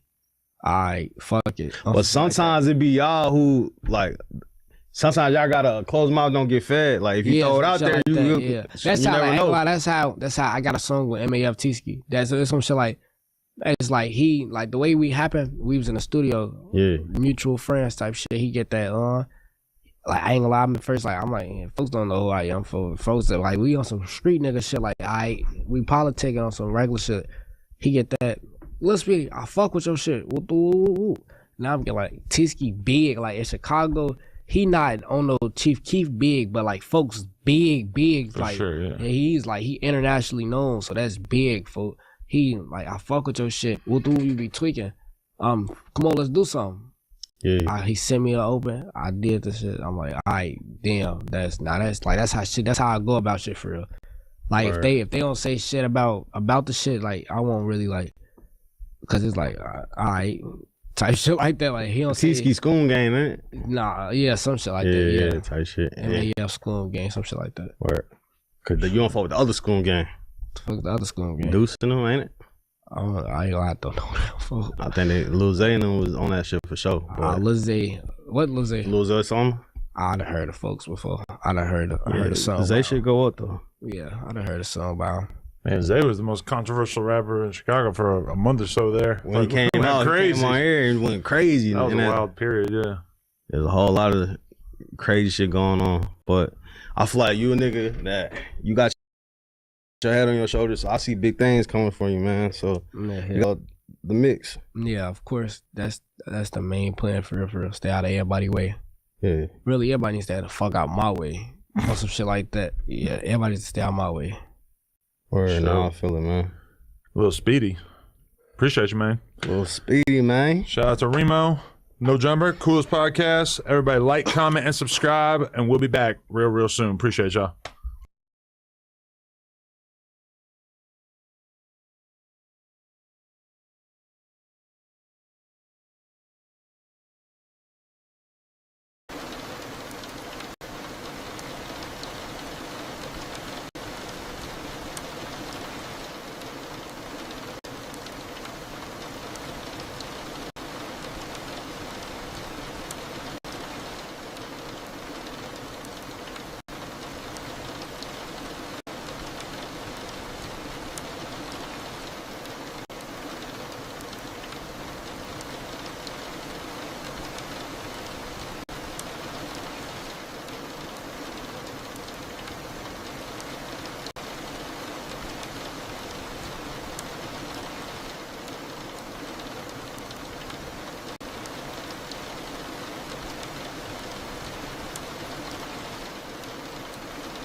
It'll be tomorrow morning because it's.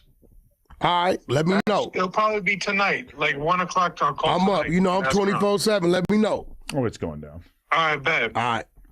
You know, see, one thing they can say, that Adam, You listen. think he's gonna be able to get his passport? Yeah, he's on parole. I mean, just like be able to figure out how to do it or whatever. I'll have R&B do it for him. Somebody gonna have to fill out the paperwork. I'll have R&B do it for him. That ain't no problem. He's on parole. I don't want to be on the same plane as him. Also, You don't have to be on the same plane here. You can leave one day, you can leave the It'd be next. kind of awkward if we have to see him Yeah, sit next I'll to each put other. you on in the one plane. hotel. He'll be in a. Trust me, when you get to Russia, you ain't thinking about breaking no laws. I've been to Russia and we broke a lot of fucking laws. I didn't. Boy, did in you, retrospect, did you pull in about that big ass statue in the circle? Where everybody take the pictures at? The dude on the horse. You went to Moscow? probably yeah. Yeah, What laws you broke in Moscow? You crazy as a smoked mother. a lot of weed. Yeah, okay. Keep playing. I was with girls who were driving extremely fast. Yeah, keep playing. It's a very lawless place. Fuck you, okay? Tell that to that girl they had in the motherfucking penitentiary out there. Brittany Reiner? Yeah, tell that to her. As Girl, well, quote unquote. For a vape. She got a dick, right? Yeah, I know. I'm not bringing. What? What the f are you talking about? Well, she doesn't she have a dick? No, how's she gonna have a? What are you talking about, bro? I thought that was like a real thing. No, what the fuck? Is Brittany? No, Griner she's a woman. Man. No, she's a female. Oh, she's not. She's a woman. What? I thought that was kind of like real. Maybe I've been looking at Twitter too much. Hey, yo, Adam. She is 6'9". Yeah. No boobs. Literally no boobs. She cut them off? She got testosterone out the wazoo. She's married to Cheryl Griner. Let me ask you a question, bro. Yes. We end it with this. If Leonard said, okay, the fights happen, shit's huge, I think I should do one more episode with Jason Love, would you let it happen? Dude, his OnlyFans team and her OnlyFans team are already begging for that. What is she saying? Not at this time.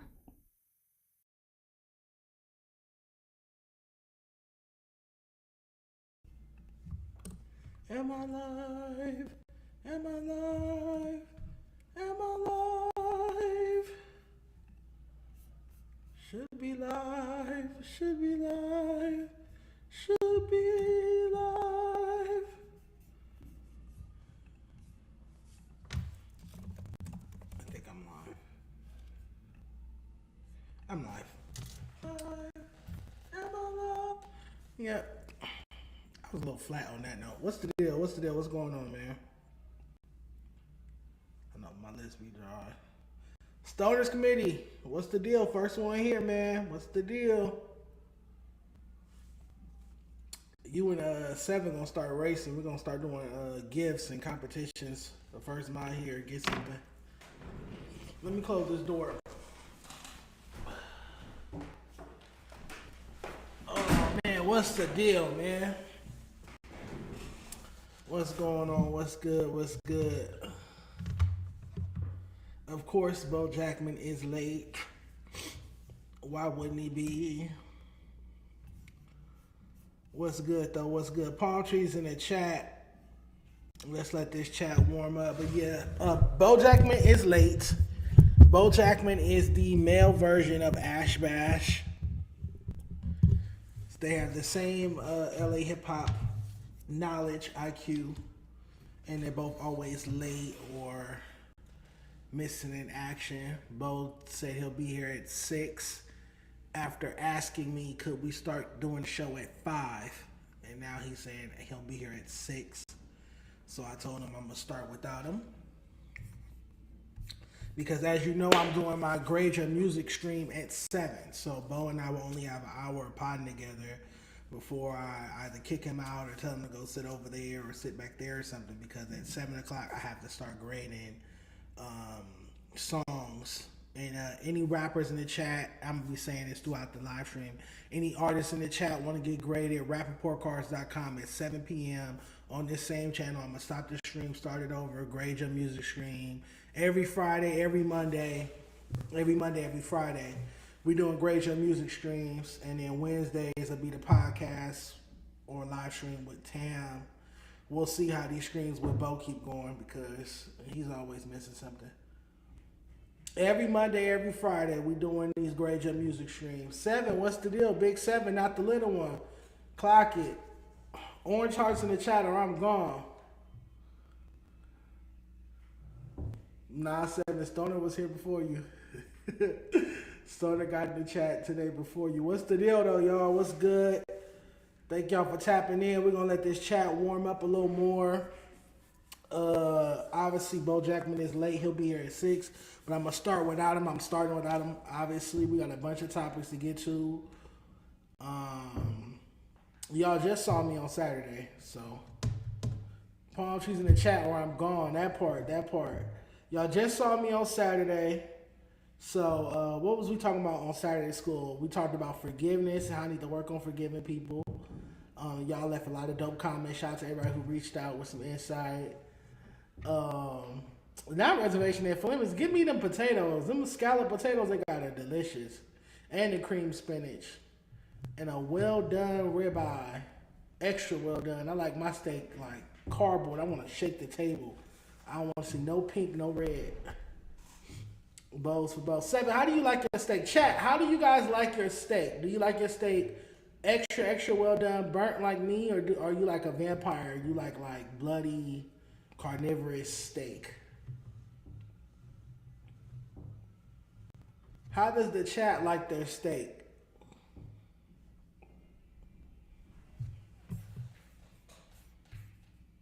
I hope 7 likes her steak well done. Well done, always the best. That's the only way to go. That is really the only way to go. John, you are the Black Robin Leach. That's from a Biggie song. That's from Juicy. Medium rare. Medium well. It still be pink and shit. Thumbs down. No, sir. No, sir. Never that. Can you see my comment in the chat? I can see that comment. I don't see nothing else you said. Send a super chat. And I'll definitely read it and shout you out. All right. Well done steaks or a rare, medium rare. Medium rare by 7. By 7, medium rare. That's nasty. It'd be all gummy. Like I've tried it. And it's like no. Well done is sometimes overcooked. Medium well is just right. Ain't no such thing as overcooked steak. You can never cook a steak enough. Because if you keep cooking it, it's just going to turn into beef jerky. And I love beef jerky. Can't trust someone that has a wrench on everybody's channel. That could just mean that she's a good mod. And that just means she's supporting a lot of different black podcasters. What's wrong with that? It's not her fault that we all don't get along. That's on us. Popeye's biscuit for Dark Rainbow after you whoop Stat ass. I mean, Stat would have. I'm gonna fly to Texas to fight him. Like he would have to come out here and stop being a little scary bitch. We're gonna talk about him in a minute because he got me fucked up. I have never fucked Pun, but we're gonna talk about that in a minute. Party's in the chat. I have no problem with 7 being a mod on whoever else channel. I have no problem with Stoner Committee or whoever. I have no problem with any of my mods being mods on other people's channels. Unlike other podcasters, I don't trip over stuff like that. I don't care about that. If you fuck with me, you fuck with me. I'm not if you fuck with me, you can't fuck with them type of person. That's a false narrative that's been put on me. I don't care who you fuck with. Treat me right. Treat me with respect now. If you're going to sit over there and laugh when they talking shit about me, I expect you to sit over here and laugh when I talk shit about them. That's where I've had those issues in the past where people who try to be neutral, aka mutual, as the idiot used to say, when people try to be neutral, and then it's like, okay, somebody says over there, say something about me, and it's cool. But when I start responding, it's like, oh no, Dijon, you shouldn't say that, be the bigger person. Oh, bitch, you not being neutral, you picking a side. But 7 hasn't given me that experience. None of my mods have given me that experience. If they can talk shit about me over there, I can respond and pop my shit over here, and we're going to keep it at that. Let's have a porn stash. That's funny. All right. We can go ahead and get started. We're going to start with a shout out. I'm always going to give some love, contrary to popular belief. Shout out to Junkie Cartel for the merch. A few caps you're going to see me wearing. You know, I love a good hat. And then Junkie Cartel, one of the best streetwear clothing brands coming out of Los Angeles. Motion, I'm the motion man. Who ain't got no motion? I'm the motion man, baby. Shout out Junkie Cartel. Flavors, baby. Flavors, baby. Flavors, I'm not done. Motion, baby. Shout out Junkie Cartel. It's greatly appreciated. He hit me yesterday, like, pull up on me. I got a care pack for you. And, yeah. Shout out to him. Shout out to Junkie Cartel at Junkie Cartel Clothing on Instagram. I'm not sure if they have a website, but you can pull up. He's right next to Marathon Burger on Melrose if you're in LA, if you live in LA. Make sure you hit him up. Tell him I sent you. Get you some motion hoodies. He got hats. He got beanies. I really don't wear beanies. So I just took some hats.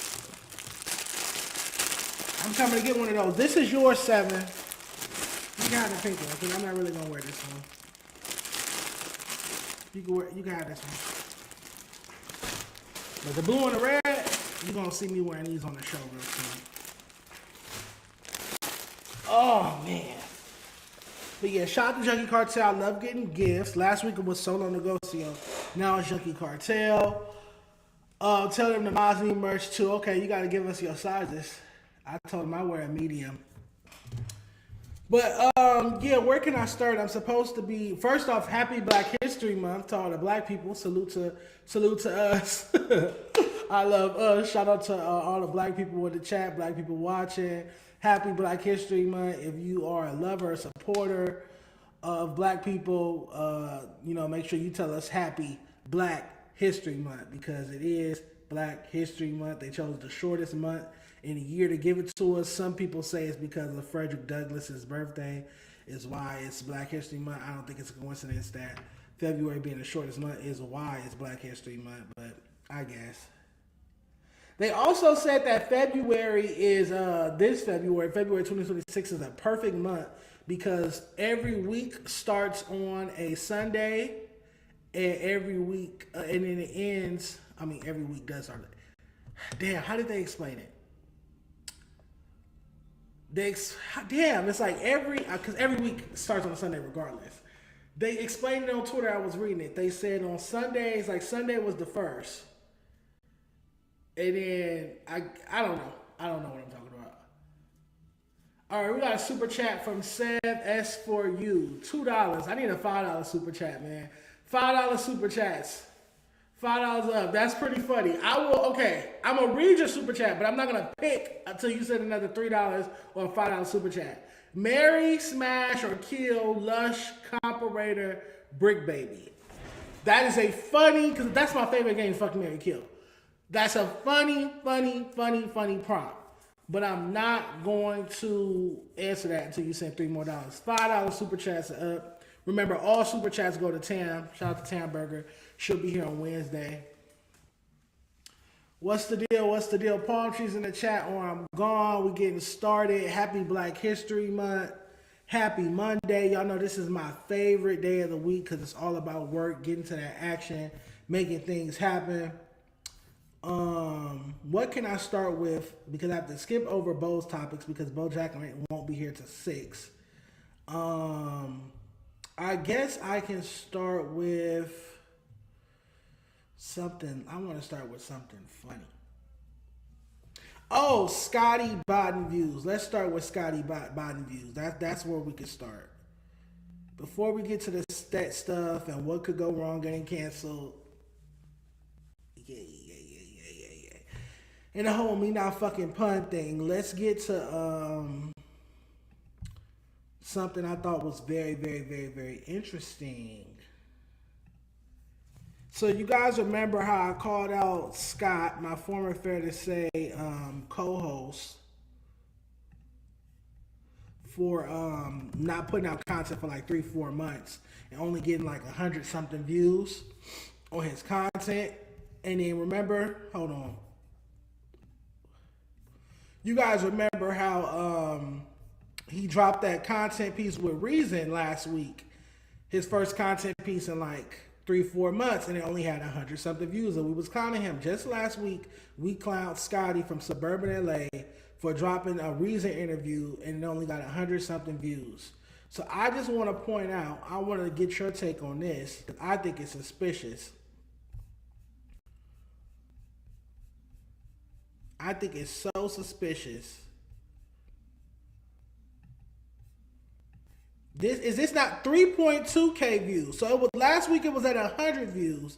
Now it's at 3.2K views with 13 likes and 0 comments. I don't know if you guys can see that, but it's 0 comments on it, 13 likes. It sounds like somebody's botting to me. That feels bottish. Because just last week, remember, we clowned it for, after a few days, it only had like 140, 150 views. Like the rest of his videos. And then 12 days later, it has 3.2K views, which still isn't a lot, but cool. That's cool for LA rap content. But no comments, 0 comments, 13 likes. So you mean 3.2K people watched this video about Reason, a Reason interview, but not one person commented? Not one. Out of 3,200 people, not one person commented, and only 13 people liked. Get out of here, bro. It's body. And you mean to tell me that your Reason interview did better than your Kaylin for real interview and your RJ interview? Both those interviews is at like 100, 200, maybe 300 views max. But your interview with Reason did 3,200 with 0 comments. 0. And 13 likes. Scott is botting. Scott saw me clowning him for having 140 views on his first piece of content in 3-4 months and decided to go buy some views on it and put some views on it. But you gotta, if you're gonna buy views, bro, you gotta buy some comments. You can't have a video with 3,200 views but 0 comments. Nobody left a fire emoji. Yeah, gotta be paid views. I'm just doing the math. You mean to tell me 3,200 people watched Scotty's Reason interview, but not one person left a comment? Not even Reason. Nobody left a fire emoji, a palm tree, or whatever suburban emoji is. That's dope. This was dope. I'm gonna watch this later. Yay, nay, nothing. 13 likes on a video with 3,200 views. 13 likes on a video with 3,200 views. It gotta at least be 40, 50 likes on it. At least. Like, I'm so confused. Scotty don't have no friends that could go comment. Matter of fact, I'm gonna go comment. I'm gonna go leave a comment. I'm gonna go leave a cap. I'm gonna put cap. It's no way. One, it's no way your Reason interview does more views than your Kayla for real and your RJ interview in LA. One, that's just that. Two, those interviews got 300 views, but like way more comments. This video has 3,200 views, no comments. That's crazy. Scotty, don't let me call you out, make you go buy views. Please. Please, please, please, please, please. Just stop being so PC and maybe people will actually care to tap in with the suburban LA YouTube. You so PC, you don't never tell anybody when their music is bad or when you don't like something. The only time we've ever seen Scotty critique a LA rapper is Cuzzos. When he was getting on Cuzzos about their music being too provocative, and they went in and they just dogged him. They dogged him out on Backoffic. They dogged him out on Twitter. Jada. Remember Jada, who used to work with me? Jada hacked into Suburban LA Instagram and posted the screenshots I had of Scotty liking a transgender picture. Yes, Scotty, that was me. I sent somebody to do that to your page. Scotty. Inspirational Johnson 632, $50. Shout out to DeJean Paul, the real one. Thank you so much, Inspirational Johnson 632. Yeah, Tam's gonna love that. Thank you. It's greatly appreciated. So yeah, like I was saying, Scotty boy, don't let me talking a little mess get you or convince you to go bot views. You have a huge Instagram following. You should be able to get, and you know, I don't have a whole bunch of YouTube viewership either. Trust me, it's a struggle. But you should be able to get, if you interview a rapper, you should at least be able to get 1,000 views on your own. And I know that video don't even have 1,000 views because there's no comments.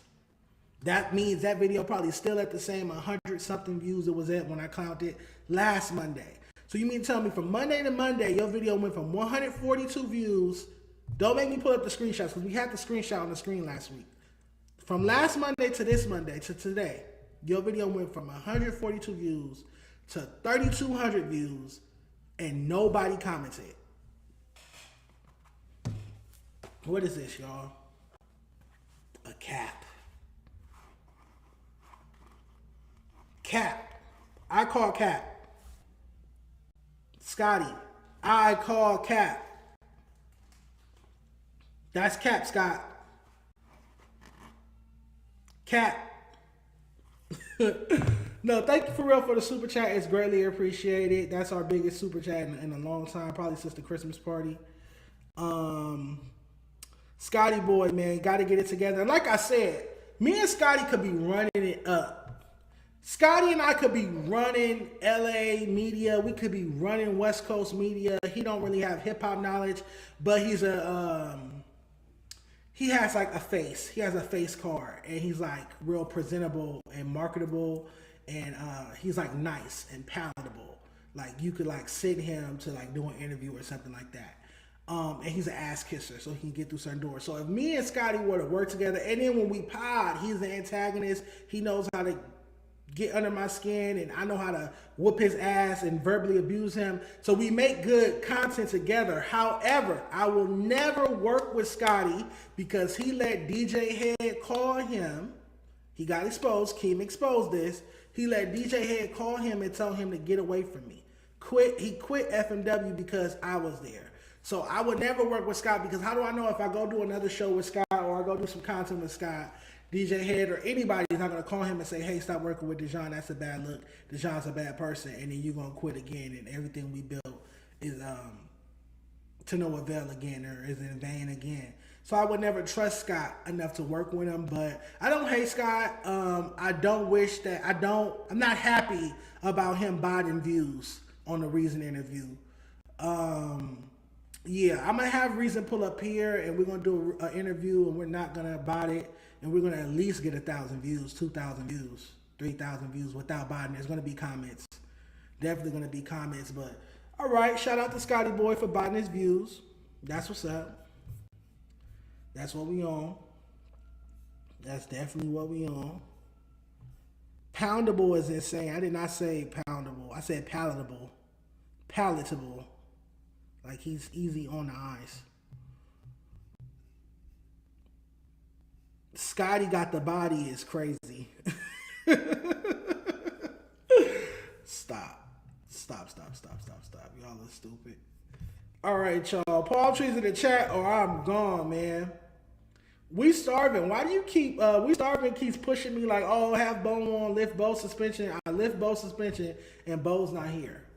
Bo is going to be an hour late. So shout out to We Starving, but get your boy. We Starving literally posted videos and clips of me and Bo Jackman every day while Bo was on suspension, only for Bo to not be here once he's off suspension. So shout out to We Starving. We can go to What Could Go Wrong cancel. We can go to that.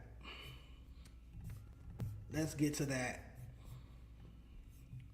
Because that is good news and funny. And don't worry, y'all, I'm not going to crash out. It's no need to crash out. First off, let's celebrate the return of Keyboard Clips. Dun-dun-dun, dun-dun-dun. Keyboard Clips is back, y'all. I got to get a soundboard so I can have like round of applause and stuff. Where do you get a soundboard from? Amazon? I'm going to Amazon a soundboard. But, all right, so Keyboard Clips is back. Remember, FMW got him deleted off Instagram. T-Rail bragged about it. So hopefully he doesn't make the mistake of posting any back on Fig or FMW related content again because then he'll get clipped again. They want Yazzers to be their only fan page or only clip page because they could control her post. They can make her not post this person, not post this person, I post this podcast, this platform, only repost things that work in our favor. So anywho, Keyboard Clips is back. He got like 30 followers. He just launched it back today. Overly Invested shouting him out. Shout out to Keyboard Clips. Anywho, I woke up to really, really, really good news. Keem speaks on what could go wrong being canceled. The only show FMW Keem was on is now officially canceled. So now he's just on Apollo. Let's check it out.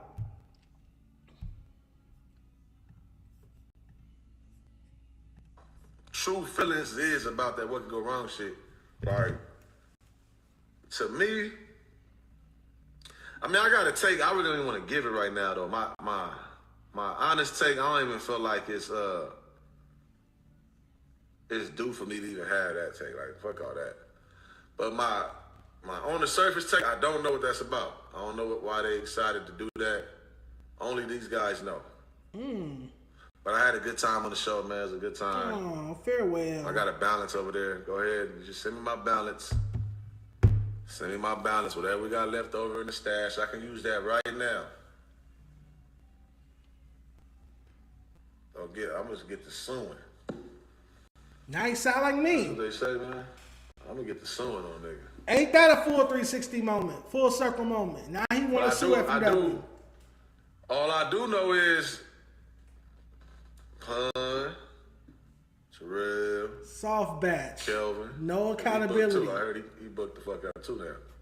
Myself. Everybody for emotion. Anybody that has something to do with that is all for emotion. So that's all that mattered to me, man. Duh, as long as you alive, you for emotion. I don't know what it was about. I don't even know why we started it for it to end that way. I really can't even tell a nigga what the fuck that was about. I can tell y'all what's that about. The reason What Could Go Wrong got canceled is because Keem is a shitty podcaster. Because he talks in circles, riddles and proverbs and Shakespearean dialogue. He never says what the fuck he has to say. Who wants to hear that? Who wants to take 30, 40 minutes to get one take from you? That's how it's like pulling teeth. That's why that show got canceled. T-Rail is a decent podcaster. Pun's an amazing podcaster. One of my favorites in my opinion. Keem takes forever to give a take. That's why his solo streams be so dry and boring. It's just so riddly, if that's a word. Why is everything a riddle? But hold on. Let me go get the bottle. Oh, man. Let me go get the bottle. We got to celebrate, y'all. We got to celebrate. We got to celebrate what could go wrong. Oh, man. We got to celebrate what could go wrong being canceled. We got to celebrate what could go wrong being canceled. Shout out to Black Market for the bottle. Delicious. Delicious. We got to take a little shot. Whoo! This is to what could go wrong, man. Where we at with it? Fuck it. Shout out. What could go wrong? Rest in peace, what could go wrong? Pour some out. Pour some out for what could go wrong, man. I'm going to take a shot. Rest in peace. Keem and Yo Riddles. Now y'all got to go to them 4 or 5 hour Apollo streams to hear that bullshit. Oh, man. Cheers to the death of what could go wrong. Oh.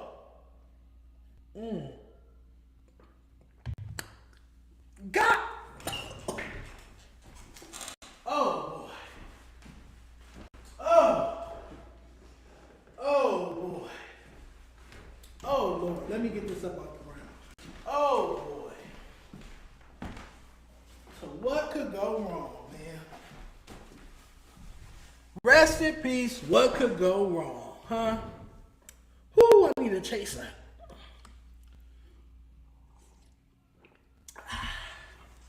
Rest in peace. What could go wrong? Now, speaking of what could go wrong, remember this clip from What Could Go Wrong? Do you remember when he said this? The industry in general. Do you remember when they said, not even they, when Keem said on What Could Go Wrong, the now canceled show, RIP What Could Go Wrong? Do y'all remember when he said this dumb shit? Industry in general. Oh yeah, he gonna fuck himself over. Bad. Yeah. How you not gonna? He can't not be on Gina and Head's side out here, not be on y'all side out here, not be on our side out here. It's over, nigga. It's over. What he say? It's over, nigga. It's over. Let me hear that one more time. Industry in general. Oh yeah, he gonna fuck himself over. Bad. Yeah. How you not gonna? He can't not be on Gina and Head's side out here, not be on y'all side out here, not be on our side out here. It's over, nigga. It's over. It's over. So you wish. That's why you got to be careful. You got to be careful. You wished that my career be over, and now the show you sat on is over. Meanwhile, I'm doing complex lists. I'm at Death Row Records hosting rap battles and doing Instagram content on Death Row Records Instagram page, and we got a whole collaboration on the way. Good talk deals. Finna fly to New York and do another New York Rap Report card, my second one. Meanwhile, the show you on, the only relevant show you on, the only show you on a big platform, What Could Go Wrong on FMW, is canceled. Da da da. Get that bullshit out of here, man. Nobody want to hear you stumble over words for 2 hours, man, and beat around the bush and not make a point. Nobody want to hear that shit. So rest in peace, What Could Go Wrong. I'm very happy and pleased to see it. I'm very, very, very, very, very happy and pleased to see it. It's over. Bo Jackman's in the chat instead of being here. That's funny. That is really, really, really, really funny. Oh, Bo Jackman said he's on his way. Shout out to Bo Jackman, man. But all right, make that bitch. Wait, who texted me? Make that bitch Bo sit on the couch. Make that bitch Bo sit on the couch. Somebody just texted me and said, make Bo sit on the couch. Okay, cool. Bo is weird. All right, anywho, look, let's get to it. I know what y'all want to hear. Y'all want the stat crash out. Let's react to what Stat say. I do want to start by saying that Stat's a bitch. Like I told him to his face multiple times when he didn't do anything about it. But let's entertain it. Let's be fair. Let's hear what he got to say. Let's hear what he got to say. Where is it? I got it in here. Hold on. Oh, you know what? I think it's on Keyboard Clips page too.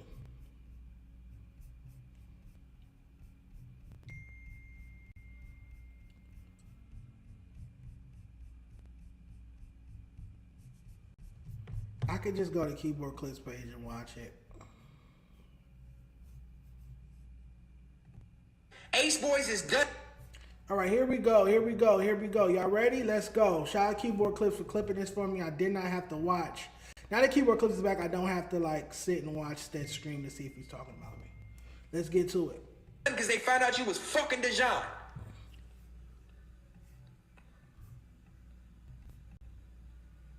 You was fucking Dejan, and the homies found out. No, he wasn't. No, he wasn't. About it and said, I'm not fucking with this nigga no more. You was giving back shots to the Dark Rainbow. That's why.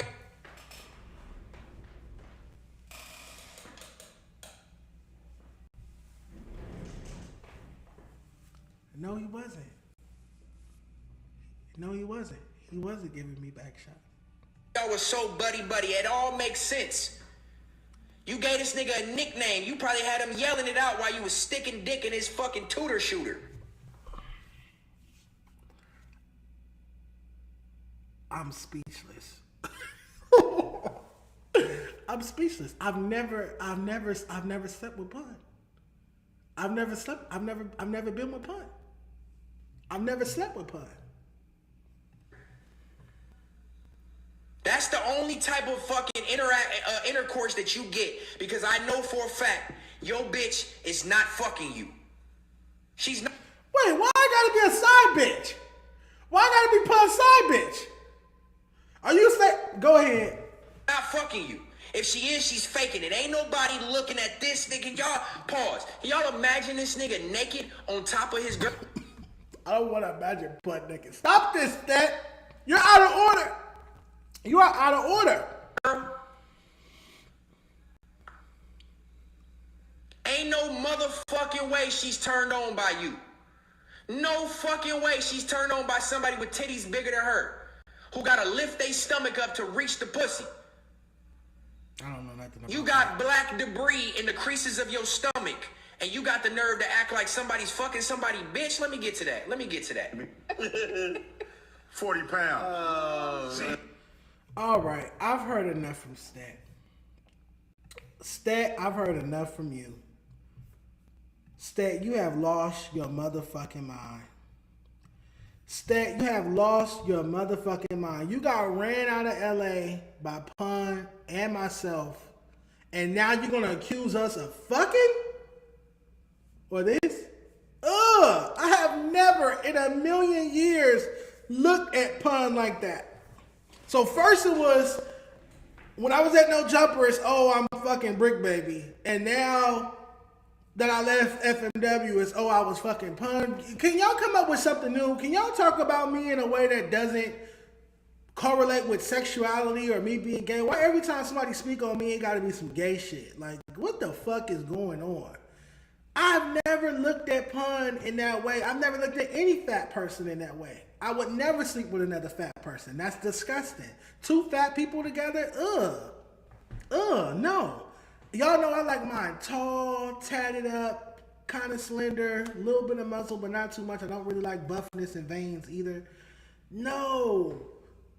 Definitely not nobody. Like, Pun's 50. Like, are y'all for real, Stat? Are you for real? I hope this is just content, Stat. Stat, I hope this is just content. And, I mean, like, if anybody sit here and really believe that I've ever been involved with Pun or even thought about being involved with Pun, you're an idiot. You're an idiot, and you must be a crack baby too, because there's no way. There's nothing remotely attractive about Pun. I looked at it like I worked at Pun's company for a few months. I was there, fair to say, from August 2024 to the second week of January 2025. Wasn't even there for a long time. They accused me, Mac Wapakeem accused me of wanting to be with T-Rail while I was there. So that's what I'm saying. They always circle back to me being gay. It's like, and that's why I will never work with another black-owned platform again. I will never work with another black-owned platform in media again, because it always comes back to my sexuality. It's like these niggas can't see past that. It's like that's all they see when they look at me as a gay person. They don't see a man, they don't see a journalist, they don't see a blogger, they don't see a podcaster, they don't see a brother, they don't see a friend, they don't see, a human. They just see gay. They can't get past it. Complex never once brought up my sexuality. Complex never once brought up my sexuality. Good Talk, Johnny Shites, never once brought up my sexuality. That's why moving forward, I will only be working with non-black media platforms. I will never, ever work with another black-owned media platform, because everyone in those organizations, to my experience, don't know how to move past or look past me being gay. It's like they can't get past that. That's it. Also, that's a mature response to what Stet said. Let's have a more fun response to what Stet said. Y'all know I got something else for you. That's part A. Y'all know I got something else for you. Don't even trip. Don't even trip. This is a classic. This is my thing. Stat, where was all of that energy this day? Stat, where was all of that energy this day? Dun dun dun. We got the ring camera footage. Let's go. Talk about it now, nigga. We got business we gotta still talk about. We still got shit. Bitch. We got business together. We have business together. One more time. What you mean? Talk about it now, nigga. We got business we gotta still talk about. We still got shit. Bitch.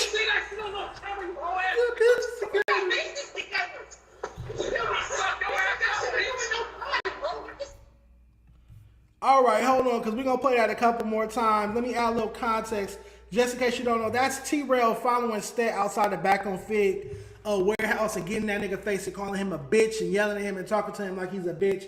Stat, you sound like you was getting fucked. You sound like Pun was fucking you in your ass when you was out there. We had business together. We have business. We have business together. Stop. We have business. That's how you sound. You sound like a bitch. You sound like you was getting fucked in your tutor shooter.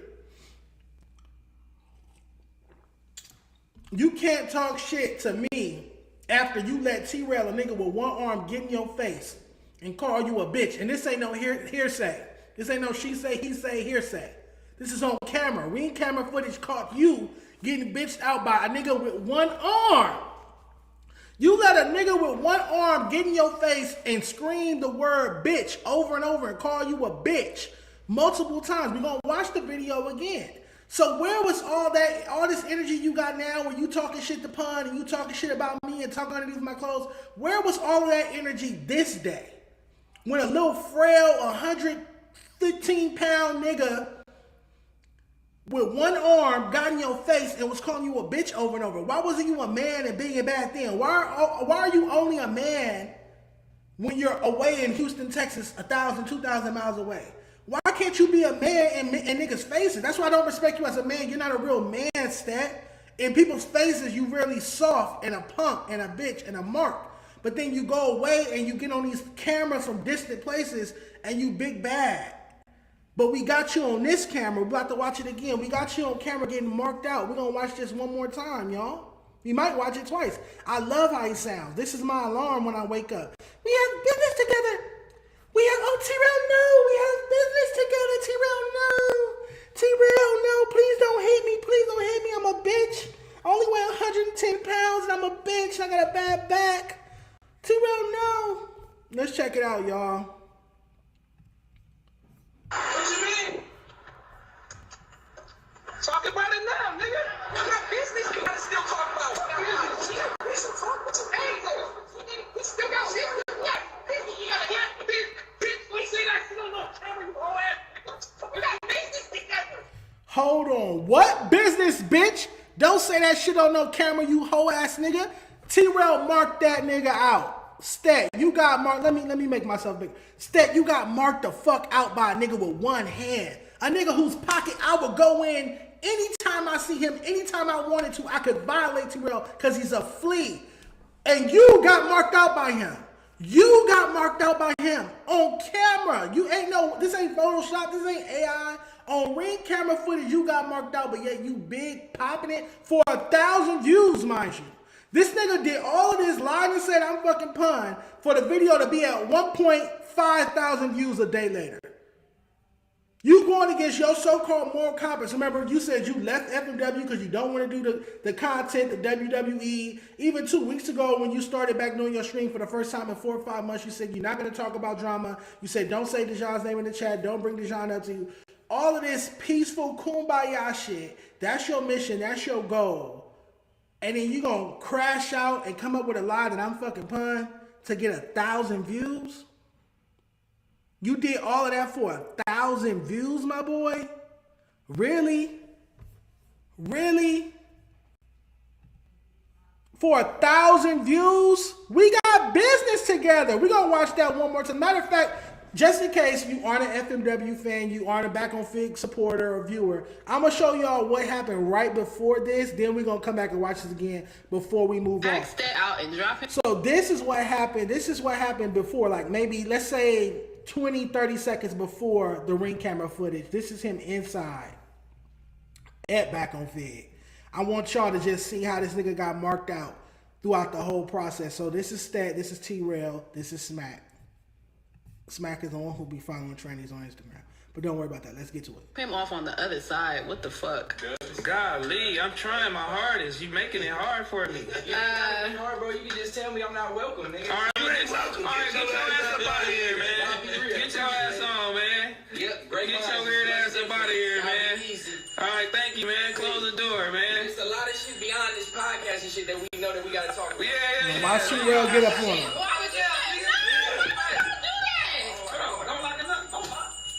So that's before. You know what's happening. Pack that out. So that's before. That's what happened before the ring camera footage. That's why T-Rail pressed him, because of that little disrespectful, sassy shit. Stuck his head through the door and said something sassy real quick before he walked out. That's why T-Rail turned up on him. This is what happened after from the ring camera footage. Listen closely. Listen.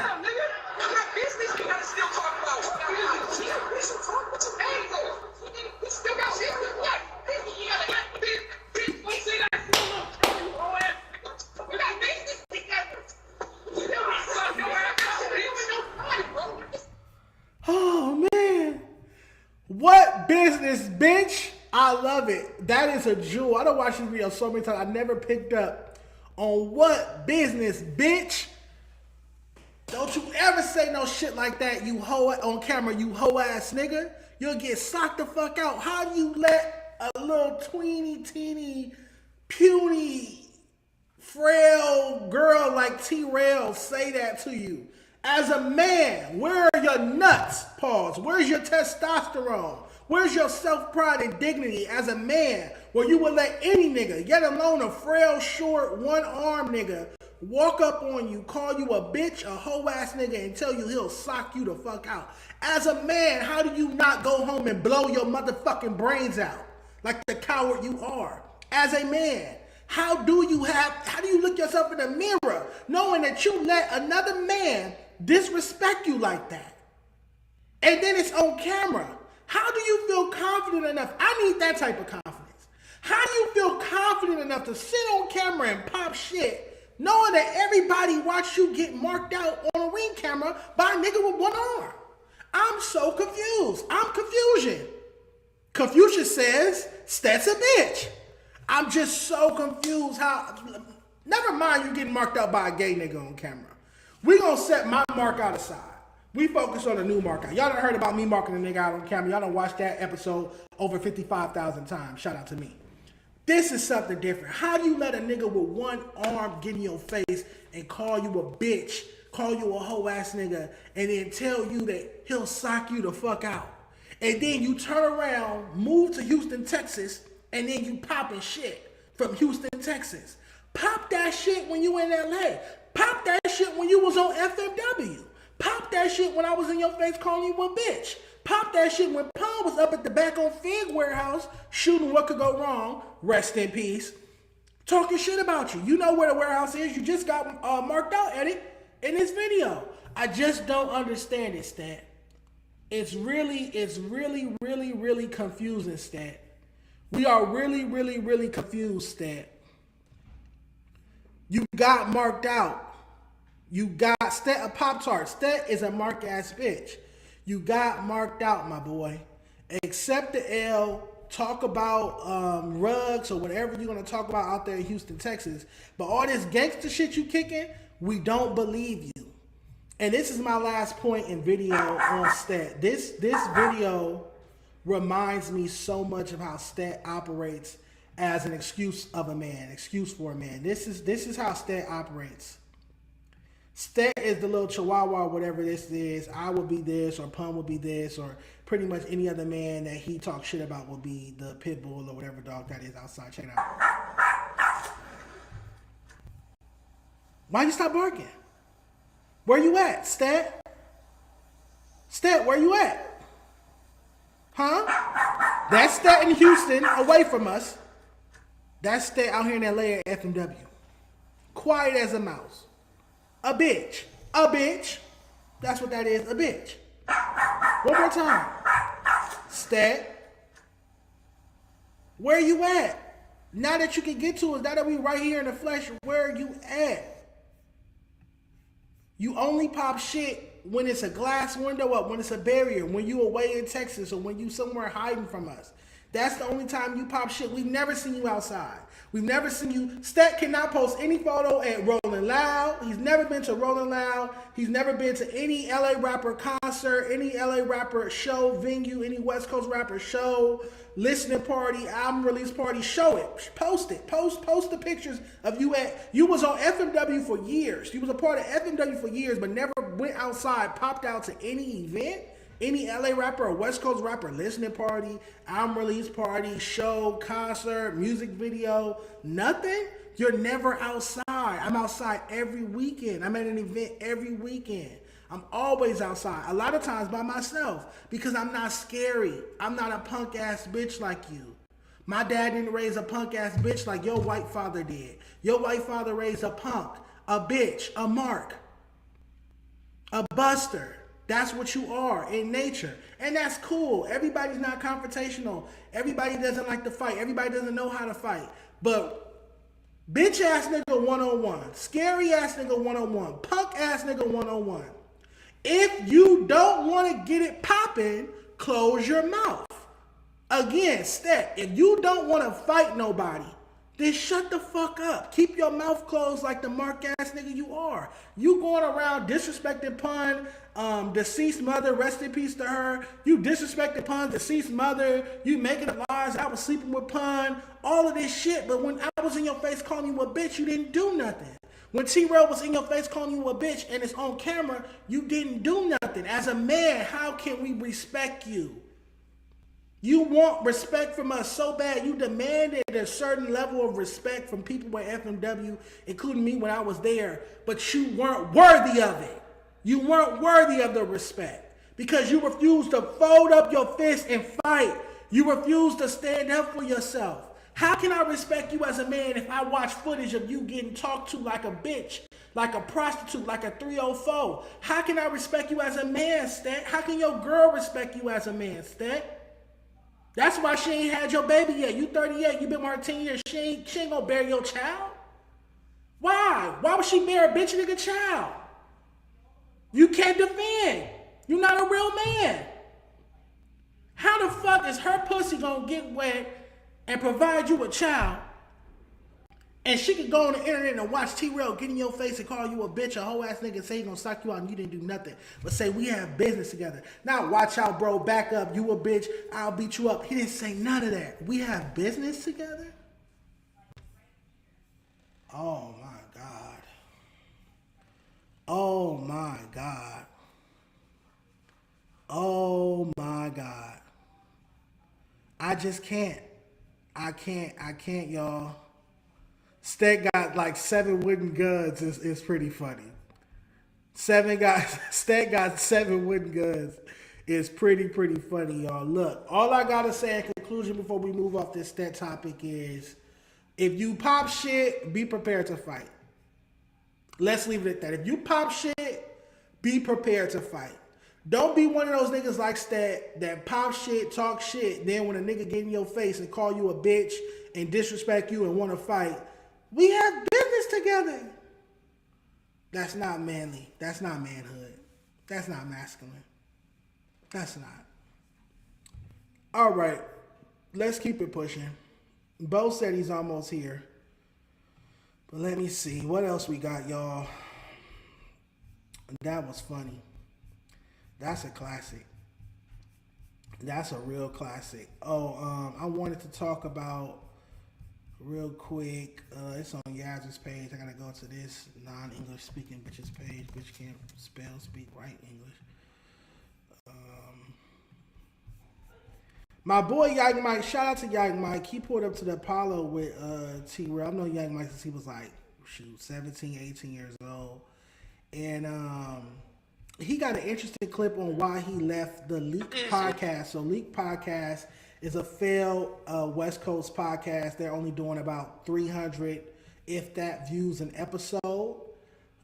Not 300, not 300,000, not 3,000, not 3,300, 300 views at best. Some episodes are at like 100 something views. And Yak Mike was one of the founding members of that platform that's ran by this Hispanic culture vulture who loves to say nigga and call the police on rappers that pull up to his podcast if they disagree with his opinion. Nonetheless, let's check out why Yak Mike said he left the Leak podcast. Let's check it out. You don't gotta pay nobody. I don't gotta wait on no man. Fact. I hate waiting on somebody. Fact. I want to just do it. Yeah, you know that nigga Yike was behind the Leak podcast.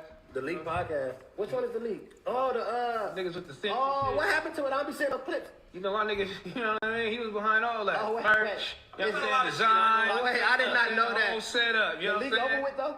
I had no idea. I don't I'm know asking. nothing about- I don't know. Do you know something? Like, I don't really be knowing too much about what's going on over there. I ain't even... wait. So Yeah. wait. That's the Leak got motion. Yeah.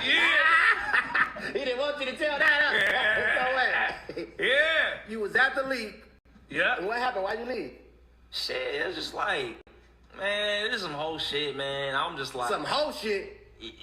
It's some whole shit, yo. Whole shit going on. Like, yeah. Oh. Same thing. It was Okay. just like, man, it was just like, I don't know. It just felt like, just kept getting disrespected and shit for I just wasn't rocking. Like, and it's like, I'm really putting my all into pushing that shit. Yeah, It's not even my platform or nothing. I'm pushing, I'm not even getting paid or nothing.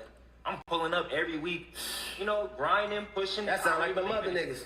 You feel me? I really believe in it. I'm really pushing it. I believe in the vision. I'm like, man, I'm gonna go crazy. I'm gonna do all I can, design flyers and invite people, whatever the case is, DJ, whatever. But man, it just came to How they was disrespecting you though? They was like it was a pushing day. It was really just the shit. The nigga that was the main mic. Yeah, like it's just like, you know, I just wasn't really tolerating disrespect. I'm doing so much. What you mean? What he was doing? He not Mexican? Man. I thought he was. I thought he was Hispanic. What? Man, He's not Mexican? culture. I think he's Spanish. Man. So he was like mushing your face and shit? Mushing my face? What do you mean? Nigga, go fix the sound. Nah. It was just like, we was out somewhere and it was just this whole thing, a whole scene basically causing shit. Like what? I So wasn't I'm rocking curious, it. like how that went. So. Shoot, the clip out there probably somewhere. Fuck, we got you here. Like, You gotta need that. no, it's not. I didn't know. You just telling us. know this shit. All right, you guys know Yak Mike really isn't a messy content creator. He doesn't really do the gossip and mess, not to my knowledge anyway. He kind of, you know, he's nice. Yak is good. Yak is a solid dude, so he's not gonna be as petty as I am. Because obviously I didn't know. I mean, obviously I knew that he wasn't over there anymore, but I didn't know anything had transpired, or I didn't really care about it that much. Because like I said, the podcast only does like 300 views a week, which is laughable and embarrassing, and might as well hang it up if you're only doing 300 views a week as a podcast that's been out for 5 years. But anywho, nonetheless, I think it's hilarious how Leak Podcast is always just on my dick, always throwing shots, always underneath in my comments, posting stuff about me being gay, of course, because there's no other issue. I've been to that podcast before. It was no issue whatsoever while I was there. I got a respectable interview or what have you. But then once everybody knew I was gay, everything about me was gay nigga this, gay nigga that. They would post photos of me with like rainbows on it and all this type of gay shit. I pressed him about it at Rolling Loud the year before last. You guys remember that footage where I got up in his face and pushed him back because it's like, you're not finna sit over here in the no jumper booth with me while I'm here, and every time I go on your page, you got a photo of me covered in rainbows. It's like, if you got a problem with gay people, just say that. Say it to my face. Let me know you got a problem with me being gay to my face. So I say all of that to say, the podcast that only does about 300 views max a week lost an asset. Yak Mike is a valuable asset to whatever platform he's at. He's a genius. He can produce. He can graphic design. He designs merch. He's funny. He's cool with the ladies. He's a DJ. Like, he has it all. Only thing he doesn't do is like the messy drama, the messy WWE content. But everything else, like I said, I've known Yak Mike since he was 17. I used to have a studio in Hawthorne. He used to pull up to my studio with his keyboard and his equipment and make beats and get placements with different LA rappers that would pull up to my studio. A lot of people don't know I used to have a studio in Hawthorne, but I did. And he talked about that when he pulled up a few weeks ago with Pooh. So shout out to Yak Mike. Keep your head up. You're doing great. Salute to bro. I can't wait to pull up on his. He got a new space and he got a new setup. Can't wait to pull up over there. Fuck with him. But yeah, Leak Podcast is down bad. Down bad. 300 views an episode. That's sad. 300 views a week. That's sad. That's treacherous. Shame on him. Shame on him. Bo Jackman said he's almost here. As a rug, it's hilarious. Bo is putting on his makeup. I hope you have air freshener in there. Does Bo stink? What's the deal, man? The Leak Tiger said there was a creep on there, right? I'm sure. That's funny. Yeah, Bo, you can't hide forever, man. So when Bo gets here, we're gonna jump into his suspension, and we're gonna talk about. I want to start talking about the Grammys, but I don't want to start talking about the Grammys without Bo, because I'm gonna have to repeat myself with the Grammys. And there is another piece of drama. There is one more piece of drama, but I'm gonna save that for when Bo gets here. Let me see if there's something in my DMs that we could look at real quick in the meantime. But yeah. I can't believe. Matter of fact, let's keep being messy. Let's go back to keyboard clips. Oh my God, I cannot believe that I'm being accused of sleeping with Pun. I cannot believe that I am being accused of sleeping with Pun, y'all. This is crazy. I cannot believe that I'm being accused of sleeping with a fat person. Like, what is wrong with y'all? Like, why would I, DeJean Paul, fuck with a fat person? Is that not crazy? Oh, Crip Mac. So Crip Mac was supposed to get out of jail. We can talk about that. But we got an update on Crip Mac. He was supposed to get out of jail, but supposedly he got released to county custody. Let's check it out. Man, I've been waiting for Crip Mac since 6 o'clock this morning. And I got a call that he's back in jail. They took him right back to the state. So he's probably going to do another week. So from the feds, they picked him up last night and he's back in the state.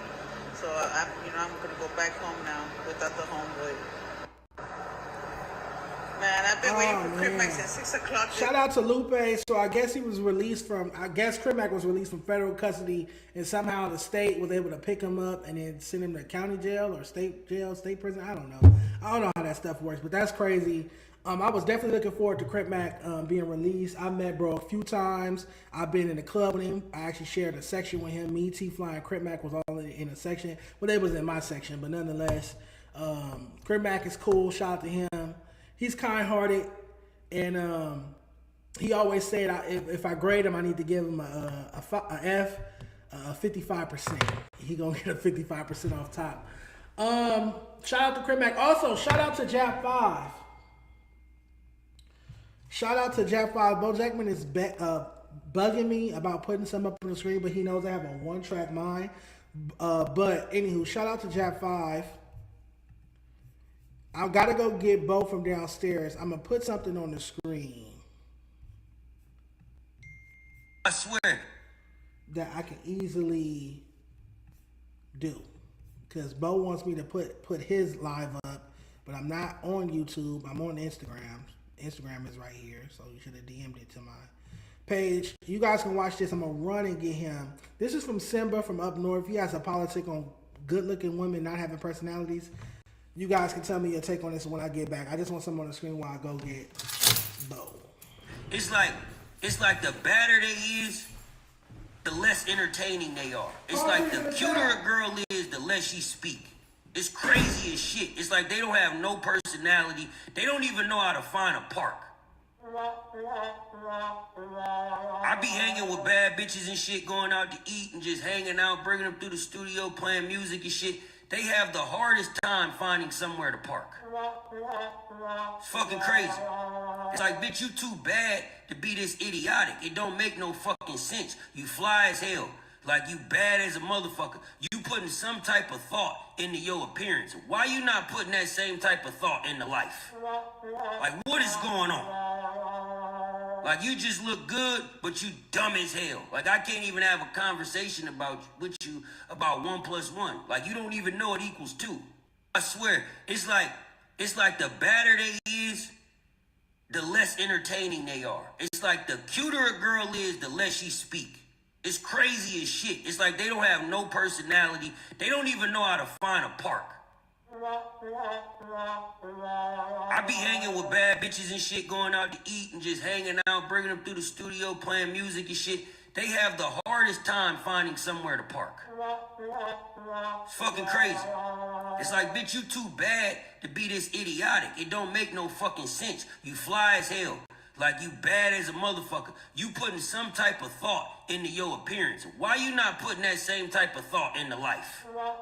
Like what is going on? Like you just look good, but you dumb as hell. Like I can't even have a conversation with you about 1 + 1. Like you don't even know it equals 2.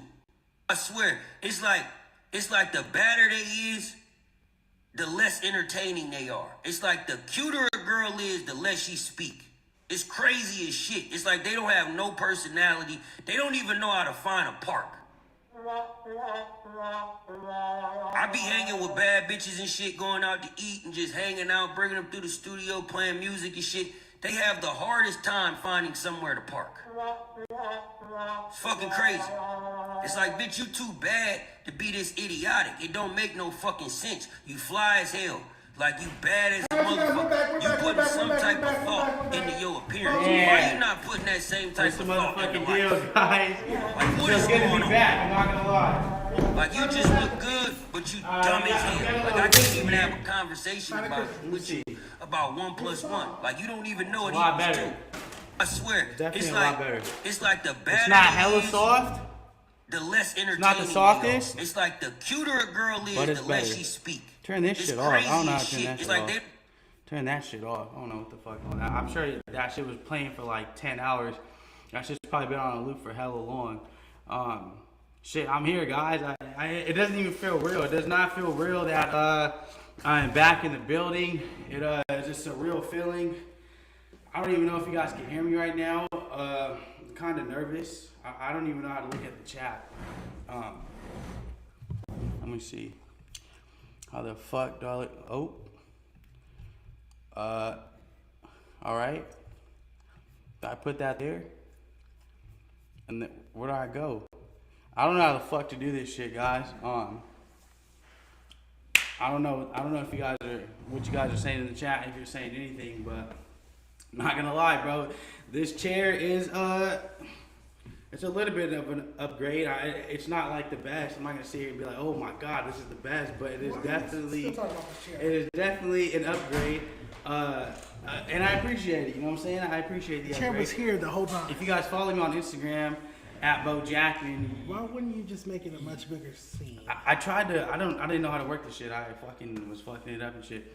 All right, Chad. Bo is here. Shout out Bo Jackman. Welcome, Bo Jackman. Welcome back. Thank you. Stop chewing that gum like that. It feels like I was telling the chat. It's surreal. It's surreal to be here, and it's an honor. So thanks for having me again. I see you're freshly shaved. You're clean shaved. Did you shave for me, or did you have like a bare face? Like what's going on with that? Like I always shave. But like today is just a special day, or what's Not going special. on? Why is he bare shaved? Everybody, it's better than bare that's back. sus. It's better than bare back. That's sus. But all right. Hey, Bo Jackman is back from suspension, y'all. Yay! Thank you. Have you learned your lesson? Move close to the mic. Have you learned your lesson about saying the N-word? Go ahead. I'm definitely gonna proofread anything that comes up on here. Okay. And if anything starts with the word same, I'm just gonna completely stop. Because I don't want to fall into a trap again. I know you set me up. I know you wanted to have Kenny here. You set me up. You probably wanted to have Kenny here. Okay. Kenny's upset. He's upset. He is just having. I need to address that for the Rasa community. The Rasa is mad at you right now because you took down Kenny's live. Why? Why did you take down Kenny's live? You have no valid explanation. And before you say your little thing, which is a lie, you said he took down Kenny's live because apparently somebody said the F word, right? Yeah. That is a complete lie. It's bullshit because I have said the F word many times when we started the live. There have been videos that were played. You've never said the F word around. There have been videos that were played where people were saying the F word. Your face will be so fucked up still to this day if you ever said the F word. You've never said the F word around me. Oh, the F. AGGOT, stupid. You've never said that word around me. So that's why you said you took the live down. Stat, on the episode before last, Stat called me the F word. Seven sent me a clip of it. The chat was like, did you hear what Stat said about you? I'm like, no. So Seven sent it. She texted it to me. I opened it up on the screen. I have it. You can go through my text once we're off camera. I open it up on here and play it. And it's Stat calling me the F word multiple times. If she had said, "Oh, he called you the F word in this video," I wouldn't have played it. I'd have waited till later. I played it on the screen by the mic. So you thought that the live was gonna get brought down because somebody said the F word one, maybe 2 times? Yeah. It's a little fishy to me. I thought it was gonna get a strike. What's the problem? Better safe than sorry. So So no YouTube video has ever gotten a strike for saying the F word in the history of YouTube. I'm pretty sure it has, but never in my case, never in anything that I I've didn't ask seen. yours. I said never, the history of YouTube. never- Is it possible that a channel could get a strike or a flag because someone used the F word during the broadcast? Anything is possible. Okay, but so I don't think it would have. That's cool. I can respect that. So for you to sit here and act like that was the sole reason why you took the live down. What other reason is there for us to take the live down? Is ridiculous. We didn't have any argument, any disagreement. There was nothing wrong with the rest of the stream. The rest of the stream went extremely well. Well, the only issue was that Stet used the F word, and I played that video. Unbeknownst to me, he had used the F word. It's a little fishy. That's fine. I don't care how fishy it is. I'd rather take it down and Kenny be mad, or I leave it up and my channel strike. But Kenny's happy. I don't work with Kenny. I don't care how he feels about it. Kenny's not happy. That's good. What is okay? He's not happy with you, and I don't think he will be returning. That's unfortunate on his behalf. Kenny asked to come on this show. He did. I didn't ask Kenny to come on this show. And about that, you can replace me with a black man? Why can't you replace me with a black man? didn't Why did it have to be replace- a Hispanic? I didn't replace you. At the time I suspended you, Kenny hit me up and asked to be on the show.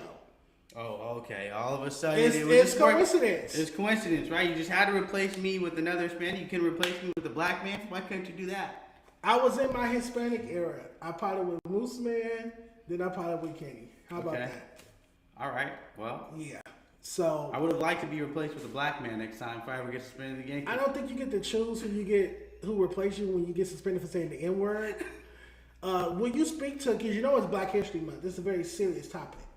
It's Black History Month. Bro. Yes, it is. Can you speak to the seriousness of what you did and how you learned your lesson? Because you flipped it on me and Kenny. Could you really get serious and speak to why you won't be using the N word anymore? Yes, I can. Okay. I will not be using the N word anymore. I never use it. I wouldn't. You know what I'm saying? I'll say this. I won't be slipping up using the N word no more by reading it because saying the N word is a bad thing. It's a very, very bad thing if you're not black.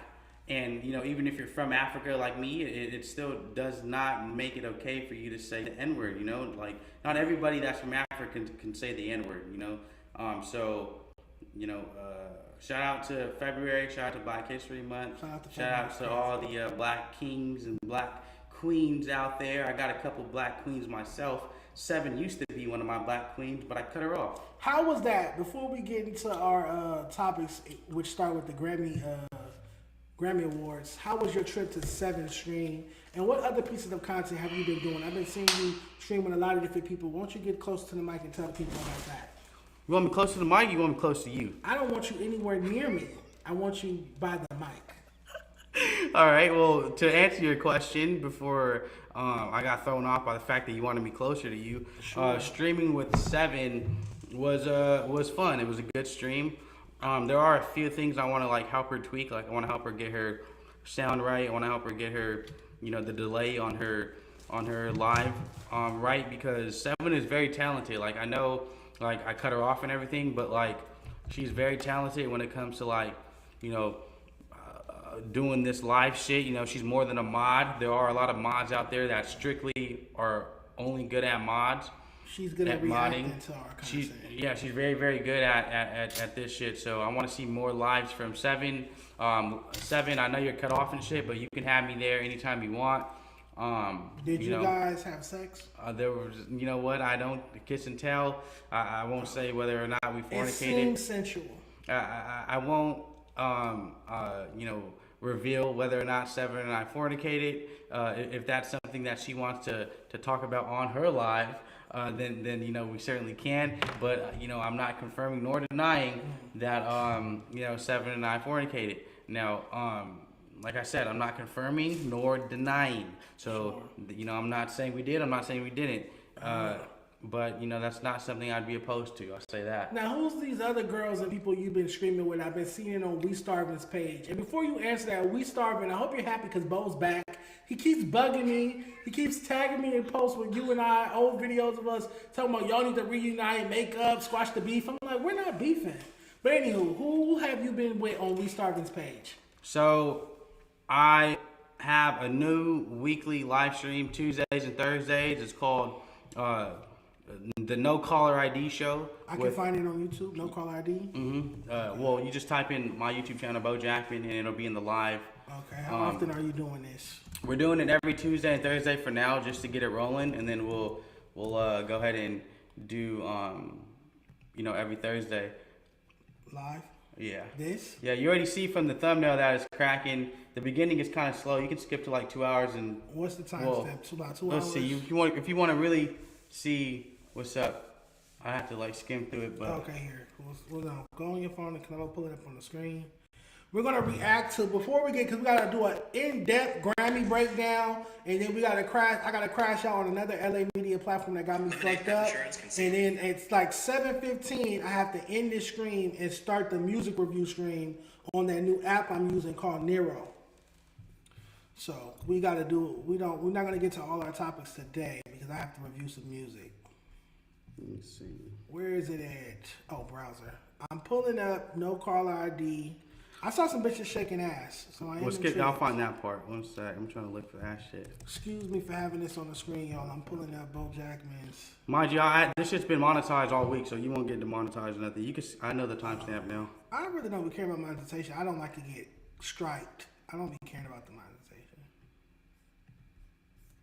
YouTube is not my primary source of income. Is there sound to this? Oh, that's JR. Yeah, you can skip to. Give me the timestamp. 1:53:35. Why am I not hearing anything? Can I go? It's just 153? Yeah, 1:53:30. Hour 53? Yeah. Damn! Okay, Yeah, she got a little thing on her. I'm not Are gonna you lie. gonna be added to maybe? 1:53. 153, okay. Oh. He's like, fine. Is that Coil Ray? Oh! You know what I'm saying? You can see a whole lot of. This is what. Yeah. Oh my god. It's getting a little hot. It's getting a little hot. Get you something to drink. I'm having flashbacks.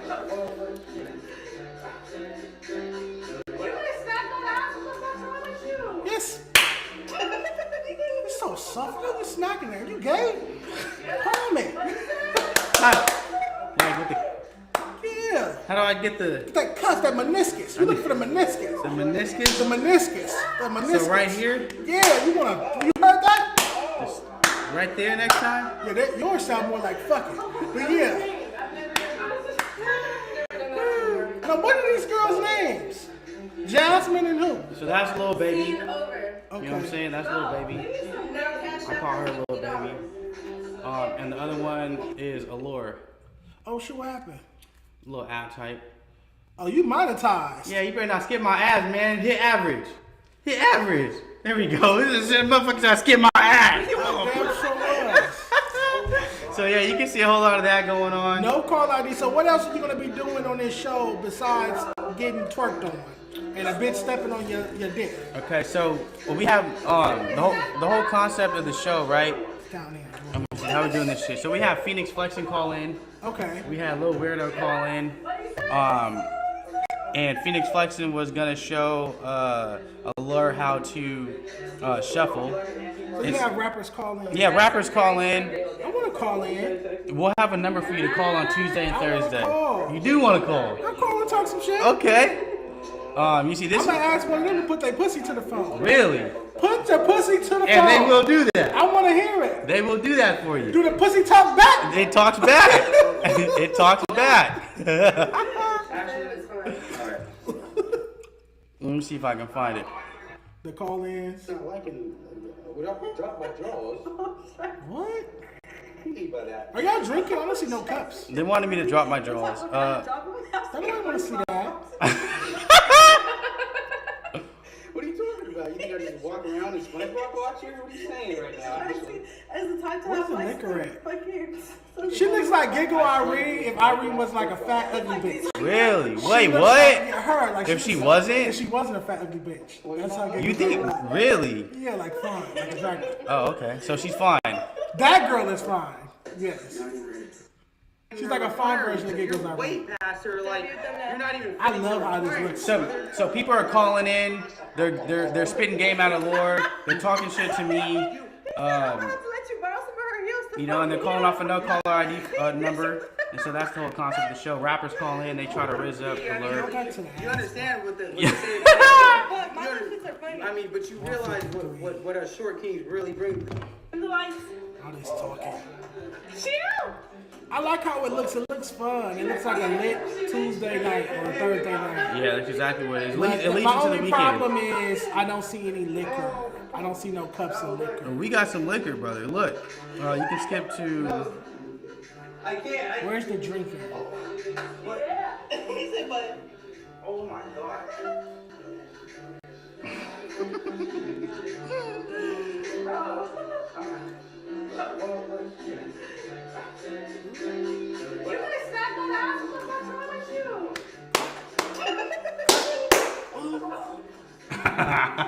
You scared of it. You scared of it. Hey, look, man, I'm coming more prepared next time. 149.30. Or All right, y'all, we about to 149.40. start talking Grammys after this 149. 149.40. Shots of what? Actually, before. You cheated on me. No. So you cheated on me. No, I didn't. Don Ho, I didn't believe. cheat on you. I didn't cheat on you. I think you did. I didn't. I didn't, babe. I'm Turn the sorry. clips back.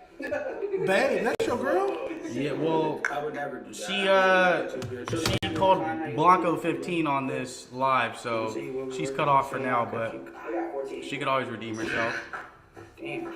Ooh. Blanco 15 from Compton? Blanco 15 from where the fuck he's from? Oh, that rapper guy. Yes.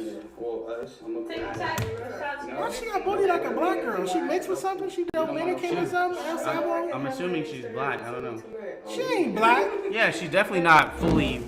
I mean, I don't know. There's some water back there if you want some. Show her late night, you know what I'm Over saying? there. When you call your bitch, Where we keep the drinks? it's late night. Use a cup. It's late night.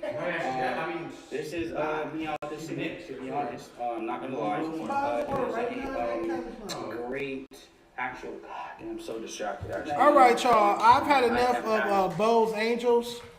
We're about to get started. This is a music platform, Bo. If you guys want to see more of that, you just every Tuesday and Thursday. We'll be live tomorrow. Every Tuesday and Thursday, We will go be- to Bo Jackman's page, YouTube channel, and you'll see Biddy's throwing ass. She's Puerto Rican. Look at her bio. She's Puerto Rican, like Jennifer Lopez. Okay. Anita for me, not the streets. Put your pussy lips on live. We'll give you $1,000. Let's get serious, y'all. Yeah. So every Tuesday and Thursday we'll be live tomorrow, and we'll be live Thursday. All right, Bo Jackman, do me a favor when you get a second. Pull up the Grammy. That's my new favorite live, by the way. The Grammy wins. So, what's your new favorite live? No, that is my new favorite live that I do weekly. Oh, that's good. I'm sorry. Mine's in Saturday school, but I'm here by myself. But well, could you pull up who won the Grammy winners? Yeah. We're gonna talk about that. Did you watch the Grammys or see any of it? Nope. Well, let's start with the LA thing. Let's start with Lefty Gunplay. Obviously, Kendrick Lamar won Best Rap Album for GNX, but we're going to talk about that in a minute because that leads to something else. Let's talk about Kendrick winning Best Rap Song for TV Off, and Mustard, Soundwave, and Lefty Gunplay all winning Grammys along with him. Congratulations to Lefty Gunplay. And let's watch him accept his award. And then there's some heated debates going on in my comments about it. There's some black people that feel like he don't deserve the award. So I mean, why the fuck he don't deserve the award? Why?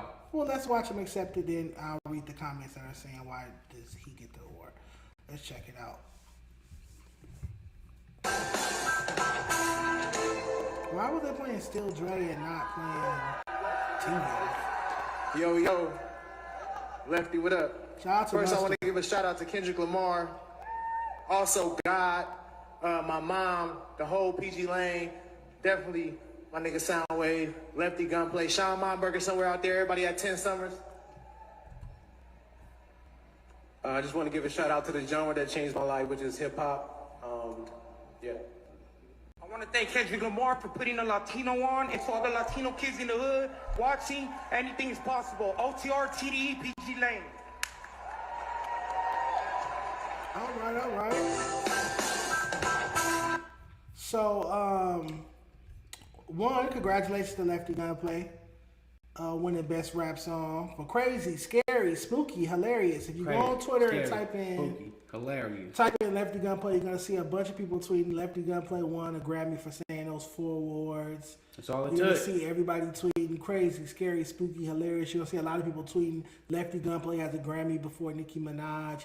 You're gonna see a lot of people hating. That's my point. A lot of people are hating on Lefty Gunplay for winning this Grammy, but I'm congratulating him. One, when I met Lefty Gunplay, like I tell the story all the time, he literally walked up to me, paused, knelt by me while I was at a dinner table, and said, "Dejan, what can I do to become better? I want to be a better rapper." And I knew right then that he was going to be a winner in the rap game because I had given him an F. He didn't walk up to me pressing me about his grade. Why you give me an F? You tripping? XYZ. He walked up to me and said, "What can I do to be better?" That's his introduction to me. And I knew in that moment, I said, yeah, this guy has what it takes. He might not be the best lyricist. He might not have the best flow, but at least he has a desire to be better. And that's where it starts, right? Right.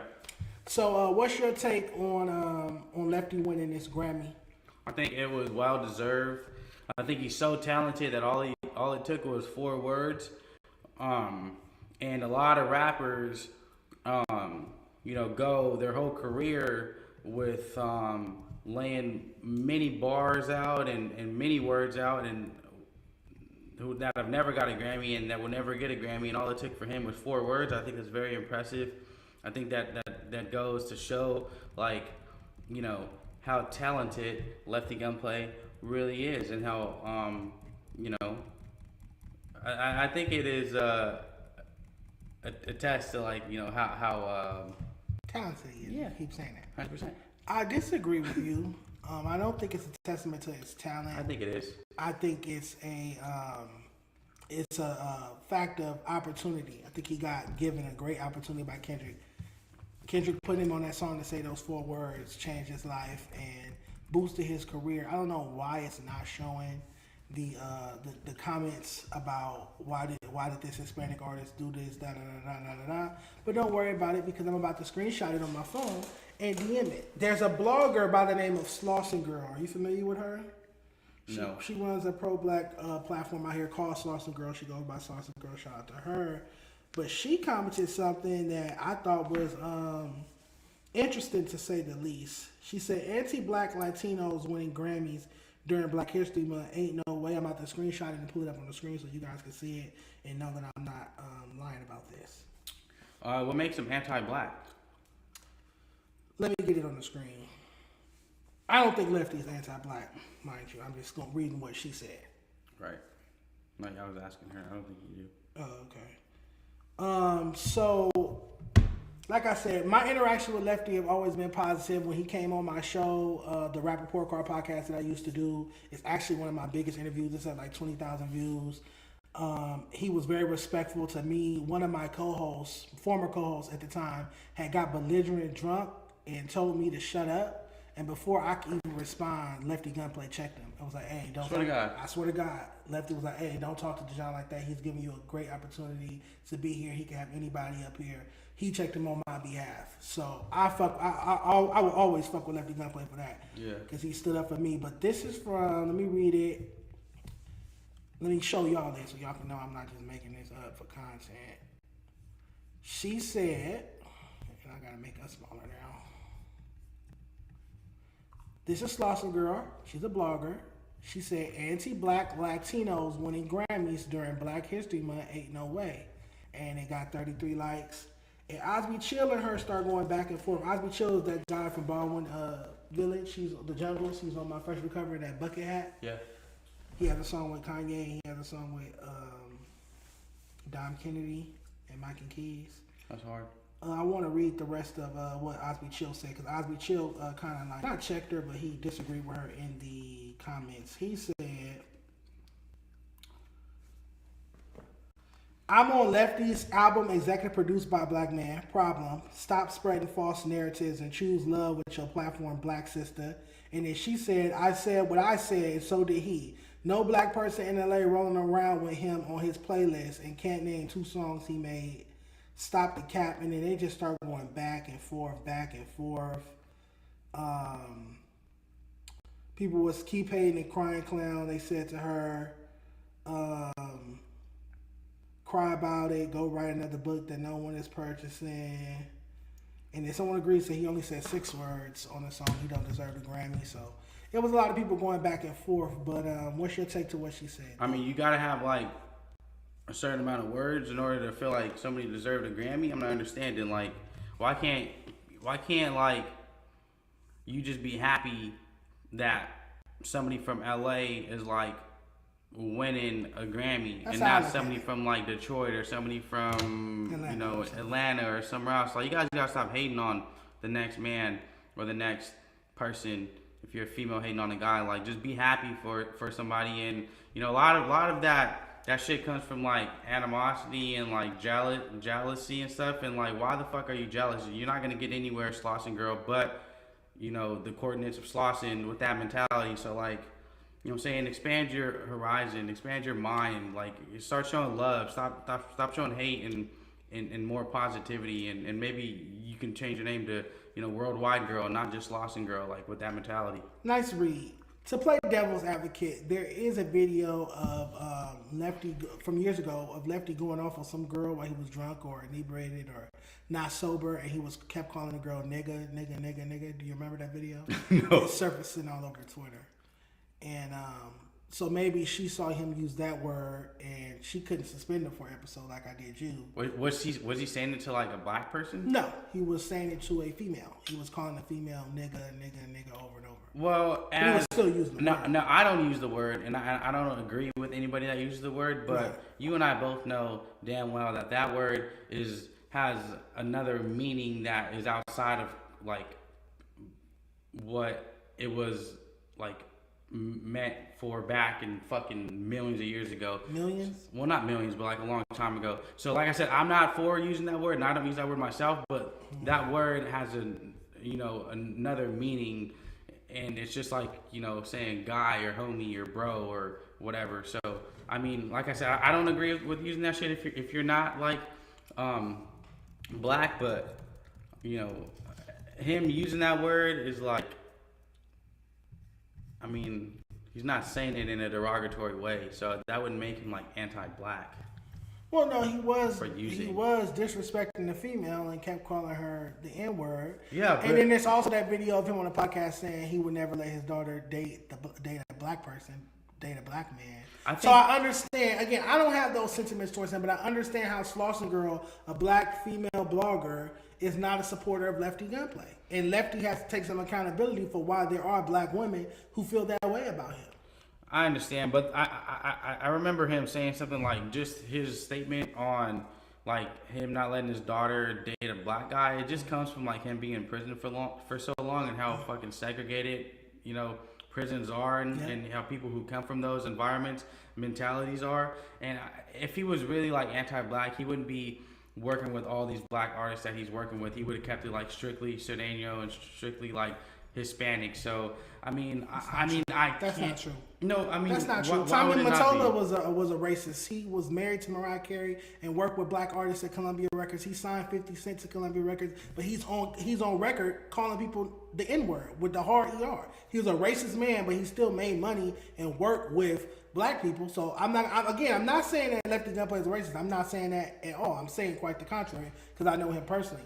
What I'm saying is that you can't be racist and still work with black musicians. The Jewish mafia used to break black musicians' legs if they didn't go do the gigs that they put them on or go do the shows or the TV shows or the radio programs that they did. The music business was formed by racists. So you can't say, oh, I'm not going to work. If I'm racist, I'm not going to work with black musicians. That's not how that works. I mean, I think someone that's truly racist like doesn't want anything to do with that race that they're feeling racist towards. So what was slavery? Because you're not making sense. So what was slavery? And how do you get a house slave? How do you get a light-skinned slave if a white slave master doesn't fornicate or rape, sexually assault, rape his black slave, his African slave? So he's racist. He hates Africans. He hates black people. He thinks they're less than human. He thinks they're not human at all. But he still fornicates with them. Do you get what I'm saying? Yeah, he's just horny. He's a horny man. He's a horny, sick, twisted man. But they still have him around. They still have him breastfeed their child. How do you explain all the black women that breastfed white babies throughout slavery and throughout all the way until the 60s and 70s as housekeepers and maids, and not say that the person running the household wasn't racist? I'm confused. So you're saying because you're in proximity with another black person, if you choose to work with or be around other black people, that automatically means you're not racist? That's a bad take. I mean, I'm not gonna say it completely disqualifies you, but like, I don't personally, and we're talking about Lefty Gunplay here. Yeah. I don't really see him as like somebody that is like the dictionary definition of a racist at all by any means. I don't think Lefty Gunplay is racist either. I think Lefty choosing to not say nigga and using the word blacks. He doesn't say nigga. He'd be like the blacks. I feel like that's at least a step in him trying not to use the N-word. There's still better verbiage than the blacks. And again, from my personal interactions with Lefty, I don't think Lefty's racist. However, he has said things that are questionable. So I'm not fully upset. That's why I didn't delete the comment, or I didn't reply to her comment like you tripping or flag it or restrict it or hide it or anything like that. I left the comment up there because she's entitled to that opinion. That's not an unfounded opinion. He has said things that could come off anti-black. He's a non-black person that you openly used to use the N-word. He's a non-black person that said he wouldn't let his daughter date a black man or come home with a black man. So if Slaughter Girl finds him anti-black, I am not going to argue her on that. All I can say is, from my experiences with Lefty, he's always been cool. And I'm happy to see him win a Grammy because he's a new LA rapper. And I want to see more new LA rappers win Grammys. So that's my total point on that. What's your take on GNX winning the Grammy overall? And I'm going to pull up Kendrick's... I think it was well deserved. I think that project was a good project. It was a nice sounding project. I like the production on it. I like the bars on it. I like the style of rapping that Kendrick chose to have on it. I also liked how he had like fucking every poppin' Latino artist on that project. Lefty and Peso? Yeah. That's every poppin' Latino artist? You know what, brother? Not every poppin'. We're poppin'. You gotta watch what you say. Not every poppin' Latino artist, but two of them. Two poppin' Latino artists. Okay, let's watch Kendrick's acceptance speech at the Grammys. Supposedly, this Chanel tuxedo took over 200 hours to make. I'm not buying it. I don't think it takes over 200 hours to make a tuxedo. It's a plain black and white tuxedo. What's special about it? I'm like, I don't believe that. I think that's cap. But let's check this out. Every time I tell you this, hip hop is gonna always be right here. We're gonna be in these suits. We're gonna be looking good. We're gonna be having our folks with us. We're gonna be having the culture with us. So I appreciate y'all. God is the glory. Love y'all. All right, so this is, and I had asked you to pull up on your phone the Grammy wins and nominations because I want to remember who. I really don't remember who all he went up against for best rap album. I know Tyler the Creator, Chromacopia, the Clips, Let God Sort Them Out, Glorilla, Glorious, and some other people. But he won. This is his 25th Grammy. He's now the most awarded. Who else? Oh, God Doesn't Like Ugly by JID. That's it. And then he won that's for best rap album. That's all we need right now. You can keep that open. This is his 25th Grammy. What's your take on him now having more Grammys than Jay-Z, Kanye West, or any other rapper? I think it's a good look. It's a good look for LA. It solidifies that LA is on top of the rap game, whether we want to say, it is or not. As far as the up and coming artists, I think it should be inspiration to them. Because yes, our up and coming artists, we want to see more from them than the type shit and the what? The Doja. What's her name? The Doja. The girl you've been clowning all week. Dage Dollars. Yeah, the Dage Dollar. Bop, bop, bop, bop. Bop. I think him surpassing Jay-Z is a great thing for the West Coast because Jay-Z is from the East Coast, so now the West Coast has that claim to fame. Yep. That accomplishment. That notch under our belt. All right. And I don't think Jay-Z's freaky ass Mr. Epstein is gonna be coming for that throne. So the West got it. The West is on top. Well, we've always been on top, but we got that claim to fame now. Right. Now, what I want to point out, and this leads us to our next topic. What I want to point out, well, one, Queen Latifah looked great presenting Kendrick his award. That's what I want to point out. But I'm going to talk about Grammy fashions with Tam on Wednesday. We're going to go over the red carpet looks. But Queen Latifah looked great when she was presenting her award to Kendrick. But what I really want to point out is, I hate to burst everybody's bubble, but the only LA rappers to win a Grammy last night are Kendrick Lamar and Lefty Gunplay. I'm seeing all of these. Can you get off your phone? I'm seeing all of. Thank you. I'm seeing all of these upcoming LA rappers and LA rappers that was featured on GNX brag about being Grammy winners or saying they brought a Grammy back to their section and saying that they're Grammy winners. And I spoke about this with Tam. Just because you're on a Grammy winning album does not mean that you are a Grammy winner. Why does it not mean that? I Googled it. That's why it doesn't mean that. I Googled it. You can Google right now. But if you have a Grammy in your hand, you don't get a Grammy. They're not getting a Grammy. Like I said, listen. The only people to win a Grammy was Kendrick Lamar and Lefty Gunplay for Best Rap Song because TV Off won. AZ Chike, Siete, Wally, Peso, Henry J3, Young Threat, Free Him. None of them are Grammy winners. If you Google how many Grammys any of those artists have, it's going to say 0. If you Google how many Grammys Lefty Gunplay has, it's going to say 1. If you Google how many Grammys Kendrick Lamar has, it's going to say 25. I literally Googled last night, and I'm going to pull it up on the screen. I Googled last night, if you're featured on a Grammy Award winning album, do you win a Grammy? Are you a Grammy winner? And it said no. I'm going to pull it up on the screen. Don't take my word for it. Do they get one sent to their house though?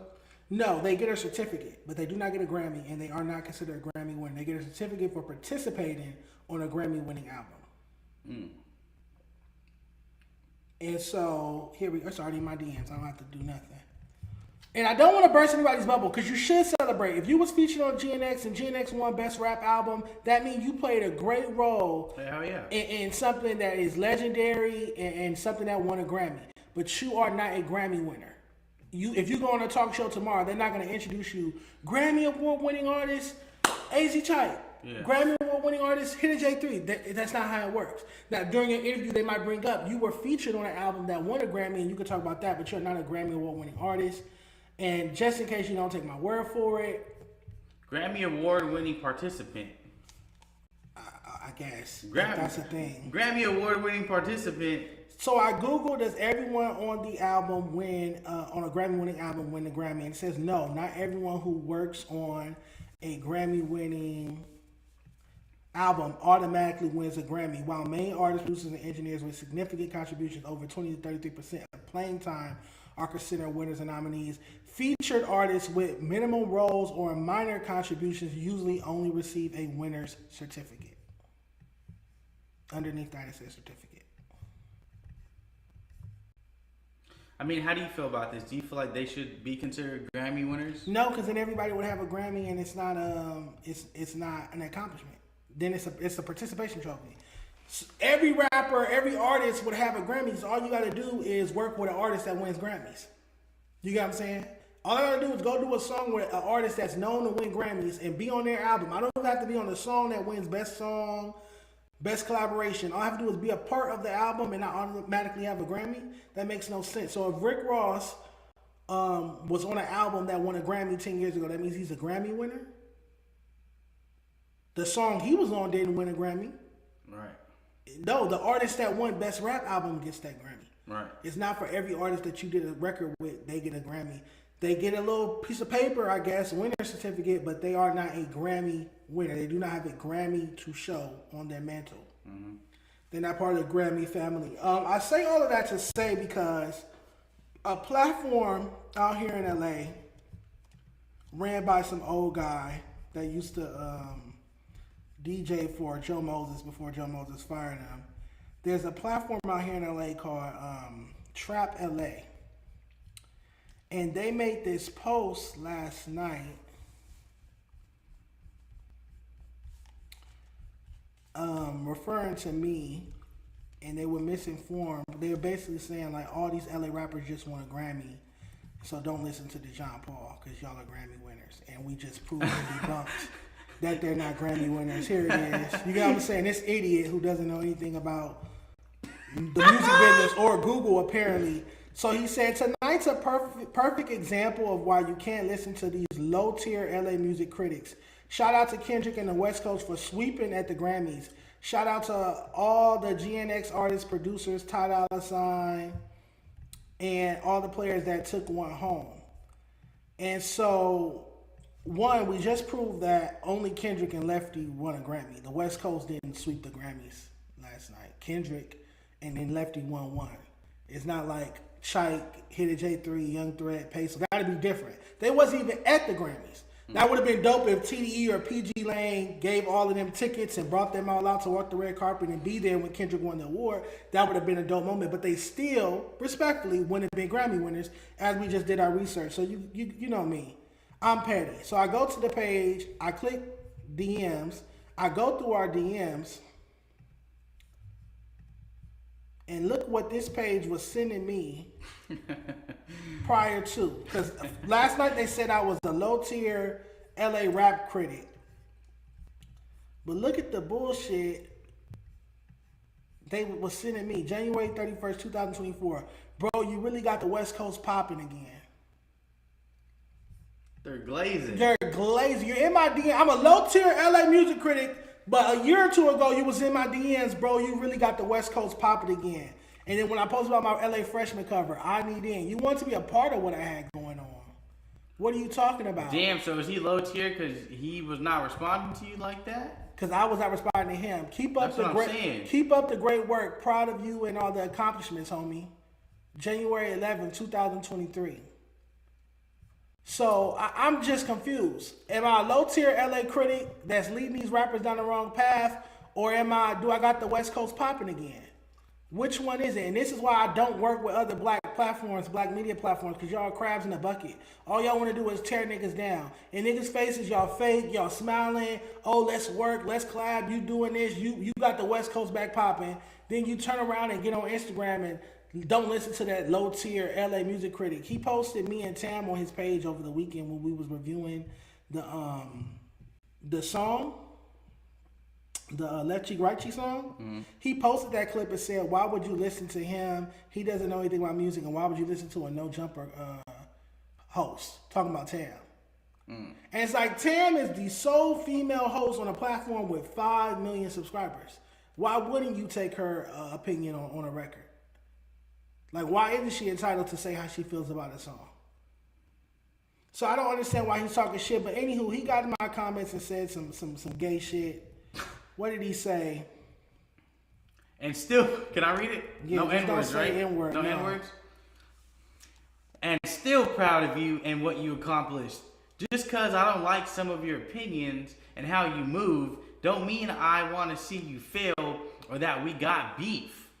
But you never replied to my DM about what we can do better. That right there showed me that you're salty because of that. Glad you finally saw it though. I know you hella busy criticizing dance records through a lyrical lens. But shit, I made the Jean Page, we making waves. Okay, so you're fucking dick blazing, you're dick riding, you're clout chasing, happy to have a response, and now you're probably gonna go you probably have your hands in your pants as you're watching this shit right now, Mr. Glazer. So the nigga talk shit about me being a low tier LA music critic after Kendrick won his happy that he Grammys. responded.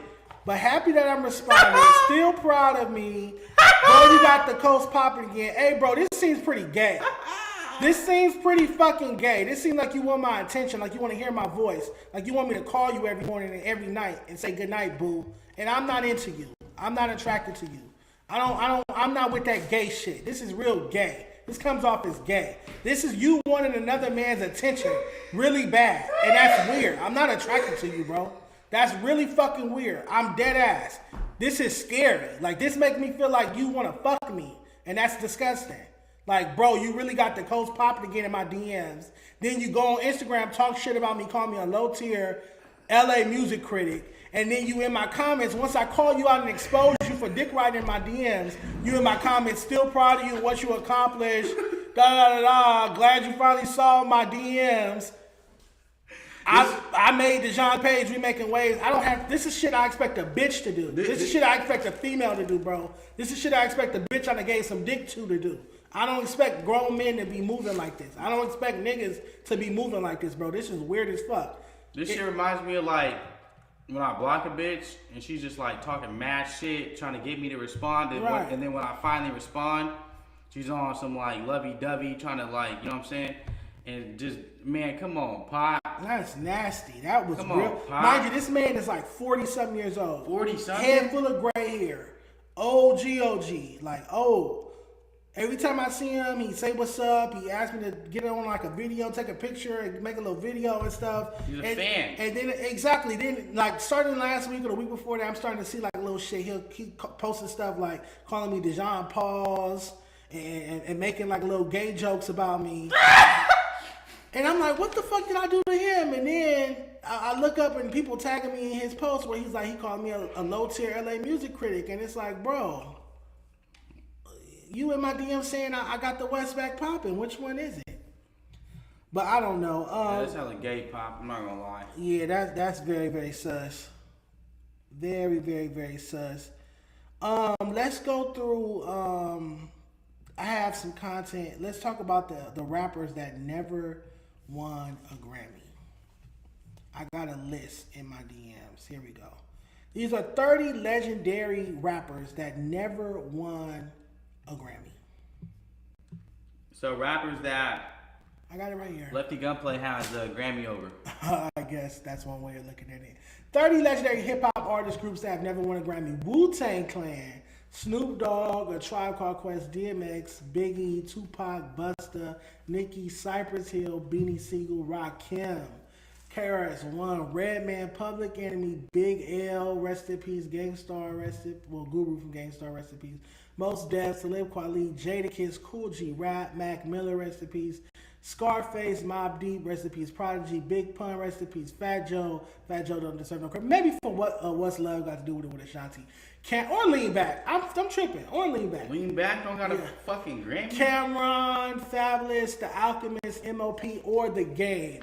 So if you had to pick 3 artists to give an honorary Grammy to from this list, which 3 artists get an honorary Grammy? Well, I'm gonna go ahead and give it to Tupac. You know what I'm saying? Tupac gets a Grammy for me.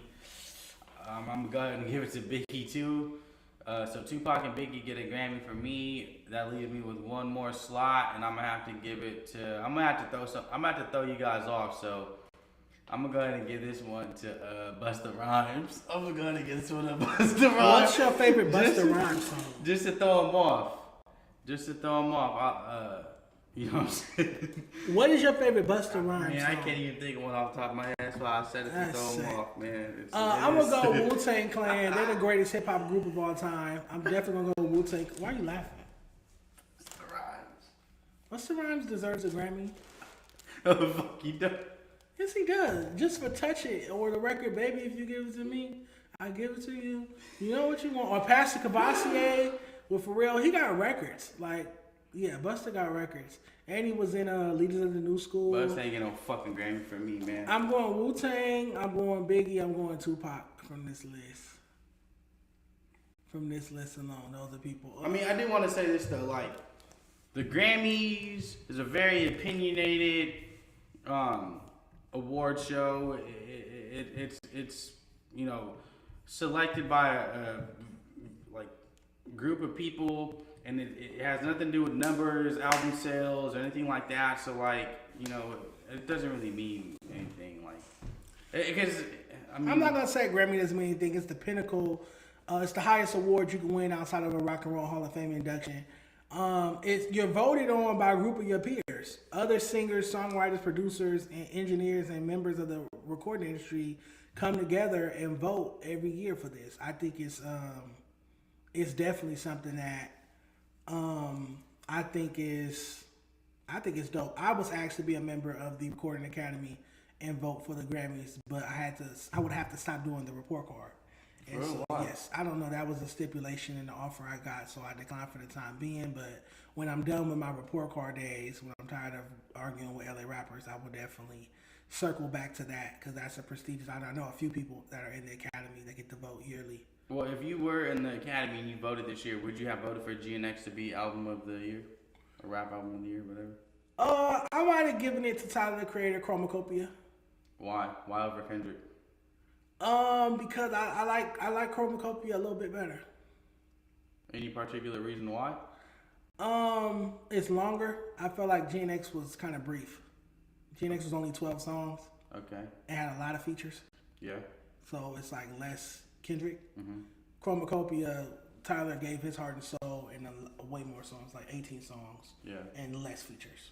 I feel that. So you get more Tyler than you got Kendrick. Pause. Any other Grammys you would have handed out this year? Who would you have given you? I agree with Kalani winning Best R&B Song and Best R&B Performance. She deserved it for Folded.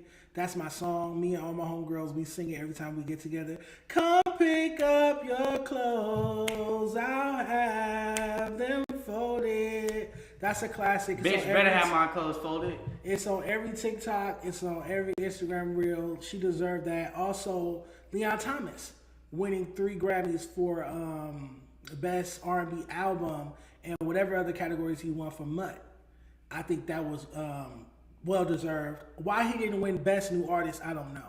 Because like, how do you win 3 Grammys in one night, but you don't win Best New Artist? Yeah, I definitely think like he should have won Best New Artist. I'm not gonna lie. Like, he came out of fucking nowhere and you know, gave us a hit, and a couple of them actually.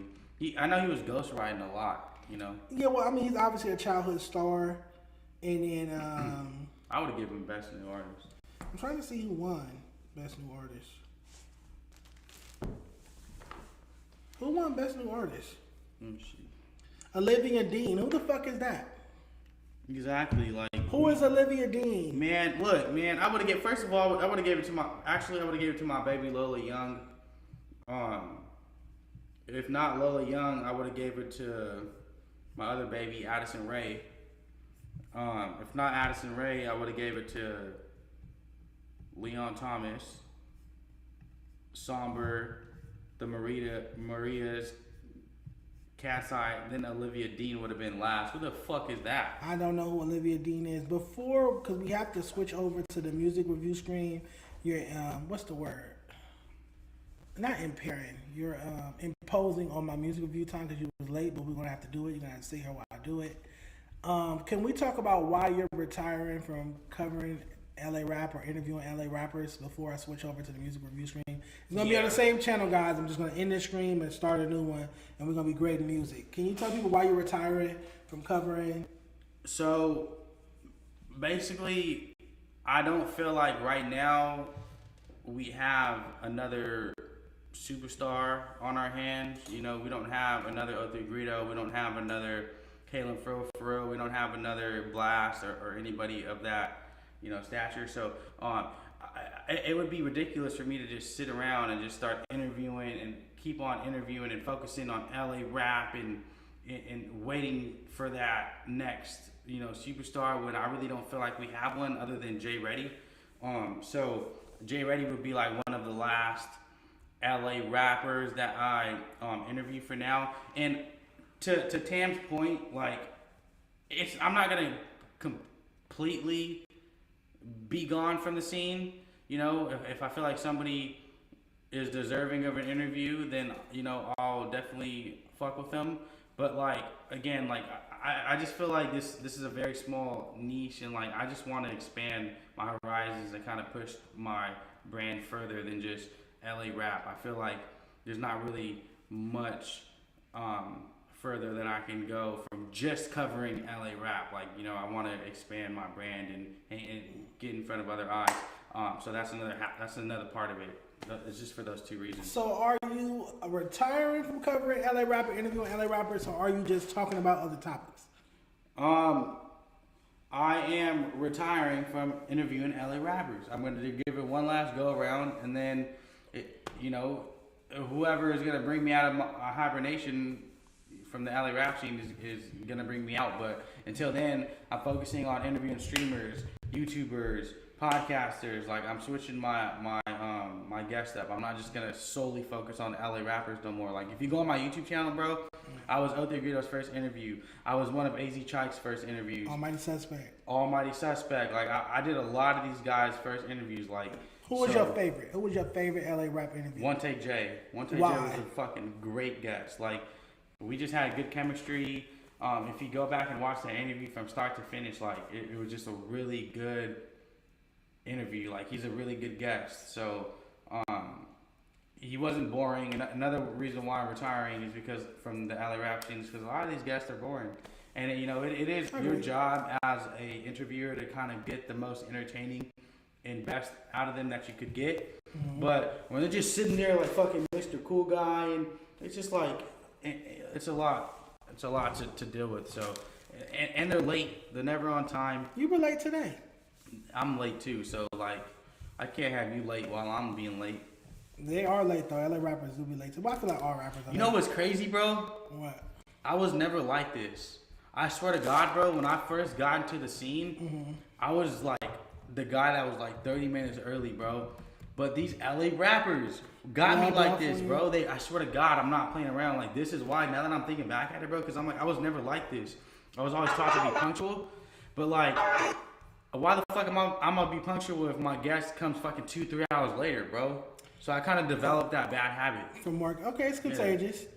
Yeah. All right, so this is our last LA rap topic before we end this stream, and we're gonna start right back on the same channel and grade music. And Bo's gonna help me because he was late and he's imposing on my time because we're supposed to start that at 7. I got you. Everyone is I get a call after Tam and I review the Left Cheek Right Cheek song. They're closing the elevator.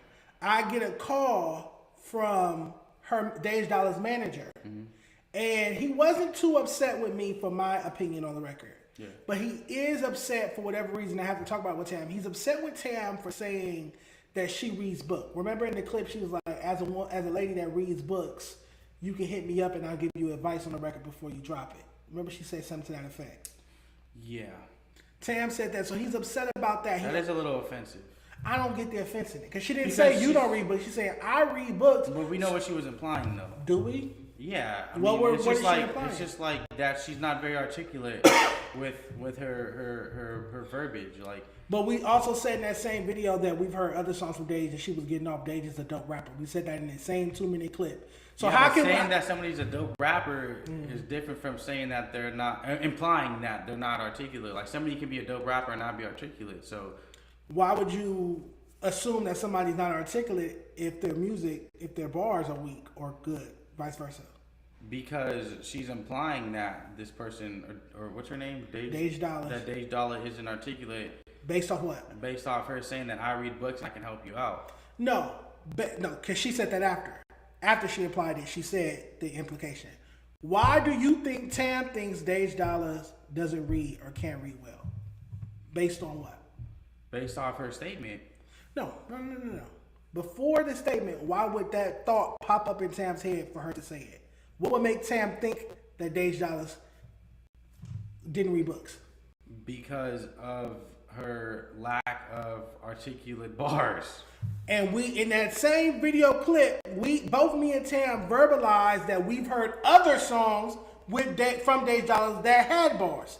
So it's impossible for her to be thinking this bitch is dumb because her bars are weak. If in that same video we both just said we've heard that. So then why would Tam say that? Tam said I don't want to point to myself when I say as a lady. Tam said as a lady that reads books, You can send me your music and I will give you my opinion on it before you drop it. That has nothing to do with Dage. That has everything to do with Tam. Tam is saying she's qualified to listen to your music and give an opinion. She's not saying you're not qualified to write your music. She said I'm qualified to give it an ear and give you feedback. Okay, so that's like me telling a white person like, hey, look, as a Latino that grew up in a house of women that know how to cook, you can send me your recipe before you make it live, and I'll tell you how I'm feeling about it. That's like that's not you. That's not you automatically implying that they can't cook.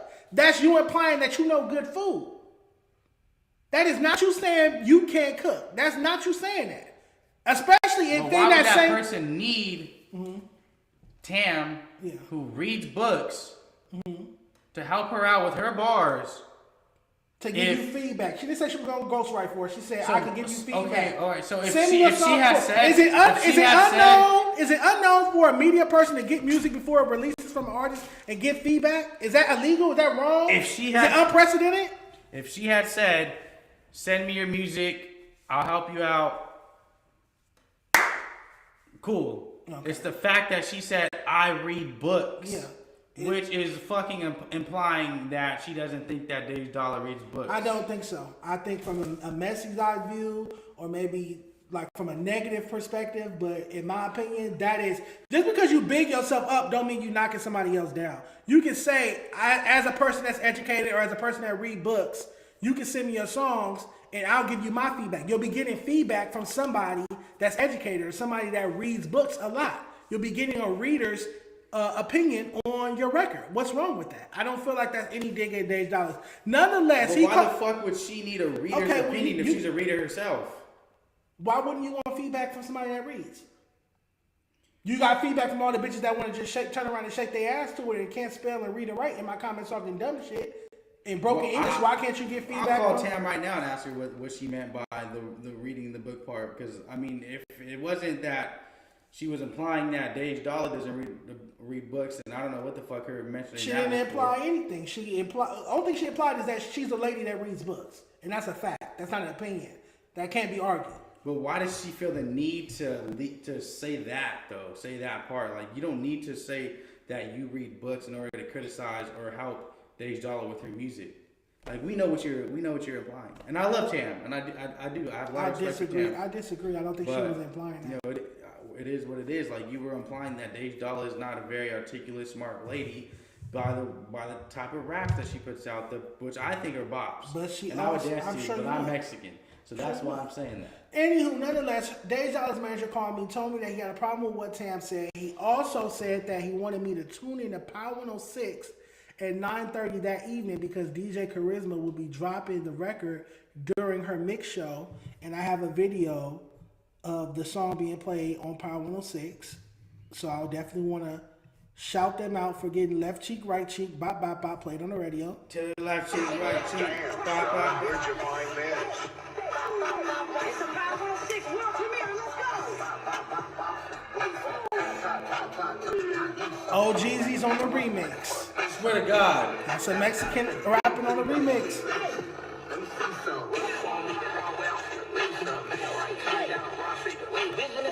I told you that shit was hard, bro. I told you. Yeah, I've been fucking with this shit. I know you think it's hard, I've been fucking with this shit. I told you this is the next one to come out of LA. This should have bring me out of retirement. Yeah. I'm mad, man. I told you this shit. That Detroit rapper was right, y'all. That Detroit rapper was right. As long as they in control, our music will never come back and be successful across the country. Nonetheless, congratulations to Dage Dollar for getting OGZ on a remix, having DJ Charisma drop the record on Mix Show. I do want to clarify, just because a record gets played on the radio, especially on Mix Show on a weekend night, not during daily rotation throughout the day, but Mix Show at night on a weekend, does not mean I have to like it. I'm still entitled to my opinion. I can still say I don't like the record. That's still my opinion. I have to like every song that's played on Power 106 that's on the radio. No, you don't. But her song being played on the radio with a major co-sign like OGZ is a testament to how good the record actually is. That's not. That I've been saying. That's not. It is. Because If I send OGZ, one, OGZ not a tastemaker. Two, if I send how is OGZ not a tastemaker if he's the only one charting out of LA? Excuse me? Yeah. Well, from the up and coming. At this point, they're mainstream artists already, but okay. So I'm confused on that statement. OGZ is not the only artist charting out of LA. Out of the up and coming scene, which he's not even really up. Not really up and coming. Sure, like my business mainstream. Yeah, so they're mainstream. There's now. other mainstream LA artists. artists. I'm glad you're finally admitting. Sure. Anywho, so if I go to OGZ with his price, 10,000, 15,000, whatever. If I go to OGZ with his price, he's not gonna get on the record. Not if it's not hard. Not if it's something. So every record OGZ raps over is hard. If he believes in the record, no, he can think it's hard, but is it hard? Do you know how many people came to him with bags to get on his song? OGZ is a household name. OGZ is an established artist. He's not just hopping on any record. He heard this record and was like, "This shit is hard. Okay. I'm gonna hop on it." You know how many? If OGZ was just hopping on anything, bro, you know how many fucking I see OGZ on songs all the time. Okay, so what songs? If we go on YouTube and type in OGZ, I'm sure we'll see. You mean something we're not gonna come across? No weak features, no songs he's on that's a weak. Well, song. music is subjective, so if you think something is weak, it's weak. But to my point is, I'm not saying it's not like every song OGZ's on is a hit. Don't say that. I didn't say that. Okay. I'm saying OGZ's not hopping on just anything.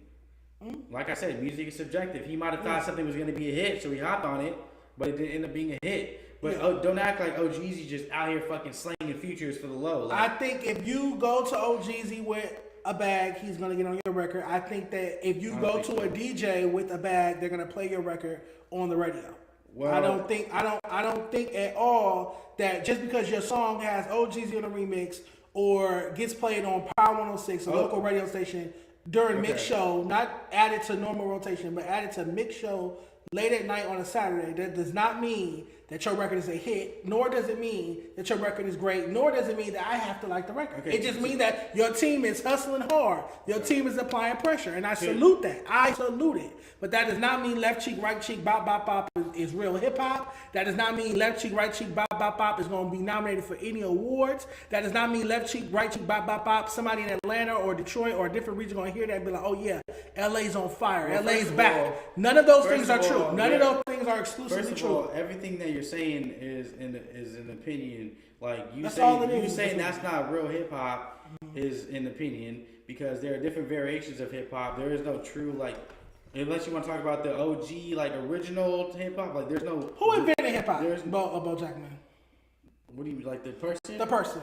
Forgot his name. So you don't even know. You sitting here and you don't even know the. No, I want you to answer the question. Can you name the person who invented hip hop? I forgot his name. What's his name? DJ Kool Herc. Who? DJ Kool Herc. Greg Campbell. DJ Kool Herc. That's not the name I had in my mind. Because you don't know hip hop. That is not the name I had in my mind. So then you're going to challenge me on Black History Month and say who? Let me see. Okay. Because I don't know who. You know who invented hip hop before me. You just said you couldn't think of his name. You couldn't even think of the person you had in my name. But you want to tell me I'm wrong on the person who invented Black. Say his name again? DJ Kool Herc. Okay, that's why. You're singing hella weird. DJ Kool Herc? DJ Kool Herc. That's what I said. You didn't know that. That is not the name I was thinking of. Okay. Back to the. Don't try to steer away from what I was saying. No, you're telling me about hip hop. You don't know who invented it, so I gotta take what you say with a grain of salt. Okay. Moving forward, I can't take it serious. Can I finish? Go ahead and finish, but I don't take it serious. What I was saying about the hip hop thing is, you think there's only one variation of hip hop? You didn't know who invented it. Is there only one variation? All of hip-hop? sorts of creative subgenres in hip hop invented by a black man. Okay, we're so very creative. There's no true real hip hop. Like there are different variations of hip hop. I think Left Cheek, Right Cheek, Bop Bop Bop is a TikTok song. I think it's influencer music. I think it's Instagram, TikTok, but it's still influencer hip music. hop. I don't think it's hip hop. It's still hip hop because it's a variation of hip hop. There is no. So TikTok. So TikTok rap is a subgenre of hip hop. I mean, at this point, goddamn nearest. Okay, cool. Okay, if you want to call it TikTok rap, TikTok hip hop, call it that. You can call it whatever you want. All right, it's TikTok hip hop. Shout out to them. Congratulations on the record, making it to Mix Show on radio. Finish my point. Go ahead, finish making your point. back to the OGZ, like her getting OGZ cosign is like huge. Shout out to you, Dej Dollar. That is huge. Don't let him. Paying for an OGZ feature is a cosign? If he's clearing the record, it's a cosign. Because there are a lot of people out there with OGZ records that are never getting it cleared, and if they even try to upload it, it's getting fucking. So OGZ is just out here doing verses for people. I'm pretty sure that he did the verses for the people, but they're not getting cleared. So he is just out here doing verses. For people. I don't know the man personally. I'm not sitting here. You know him a few minutes ago. I'm not fucking sitting here in his business meetings talking about which records are being cleared, which records aren't. But I guarantee you there are records out there because I know a few people that have an OGZ record that they just can't release because it won't get cleared. So the fact that OGZ cleared it means he's co-signing it and really fucking with it. Like you're not just gonna get That's dope. You're not just gonna get an OGZ co-sign. That's dope. And you're not just gonna get played on the record on a DJ Charisma thing. Mix show. Whereas the DJ can go play whatever they want to, including the record they've been paid to play. That's what mix show is. And even if they did pay, like she's not just playing any record. Like you gotta understand, because if that was the case, willy nilly from that's a catchy little record. That's a catchy little record. Left cheek, right cheek, bop bop bop. Right cheek, left cheek, bop bop bop. That's dope. That's Bo Jackman shit, man. He be talking to that. That's his song. All right, y'all. We're about to switch over to the music. We're about to switch over to the music review screen. I'm gonna end this screen, and on this same screen in 2 minutes, I'm gonna pull up the music review. We got like Grandmaster Flash. That's who I had in my back. Grandmaster Flash was a student of Kool Herc until they fell out. He did not invent hip hop. Kool Herc invented hip hop in '73. Grandmaster Flash didn't start doing his thing until the late '70s. Yeah, I thought it was Grandmaster. I'm not gonna lie. You don't know hip hop. I thought it was Grandmaster. We're out of here. We'll, make sure you just click right over. I'm gonna start the screen over. It's gonna say grading your music review with DeJean Paul and Bo Jackman. Da, da, da. Well, I ordered Chipotle.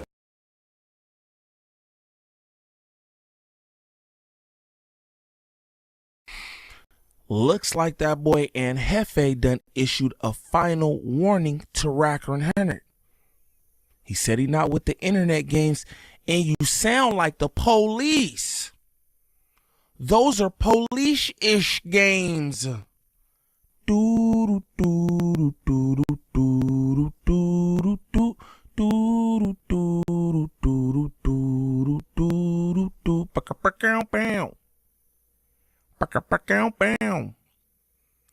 What's the righteous word? It's your boy Gangland Neem, aka Neiman. I be for the E. Man, golly, I don't know y'all. Remember that. And we back with another video. New video. Yeah, I seen the earlier clips I reacted to, and I was wondering, I was like, man, I wonder what Aunt Hefe and Spody Face are gonna have to say about this. Well, here's Aunt Hefe. I told y'all in that reaction too, I was like, damn, it sounded like Racker.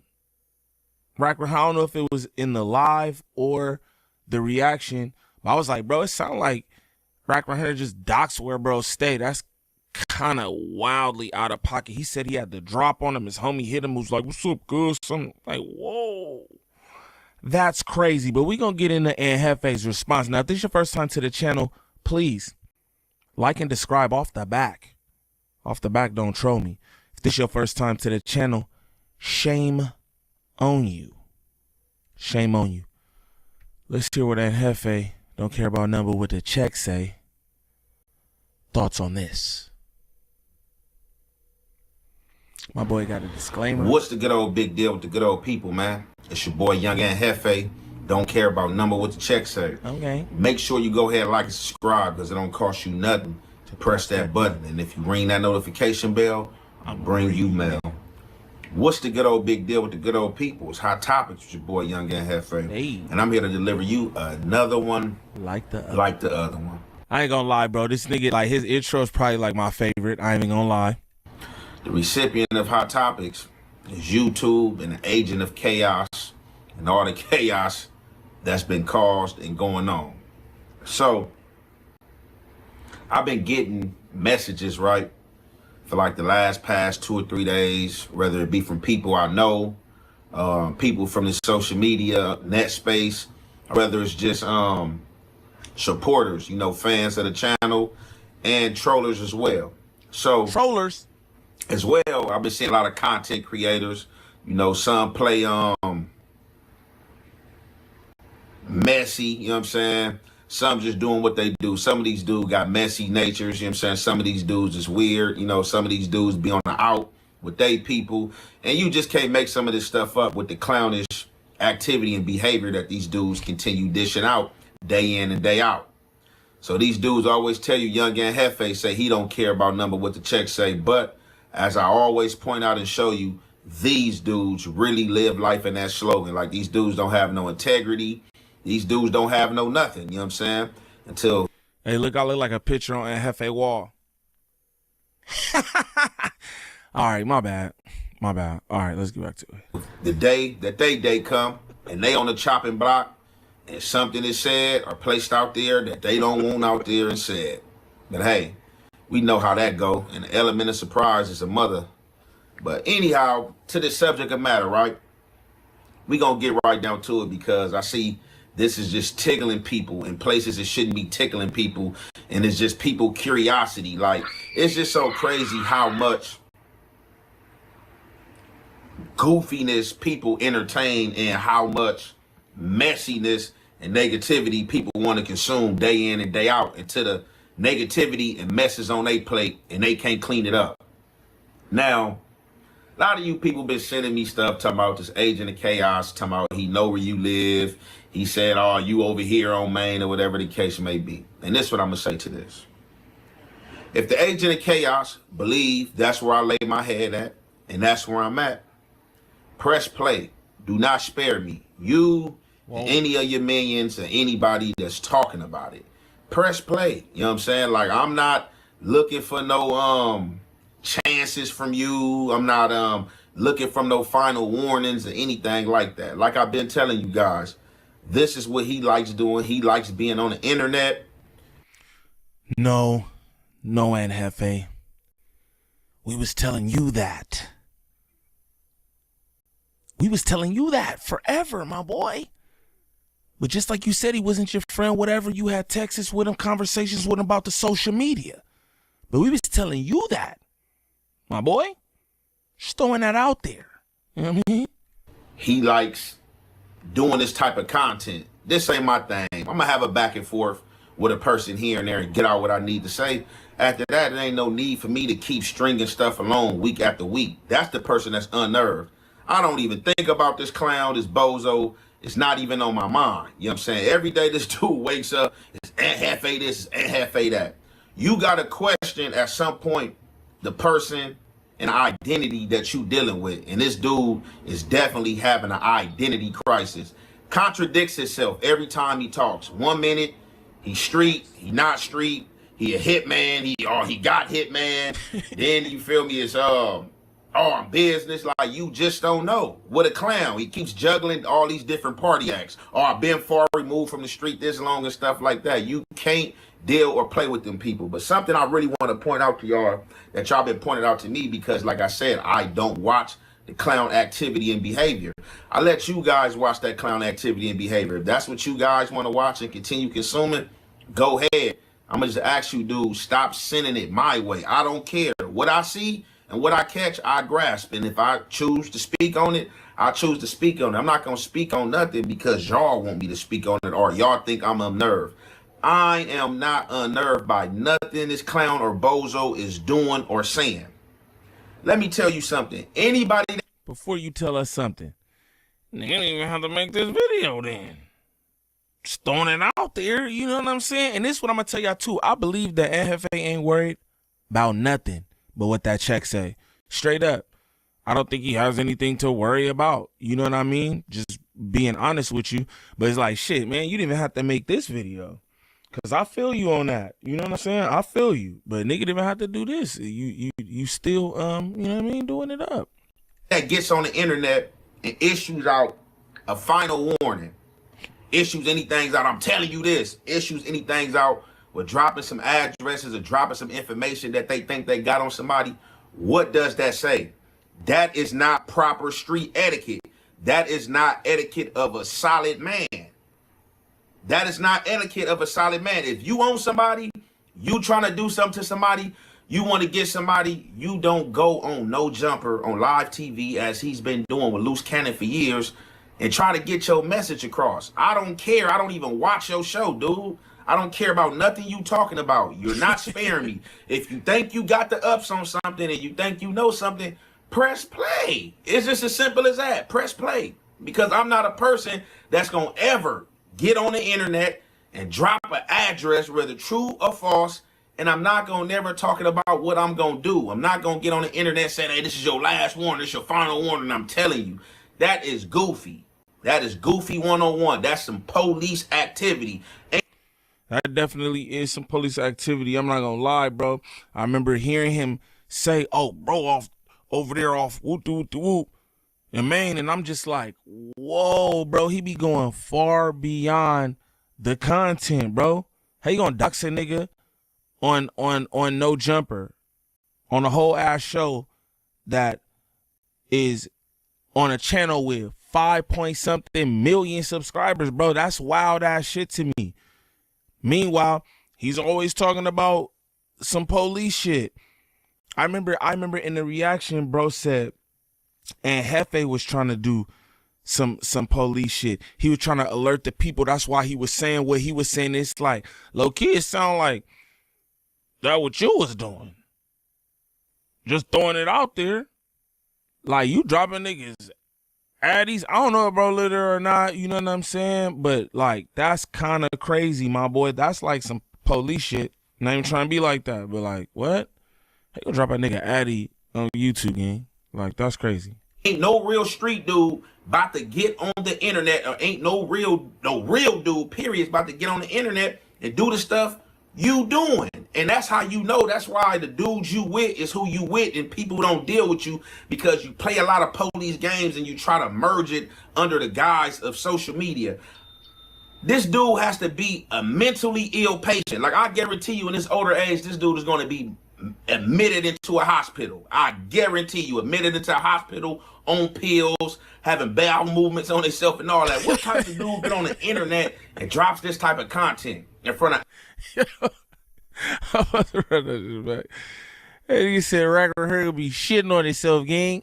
To hospital on pills, having bowel movements on himself and all that. What types of dude get on? That nigga said having bowel movements. Y'all niggas is crazy. Y'all niggas is wild, bro. The internet and drops this type of content in front of Adam 22 because he's trying to seem hard in front of Adam. It seemed like this dude tries so hard in front of Adam. I've never seen no dude from the street, any dude from a gang, try so hard from somebody who's not from the street or not from a gang. He tries so hard. He sells all these wolf tickets. Hey, and Adam don't care. You be noticing how he's talking about all this. Adam be like, yeah, sure. I think Adam beat you up. Kiwi Adam say some wild shit. Nobody believes that shit, man. Nobody believes it. Adam 22, I'm telling you, this how this gonna go. And Adam just sitting up there laughing like, man, this dude is a dummy. I know he gotta be laughing like this is a dummy. It's content for him, so he's gonna run it. But bro, I'm not gonna never have them problems trying to let a dude who doesn't live my lifestyle, haven't been through what I've been through, trying to make him, hey, I'm telling you, like, come on. And like I said, you gotta be a special type of dude to get on the internet and say all this stuff that he's been saying. Either you have a police handler or you working for the police. It's as simple as that, because I've seen it. Nigga said, either you have a police handler, nigga, cause something going on.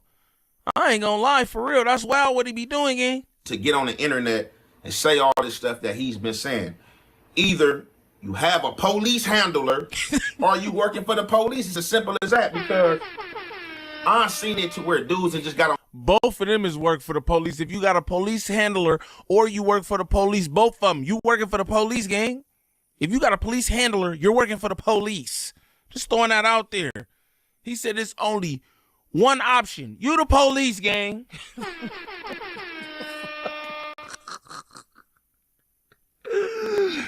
Oh, man. On this internet and placed threats out there and said they was going to do this and that. And don't nobody even got to call the police and none of that, or press no charges or anything like that. You know what I'm saying? The police, you know what I'm saying? The YouTube police, like they got hip hop police, they'll pick up on that type of stuff. And they ain't came out to people and asked people, hey, you want to press charges on this dude? This dude language is just vulgar on the internet. He says any and everything. And that don't make you wonder. That don't make you wonder that he just get on this internet saying any and everything. Shit that. And Hefe, yes, it makes us wonder. Again, we were trying to tell you this, ganger. We were trying to tell you this. Yes, that shit is peculiar. Straight up. The man has a friend of the force badge. I'm going to tell you like this. I remember when that shit happened at No Jumper, right? He come and do the thing. Everybody thought it was funny, including you, Hefe. Including you. Now you standing in front of the badge. You know what I mean? Now you standing in front of the badge, gang. Straight up. You know not supposed to be saying. But it's the stuff that he said. So it lets you know right there that either he's with the police, he has a handler, or he's giving information. I'm not about to get on here and go back and forth because all he's trying to do, he's thinking he's going to unnerve me, or he's trying to unnerve me to get on here to say something incriminating. Bro, we leave stuff elements of surprise, bro. I'm not here to promote no fake smoke, to get on here and say this gonna happen, or whatever the case may be. Hey, this dude is talking about you live over here, you live over there. Like, that ain't nobody trying to do nothing. That's somebody that's trying to get somebody to do their dirty work, man. And I'm going to tell you like this. People see me out in public every day. I'm everywhere. I don't hide my face. You know what I'm saying? This dude is not. Hey, I'm going to run that back. That's crazy. He said it seemed like you trying to get somebody to do your dirty work. Now, I didn't even think about that. You saying, oh, bro, be over here. That's kind of wild. Knowing how the shit be out here, that's, you know what I'm saying? If you from LA, you know how this shit go. That shit be weird, bro. That do sound like you trying to get somebody to do your dirty work. Anybody who want to do rack and hunter dirty work, you're a sick individual is what I will say. You know what I mean? But I never even thought about that. And Hefe be outside. That nigga be at the chicken joint, the burger spot, the barbecue joint, nigga, the smoke shop. He be outside. Everybody, what's up, Hefe? What's up, fool? Every time he on live, nigga showing stupid love. He be outside. So I'm just throwing that out there too. Like, I don't think Hefe's worried about too much. You know what I'm saying? Nobody trying to do nothing. That's somebody that's trying to get somebody to do their dirty work, man. And I'm going to tell you like this. People see me out in public every day. I'm everywhere. I don't hide my face. You know what I'm saying? This dude is not placing nothing out there that I don't want to be known or that's not known. You know what I'm saying? About an area that I may particularly be in. You know what I'm saying? But I'm going to say it like this. Hey, play if you want. That's all you got to do. You're going to find out. It's as simple as that because I'm going to say this first and foremost. My life ain't up for debate with no clowns. Point blank period. I'll go to jail any day and sleep peacefully about a clown trying to play with me thinking that I'm not going to press play. So, hey, whatever information you think you got, just press play on it. That's all I'm telling you. Press play. I'm not going to ever send no threat, no none of that. I'm not going to ever send no surprise. I'm not going to ever send no block. I'm not going to ever say, I know you live over here. None of that. That type of stuff is not for the internet. And that's how you know who's doing it for the internet and who's not, man. This is a place for me. I get on here, man, do a little hobby, do some content, drop the content, keep it moving, man. I'm not trying to get caught up in these bozo clown ways. And that's what I've been telling you guys. And that's all y'all want. Y'all want me to go back and forth with a bozo. No, that's what we've been telling you. I got to keep correcting that, bro, because, again, I used to see them comments in your videos. That's what they was telling you, bro. You know what I'm saying? Again, you just in front of the badge now, gang. It was all good just a week ago when he was doing that shit to everybody around you. You know what I'm saying? But, again, now you in front of it, and it hit different. We was trying to tell you this. Let's continue. So with a clown.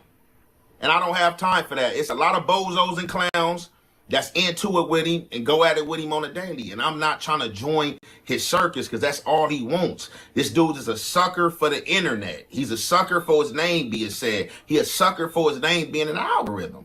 And I don't have no time to help push his name in an algorithm. If he want to keep dropping my name and saying my name and think he dropping hints about something, let him continue, man. Don't no goofy scare me. Don't no man on this earth scare me. I'm not worried about nothing no goofy talking about. Hey, if you got to drop, press play. That's all you got to do, Buster. That's all. You know what I'm saying? I don't care about no final warnings, no last warnings, nothing you talking about. Stay off No Jumper doing what you doing, bro. And that's what I'm talking about. That's police, bro. Like, you can't make this type of stuff up. And, like, I don't understand, like, how would this dude even come out his mouth? He's on the internet every day exposing something, telling about something, saying somebody got a body, saying this person, this type of person over there. And I guess he thinks he has a badge or some right to passage to do this stuff, but try to say what somebody else can't do. And that right there lets you know that you dealing with an oxymoron type of person. You dealing with a different type of person. He doesn't care. An agent of chaos. I dubbed the name, gave him the name. He made a sweater and some more shit, man. Telling y'all, you can't make this type of shit up. But for y'all that's keep passing along and messages and telling me stuff, man, I don't care about nothing this dude talking about, man. I don't fear nothing he's talking about. He made a nasty sweater, gang. That was a horrific sweater, gang. A nasty sweater and a nasty hat. And Hefe, did you see the cock on his head? Hey, yo. That's wild. Oh, I don't fear no dude on this earth, man. It is what it is, man. Press play, man, or play fake. With that being said, you can conclude that right there. It's your boy Young and Hefe. Don't care about number what the check say. Make sure you go ahead, like and subscribe, because it don't cost you nothing to press that button. And if you ring that notification bell, I'm going to bring you mail. Yeah, I'm talking about, I say I'm going to bring you mail. Well, y'all heard that right there. Boom. That was Aunt Hefe's final thoughts. You know what I'm saying? I don't like that. I'm going to just be honest with y'all. He like press play. That's weird, bro, because Rockhead is a weirdo, bro. And you know what I'm saying? He got spies and all kind of, he's in the espionage. I don't know. I don't think Aunt Hefe got nothing to worry about, but it's just like, you know what I'm saying? This is what I mean right there, though. You force a nigga to tell you some shit like that when you playing them weird games, bro. You doxing a nigga's spot. Well, I don't know if that's where he live or whatever, where he frequent. Either way, that's wild. That's wild. You know what I mean? Some of that shit just be far beyond the content. That's just how I feel. You know what I'm saying? But for anybody looking for any kind of marketing or promotion when it comes to this YouTube content creation, make sure y'all tap in with Drea the Virgo on Instagram. Again, that's Drea the Virgo on Instagram. Serious inquiries only. She works with a bunch of different content creators throughout all the sectors. She can help you with anything from views to viewer retention, thumbnails, monetization, copyright strikes, whatever it is. You understand me? Contact Drea the Virgo on Instagram. Also, what I need y'all to do is tap in with Divine Hair while you over there on Instagram, man. Good old Divine Hair. You feel me? For all your lock and braid needs. You need your locks retwisted, styled. You need your hair braided, whatever it is, man. Tap in with her if you bald head. I tell you that all the time. Just show some love. Let her know Gangland Neem sent you. But what I'd like y'all to do is comment down below and let me know what y'all think about Aunt Hefe's final words to Rack 100. He said, press play, nigga. Press play. I don't like them words, man, because it sounds dangerous. You know what I'm saying? But that's what he said, man. Y'all let me know in the comments. It's your boy Gangland Neem. Peace.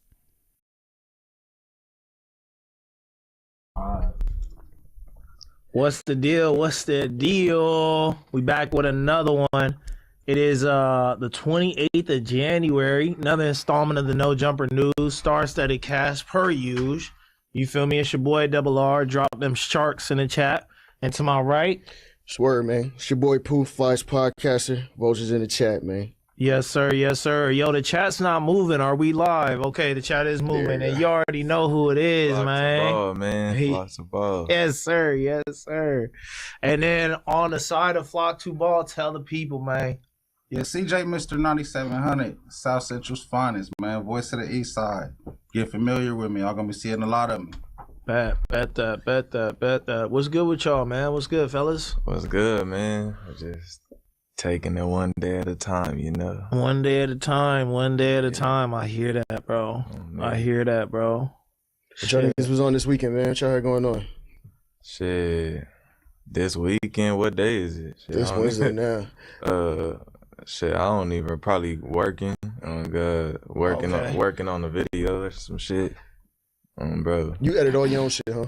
You said what? Yeah, I edit it, write my script, all that shit. Oh, you write scripts when you do your shit? Yeah, like the videos where like I'm talking and shit and I'm not like rapping and shit. Yeah, I write them, bro. Okay. And then like the songs, I write them too.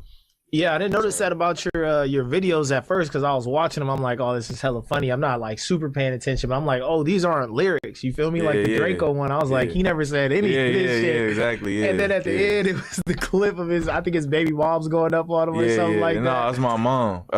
No, but it's from the Draco live though. Oh no, it's not. It's not. That she's going up on you? That was just some random shit. Oh, I thought it was a reference to like him getting into it with his girl on live. That happened, right? Or am I tripping? That happened. Yeah, that happened. He was on live and then his girlfriend. Yeah, no, it was his girlfriend. His girlfriend trashed the whole house and shit. Type shit. Yeah. I was like, oh, this thing is hilarious. That was just my mom. She had lashed out on me and shit. Bro, I just put it in there. Added some aura. Bro.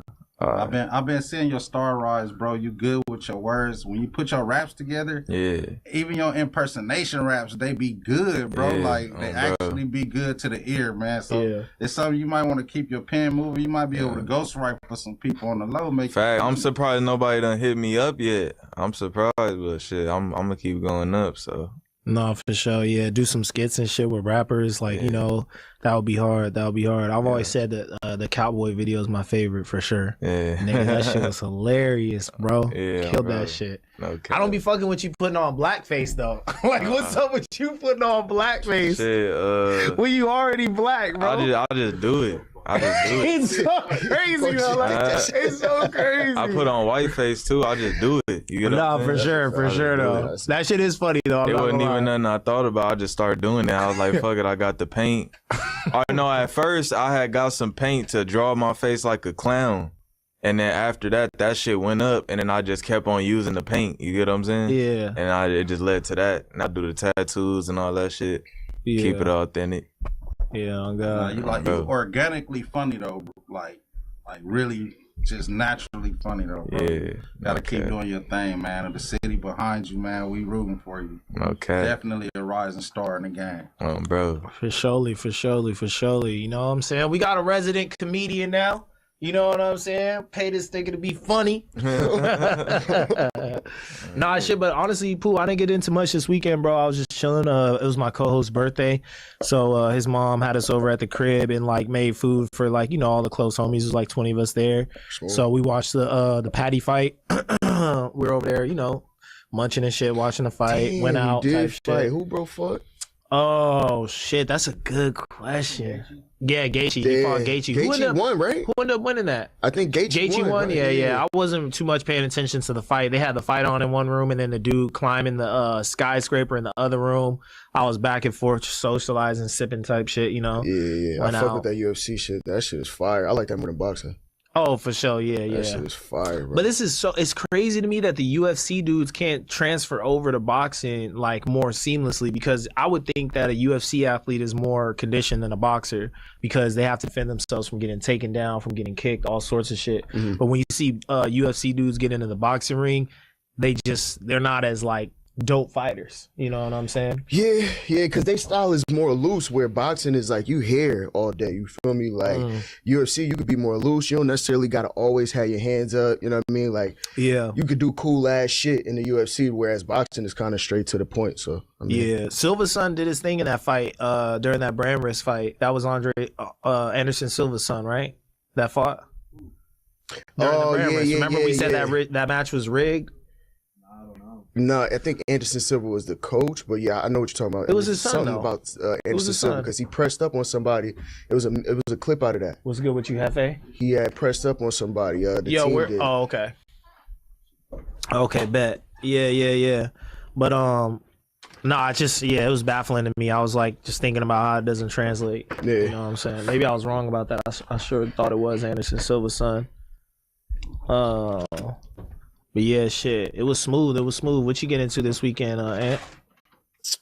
Man, I ain't really too much. I ain't gonna even lie. I had I've been fighting off that little bug they got going around. I caught it right early, so I ain't really let it transition. You know what I'm saying? I started attacking. You know what I'm saying, with the little natural herbs. You know what I'm saying? Ginger, turmeric, everything. You know what I'm saying? Cayenne, everything going crazy, but it kind of lingered. It didn't fully get to develop, but it still kind of like lingered a little. So I just, the last few days sweat the rest of that little shit out, and just, a little personal shit, type shit, chiropractor, little shit like that. Okay, yeah, get it right. Get it right. I feel that. I feel that. Yeah.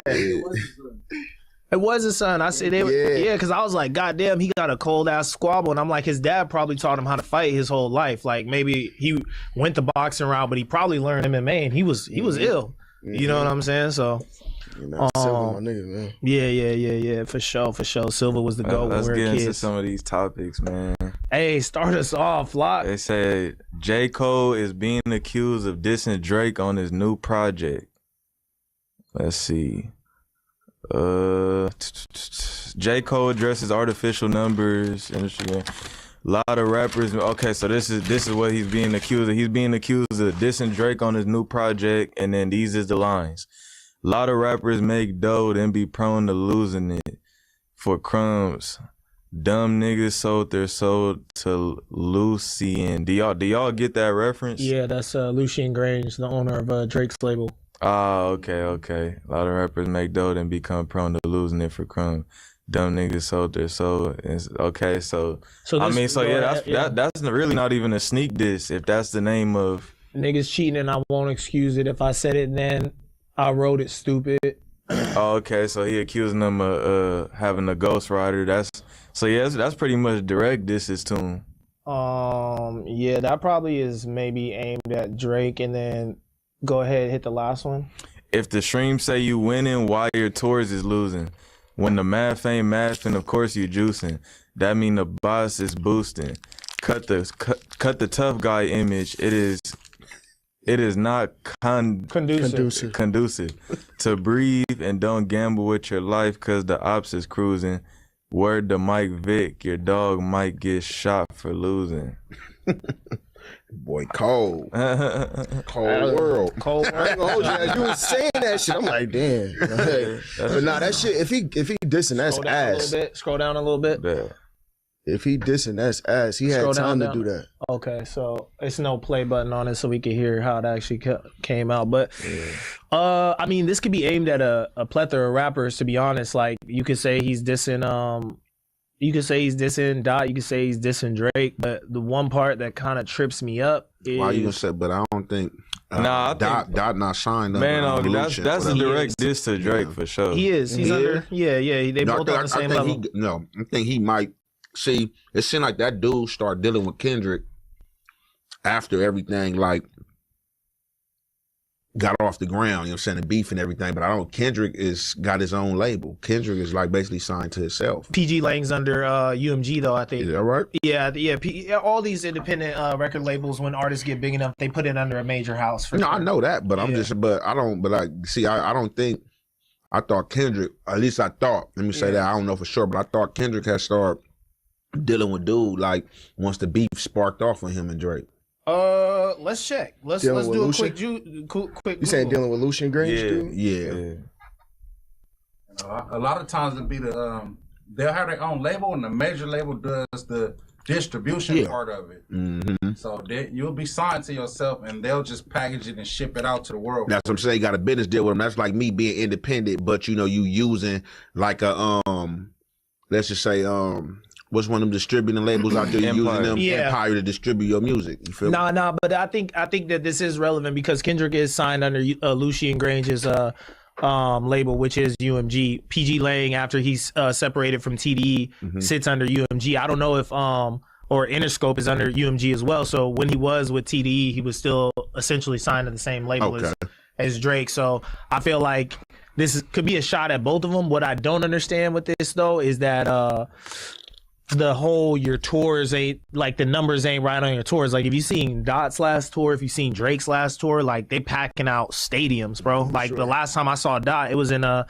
Golden State Stadium. You know what I'm saying? And that motherfucker was filled to the rafters, bro. That one might have just been like a general. You know what I mean? Like type shit towards the other rappers. Because Lil Baby and certain people that they numbers not adding up with the tour. So that I think that part specifically just like general. Cole can't diss though, bro. You backed out of the only, you know what I mean? You backed out of the challenge. So you can't diss now, nigga. It's over. It's kind of like he trying to double back. Now that it's all over with, he trying to address it. Unless it's an old song, this might be an old song. But even they've been waiting for the album. He been going crazy though. You know what I'm saying? He just dropped another track before this one when he rapping in reverse. You know what I'm saying? Like rapping his life in reverse. You know what I'm saying? From going back into the stomach and all that. Cole going crazy, man. Yeah, I can't wait to hear the album. He's still fire. You feel? I'm just saying on the diss and shit. Like he can't. Like it's over. I mean, I kind of felt the same way. I wanted him to get in the battle. You know what I'm saying? But at the end of the day, you know, they in hip hop. They the ones doing it. You feel me? Like, and I'm a firm believer in, you know, can't nobody make me enact what they want me to enact or how I want to act. Like, you feel me? Like when I'm ready to holler, I holler. And probably for him, looking at it like everybody wanted to hear him get in it because everybody wanted to hear them bars and everybody wanted to battle. You know what I'm saying? Rap. You know what I'm saying? A fire beef. But you know, he probably was looking at it like, man, you already battling Drake, man. I'm not about to. Nah, remember he jumped off the porch at first. He made a track about. But then he made a track, and then he like, man, I'm a back. That's what I'm saying. He was still going at it with Drake, though. With Drake, so he was probably like, man, you know, I don't even see no need. And in some of his lyrics, he was even saying it like, bro, look, I don't even really even see no need, bro, to even play this little rap shit with you. You feel me, or whatever the case may be. Still feeling like you know the truth.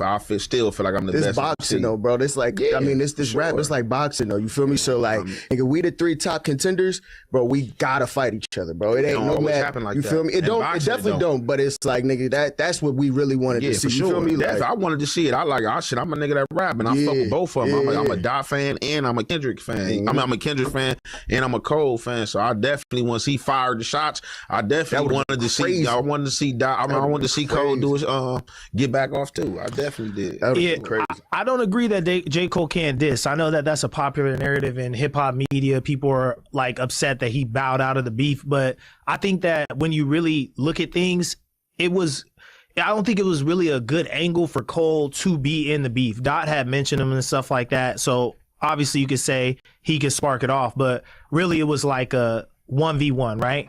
And it was kind of corny that like all these other rappers were hopping in and trying to like capitalize off the momentum of what, you know, Drake and Kendrick had going as well. So I feel like but you could take that back all the way in hip hop. Like that always happened. Like with Biggie and Pac, they went at it. Then you got LA with Capone and Nori. You got the Dog Pound, New York. That's all kind of like, you know what I'm saying? So that's more like underlings getting at each other though, versus like now it's like, is it gonna be a 3-way fight or is it gonna be me and Drake jumping Kendrick? Like we both got bars from type shit. So you're saying this more direct? Yeah, this more direct. Like it was, you know what I'm saying? Because he did the right thing. Kendrick mentioned him. He hopped in and then he was like, you know what? I'm not gonna do that. But I feel like people are playing up too much that J. Cole decided like, as a man, I don't want to do this. Fuck hip hop. Like I agree with Ant. Fuck hip hop. If I don't want to do some shit, I'm not gonna do it. Hold up, let me land Go right? Go ahead. So with that being said, before this beef and all that, when they dropped first person shooter and shit, like Kendrick should have rightfully so been on that song. He turned it down. It's a moment in hip hop we'll never get. Whatever. But who was he turned that down? He turned it down. It came out that he turned down being on first person shooter, and he was saying, Drake, you trying to piece it up? You know, we got problems. Why would you send the invoice for the song? I'm not doing it. All sorts of shit, right? But who was really rapping the best at that moment between these 3 gentlemen? It was Cole. Hands down. What is that on? First person shooter is on For All the Dogs. Drake's doing his little artsy thing on For All the Dogs. He just came off of making the House album. Kendrick went super introspective with Mr. Morale and the Big Steppers. People were saying it was kind of washed. I love it. Great album. You know what I'm saying? Great piece of art. But we talking about just going in the booth, rapping 16s. Every single one of them is punching. Undeniable. This is why I'm at this level of hip hop. J. Cole hands down dominated that year. Hands down. So when you got a rapping ass nigga who is clearly in this echelon, there is a big 3. If he gets out here and starts rapping and smacking everybody up and down the fucking booth, what we gonna say? He don't deserve to be number 1 just because he bowed out of a little moment, a little hip hop moment, some love and hip hop type shit that everybody was infatuated with for a summer. Nah, nigga, you still gotta get in there and rap every day. Hey man, you got your devil horns out today. You feel me? You feel me? You feel me? On Paru, hey, you did wrong. On Paru, you did wrong. Why you titling the videos like that? On Paru, you did wrong. But we do gotta time track it correctly in the beginning. What's wrong with niggas, man? Hey, what's wrong with niggas, man? Because it wasn't a one-on-one. It was Drake. Mass destruction. Yeah. And Drake was winning. Yeah. I was about to say, honestly, he's still. Timestamps because Drake was smacking everybody in the beginning until K-Dot came. What you mean though? So just give me what do you what? It was Drake. He was smacking on Rick Ross' head. He was on Future head. I remember that. He was on Metro Boomin. That was like what? That was anybody who he fucked that girl. He was on their head, and then Drake. I don't think he fucked. And again, I'm just my thought. I don't think he fucked Future girl. I think they was fucking a lot of the same women, and niggas was probably like getting mad type shit. You know, like niggas don't know how to be killed. I don't know they situation, but it be seeming like. And just in real life, niggas be trying to act player. And you get to see a lot of your beefs with niggas that be with women and shit that y'all shouldn't be beefing over because this ain't even nigga your main thing, nigga. This a woo wati wham, and you trying to fall in love and feeling the feelings, or you feeling that I might be tagging more, or she might be leaning more than me, nigga. You mad, nigga? But bro, that's what I was about to say. So it's like, man, like that, bro. Nigga don't know how to keep a player, bro. A lot of people don't realize that. We just mammals, so like. Man, get the fuck no, hold on, man. Let me land. Hey, yo. Let me land. A lot of people don't realize that we just mammals, so it's the primal instinct to go at it over mate. You get what I'm saying? So I think that it's just not your mate, bro. You gotta understand too. This is the our crazy mates. Period. It's not your mate, just mates. Period. Bro, you done smashed 10 chicks this week, but you find out your homie smashed one of the 10 because he's still at the end of the day. At the end of the day, he's still just a human. You get what I'm saying? So he gonna disregard all that. He gonna disregard all that. The niggas that get upset about that shit, they be in the bed on their belly with their fucking toes up, talking to the bitch and shit like that. Like, come on, bro. Can't talk that player and pimp shit, man, and then be, you know what I'm saying? When you get back, you want to turn the primal like, oh, I changed. You want to start tripping and shit like, what? I'm on some. What happened, bro? I'm on some geographical primate shit now, bro. Whenever we have a conversation about some shit like this, I'm gonna go back to the. He fresh off Discovery Channel right now. God, he fresh off that Geo. Because that's really what it is. In reality, it's just mammals beefing over mate. When you really look at it, people don't be looking that far back, bro. That's all it is. You looking at it as Drake and Future having disregards over women and all. In reality, it's just mammals fighting over mate, bro. Drake, I think Drake and Future's relationship is. Sum it up. I don't think it's that, but yeah, I think Drake and Future's relationship has always been interesting though, because remember when Drake kicked Future off tour for saying what's the album with the clouds? The album with the clowns, nothing was the same. He said he from thought 2014. Yeah, right? he thought nothing was the same. It was just all right and shit. He was like, it's not really moving the needle in music or hip hop. Like it's a cool album, don't get me wrong. And Drake kicked him off tour. He was like, nah, fuck that. And I think they were He fresh kicked him off tour for saying that. Yeah, he kicked him off tour for saying that. Saying that when you on tour. They were fresh off of What a Time to Be Alive together and stuff. So I feel like they've always kind of had this relationship where like they're close, but because Future doesn't necessarily like maybe treat him how other fools would in the industry, because he feels like I'm a big dog too. Look, they agreeing with me in the chat. They know what I'm talking about. All this shit, you could get all Future beefing over Drake. They got women. Man, we ain't listening to the chats, nigga. No, I'm saying they agreeing with me though, because they know it's facts. They know it's facts. These niggas don't get enough coochie, bro. We disregard the chat unless they agree. We disregard the chat unless they agree. Unless they sending money, we not fuck about what's going on. Sharks in the chat though. All right, go ahead. What was you saying though? Nah, but I just think they've always had an interesting relationship. Like I don't think it could necessarily just be women. Like I kind of see Future being the type of dude like to be like, this is a good business move. You feel me? Like with Metro and shit. Like Metro said he was looking at the shit like WWE. So he's like, all right, Kendrick gonna get on here. He gonna say fuck the big three. What have you, whatever, and you know we're gonna do it up. It's gonna be the album moment, you know. Wait, so Metro and Future did something together? Yeah, you don't remember what kicked off the beef? The song that kicked off the beef? Yeah. Wasn't it a leak? The big three. It was a leak, wasn't it? It's just Big Meat. No, that was the song off the album. That was like the feature song. What's that song called? Yeah, that's what and Metro and Future, don't they got a song too? That's just personally going at Drake too without Kendrick. Oh, yeah. They got another one. Oh, yeah, that song with Metro, Kendrick, and Future. That's one, but they got another one where and then Drake responds saying like Metro shut your whole ass. That was a response. Like that kicked off the beef. Honestly, I thought Drake didn't even really need to respond to like that. I wanted him to like wait. Bro, these niggas is rich. They got time. Bro. I know, but I feel like strategically though, he shouldn't have rushed into it like the way he made it a like track for track. I mean, but the fans was light enough to where he didn't need to drop something right away because first person shooter, you feel me? Dot didn't say anything for months, almost a year after first person shooter. That's when he hopped on like that and said, fuck the big three, it's just Big Meat. First person shooter.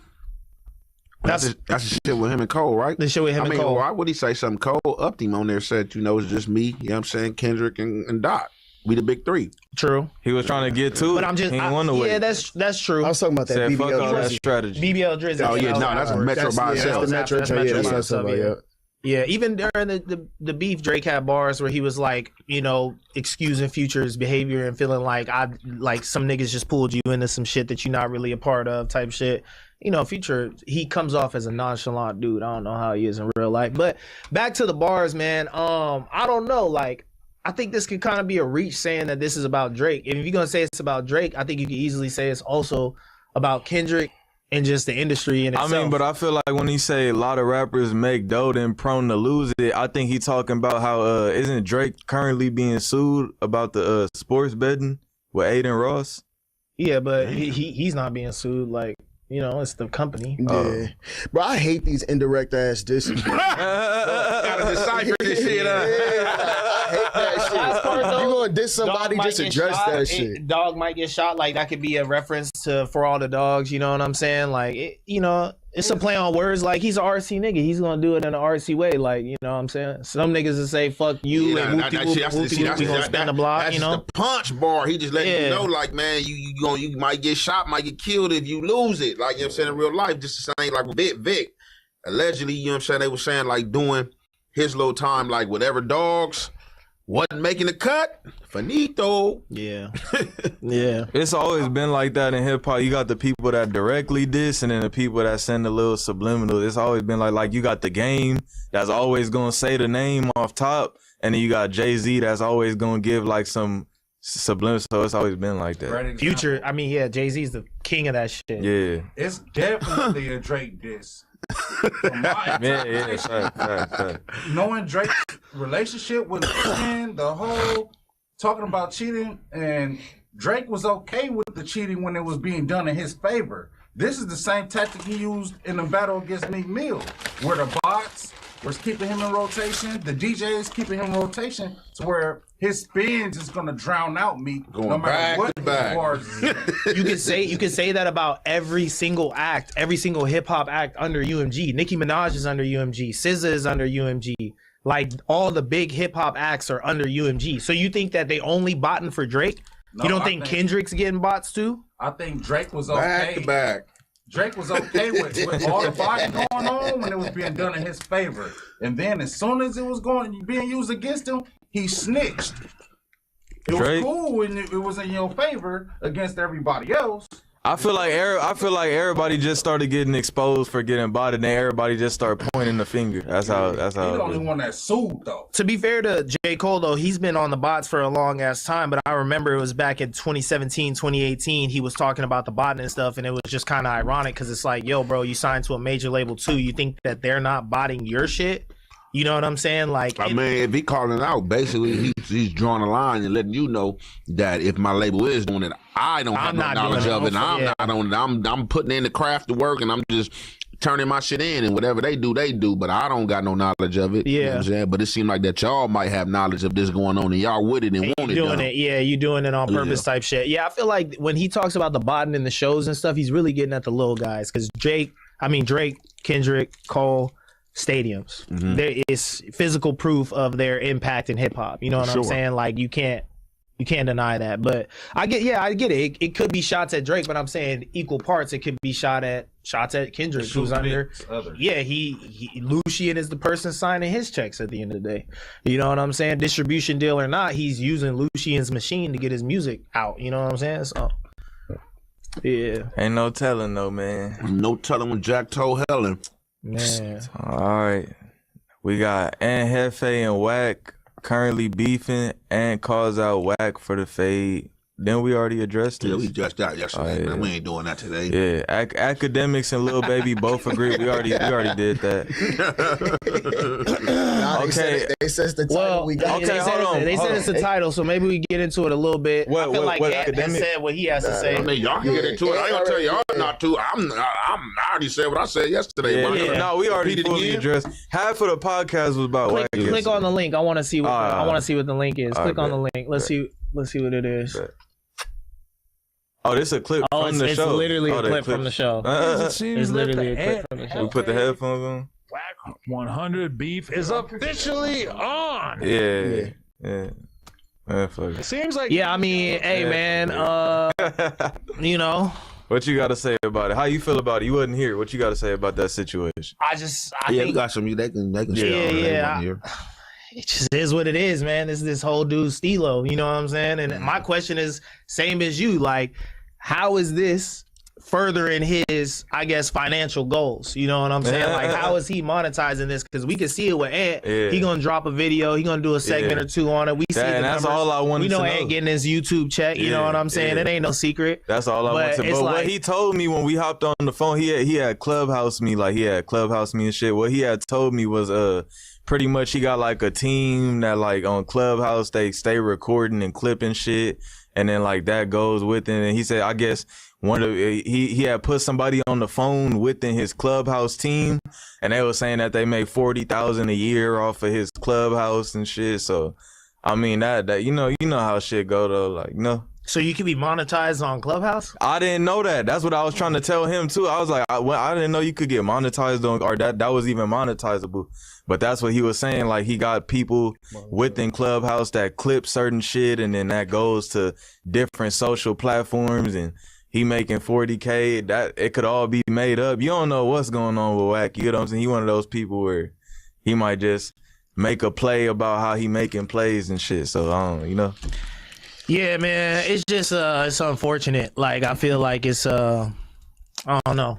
It's just strange. It's strange activity. Like he's literally getting into it with everybody in the building. Like just to have one setting where it's like, oh fuck everybody all the time. It's just it's strange, bro. It's strange. I think one my critiques on it is like I think it's a little hypocritical to say like what bro doing is police shit. You feel me? Because he's doing the exposing shit. You feel me? And y'all both putting out content and shit on shit that's already out there. So that's kind of like the pot calling the kettle black type shit to me. You feel me? Like, so that's why I was like, I don't really fuck with that. And then I think you took the right approach, low key, because it's like you're not gonna win the internet game with that shit. Right. You know what I'm saying? Like you're not gonna win the internet game with that shit. So it's just like you kind of just was like, fuck it, the ball in your court now. You feel me? So yeah, I think Stay it's on the internet. I feel like, he probably been wanting to get at you for a minute. I think it's some jealousy. I think it's some jealousy for real. Nah, keep it a hundo. That's what I really think it is. I think he sees, Ant Star is rising up here.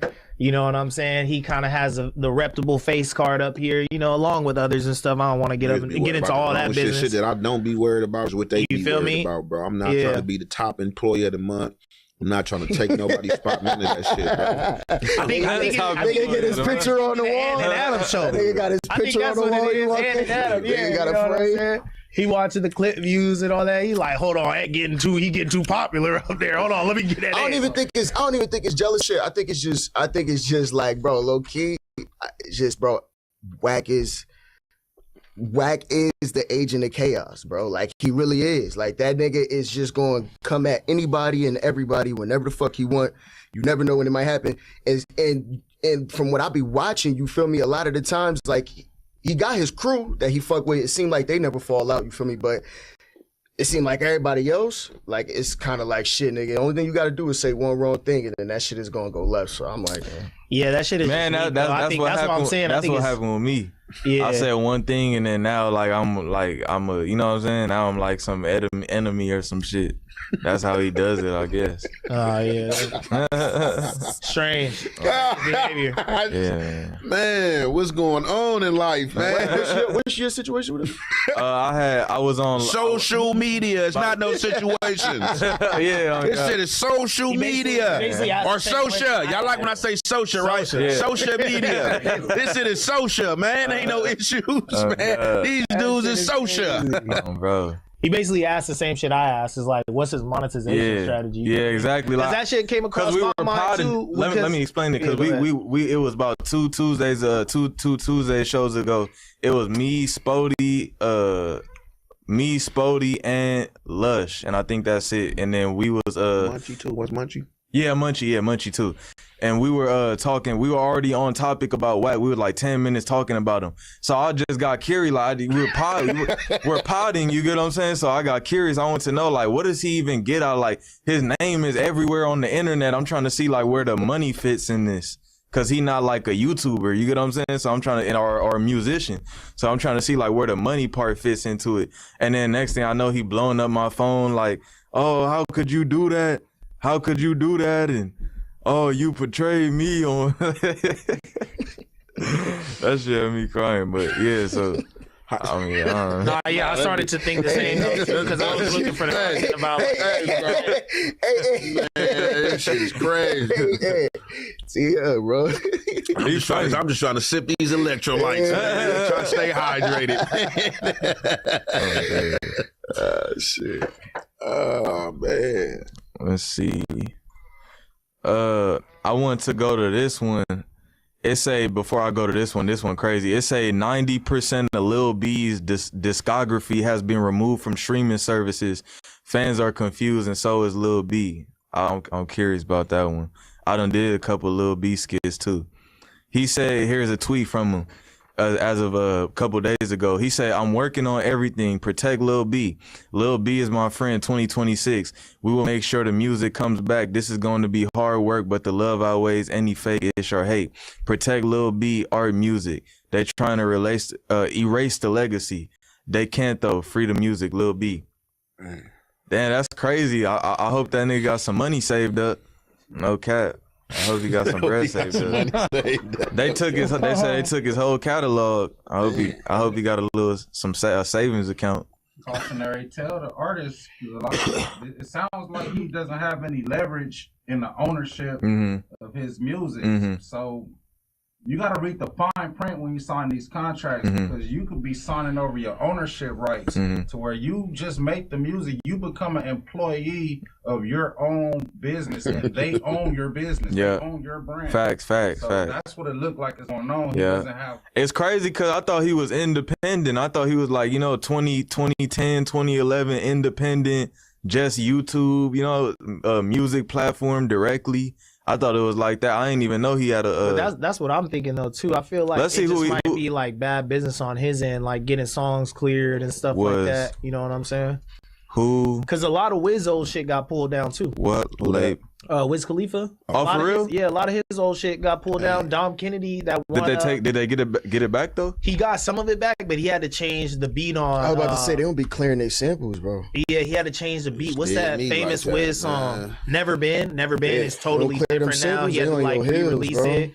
And it's not with the original beat, so I guess they probably just held it for ransom. Like, hey, bro, you've been getting paid off this. Like, you got to give me this much if you want this shit to come out. And okay, it says that he was signed to Too Short's Up All Night Records. So he originally had something with Too Short, and then he ended up signing to Soulja Boy. He was signed to Soulja Boy at one point, and then he also signed to a random label, Amalim Digital. So he definitely been through some labels. I thought he was always like direct with his music. But yeah, he signed like under like 3 acts. Yeah, he definitely been through a couple of labels. So one of them probably got his shit in the headlock right now. That's crazy. Oh God, cause I'll be listening to his shit. I did a couple skits about him too. That's crazy. Oh God. Okay. Most artists don't make good labels. I'm gonna show you a mic right now, just because no one can hear you. Free Lil B, man. Free Lil B. Free Lil B. Let's see. 1.5 million listeners. Okay. Yeah, he got a good catalog. He had something going. They ripped this shit. I was just looking at his catalog and seeing like his shit go up too. Ripped his whole shit. That's crazy. Oh God. He got so many projects, bro. Bro. Wonton Soup. That was my shit. Wonton Soup. Yeah. Bro. That SMD soup. That SMD. I don't know that one. That shit is fire. SMD, ho. That shit is crazy. I know Real Life Depressing, Wonton Soup. That SMD go crazy by Lil B. His song with Soulja Boy. I really don't know a lot of his shit by name, But yeah, I fuck with him though. No, for sure. I feel like the vibe was just like throw Lil B on. Yeah, you feel me, in a party, yeah. like, It didn't type matter. shit, It didn't you know matter what what I'm type saying? of song. Like he don't really got a specific song, but probably Yeah. besides Wonton Soup, that's like the main one. Wonton Soup was definitely the main one, but Yeah. you know what I'm saying? Just like bass type. He got shit. that one album called Green something. I forgot what it's called. It's like where he imitating Juvenile and shit. Yo, I went to Berkeley City College, the community college in Berkeley, bro. They got a mural with Lil B in it. Green Flame. That's what it's called. Shit's Green crazy. Flame. I fuck with Green Flame. Lil B mural is crazy. He's in the mural. It's not all about him, but he's in the mural, and I was like, God damn, that's hard. That's hard. I haven't seen anybody from Soulja Boy's label blow up like the biggest. Nah, he got Hood Trophy Bino right now. I was about to say, but I don't know if they are currently contracted to each other. I think maybe the contract might have expired. And, Yeah, 'cause I remember, but for sure he. like, Bino fuck with the homies, like be at Crazy Girls and all that different type of shit. So I don't know their business situation, but I thought at one point he was going in a different direction. But I think they still have a good relationship. I think the whole Blueface Krishan thing kind of brought them back together. Yeah, probably. So I don't know about probably, the contractual part of it, but probably for sure. Soulja Boy just don't seem to give his artists a bigger push as he's giving himself. I mean, that's common. That's normal with artists. They never gonna give the same push. You rarely seen that where artists actually give the same push as they do with their careers. Like with 50. I mean, that's just like if you still trying to be an artist, you know what I'm saying? Because it's just like, if you going to invest in something, it's like, you got to put, you know what I'm saying, time and effort into that investment. You got the little bibbies, you get what I'm saying, that don't rap no more, and now they got the bloodhounds and all that. So yeah, that's an example. Somebody that pushed away from pushing their own career, and they actually got successful. Or the Juice WRLD, Kid Leroy. So yeah, it's really one or the other. For that. And honestly, Thug showed you how to do it. You feel me? Thug showed him like, shit, we could both be relevant. Yeah. The fact with Gunna, that's that seemed like the only person that when I be hearing people names, they be contributing Thug to a lot of shit that was a rapper and still pushing everybody else. Like, hey, look, bro, you got to do your shit, man. Look, this how we got to do it. Other than that, I got somebody else for you though. What's that? Niggas ain't gonna like this one. What's that? Diddy. Yeah. I mean, but Diddy was lit. Yeah, but you still talking about somebody who came in the game like as an intern and was trying to shape his manifestation on running the company. Yeah, he wasn't. Later on, he wanted to be seen and I want to dance and do a But little it's rapping. crazy though because he was still the CEO. Because even if it wasn't on some artist shit, you feel me? Diddy still wanted to be the face of that company. Yeah, for sure, because it's his company. But not the artist though. Not on the artist aspect, not on the artist aspect, but still trying to out. You know, you don't want your people on stage dance. You feel what I'm saying? So like, I feel like shit. Because he didn't start even rapping. Though he had that. You feel me? Like he still allowed his other artists to shine, if not bigger than him. You feel me? He didn't start rapping until '97. After Biggie died, that's when he took over. He didn't start rapping until That's when he took over. Yeah, before '97. Yeah, but before '97. Murder Mace out. You know what I'm saying? He started rapping. Yeah. Like, oh, did he rapping? Yeah, on God. Before that, he was just known for being in the ad libs and in the video. He was always Ready to Die? He on all the damn near all the ad libs. Yeah. But shit, there's no Biggie ad libs. It's all Puffy ad libs. You gotta say like artists, like you say Jay-Z, like someone who was an actual artist. You know, I don't think Diddy counts. Jay-Z is an example of not trying to be the face of the keys count because he's still trying to be the face of a company when you're supposed to be pushing somebody else to. Oh, you're saying the counter example of Thug? Yeah, oh, no. I'm saying he's the same example of Thug. You can't. Where he was you essentially really trying to be in the. He was trying to essentially be in the limelight as much as the artist that he was pushing. But he was able to somehow share it with them to where it didn't undermine the other people. He still had large people who was working with him. The Mariah Careys, the Maces, the fucking.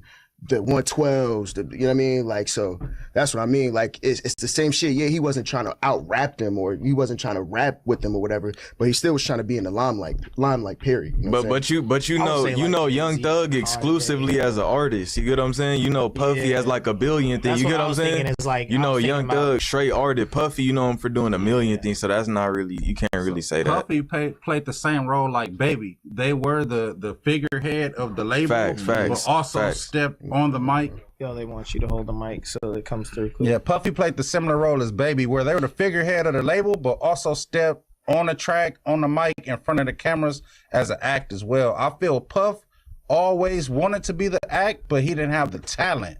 So he surrounded himself with talented people until they could turn him into an artist. And he was able to step in front of the camera and be on the mic then. That's true. And low key, don't Biggie and Puff got songs together? Yeah. Yeah. No, that's why I said they was always the ad-lib. I don't think they got a single song together. He was always that. There's no Biggie ad-lib. You just hearing him on songs. I don't think they got a song together. Yeah, they don't. He's on the skits, the one where Biggie offs himself in the song. The skits. He's in the house and all that. Puff. Hold on, but More Money, More Problems? Puff did rap on that. Biggie was already dead though, but it had a Puff and it had a Biggie verse. That's the Rock. That's the Rock sample, right? With Sting or whatever, the big song. Oh no, that's I'm Gonna Be Missing You. Another good example of this is Cameron was a good example of that too. Yeah. He was the artist, and then he pushed all his artists. I always respected Cam because his first album, he was saying that he was gonna put Jimmy and Jewels on. And 2-3 albums later into his career, he turned all of them into household names and stars in their own right. Right, that's true. Nah, y'all think it's too small though, bro. There's tons of other rappers like that have done this more successfully. Cam never had an artist. I think Young Thug probably one of the best. It's probably like Thug, Kanye, Jay-Z. Dirk Van. Wait, who Kanye? Kid Cudi, Pusha T, Lil Durk, another example. Big Sean, he had all those full sign for good music. Good music. Yeah. 2 Chainz. Yeah, Chainz was going crazy. Chainz was on good, man. They all got the song. Chainz was going crazy. All of them dudes, look, the song Lamborghini Mercy. Everybody on that song was on good music. Oh yeah, you're right. That was supposed to be. I thought Chainz was finessing. I thought he saw a good opportunity. He said, "Yeah, I'll be around." It's fun. Nah, hell no. He hopped on that good music train. That's right. Here's the thing. It was a good music. Here's the thing that I'm trying to decipher. Also, we talking about people who had successful artists that they let shine, or people who just allowed their artists to shine, and maybe they artists didn't get no, like niggas didn't blow up. I mean, I think we talking about like people who was just, like artists that, just like y'all said, we talking about artists establishing household names while also being artists. Artists that became, that try to get in the lane of, having artists, that business mind frame, saying, that just push their artists the same. Be like, shit, and we naming the people that that was artists, and while the time they was artists and popping, made they artists pop. Right, but what if they artists didn't pop, but they still tried to push? I mean, you try. So when we say 50. Of course. Yeah. 50 had genuine. No, for sure. Not all of them. That's genuine what I said. Not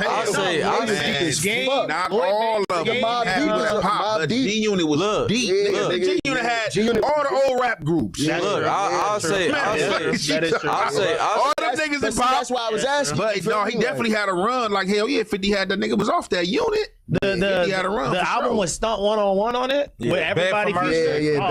That's enough for me to say that he succeeded. That's enough for me to say. That's one of the greatest group albums. Yo Gotti too. Yeah. Yo Gotti do it. Yo Gotti for sure. Yo Gotti. Damn, I don't know how we forgot about Gotti. Moneybag, Black Youngster, and Glorilla. We gonna count. Glorilla, we ain't gonna count Glorilla. Because he kind of stopped. Yo Gotti wasn't really pushing his music like that by the time that's true. We talking about Water pushing their music. Was coming in. Gotti was still on the mic heavy. We gonna count Glorilla and old boy Moneybag, but I don't know about Gotti, man. He got Mozzie over there. Shit, he got ESTG. He got Mozzie now too. EST, I forgot he had EST. That CMG label. What happened to my nigga EST though, bro? He probably ain't dropped nothing. He went crazy, but I'm saying he went up when he came out. He's still dropping though. He just dropping hood bangers. Like he really just rapping. His shit ain't like, I don't know what happened with bro. I feel like when he came out, I don't even. I think his music's still good. I think people not paying attention to him no more. I don't think he fell off, bro.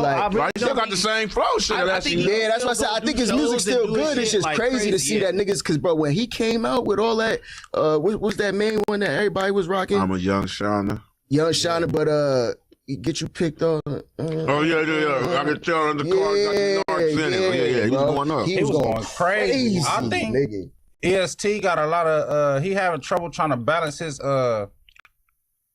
real life and the music. Like them dudes is like he heavy.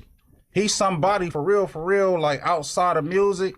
and it's a lot of stuff that was going on. If you listen to the music, he wasn't capping in none of them records. So he's dealing with a lot of he having to balance his real life, and I think just like the same thing with Youngster, I think they in a position where they having to like kind of take a step back to get their real life affairs in order before they jump back in front of their cameras. I think one more good example is Eminem. Eminem had great example. He found D12? he found look. Yeah. No, look, hold on. My man. Hold on. That was hard. Name a nigga in D12. Bizarre, Conniva. Okay, I give you that. I'm surprised. I can name all of them. I'm surprised you know that. All of them. Them niggas was hot. Yeah. Now look. Let me finish. Let me land. Eminem.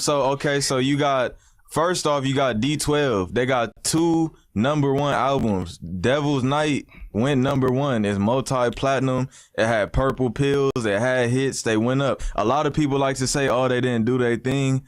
Me personally, I say they did their thing. You got the second album, D12 World, produced by some of the production by Kanye, some by Eminem and stuff, went #1, multi-platinum. That's one of my favorite hip-hop albums, D12 World. Anybody that know in the chat, D12 World, one of the hottest projects. No cap, one of the hottest hip-hop projects. So me personally, and the multiple millions of people that bought them albums would say that he put them on, got them out of the hood, them got them out of was Detroit. not popping, Lush bro. would be crying right now. Them niggas was not popping. Them niggas did not go, bro. Like they made hard hits, they made good songs and shit, but them niggas did not go. But that's why I asked the question earlier, like, yo, what if the artist did allow you to get that shine, but y'all didn't move? Like, we considering them too, because they didn't go as far as they didn't go as far as they should have, but they still did their thing though. They went multi-platinum. It's not like they just point. They got the accreditations, maybe not to the urban crowd, but they move units. Yeah, they did exactly. numbers. They did numbers. But a lot of niggas sold. It's enough. I mean, when you hear D12, you know what it's associated with. Exactly. That's what I was about to say. And 50 Cent get credited to Eminem too. Yeah.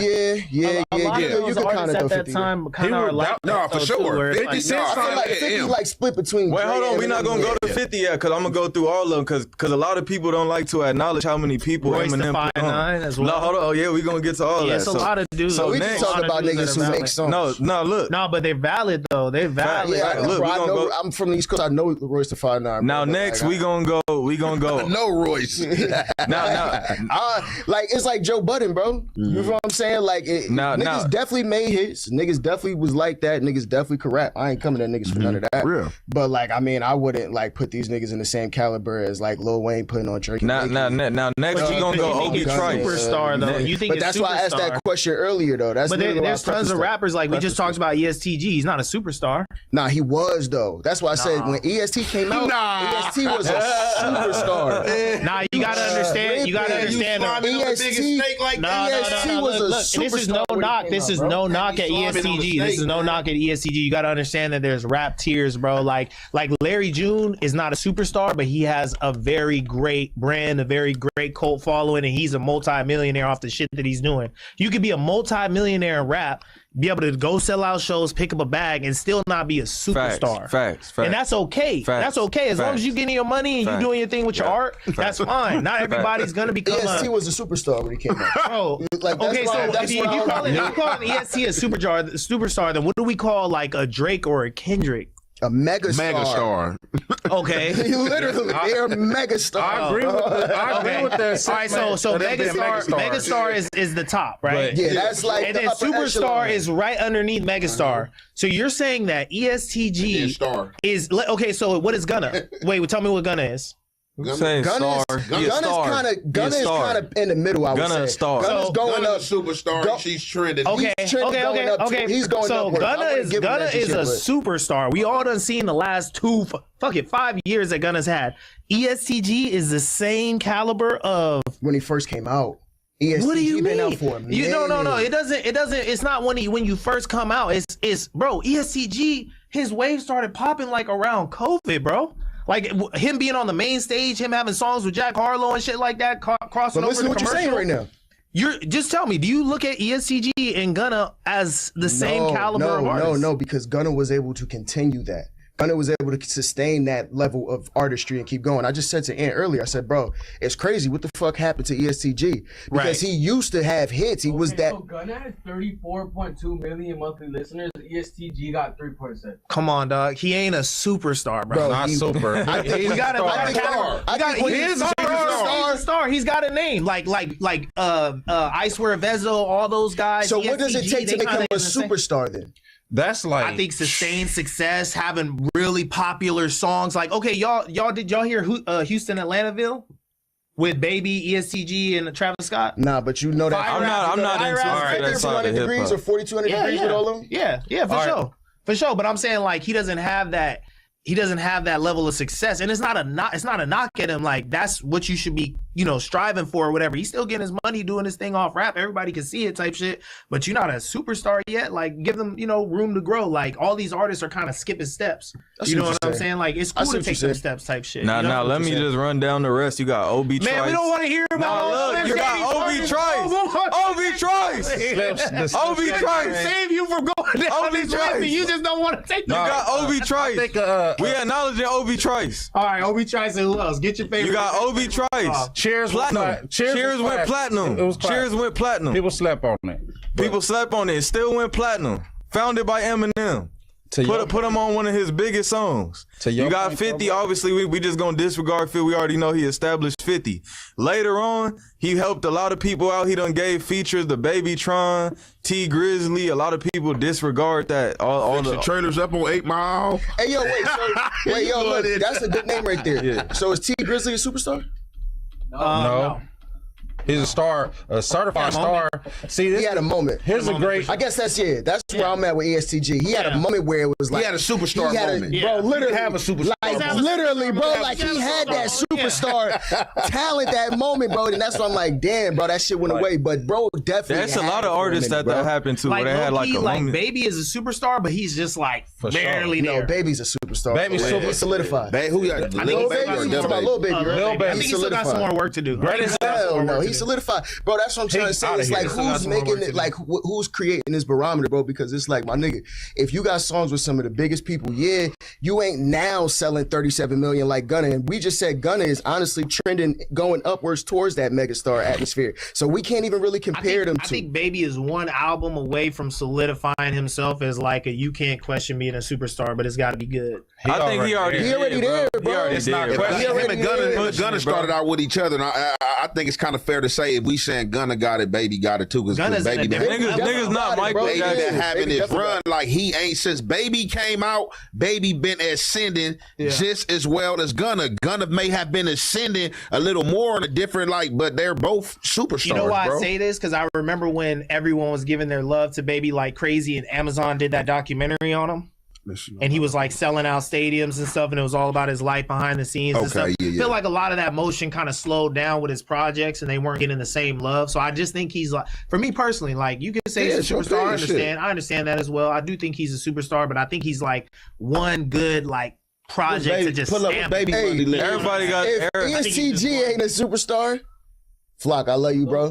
All them niggas you naming, 31.5 is not superstars. We didn't say they were superstars. We didn't say we were superstars. No, we were going over the artists that established artists. That's all. The conversation kind of shifted on superstars. Yeah. But Baby, that's why I try to bring. Baby is a great example because Baby out of here. When you rise to certain heights, is nowhere to go but down. So if you at the top of the mountain you fall to here, 50 Cent, hey, look, top of the game. Now look, 50 Cent is a perfect example of that. 50 Cent is a perfect example of he came out. He already had his buzz and all that, power of the dollar and how to rob and all that. And he came out, get rich or die trying. Shot at first, he built his buzz. You got the no mercy, no fear. I'm gonna just stop you right there. You weren't even alive for that, bro. Don't say that he fell off after get rich. I'm not saying that. Let me land. You wasn't alive. Let me land, bro. You wasn't alive. Okay, but let me land. Let me land. Go ahead. All right, go ahead. I'm trying to save you. Like, man, I know what I'm talking about, bro. All right, so look, You got Get Rich or Die Trying. So he built this mixtape buzz. Everybody know that all the mixtapes classic. He dropped Get Rich or Die Trying. Boom, out the water. Then he followed it up. He dropped The Massacre. A lot of people already like to debate like, oh, The Massacre it wasn't a classic or whatever. It still sold the same album. Bro, we not about to sit here and rewrite history, bro. Go ahead. When The Massacre was out, that was the hottest shit. A lot of that people was the hottest shit in the world. A lot of people, I know that. A lot of people like to debate like, oh, it wasn't as good. No. We not getting into the hip hop nerds writing shit. I'm talking about what it felt like. I agree. I agree with you. I'm saying that was. I'm saying that he's too young. That's why I was telling you. I was like, hold on. I'm saying what a part of the feedback, a part of the opinions. They were saying that a lot of people were saying that. I agree. It's one of the top albums forever for sure. Now, after that, you got Curtis. That's when the numbers, like the label started to mess with him. They wasn't pushing him as hard. And then his numbers started to decline. That was the album versus Kanye, right? Yeah. That's when he took his first, like, his arm. His first check. And we not talking about, like, man, I bet I do more album sales and all that. For sure. Yeah, that was the first, like, you feel me? He got knocked. We not talking about 50 Cent as his whole career. We talking about just strictly the music. We talking about strictly, we not talking about the movies, and we talking about the music.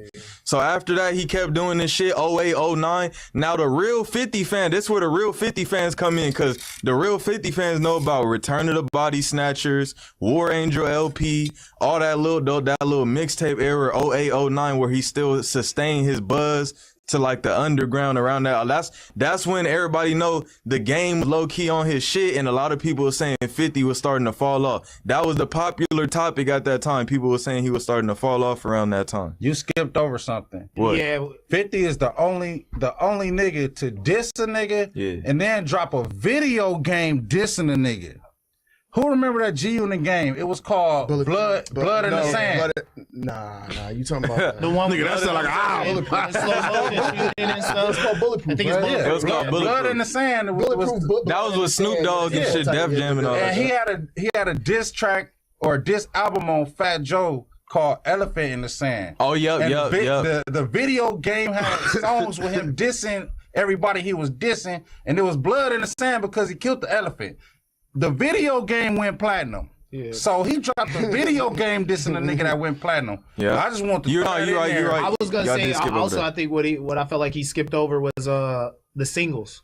Like 50 just went single crazy around that time. I feel like that was more what era would you say that was? Like AO technology and shit like that. Like he definitely had a little moment where he wasn't necessarily like the same relevance with like albums and stuff, but he still had like a song a year. Now look, that's that we Yeah, we not even acknowledging that. We just talking about 50 music. I said Return to the Body Snatchers. I would pose that argument as that his stardom never fell off though. It didn't. You feel me? Like, it was a shock finding out 50 was kind of going broke. I was like, what? But look, so around that time, 07 to 2010, that's when you got he dropping AO Technology, Baby by Me, Down on Me with Jeremiah. So he still got the mainstream success and he's still putting out hot singles. And then on the underground, like I said, he got War Angel LP, Return of the Body Snatchers with G-Unit. In my opinion, that mixtape is better than anything G-Unit ever put out.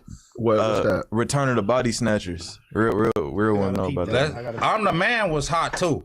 Yeah, that's that 2014. one with Breezy? That's late. That was later. Yeah.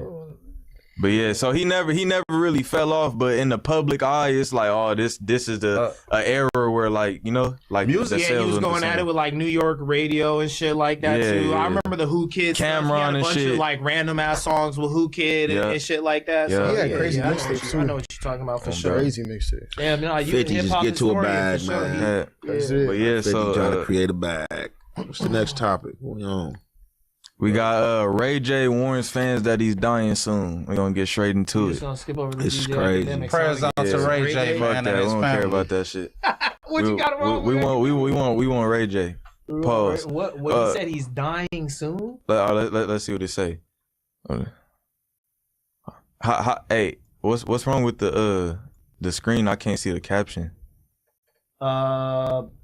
Jay says click the side thing, just play the video, click the side thing to play the video. All right, bet. Unmute it. Scroll down a little bit. No, the foot. It's hard, bro. You should have. Because if you didn't, who was going to? Oh shit, hold on. Who was going to, my brother? Hold up. Boom. Boom. Here we go. A rap for me. No, don't say that, brother. Don't say that. No. Fuck the doctor. No, don't say that. Because when you say that, you're confirming what the doctor that's said. what they said. I don't No, fuck them. Fuck what they said, brother. You're Guess gonna live what? long. Guess what? You're gonna live long to see your children grow up. Yes, nigga. Nobody ever told you this. You're gonna live long to see your children grow up. Have children too. Real shit. Nigga, nah, nigga. Fuck what doctor tell you your time is done. No, fuck that. Nigga, your neighbor is a doctor. As you're watching this and you think that Rage's days are counted, I'm here to tell you. It don't matter if my days No, they're not. They're not. His days are not counted. But guess what? More life to the brother. My baby mama gonna be straight. More life to the brother. My kids gonna be straight. If they want to spend all the money, they can spend it. But I did my part here. That's okay. But we're not gonna spend. You have more life, my brother. You have more life. No, brother. Shouldn't have went to 2027 is definitely a wrap for me. No, don't say that, bro. No, I gotta say it, bro. You should have. I should have. Who was going to? Who was going to, my And brother? then when it's all done, burn me. Don't bury me. Oh. I just wanna fuck all life, more life, my brother. My blessing, my brother. I just wanna fuck all. Listen, this was about to happen, bro. Go ahead. Prayers out for Ray J if this shit is real. Yeah. Let's say that number one. Yeah. Right? This is what's about to happen, bro. What? In however many weeks he say he gonna die, this nigga gonna come out. He gonna be like, yo, I'm all good. I changed my life around. Everything fine. And y'all could go watch the recovery on Zeus Network. I'm telling niggas, bro. That's Ray definitely J, a possibility. Ray J is not like, bro, you can't take Ray J serious, bro. He burnt Real out. shit. True. At the same time, Ray J is like, Ray J is a lifer in the sense of he grew up in the industry. So when you party like a rock star and you live a certain type of lifestyle over an extended period of time, and then you get into your late 30s, early 40s, you got to start making adjustments to your levels of consumption, or else you're gonna start to develop some health issues. And that's what happened with Irv Gotti. He in the Man, that's what happened with her. That's not what no, for real. You know what I'm talking about. In the early 2000s, he was partying and shit. He was popping ecstasy. Where was you at? I see where you going. He was popping ecstasy. Who told you? And now look, Irv was off the beat. Irv was on the beat. Triple stack. Nah, Blue Dolphin. Hey, that's back when it was good. and Time to be alive. Irv was fighting that bitch off. Flock was one day on. about 2000 to 05, around that era, he was popping ecstasy like it was Tic Tacs. And then that shit ended up, I think he died like from like liver failure, some kidney failure, some shit like Niggas that. be eating bad, all types of shit too, bro. Not working out at all. Yeah, you know what I'm saying? Exercising. I think his brother, if I'm not mistaken, his brother came out and put out an interview, was just basically saying like, bro, like all around wasn't really doing the things he was supposed to. Man, that's what I'm saying. Not working out at all, just disregarding his health, that type of shit. So yeah, like Jamie Foxx had a scare not that long ago, right? Jamie Foxx was like hospitalized and stuff like that, you know? Let's be real. We all look at Lil Wayne and we can see that partying like a rock star has taken a physical toll on him over this long period of time. And these people they got unlimited access almost. So they got buffets. Yeah. Where normal dudes, you have little personal use, they got a whole buffet. So it's like there's no cap to their level of consumption. So Irv Gotti died at 54 from diabetes. Yeah. And he had a stroke. That was the actual cause, but he had health issues, including diabetes. For sure. But he died One of the Wayne main was causes having of diabetes strokes, is bad health. not seizures. Seizures. Oh, it was yeah, seizures on bro. Wayne was having seizures. Strokes, probably. Now probably one a lot of people don't realize that alcohol has such high levels of sugar in it that when you diabetic, you're not supposed to be drinking alcohol like that. I had a partner, man, rest in peace, my boy BK from Broadway. Me and him used to get into it about this because he was diabetic and he'll be slacking on his treatments. but want to go heavy with 2-3 fifths of Hennessy every day. And it's like, it came to a point where he had an episode where I had to like go and broke window, call the paramedics, and they came and got him. And then afterwards we talked, and it's like, bro, you got to start like at least doing what you're supposed to do with your insulin every day and cut back on the drinking, because it'll kill you. So he ended up doing better, and he lived for another about 15 years, but bro just passed like last year. So that's how I know about the alcohol, having heavy amounts of sugar, and when you diabetic, it can be a killer, a silent killer. That's why people be so hungover, is because you're dehydrated from all that sugar. Especially if you're not drinking water after you drink a lot. It's the sugar that really be making people dehydrated and hungover and shit the next day. Bro, yeah, me personally, I ain't fucking with no liquor. I am not a liquor. You don't drink at all? Not at all. Not at our age, man. I'm pure weed. I'm a pure weed. Like, I don't even do the. I don't even. I'm 18. Okay. I don't even do like the tobacco blunts and all. I do straight paper, pure weed, nothing else. No cap. Okay. But everybody do that with. What's y'all drug of choice? Let's talk about yours. Mary Jane. A little bit of the spliff, a little tobacco, a little, Everybody do their little double. I used to pop sensu beans back in the day. Pop a sensu bean and power up. Y'all that was outside in the 05, 010 era, y'all know what I'm talking about. Hey, yo, bro, I was at the crib, though, dying, listening to Lush talk, and it clicked. I was like, bro, imagine Lush when the Teslas was on the streets. You feel me? How much fun he was having with them Teslas. It must have been crazy. I got to talk to him about it. I gotta get a couple tales out of him. For sure. Oh, man. Yeah, and be sipping that lean. No, I don't sip no lean, man. Don't be doing no police work, man. If you don't know, brother. See, you just hopping out there saying what wax said, and shit don't even accurate. The nigga being here double cupping with some motherfucking soda, straight from 7-Eleven. I tell you, I smoke weed, brother. Okay. I have, you know what I'm saying, did that in the past, you know what I'm saying? But, a lot of people just think you come in this motherfucker with a double cup straight out of 7-Eleven. Oh, nigga, I lean, he don't lean. All right. But right on. That's what you think. I ain't gonna change your perspective. Nah. I believe you. Shit. Huh? He got beef with Ack. He said he don't want to talk about Ack. No, we can talk about Ack. Who got beef with Ack? Who got beef with Ack? Flop. Oh yeah. I just disregarded the topic. I'm like, bro, you skip over that shit. No, but it's academics and Lil Baby both agree to fight on Aiden Ross's brand risk after beefing for years. Who do you got your money on? We already talked about this, but I mean, we could get back into it because it's probably going to be a big deal if he took the fight. Academics reacts to Aiden Ross saying Lil Baby is open to boxing him if the bag is right. So, a lot of fights don't happen when niggas say that. You know what I'm saying? When they are like, oh, if the bag is right, we done seen a lot. I remember Bosco and C-Mac, they was supposed to fight.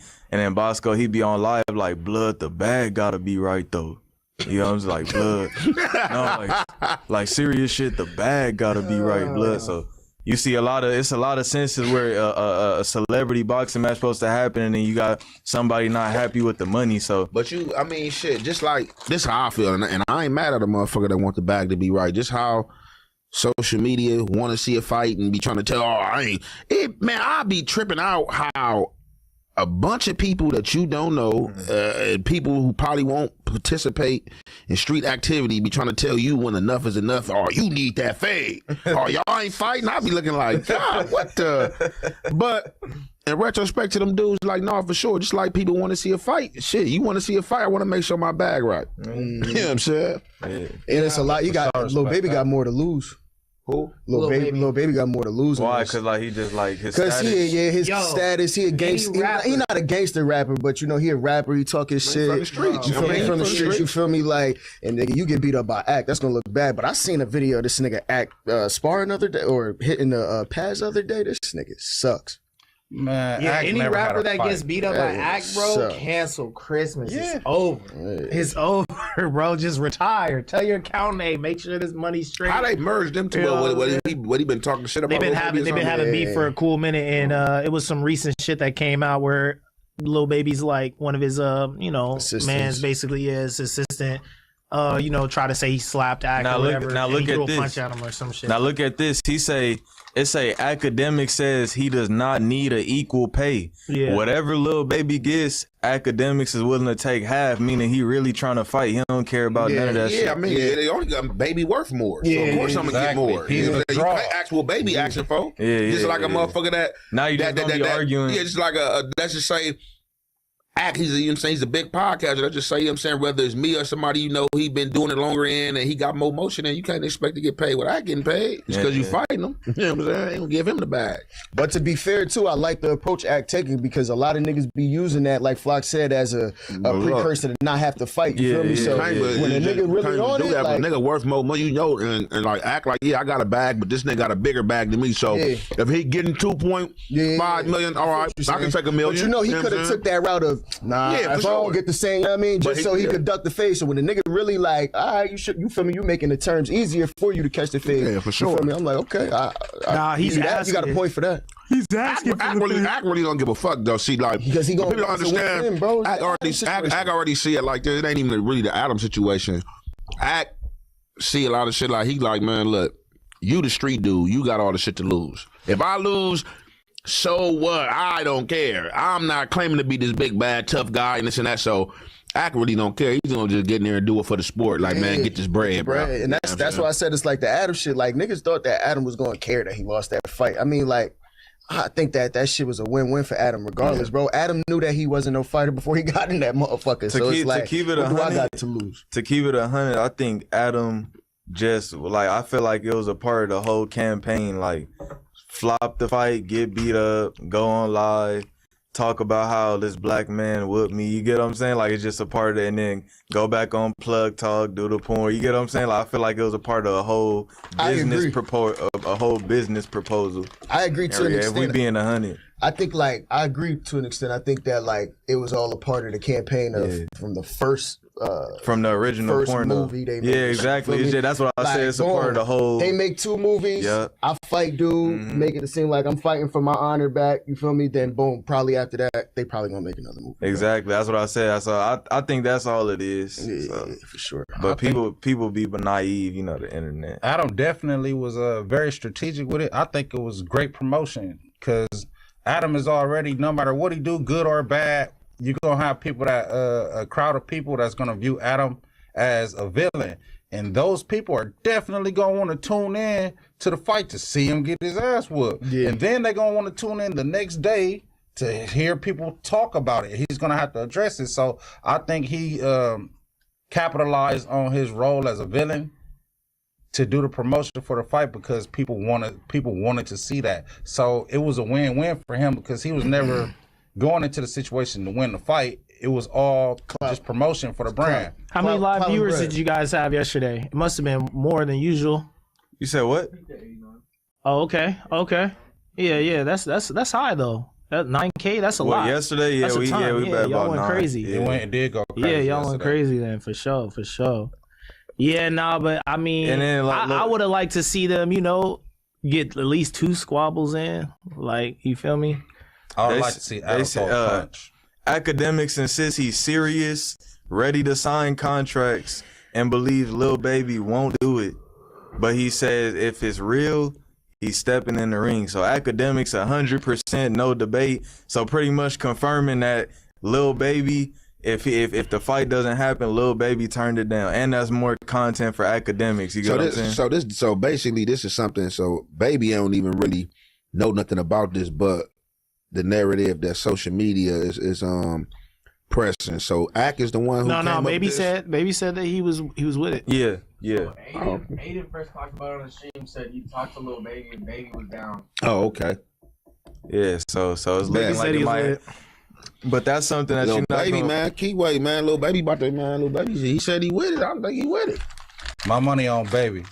Even though Ack ain't in his weight class. No, and look, let me say this. My money's still on Baby. They still the same height though. Let me say this. The same height. But they go by they do boxing by weight. Yeah. Who they said could fight? Was it it was Gunner? They said I feel like Academics, he's got to lose weight for them to fight. Academics says he's currently around 215 pounds and he's willing to cut down to 185 within 2 months. Ooh. I don't think that's possible. I don't know, bro. It is. That's possible. definitely possible. That's definitely a lot of it's water weight. That's definitely possible. And Ack is an alcoholic too. So, and you know Ack probably gonna train his motherfucking ass off for that. Yeah, shit, bro. Yeah, nah. That's if I was Baby, I definitely would not do it. I would definitely Is his career over if he loses? Yeah, I'll just stay away from this. Nobody's gonna kill Baby for not doing this fight, bro. Like, Ack can say he ducked and all that shit. Nobody's gonna give a fuck. You like, bro, I'm busy being a fucking rich ass rapper. Like, these hoes ain't gonna fuck themselves. These songs ain't gonna write themselves. You feel me? Like, that's what I'm on. That shit getting in the ring with academics. That shit gonna kill Baby aura. Like, yeah, it's gonna it's gonna kill that Baby's shit aura, gonna to kill be his honest. aura It's badly, gonna kill his bro. aura. And his music, niggas already kind of saying his music ain't the same. So you throw this. People been saying that for like a good 6 months to a year. Yeah, About a year now. Yeah, niggas been saying that shit. So now it's like, shit, you throw this in the middle. What y'all talking? California breeze. Man. Take out the That's it. I don't necessarily agree. I don't my nigga Baby fucked up. California breeze around this motherfucker. Yeah, I've said multiple times on the show, I don't necessarily agree with that narrative. I think a lot of it is being pushed by like Ack having beef with him. Like, Ack was doing Baby like he was doing me. Like 10 days straight, I'm just talking shit about Lil Baby. You know what I'm saying? So I think people just started to take that narrative on. But when you listen to Baby's last album, I feel like it's pretty hard. There's some good songs on there for sure. Baby ain't lacking lyrics for sure. Yeah. And the quality haven't dipped. I just think that when you become so hot, it's not sustainable to stay that hot over a long period of time. Everybody gotta. You know what I think it is though? I don't think it's that. I feel like even when we talked about ESTG, I feel like the music he's putting out, the new shit, is like not mainstream. It's for the streets. It's not what the times. No. But I feel like they're rapping to a certain individual. Like, not everybody can hear that shit or wants to hear it and understand it. And with Baby's new album, I feel like it's like when Future was super good at giving you a mixtape. You feel me? Like, for the streets, and then he would do some shit for the ladies and whatnot, little singing. That one summer where he dropped the double mixtape. Balance, right? Mm-hmm. I feel like these artists, like, they kind of want to get back to like rapping for the streets. Like, Baby's single 5 a.m. for the new album, I was like, who is this like for? You know what I'm saying? Like, this is your single? He's definitely just rapping for the streets. You know what I'm saying? So it's just certain people going to flock to that, and certain people are going to be like, I don't want to hear this shit, you know? I think eventually, like, academics to these dudes is like a fly that keep flying by your ear. I think he's a pest to them. So it might we living in times where, like, let's be real, growing up we could all tell before the internet, like, Ack just being Ack as a person, like, wasn't getting hot girls, wasn't cool. Like, I think a lot of these people, they envy the rapper because the rapper emulates qualities that they wish they had about themselves that they don't have. Like, let's be real, these dudes want to be cool. They want men to respect them, and they want women to be attracted to them. So I think they, like Charleston White, they talk so much about these rappers because they envy him. Soon as Charleston White got some money, what did he start doing? Dressing just like the rappers, wearing jewelry just like the rappers, emulating they like, going to the strip club, making it rain. Fuck one. You start living the lifestyle of the rapper. I think these dudes really be envying these rappers, and they use their platforms to, you know. Charleston spoke about that. Did y'all see Charleston speak on that? I think that's a good point with the Charleston dressing. Like, I just don't think Ack envy the nigga more or less. I think that these niggas have an agenda to prove that y'all niggas ain't as tough as y'all saying y'all are. Like a Flocko. Like a Flock. Exactly. But let's be real. I think that's just niggas' agenda, where it's like, shit, I don't even, because niggas is getting their own bags too. You feel me? So it's like, shit. And it ain't like, yeah, it might not be a Baby bag, but shit, I get into that bag. So it's like, I think it comes from more or less like trying to prove to these niggas like, yo, you ain't as tough as you claim to be, and I'm the person who's gonna be the who's gonna be the staple for proving. I think it's trying to pretend like they want to prove, because you can't prove nothing if you hiding behind security and police. You not proving no type of toughness if you hiding behind police. But he's telling them to get in the ring. And that's what I'm saying. He's not saying that, hey, I'm a tough guy. They never, like, they not coming from it. And that's where it's like, that's where it's weird. But they not coming from a perspective of, yo, we the real tough guys and y'all not. They coming from a perspective of like, listen, act self-proclaimed. I'm gonna call the cops. I'll do this. I ain't no street nigga. I ain't no. I'm gonna call the police. I don't call the police. But I'm not a you street ain't nigga. as tough as you think you are. That's But you know this all started because Baby dissed Ack on his album, like unwarranted. Yeah, I'm sure. Like he just dissed him out of nowhere, and Ack was like, "Oh, what the fuck?" And then he started going in on him type shit. So it's not like Ack just sits around like, "Man, fuck these rappers are so much cooler than me. I'm trying to fuck with these." That's not what he's necessarily doing. So Baby dissed him first. He dissed him. Yeah, he dissed him. What about the Tylil shit though? He said Tylil tried to backdoor him so Baby's mans could get close to him type shit. like yeah, that. It was all a part of that. But this has been going on for like 3 years between them because Baby dissed Ack on the album. Yeah, You know I don't think that Ack is necessarily looking for it. I think that's just the people that they are. When it comes across their table, they like, you know what, we about to show y'all some shit. You feel me? Well, they feel as if we gonna show y'all some shit. That's what I feel like. I just feel like at the end of the day, you know, Ack is a man too. Like he's showing a lot of fire, spunk, fight. You know what I'm saying? A lot of people probably wouldn't want to hop in the ring with Lil Baby because of his street aura or whatever. You know, so I feel like if somebody says something like, no, niggas are hopping that ring with Lil Baby. I'm just saying like whatever, your average person. Niggas are hopping that ring with Lil Baby. Perception is king, Fast, right? Like nigga. he said you acting like you tough, but you behind all these police and stuff, whatever. Right, but right. like, what makes you think Lil Baby's gonna do something to like Ack, right? It's like his perception, right? His like street image. I don't think Baby is taking Ack serious at all on the physical level as far as like being a threat to Ack. I just think Ack is an antagonist, so he wants to be able to talk tough, and he wants to pretend like he wants a problem, but he really doesn't want a problem. But he wants to be able to talk and bloviate and huff and puff in front of the world and in front of the cameras, and he want to be able to disrespect people without having to actually deal with the consequences of disrespecting people. You saying Ack does? Yeah. It's like you'll say things on But that wouldn't make sense if he asking for a fight. with a lot. Yeah, but I'm saying if Baby takes this fight, this is why I'm saying why Baby might actually entertain it, because it's like a pest. When somebody keep poking you, eventually you're gonna want to swat this pest. So this is why I think Ack is doing this to antagonize Baby. And like you said, people will be a lot quicker to want to fight Baby because of his stature. He's not physically imposing. So yeah, Ack want to get in the ring with Lil Baby, as opposed to if he talking to somebody like a Waka Flocka just to throw a name out there, somebody who has a more physical imposing, he'll be a lot less likely to want to talk crazy and actually want to get in the ring with him.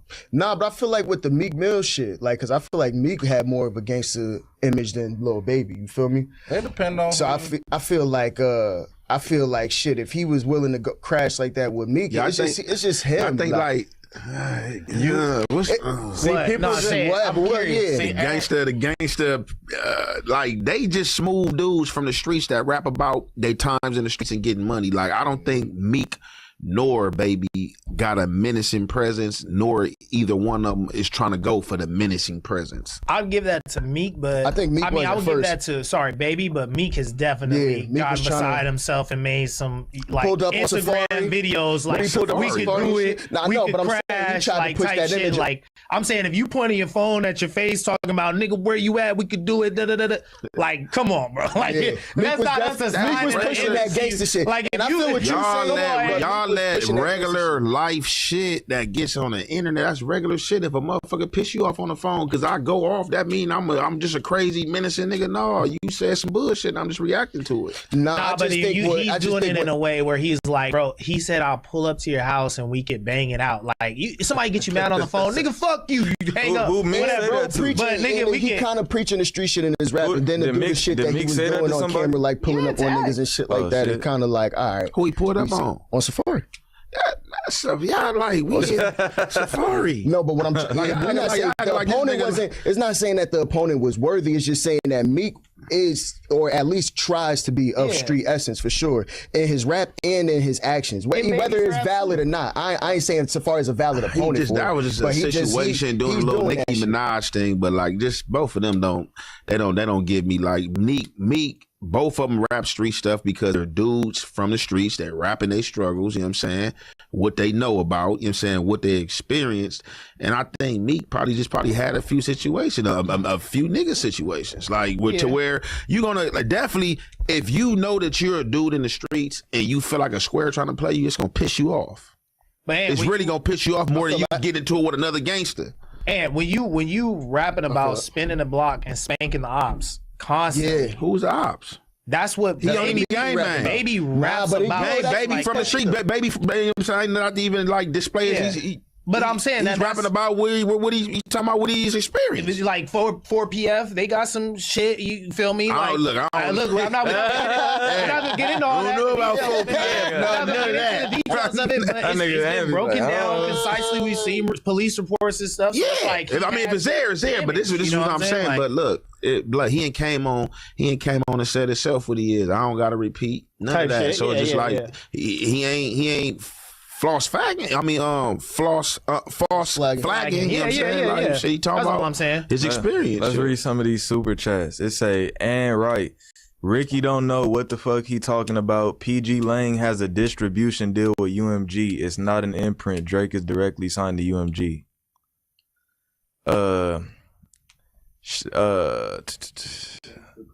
Okay, he says, shout out to the No Jumper crew in chat, cuz I see CJ from here, cuz what say he from?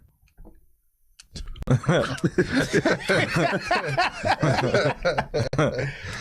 got 4950 4950 low end. He say, yo, Aunt, Wack got your. Hey, don't even read that. It's a lie. Gang members' names and stuff. Don't even read that. That's him. He like an agent of chaos, man. You don't even read that. He took That's it as a lie. compliment. Huh? He took it as a compliment. Took what? The agent of chaos shit. Oh yeah. I seen the chat. I seen a comment yesterday. It said like, "Ant, you could tell Ant just learned the word agent of chaos." Never just learned the word. But hey.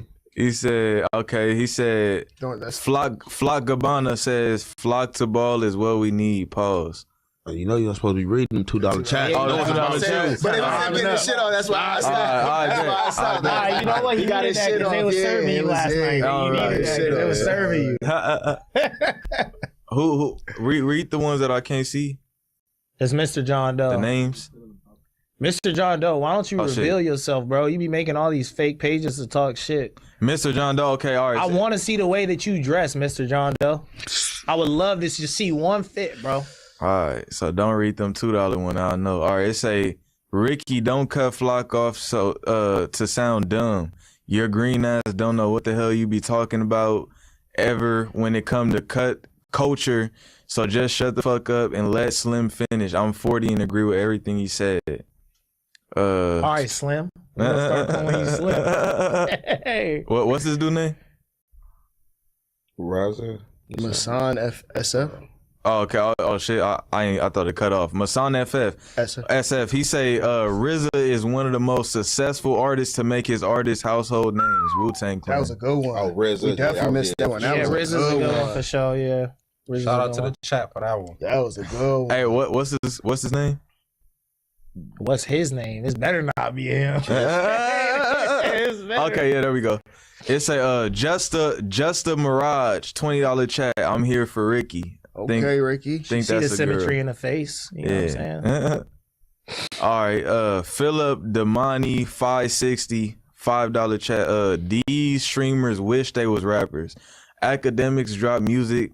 Lil Ack, Ben, Plaque Boy. Okay, so can we talk about this though? Because Charleston he touched on the reason why he dresses the way that he dresses and shit like that. Because they had that criticism for him. Seen it in the interview with Sean Cotton, I think Say Cheese. And he was like saying like he don't dress like rappers, like he dresses like a player, like from Texas. That's their culture. That's like I dress like one of them player niggas. Yeah. So I'm just curious like how y'all feel when it comes to like narratives like dressing like a rapper, because like obviously it's a culture outside of what they doing and they trying to show the culture from a lot of like it ain't no dressing like You can say what you want to say. A lot of that shit is just like, our culture, you know what I'm saying? The black culture or, urban culture, whatever the case may be. We like certain things. We like being fly. I think it's just like kind of like a sense of you know what I'm saying? Just like in gear, being fly really ain't no rap thing, you know what I'm saying? Because there's some rap niggas that don't know how to dress. You feel me? Or don't be having shit on. So it's just like, no, it's about your sense of style. Like if you like dressing, like a motherfucker always like dressing like shit before like any of this shit. Like, nigga definitely trying to put it on or, you know what I'm saying, make it look right, you feel me, whether it's color coordinated, whatever the case may be. So I don't think like, yeah, that's just like social talk, like, you know what I'm saying, terms and shit. Yeah, you gotta say social every time you and when you say social, bro, that shit new. You gotta coin that gotta term. But niggas gotta come natural. We ain't doing shit for just social media. When it come, you know what I'm saying? But I am, just, hey, it comes at times natural. Yeah, you feel me? It naturally comes. The rappers are representations of street culture. So it's not like the streets reflect the rappers. The rappers are reflecting the streets. So when Charleston White say I dress like a player, well, the rapper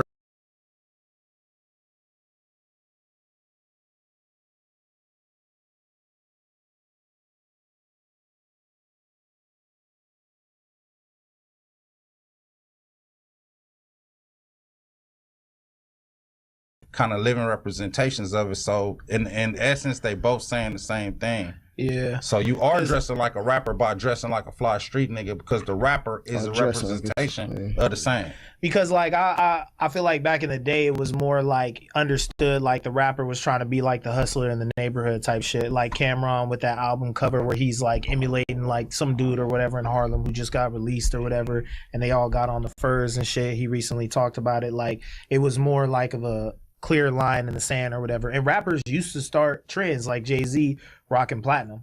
You know what I'm saying? But like now I feel like rappers don't necessarily start as many trends, or they start dressing like super high fashion. You know what I'm saying? Like type shit, like where it's like you don't even know this rare Rick Owens piece or something like that. Like, you know, they trying to step into that icon realm type of thing. They're not necessarily dressing like your everyday dude that might be, you know, posted on the block in some Gucci or whatever it may be. You know, some of that shit be getting a little out of hand though. For sure. Some of that shit be getting all out of hand. It's a balance to everything though too, because you can look tacky as fuck designer down, and you can look weird as fuck Rick Owens down. You know what I'm saying? Like not knowing how to dress is just not knowing how to dress. Yeah, exactly. You got to find like the balance type shit. You know just what I'm saying? We all know some dudes that they could put on a $5,000 outfit and make it look cheap and tacky. For sure. Like it's not really what you do, is how you coordinate. They always say that about Vlad. They always say Vlad be having on Gucci and shit and look like it's Goodwill. No, God, Vlad be dressing like look like Gucci. You know, like what? Goodwill. You know what Vlad reminds me of though? Like the what was the light skinned dude, the light skinned chubby dude from Cash Money? He would always make Manny songs. Fresh? Manny Fresh. Oh God. Like, can't do Manny like I'm that. not gonna lie, bro. Look, it like I feel like there was an era where the Southern dudes would be dressing like hella tacky, but it was fly. Like it was intentionally tacky. You know what I'm saying? Who? Like Manny Fresh and all them, like all the Louisiana cats, they would be having a hella designer just clashing. I'm gonna say this. You could tell a nigga just got paid, but it was kind of hard. Designer don't make you fly either though, man. Like I don't give a fuck what badge you got on that shit. That shit don't make you fly. Them dudes had a big impact on LA culture, especially for like the 80s babies. For sure. When Cash Money came out, you was rocking white tees. For sure. If you was in the streets having a fresh white tee, having a fresh white pro club, meant something back then. White tees and soldieries, I was alive during that era. So yeah, looking back on it, having them big 5X t-shirts and all that look tacky and crazy now, but it was dope back then. All right, we get into fans clown ATL rapper Gloss Up for being on food stamps despite being a signed artist. Now, this topic is God bless you. Let's get into this topic is crazy to me because I was on a viral Back on Fig interview. Hold on. Before we get into it, let's play the clips. Gloss Up tell fans while she was on live. Okay, let's play the live video real quick. I am on live. Bye. Get out. Who is this? ATL rapper. Why would you say? She was on the QC. Y'all did not just hear that, okay? No, I turned it off. That's crazy. Like Nike, why the fuck would he say that? Now they finna be telling everybody. They finna snitch on me. I'm finna get in trouble fucking with y'all. That is crazy. Then Jersey police. I told y'all Jersey is the fucking police. Cause he knew what he was doing. Jersey is the fucking police, y'all. I swear to God, anytime my kids go somewhere in Jersey, gonna tell me everything. Yeah, so pretty much she just got caught having food stamps. I mean, personally, before he get in, he got a crazy story about that. But I mean, I know it's definitely some rappers I done heard about collecting that county check. I don't know about food stamps, but definitely well-established rappers that I done seen collecting county checks and shit. Niggas talking about he still get that money, that $1,000 every first of the month. I done seen that for sure. So I mean, I don't think it's too far off the grid.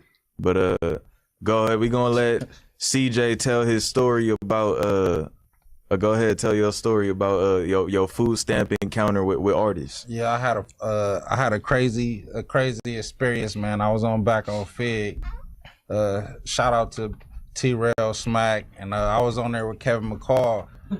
And shit! I know exactly what he's talking about. Going. I was a dude sitting behind him, I was a dude sitting behind him.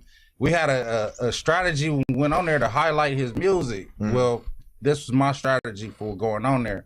The whole EBT card, the whole crime, none of that, all of that was off script. That was crazy. That was completely off script. I'm sitting there, man. I'm trying to hold my composure because I know it's cameras. And I'm sitting there looking at the back of his head like, I know this nigga is not doing this right now.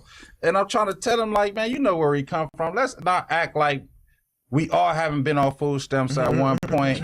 And even rich people be wishing they had some food stamps because I ain't never been on food expensive. stamps. Hold on. I ain't never been on food stamps. Ain't nothing wrong with all my people on food stamps, but mom's was doing what she had to do. Well, you just consider yourself privileged. I don't know if you had a silver spoon, but at least it was stainless steel. If you never was on food stamps. I don't know about all that. I'm buying them stamps. Who got them? Yeah, we'll buy them. Yeah, for sure. She's a buying, but no, mom's was doing what she had to do. When bro whipped out that EBT card and had that meltdown, I ain't know what to do. I'm just sitting here. I'm really trying to like snap him back into reality because it's like he had a mental break at that point. Now, for everybody that don't know, he talking about Kevin McCall, that's known for being one of Chris Brown's ghostwriters for a lot of his hit singles.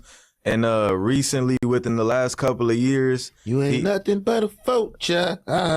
He supposed to wrote that shit? I was actually the first person to hear that song. Deuces. The original version was just him. Yeah, that's the song. Kevin McCall wrote? Yeah, the original version was just him. He produced it too. He made the beat and wrote it. So like, dude, talented. Now he's currently on that's food stamps. his baby mama, Eva Darcell, right? Shout out to Eva, Marcel, man. She didn't pick me up on the block and said and all that. She a cool girl. But getting back to the EBT thing is just like, let's be honest, man. The economy is so messed up.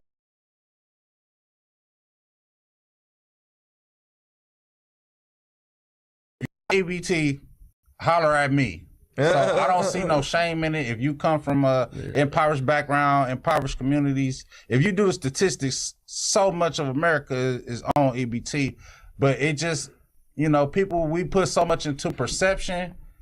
These artists don't be as rich as we be thinking they be. Facts. I'm broke. And then that money be going fast. The money we see these artists with, a lot of it is show money. Facts. Business wise, when you sign a record deal, show money. Like to clarify, you're not talking about flex. You talking about like actual shows. Money they get. No, I'm talking about money that they get from doing shows. Yeah, that's what I'm saying. You talking about actual shows. Like a lot of the money they'll get. A lot of the artists, they'll be just 5,000 here for this show, 5,000, and then eventually that shit'll clear out, and they catalog don't got no type of bad spending substance to it. When you sign your record deal, people think, oh, he signed a $2 million deal. He up $2 million. Actually, he's $2 million in debt. Facts. Then you get like a $500,000 advance. Business term, advance. It's a loan. So actually, before you start making any money, the label got to make $2 million back before you get money. So you see these artists with big, large stacks of cash, but that don't mean they actually in debt more than and then you got a lot of artists that the local artists, they just kind of getting by off of like street money / 3,000 for this show.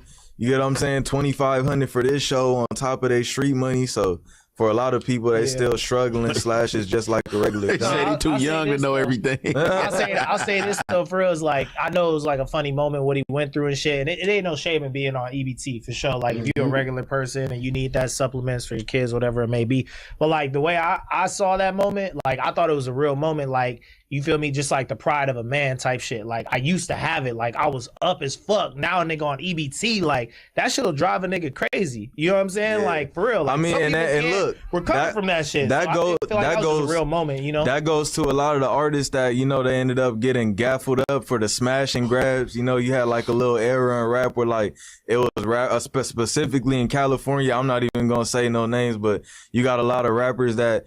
And around, like, you know what I'm saying, around like 3-4 years ago, they were like let's just say this, 5-6 years ago, they was the most popping Cali rappers. They getting all this show money, and then you fast forward to like 22, 23, and then the show money slow up. Don't nobody really care for them. Next thing you know, you see them going down for a smash and grab. You get what I'm saying?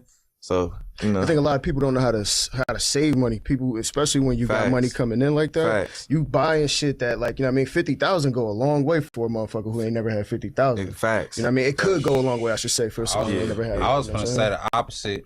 If you ain't never had 50, your first it could go 50, anyway. It could go, but okay, look, but you know what it'd be like? You ever worked a fucking seasonal job, nigga, and then like you was spending all your bread, and then at the end of the season, nigga, you was the best saver you could ever be.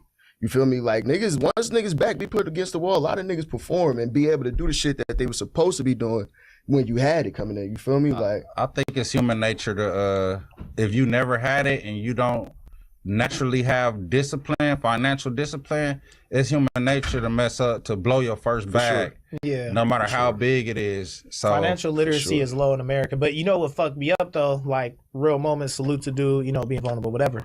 When he was talking about the amount of money he touched while he was fucking with Chris Brown, it really wasn't even no money. For real. No. What was it he wasn't saying? even no money. I think he said max, and this is me being generous. He maybe touched like 200K. This is just me being generous. So I'm like, damn nigga, you ain't even really have no money to like fuck off. We're not finna lie to the people. Huh? That man touched millions. Oh, he touched millions. Okay, maybe he didn't do a good job explaining it though, because when he was talking about the figures, I was like adding it up. I was like, that ain't nothing but like 200,000. He didn't manage his money well, you know but the man touched millions. Like not even just disclosing everything. He had a million. He was worth $1 million and then got $1 million in one check from Deuces. Never mind residuals, and that's just from that one song. So I know for a fact he was a multimillionaire. Okay. So he blew through millions of dollars. I remember we had a conversation at one point in time. At this point in time, he was musically bigger than Nip. But I'm pointing out to him, I'm like, look at the business moves Nip is making. Like, he making brilliant business moves. I say, you got enough money right now to buy your own publishing. And if you fall out with Chris and you fall out with the label, it won't even matter because you'll own your publishing. You told him that like in the mist? Yeah, when he had money. When he had the money to do it. When Deuces was still charting and popping and all this was still going on. At this time, Strip was out. Strip was hidden. So I'm telling them, you got enough money to buy your own publishing and it won't even matter what the label do. You gonna forever be rich because you'll own your publishing. But some people think that just because you come from the streets or whatever, that you not intelligent when it comes to business. So it was just business advice I was giving them back then, which led to me being back on Fig with him years later, because he remembered, like, man, you used to always give me good sound business advice and good sound advice. He like, man, I'm trying to get things going back on track, this, that, and the third of my career. I want you to come, you know, be a part of my team. But we just had just personal differences that wouldn't allow us to continue to do business, because like I hold people accountable no matter who they are, bro. If you 100, you 100. If you're not, I'm gonna address it and then move on from it. But that's how I ended up in a position right there back on Fed, because he wanted me to help with his career, because I gave sound business advice. I wish he would have listened to it, because he'll still be in position. But sometimes things be karma and it be God. It's like, when you got a bunch of people that help you get to the top and then you give everybody your ass to kiss, when you get there, you're going to see the same people on your way down that you've seen on your way up. Facts. So that's a epitome of that story. But no shame to her for being on. She never was rich. Like, she probably done touched some money, but that Still little hustling. You talking about her? Gloss up. Yeah. She had money, but she wasn't like out of here like he was. #1 record, multi millions of dollars. It's a lot different for him than her. She probably just signed a little light 6-figure deal, you know. Bro, if you touch $2 million and you work it right, you could retire yourself. You never have to work again off $2 million from it. Everybody in got the right account. It's over. Like you just do whatever the fuck you want to do. You know what I'm saying? You just live off a light 70 a year. You straight. But a lot of people everybody got their own way of understand handling that. money. Some people overblow it. Some people tight. Everybody got their own. You just got to learn. You just gotta learn. As a culture, just as a people, I think that our people may be late to financial literacy, For sure. but I think we should stress it upon our children as early as elementary school, middle school. I think it should become part of curriculum in school, but they don't want to teach us financial literacy because we'll become financially independent and they won't have as much of a workforce. But I think as far as our people go, I think we need to make it a point of emphasis to our kids so they'll grow up with these tools. When they touch money, they'll know what to do with it the first time around, as opposed to us, where the majority of us gonna blow the bag the first few times we touch it. Mm-hmm. Facts. Well, shit. All right, man. We gonna wrap it up. You know what I'm saying? Wednesday news. Super chat. I'm gonna read these last couple super chats before we get up out of here. Let's see here. Okay, so we got Young Rob 23 member for 9 months. What is Josh's email? I got a cold ass merch design for Hefe. Shout out to you, bro, the realest. Alter Egos, Hefe merch, man. Shit is hard, bro. Y'all can show it on the next Tuesday show. Hold up, though. And don't fall for the trick. That shit say the whack pack. What? Nigga gonna send you a fucking print with some wild shit. Yeah. We got Freddie Beezy. He say social media in my Aunt Hefe voice. Shout out to the chat. Y'all funny as hell right now. Why do y'all bully Flock to put on that do-rag? Dope podcast. Only love. Nah, I chose to put the rag on, man. I chose to put the rag on. They don't understand waves, man. I remember being. I ain't explaining shit, man. It's all good. this the no jumper fan base. They like to bag on niggas all day. It's good. Waves meant a lot when at 18. Bro, it's good. But all right. What's his dude name? Philip something. All right. Phil. Or did it just pop up? Oh, fuck it. Oh yeah. Yeah, okay, so Philip Dalmany, he say, Chad needs to leave Ricky alone. He's hip-hop. He just one of them yay 808 heartbeat type Kid Cudi type dudes. I am an 808 and heartbreak type nigga. I'm not even gonna lie to you. I still play that shit to this day. 808 heartbreak. I'm not gonna lie to you, bro. I play that shit. What's that song? That's the Drake song. Hey, my nigga. The song though. 808 heartbreak shit. Amazing with Jeezy. That shit goes hard. I play that every crazy. single time I got a game. I gotta listen to that. You feel me? I gotta get in that mind frame. You know what I'm saying? No, that dude go crazy. Yeah, that shit is hard. So amazing. Yeah, that's my shit. That's so amazing. That give you that mode right there. You feel me? 808 Heart. That's when his mama passed. Wasn't that when his mama passed? Yep, it was. Sure, It you was. gotta know that. It You was. sitting here thinking like, oh no, you wrong. No, I wasn't thinking. The biggest thing that stands out to me about that album was like he was like, "This is my Walt Disney moment." Like if you notice, I don't cuss on like almost all of the album, and I was like, "Damn, Kanye comparing himself to Disney is like." He was really. I ain't gonna say he was going through something like that because like shit. I don't know shit. He's a genius. You know what I'm saying? Like Walt Disney shit. He was supposed to be a genius. I think around that time, that's when they said that he like really started shifting and like being moody because of the passing of his mother. For and sure, stuff like that. For sure, that affected him heavily. Yeah, for sure. Yeah, but that's what stood out to me in high school. I remember hearing that, and I was like, "That's a crazy comparison." But now I'm like, "This nigga is like Walt Disney." You know what I'm saying? Just had to give him 10, 15 years to see that shit through. Yeah, innovator. Nah, for sure. For sure. Yeah, all right, man. We gonna call it a day, man. We gonna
Good, everybody.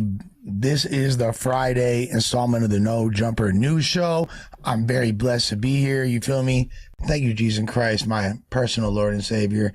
And I hope that everybody's having a wonderful day thus far. We're hitting y'all upside the head early.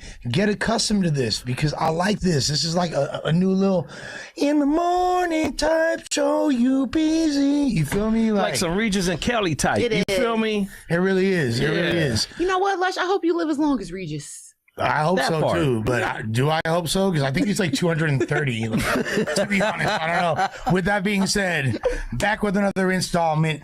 Been balling since Ben Wallace, been bombing since Bin Laden, but I'm not Islam. Get your play upon the Lush Uno.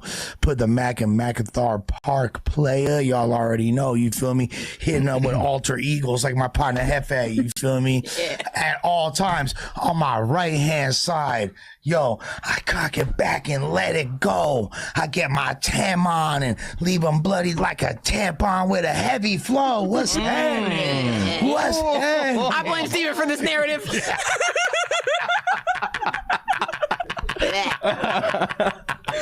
They don't want to see me flossing.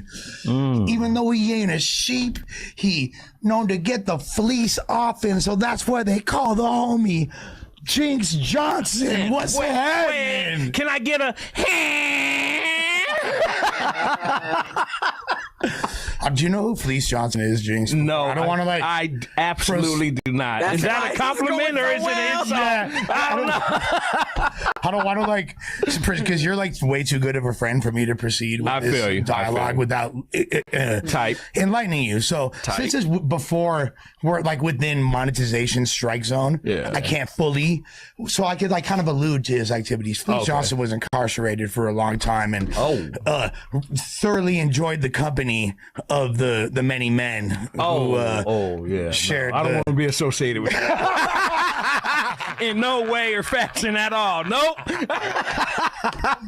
would love to be locked up in DC. He would love to be locked up out there for sure. And he would love if I was his cellmate. And I'm terrified. And that's why that Adam didn't even want to do a face to face. He had to do a Zoom interview with bro. Even Adam? Yeah, He has Adam? And after that Jason Love fight, you know, like, who knows? Like, Jinx, what's your assessment as a, you know what? We've talked this to death. The topic is pretty much irrelevant at this point. However, you are our expert boxing analyst 100%. In the building. You are the fighter. You're a fighter and teacher. Coach. Yes. You feel me? A coach. What do you think of like what happened, bro? What's your whole assessment? I just couldn't believe it. I just couldn't believe it. Was too quick. From a technical perspective. Well, I think Adam should have threw some punches, bro. But should he have? Because when you throw a punch out, Adam's stance is like, I don't want to get hit. He said, I saw a clip yesterday that once he hit him the first time, he like basically got rocked. And his mind was like, oh no, I can't. So he just kept him up. Then if you jab and you open yourself up, you could have got fucked up. Yeah, that's true. Yeah, I mean, like, so what's like the typical length that you? Well, if you let's say you were training him. Well, he wouldn't even have been in that stance to begin with. Oh, the way he was in his stance, like that wouldn't have never happened. Him turning his back full 360, 180, and all that would have never happened if I would have trained him. Really? So you're calling I need to fucking train Adam for the rematch. So we will win, and then we'll do a trilogy and whoop that ass again. So are you calling out the trainer? Because that trainer is a prestigious guy. No. Well, I could. Hey. No, I'm just saying. Hey, Jinx, pop what you pop, player. Yeah. Well, look. Pause. I want Adam to let me train him so we could get this rematch, so he could whoop on Jason Love like Uncle Danielson. He's not going to be whooping on Jason Love, bro. Come on, I thought you knew about boxing. You know he ain't going. Hey, but he could whoop somebody else probably for sure. Okay, who do you think will be a good fight for Adam then? I mean, because Adam's involved in he's already in now. He got his feet in here now. I think him fighting like another rapper. You know what I'm saying? Like not another rapper, a rapper, or like another. You know what I'm saying? Yeah. Like another person of his. Another poor man. Something like that, but someone that's like Adam has nothing to lose now if he were to go and do another boxing match. Like your mic's on, right? Your mic's on, right? No. Okay, can you turn your mic on? Especially if you're gonna because you're actually making good points, and we could use your. Does Adam have anything to lose if he does another boxing match and he does get whooped again? You feel me? Like, well, this time he didn't really get whooped because he didn't get knocked out. He didn't get knocked out. Yeah. He just and I DM'd him and I told him straight up. I said, "Look, salute to you, Big 22-ster." I said, "It takes heart, guts, you know what I'm saying, and all that, man, to even step into the boxing ring to begin with." You know what I'm saying? So win, lose, or draw, mad respect and props to Adam, bro. Because most fucking podcasters wouldn't even have done the shit. Okay. And they could have that shit could have ended in 5 to 10 seconds. Do you think there's validity to his claims that if he was boxing at the weight that he should be fighting at, which is significantly he's saying he's super out of shape, he could cut a good 40, 50 pounds or more. Like, do you think he should be fighting? Because he's 240 pounds. Yeah. Don't look it. No, he looks thinner. I think. I don't think he looks 240. I think he looks like he's 210. But he is, though. Yeah. You feel me? Like, and how much does Jason Love weigh? Jason Love weighs less than him. He weighs what? 231, I believe. Yes, bro. Jason Love, and if he doesn't, and I'm going to assume he doesn't have Bandman Kebo surgery. Shots of Bandman Kebo. Yeah. I'm just saying that's where you have these huge muscles, but they don't equate to the weight that you would think because it's augmentations and things like that. Which, by the way, if I could afford, I would totally do overnight and yeah. So I'm not trying to throw shade on. No. You know what I'm saying? I just like I said, again, right? So number one, I think, salute to Adam for getting in the ring to begin with. Mad respect. You got to respect it, even if he lost. But I'm saying, do you think that there is merit to the fact that he should be fighting at a lower weight and somebody that's? No, I think he should do a rematch at the same weight, but just got to get the cardio up. But I don't even think it was the cardio or the endurance. I think it was just. Are you written into Adam's will or something? No, I just feel because you got to understand. Like me, I'm a bigger guy, right? But I have endurance and stamina because I'm used to training, right? I mean, most boxers never even ran. A lot of people think you got to run. No, you don't have to fucking run, and you can have great cardio still, right? By doing other things. My thing is, I just feel like he needs a rematch. He needs to let me coach him. Even if we lose, right? That's fine. But I guarantee that performance that we just seen last week wouldn't be the same performance if I trained him. That's for sure. Okay, so when you had the little 15-minute impromptu coaching session with Ralphie a week ago today. You know what I'm saying? And you guys were just literally just playing around. Yeah. He was like, all right, I'm down. Mm-hmm. Do you feel he learned things from? So I'll be 1,000% honest, right? Out of most rappers that I know, Ralphie got hands, huh? Ralphie knows what the fuck he's doing. Okay. He just needs to have me just help him, just polish some shit up, touch it up some, you feel me? Defense was there, I just want the hand placement a little more better with him, and we gotta get the footwork on point. But this is just him chilling, he's smoking his joints. But he was on point still, But I mean, but out of most rappers that I've done interviewed or know, period, that nigga, I could tell he got hands, bro. Okay, well, straight up? What's an honest assessment of Ralphie's hands? Like break that down. A, B, C, D, F.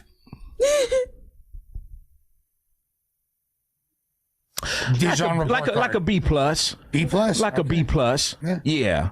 All right. And then I could get that shit to an A plus. You know what I'm saying? I could get to an A plus. All right. I'm very confident, brother, in my training, dude. I'm telling you, the way I coach and train, I get in people's heads, bro. It's not just, putazos, you know what I'm saying, throwing punches. No. I get in the mind, bro. And once I get in the mind, that's it. Okay, that's so fun. So this is a tactic that coaches use apparently in fights. They quote unquote get in the mind. Right. Yeah. Is that what Adam's coach did when he hit him and was like, yo, I seen the footage of Jason Love throwing punches. He looks soft. You can get him. And that kind of made Adam have a lot of confidence. But remind you, getting in the mind, quote unquote. I guess. But I don't know if did Adam go into the ring with a lot of confidence? Yeah. He did have confidence. Okay. Yeah. He did have confidence. Yeah. I could tell he had confidence, and he believed in himself. You know what I'm saying? And he had confidence until that first punch hit him. He said Jason Love hits hard. Yeah. Obvious. Like, you can watch the training videos that were on Instagram. Well, it's the thing is, like, I did see, but it wasn't. But see, that's not like what I did with Ralphie.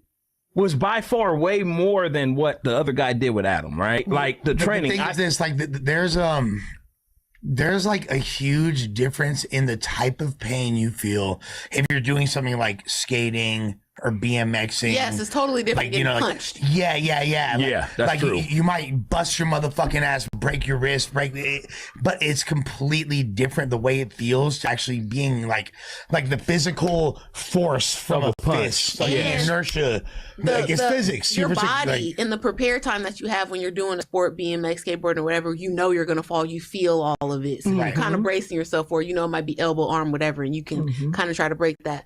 If you're in a fight and you're getting punched, you can get hit multiple times. Not the same thing. And this is why when you have to have a 6 to 8 week training camp, because during a 6 to 8 week training camp, you spar people. And depending on the height, weight, and size of your opponent, you're going to be sparring people that's identical to him. So you know how high to punch, you know, what your reach is and everything like that. You feel me? You're going to spar people and you're going to fucking get hit. You have to go into every fight knowing you're going to get hit. That's why people get hurt in training camp sometimes. And then they got pulled out the fight. Yeah. That part. A part of me kind of thought, like, because, like, you know, Adam tells me a lot of shit, and if I ask him something, he'll generally like tell me what's up. Yeah. But like a part of me in the back of my head was like, is this whole thing just like a money play? And then like, is it like so that? And I never like actually. I think I kind of like asked him subtly, and he was like, nah. He like laughed. And to me, that proved that it wasn't. Because like in so many ways, and I can see why people still think that it was, but to me, like if it was a money play, like I'd be like, yo, Jason Love, let me fucking like get a few licks off. You feel me? Right. No, but not a money play between them two, because it still has to be an honest fight, but a money play on Adam and Lena's side. Like, okay, look, we already know what's up. You're not gonna win. Of course it was a business move. Go in there and do what you can to defend yourself. Don't go out sad, but like this ain't about winning. This is about taking the check home. But at the end of the day, like every human being has, like, you know, I guess their limitation. And would people still be saying the same thing? Would people still be laughing and calling him? Because the reason why I even felt compelled to bring this now dated topic up is because yesterday I was tagged in, you know, collab posts from our Tuesday show episode, which is the first time Adam publicly spoke about the fight. Really. And, you know, it was and I've never seen such negativity on my Instagram feed in my entire life, like my mentions. What was said? Like, oh my God, bro! Like, and you're talking about somebody who like has entire Instagram pages dedicated to making fun of like lame, retarded shit that I've done. You know what I mean? So, like, literally, like entire pages dedicated to like specific moments of like lameness of mine. So, like, I've experienced a lot of negativity and a lot of critique and a lot of like whoa, like waking up and just seeing like, oh, you a bitch, you suck, you lame, a million times, like, damn. And then like this though, like it was all just like, so, and the clip was Adam discussing like the fight with Jason and all that, and it was all just, the comments were just like the meanest things ever about Adam you could ever imagine. Damn. And the most negative things, and just directly attack, like, you know what I mean? And I'm just like, yo, like on some real shit, it doesn't bother me, but it's like, I do agree with what Adam said the other day. 98% of all human beings that's were in that ring would have had the exact same result. You know what I mean? Like, and when I say human beings, I mean able-bodied men or anyone that would be capable of running that fade. Yeah, you know what I mean? Like, and that's genuinely like something that should be pointed out. Is there any credence to the idea that Jason Love is a former Marine? Yeah, I didn't know that. I didn't know. What the fuck is going on? Like, okay, so we and a GD. He's a GD Marine / supposed drug dealer, according to what I assume is a fabricated autobiography. However, he What I do know for a fact is that he was smoking copious amounts of Marlboro Reds up until the fight, like within 10 minutes before the actual squab. On some John Wayne, Clint Eastwood type. Shit. He was out there taking like Maker's Mark to the face, drinking Marlboro Reds. Allegedly, that military man shit, they ready to fight, boy. Hell yeah. Allegedly put the fucking cigarette out on the ref's tongue, slapped Lena on the ass, Oh, God. like popped in the ring, and then, yeah, bro, like, it was crazy. Like, well, hey. Breaking news. Yeah, breaking news. Uh-oh. Trump accused in Epstein files of forcing underage girls to perform oral sex. I don't think this is breaking news. This has been a rumor for a long time. Yeah, the world already Let's take a look at like a source or a clip or something. This is from TMZ, so you know they're not going to put it out and risk getting sued. Right. Gotta have some type of and because there's testimony going on right now, and there was you remember when we went to No Kings and that guy was kind of like, they're eating the children. So there was adrenochrome. Yeah, there was a similar lady out in front of wherever they're having the trial, I guess Washington D.C., and she was sounding like that, but a lot of things that she was saying were true. And she was saying, I implore you to go watch the testimony. They were basically, she said that they were doing hunting type games with the girls and unaliving the youth after, you know, having their way with them. Yeah, like that. What was that? Was it Surviving the Game, the movie with Ice-T, Surviving the Game, back in the day, where they did like where they were hunting human beings, rich people would hunt human beings. Kind of. I think it's more so like the lords and barons and stuff. Back in the day, they have these big estates. They bring a couple prostitutes over and they hunt them on the grounds. Okay. Yes, I think there's overlay on the Venn diagram, but yeah, I think that's a very great assessment right there. I mean, this doesn't surprise me in the slightest. If there's actually any substantial evidence that sticks, that would be phenomenal. I think that people are so devoted to the partisanship, yes, that regardless, the people that support Trump are going to be. They're already so committed to that I don't see them really switching up. Yeah. But and also I've said this on the show before and people don't like it, but it's also people don't really care about young poor women. They don't. If you don't come from a family of any type of substance, or your uncle is not in charge of nothing, he can't put a good word out for you, then people don't care. If this was gay allegations, the world would be on fire. If they were kidnapping little boys and doing shit to them, it would be a totally different reception and headline. But no, but it's like at this point, people have such a hard. It's even difficult for me to just take anything at face value because, like, with the ubiquitousness, is that a word? Ubiquitousness, yeah. You feel me? Of AI and things of that nature. Like, it's so hard to know what's an actual report and what really has substance and weight and what's really being said, because anything could be fake. However, like, we've known, I think that's the other thing. We've known that this guy's been doing that. Anyone with any common sense knows, like, he's been like vocal about his willingness and excitement. Grab by the pussy. Grab her by the willingness and excitement of abusing women who are, you know, like, subject to power dynamics, because it's not like your dashing good looks or personality is what getting you in the box, homeboy. You feel me? Like, even when he was the owner of Miss America, which is also weird that he would even want, it was like he got all these allegations on the regular basis of being in the dressing room and making the girls uncomfortable and stuff. And then Jeffrey Epstein and all of his ties to the Victoria's Secret fashion show and different things, and how they're basically running a racket with these young girls. And just in case anyone thinks I give a fuck about partisanship or there's an agenda here, Joe Biden sniffed little fucking girls' heads. And he's a fucking weirdo too. Gavin Newsom, who knows whose dick he's sucking on the low. Bill Clinton has a ton of allegations. So it's like, look, all these fools are pieces of shit. Bill might have been like next in line, like, you know, and I don't even like. Who knows? Right? No, for real. All we know is, guess what? Our current president is a piece of shit. Yes. And these allegations are accurate beyond like what he's done as far as international policy and destroying not only our relationships with our enemies, but our own allies. Never in American history has the U.S. been alienated by NATO. Preach. Preach that shit. You know, people that are like super against or think that I have a certain agenda, like love to to try to take away validity from my voice from this or that, but go ahead and research that specific fact. When have we ever had worse public relations, specifically with our own allies, aka NATO, in the history or in our lifetime? Since NATO's creation. And speaking of NATO, they had, although the British aristocracy has not been known to be on the side of the people or be on the side of the up and up or speaking truth to power, they kind of go out of their way to cover things up. But in regards to this, even they have excommunicated Andrew. They kicked him out the mansion. They said, you got to go be a regular person now. They stripped all his titles. You're just Andrew Mountbatten now.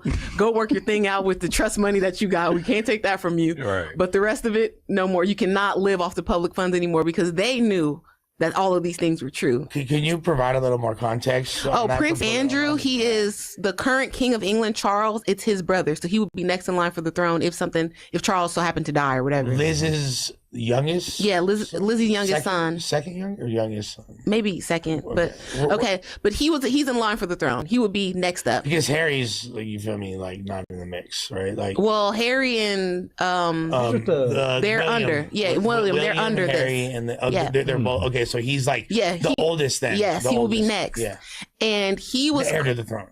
He was caught on the Epstein flight logs many times, and then he went out and they tried to make him get ahead of it on like British news show, whatever he did, sit downs, and he said, oh, this can't be true. You know, these young women, maybe they've been through a lot, they're traumatized, but they've never met me. And then the lady was like, well, what about the young woman that said she's met you several times and she's hugged you? He's like, I don't hug people. And then the next day was like a picture out with him and the girl who clearly looked 15, 16, like booed up. Damn. You know what? A lot of people. And then emails came out as well where he's begging Epstein, saying, I can't have this. Is there anything that we can do? This needs to stop. It's too much. So I'll give you tickets to the Manchester United game. Have you ever been to Buckingham Palace? See Big Ben, man. So bitch ass up. Right. Hoe ass nigga. Hey, I feel like Harry the realest one, right? Who's the one that was fucking with Meghan Markle? Meghan Markle, that's Harry. He's the realest one. He was just he's the realest one, but he's still kind of... Yeah, exactly. You know what I'm saying? Of course. He's the least weirdest one. You can say that. Well, he did dress up as a Nazi before, prior to having a black wife. Facts. Still. Facts. He had actually been a member of the Nazi party, and he'd still be less weird than these other fools. Yeah. And at this point, for historical sake, they are German. The prince that abdicated, he was seen in pictures with Hitler inspecting the Nazi lines and uniforms and all that. Him and Wallace Simpson, so it's not far off. With that being said, like they really were the main fools that like were at war with the Germans. Like Winston Churchill was not standing down. Yes. You feel me? And so I don't even want to like put maybe the royal family, but not England. Britain. No. Yeah, so let's England. like make that. Yeah. I'm gonna make that distinction. There you go. Because I don't want to like that makes sense. the people of the UK. Well, yeah, the UK was getting bombed. They had to hide in the subway stations and shit. But the royal family. Yeah, exactly. But they're cousins too, so it's like the realest person that was ever affiliated with the royal family is not of royal DNA. Princess Diana, long live. You feel me? She was like actually a dope ass person. Yeah. And that's my 2 cents. And with that being said, damn Trump, we knew you was janky as hell. Like I hope people have enough common sense to like not make this a partisan thing, because it's like if this was a Democrat doing this, and a lot of people are of the belief system that Slick Willie, aka Bill, might have been right there, you feel me, while a lot of activities of this nature were done. Oh, he was. He's on the flight logs a bunch of times. He had a close relationship with Jeffrey Epstein. I believe they were seen, even him and Trump, like Hillary and Bill were at his wedding and different family events. So they all used to be buddy together. Allegedly, Epstein had this big life-size poster of Bill Clinton wearing a dress in his house. Okay, that's freaky as hell. Come on, Will. But I'll say this: when it comes to head doctors, we have when it comes to head doctors, we tend to like lower our standards as far as physical appearance. Some of the best head doctors I've had in my life, you know, the one that I keep in mind that I had, like that was doming me up from 1999 to the year 2010. 11 years. 11 years of amazing dome. Cut me off, and I still think about it. I'm still in pain over her cutting me off. You feel me? And was it the fact that she cut you off, or just the head game was just so phenomenal? The neck was just so incredible. Okay. Like she was the willingness to be demoralized, like the amalgamation of all of these characteristics, you know. So with that being said, so a specified certified pro. Beyond that, she would, if she looked just like 3 clicks better, she would have been giving Tiana Trump a run for her money. No reference to the current situation. With that being said, Monica Lewinsky, mid as hell, might have been fired. I understand the proximity clause. Why Bill allowed that to happen? With that being said,